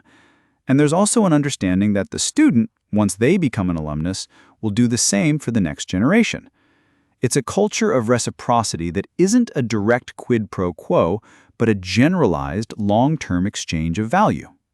And this brings us to a perfect, almost legendary case study of this in action, the PayPal Mafia. This isn't about organized crime. It's the nickname for the group of early founders and employees of PayPal. After eBay acquired PayPal in 2002, this group of incredibly talented people went their separate ways, but their network remained intensely strong. The list is astonishing. You have Peter Thiel, who went on to found Palantir and was the first outside investor in Facebook. Reid Hoffman co-founded LinkedIn. Elon Musk, of course, took his PayPal earnings and founded SpaceX and invested in Tesla. The three of them together invested in and helped create YouTube. You also have the founders of Yelp and other significant tech companies. What made the PayPal Mafia so powerful wasn't just that they were all smart. It was that they had a dense, high-trust network forged in the intense, high-pressure environment of a startup. They knew who was good at what, they trusted each other's judgment, and most importantly, they actively helped each other succeed after they left. They funded each other's companies, they hired each other's people, and they shared insights and advice. They were the ultimate example of a network built on strong relationships and a pay-it-forward ethos. They weren't just a collection of weak ties. They were a supercharged group of strong ties who then used their collective power to build bridges into dozens of new industries. It's perhaps the most potent example of the personal network effect in modern business history. It truly is. It demonstrates that the value of your network isn't just in the breadth of your connections, but in the depth and the willingness of its members to actively support one another. Which brings us to our key takeaway for today's episode. It really all boils down to one simple, powerful idea. Don't just collect contacts, build relationships. Shift your mindset from what can I get to what can I give. Focus on consistently and genuinely finding ways to help others without keeping score or expecting anything in return.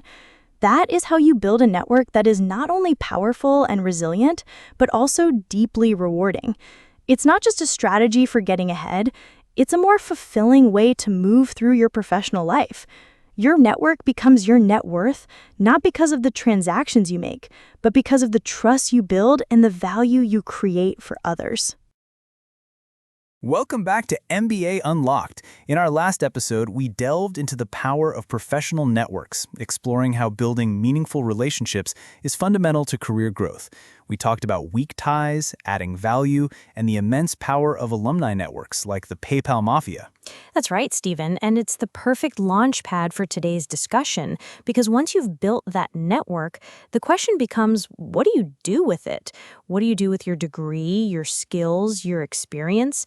far too many people simply drift, letting the currents of the job market pull them from one role to the next. Precisely, which is why today we're moving from the network to the individual. We're discussing a topic that is arguably the most important application of your entire business education: crafting your career strategy.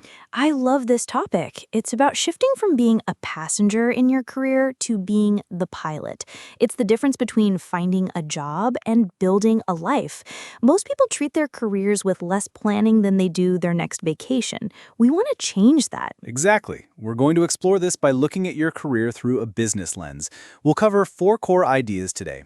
First, we'll discuss how to apply business strategy frameworks to define your personal competitive advantage. Second, we'll reframe your skills and experiences as a portfolio of assets that you need to actively manage. Then we'll get to the foundation of it all, the critical importance of defining your personal values and long-term vision to act as your North Star. And finally, we'll wrap up with a powerful modern concept: building career optionality, ensuring the choices you make today open more doors for you tomorrow rather than closing them. These aren't just abstract theories. They are practical frameworks that help you connect your day-to-day actions to your long-term aspirations, which is the very essence of strategy. So let's dive into that first concept: applying business strategy to yourself to find your personal competitive advantage. In a business context, we use frameworks like SWOT analysis or Porter's 5 Forces to understand a company's unique position in the market. We can do the exact same thing for an individual. What are your strengths and weaknesses? What are the opportunities and threats in your industry? What makes you uniquely valuable to an employer? This is your personal competitive advantage. This is so critical. It's about answering the question, why you? Think of yourself as a brand. Every successful brand, from Apple to Coca-Cola, has a unique selling proposition, a clear reason why customers choose it over the competition. What's yours? It's a fantastic analogy. Imagine a crowded supermarket aisle full of sodas. Why does someone reach for a Coke? It's not just that it's a brown, bubbly liquid. It's the brand, the consistency, the feeling. You need to be just as distinct on the shelf of the job market. So it's more than just being good at your job. It's about a unique combination of skills, experiences, and even personality traits that are difficult for others to replicate. Exactly. Let's take a practical example. Say you were an art history major before you went to business school. You might see that as a weakness. But if you combine that deep cultural knowledge with a new MBA in marketing and brand management, you suddenly have a massive competitive advantage for a role at a luxury brand, an auction house like Sotheby's, or even a tech company developing products for creatives. You've blended the analytical with the aesthetic. That combination is your unique, defensible market position. You're not just another MBA grad. You're the MBA grad who gets art. That is a powerful and rare profile. That perfectly illustrates the concept. It leads us directly to our second point, thinking of your skills and experiences as a portfolio of assets that you need to actively manage. In finance, you wouldn't just put all your money into one stock and hope for the best. You build a diversified portfolio, you manage risk, and you rebalance it over time as market conditions change. Your career skill set should be treated the same way. This is where people get stuck. They get their degree, they get a job, and they think the learning is done.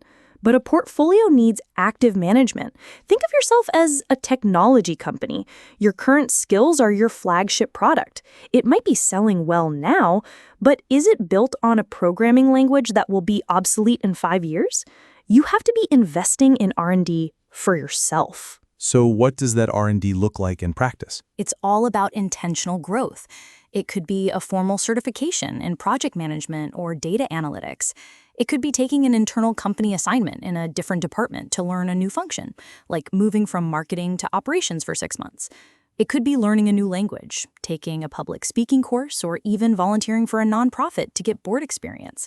It's like being a chef. You have your core skills, your signature dishes, but you are constantly adding new ingredients to your pantry and learning new techniques. Maybe you master French cooking, that's your MBA. But then you learn the art of Japanese knife skills or the science of sous vide. That's your continuing education. It doesn't replace your core. It enhances it, making your entire menu more versatile and valuable. And just like a financial portfolio, it sometimes requires divesting. This could mean consciously moving away from a skill or an industry that's in decline, even if you're comfortable with it. Absolutely. That's the hardest part, letting go of an asset that used to perform well but no longer serves your long-term goals. It takes courage, but it's essential for growth.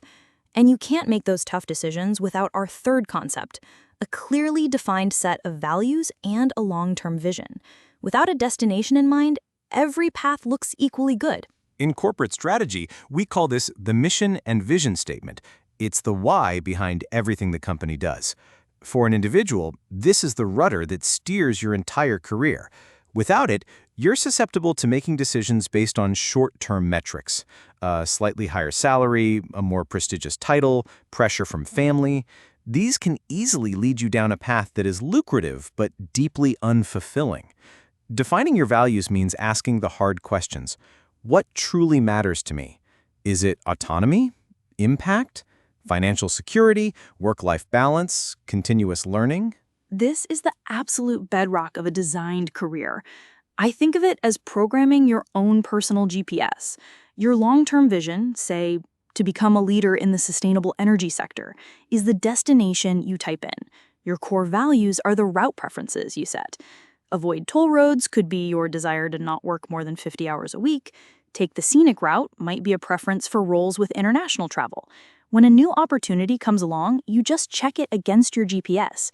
Does this move take me closer to my destination? Does it honor my route preferences? If the answer is no, you can confidently decline, even if it looks like a tempting shortcut on the map. It prevents you from ending up in a place you never intended to go.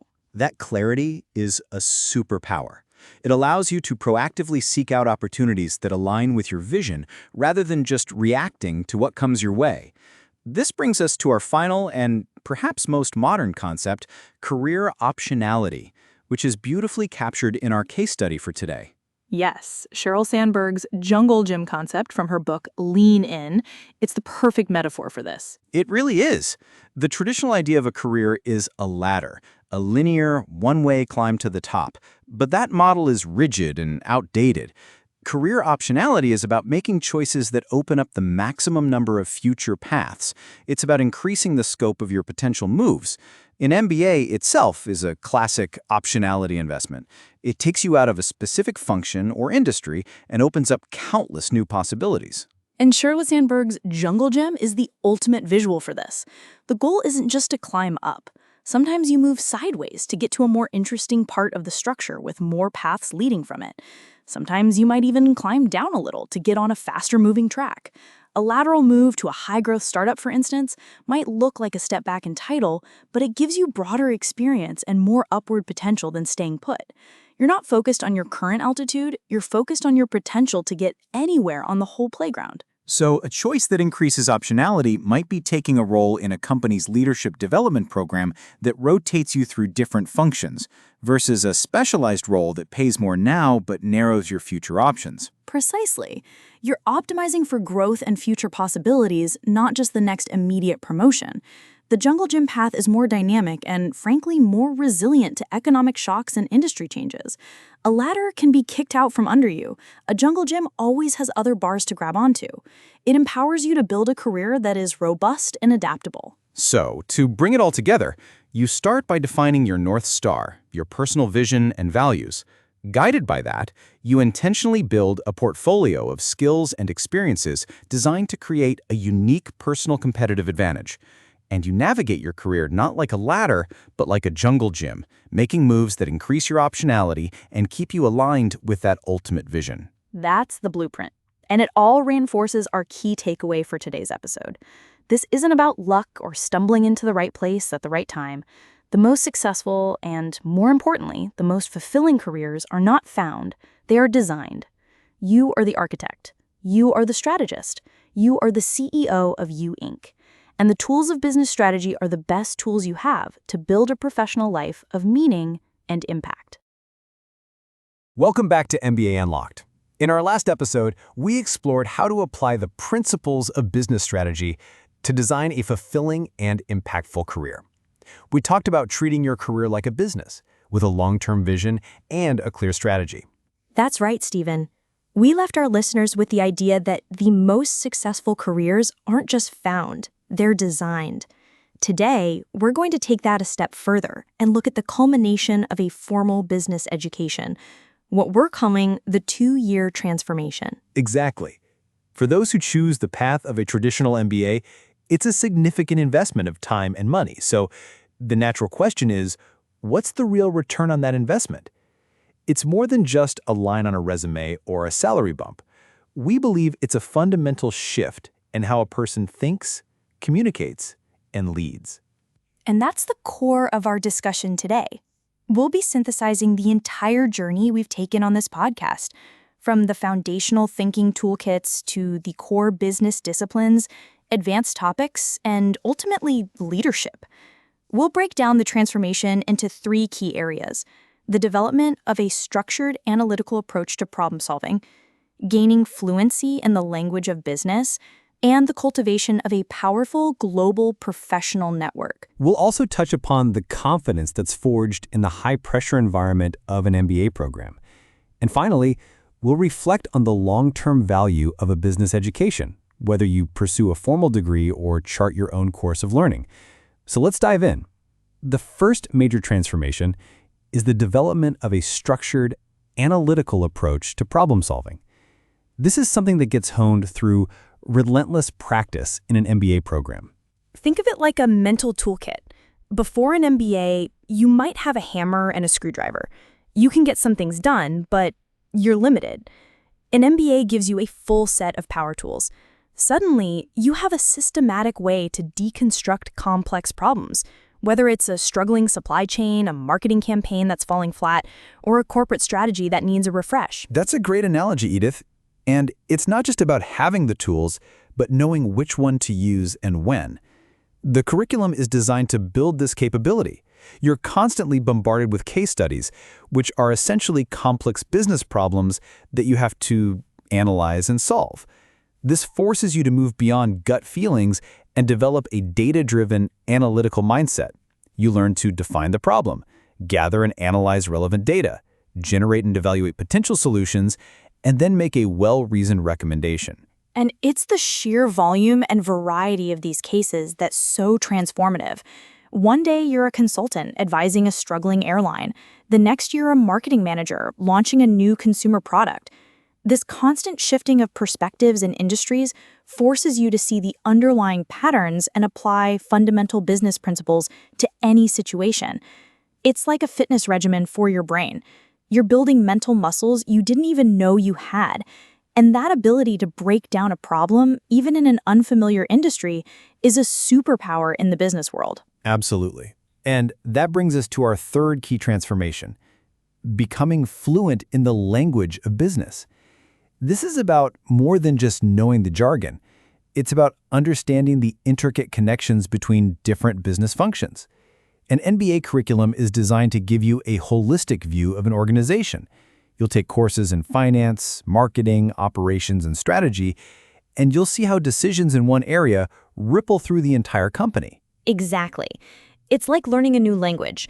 Before, you might have understood a few words here and there, but after an MBA, you can not only understand the conversation, you can participate in it and even lead it. You can sit in a room with a CFO, a CMO, and a COO, and not only follow their discussion, but also contribute meaningfully because you understand their priorities and how their worlds intersect. That fluency is incredibly empowering. It breaks down silos and fosters cross-functional collaboration. When a marketing team understands the financial implications of their campaign, or when an operations team understands the strategic importance of a new product launch, the entire organization becomes more effective. I've seen this play out time and time again. I remember a former student who came from a purely engineering background. He was brilliant at product development, but he struggled to get buy-in from the business side of the house. After his MBA, he could walk into a meeting and not only talk about the technical specs of a new product, but also build a compelling business case for it, with financial projections and a go-to-market strategy. He was speaking their language, and it completely changed his career trajectory. He went from being a talented engineer to a true business leader. That's a powerful example. and it highlights the practical value of this fluency. Now, let's move on to our third key transformation, the power of the professional network. This is often cited as one of the biggest benefits of an MBA, and for good reason. It's not just about collecting business cards. It's about building deep, meaningful relationships with a diverse group of incredibly talented and ambitious people. Your classmates become your sounding board, your cheerleaders, and your future business partners. You go through this intense, shared experience together, and that forges a bond that lasts a lifetime. And the network extends far beyond your immediate classmates. It includes alumni, professors, and guest speakers who are leaders in their fields. This network becomes an invaluable resource throughout your career. A study by LinkedIn even showed that 70% of professionals found their job by knowing someone at the company. I have a friend who wanted to pivot from a traditional finance role into the social impact sector. She had the passion, but she didn't have the connections. She tapped into her MBA alumni network and was able to connect with people working in social enterprises and impact investing funds. Those conversations not only gave her valuable insights into the industry, but also led to several job interviews. She's now the CFO of a successful social enterprise, and she credits her MBA network with making that transition possible. That story really underscores the power of the network to open doors and create opportunities you might not have had otherwise. And that brings us to the intangible yet incredibly important outcome of an MBA, the confidence that comes from being repeatedly tested in high-pressure situations. This is a huge one, Stephen. An MBA program is a crucible. You're constantly juggling demanding coursework, team projects with strong-willed peers, and a packed schedule of networking events and company presentations. It's designed to push you to your limits. And in doing so, it builds a deep-seated confidence in your ability to handle whatever comes your way. You learn to think on your feet, to articulate your ideas clearly and persuasively, and to lead teams through complex and ambiguous challenges. The INSEAD MBA program, for instance, notes that this experience fosters resilience and entrepreneurial readiness. It's like a form of exposure therapy for the challenges of the business world. You give so many presentations that it becomes second nature. You work on so many diverse teams that you become adept at navigating different personalities and working styles. And you're forced to make decisions with incomplete information, which is the reality of leadership. So, as we wrap up, let's reflect on the long-term value of a business education. Is it worth it? I think the key takeaway is that a true business education, whether it's through a formal MBA program or self-directed learning, equips you with more than just knowledge for your next job. It gives you a durable framework for learning and leading for the rest of your life. The hard skills might get you your first post-MBA job, but it's the soft skills, the problem solving, the communication, the leadership, that will accelerate your career in the long run. And that framework is incredibly versatile.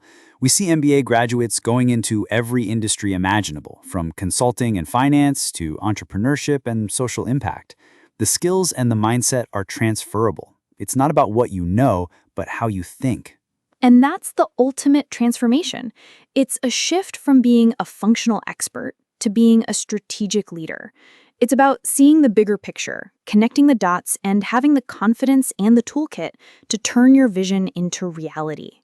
A perfect summary, Edith, and a fitting conclusion to our journey through the core concepts of a business education. We hope this series has been valuable for all our listeners, whether you're considering an MBA, in the midst of one, or simply looking to enhance your business acumen. Thank you for joining us on MBA Unlocked. We encourage you to continue learning, continue growing, and continue to unlock your own potential as a leader.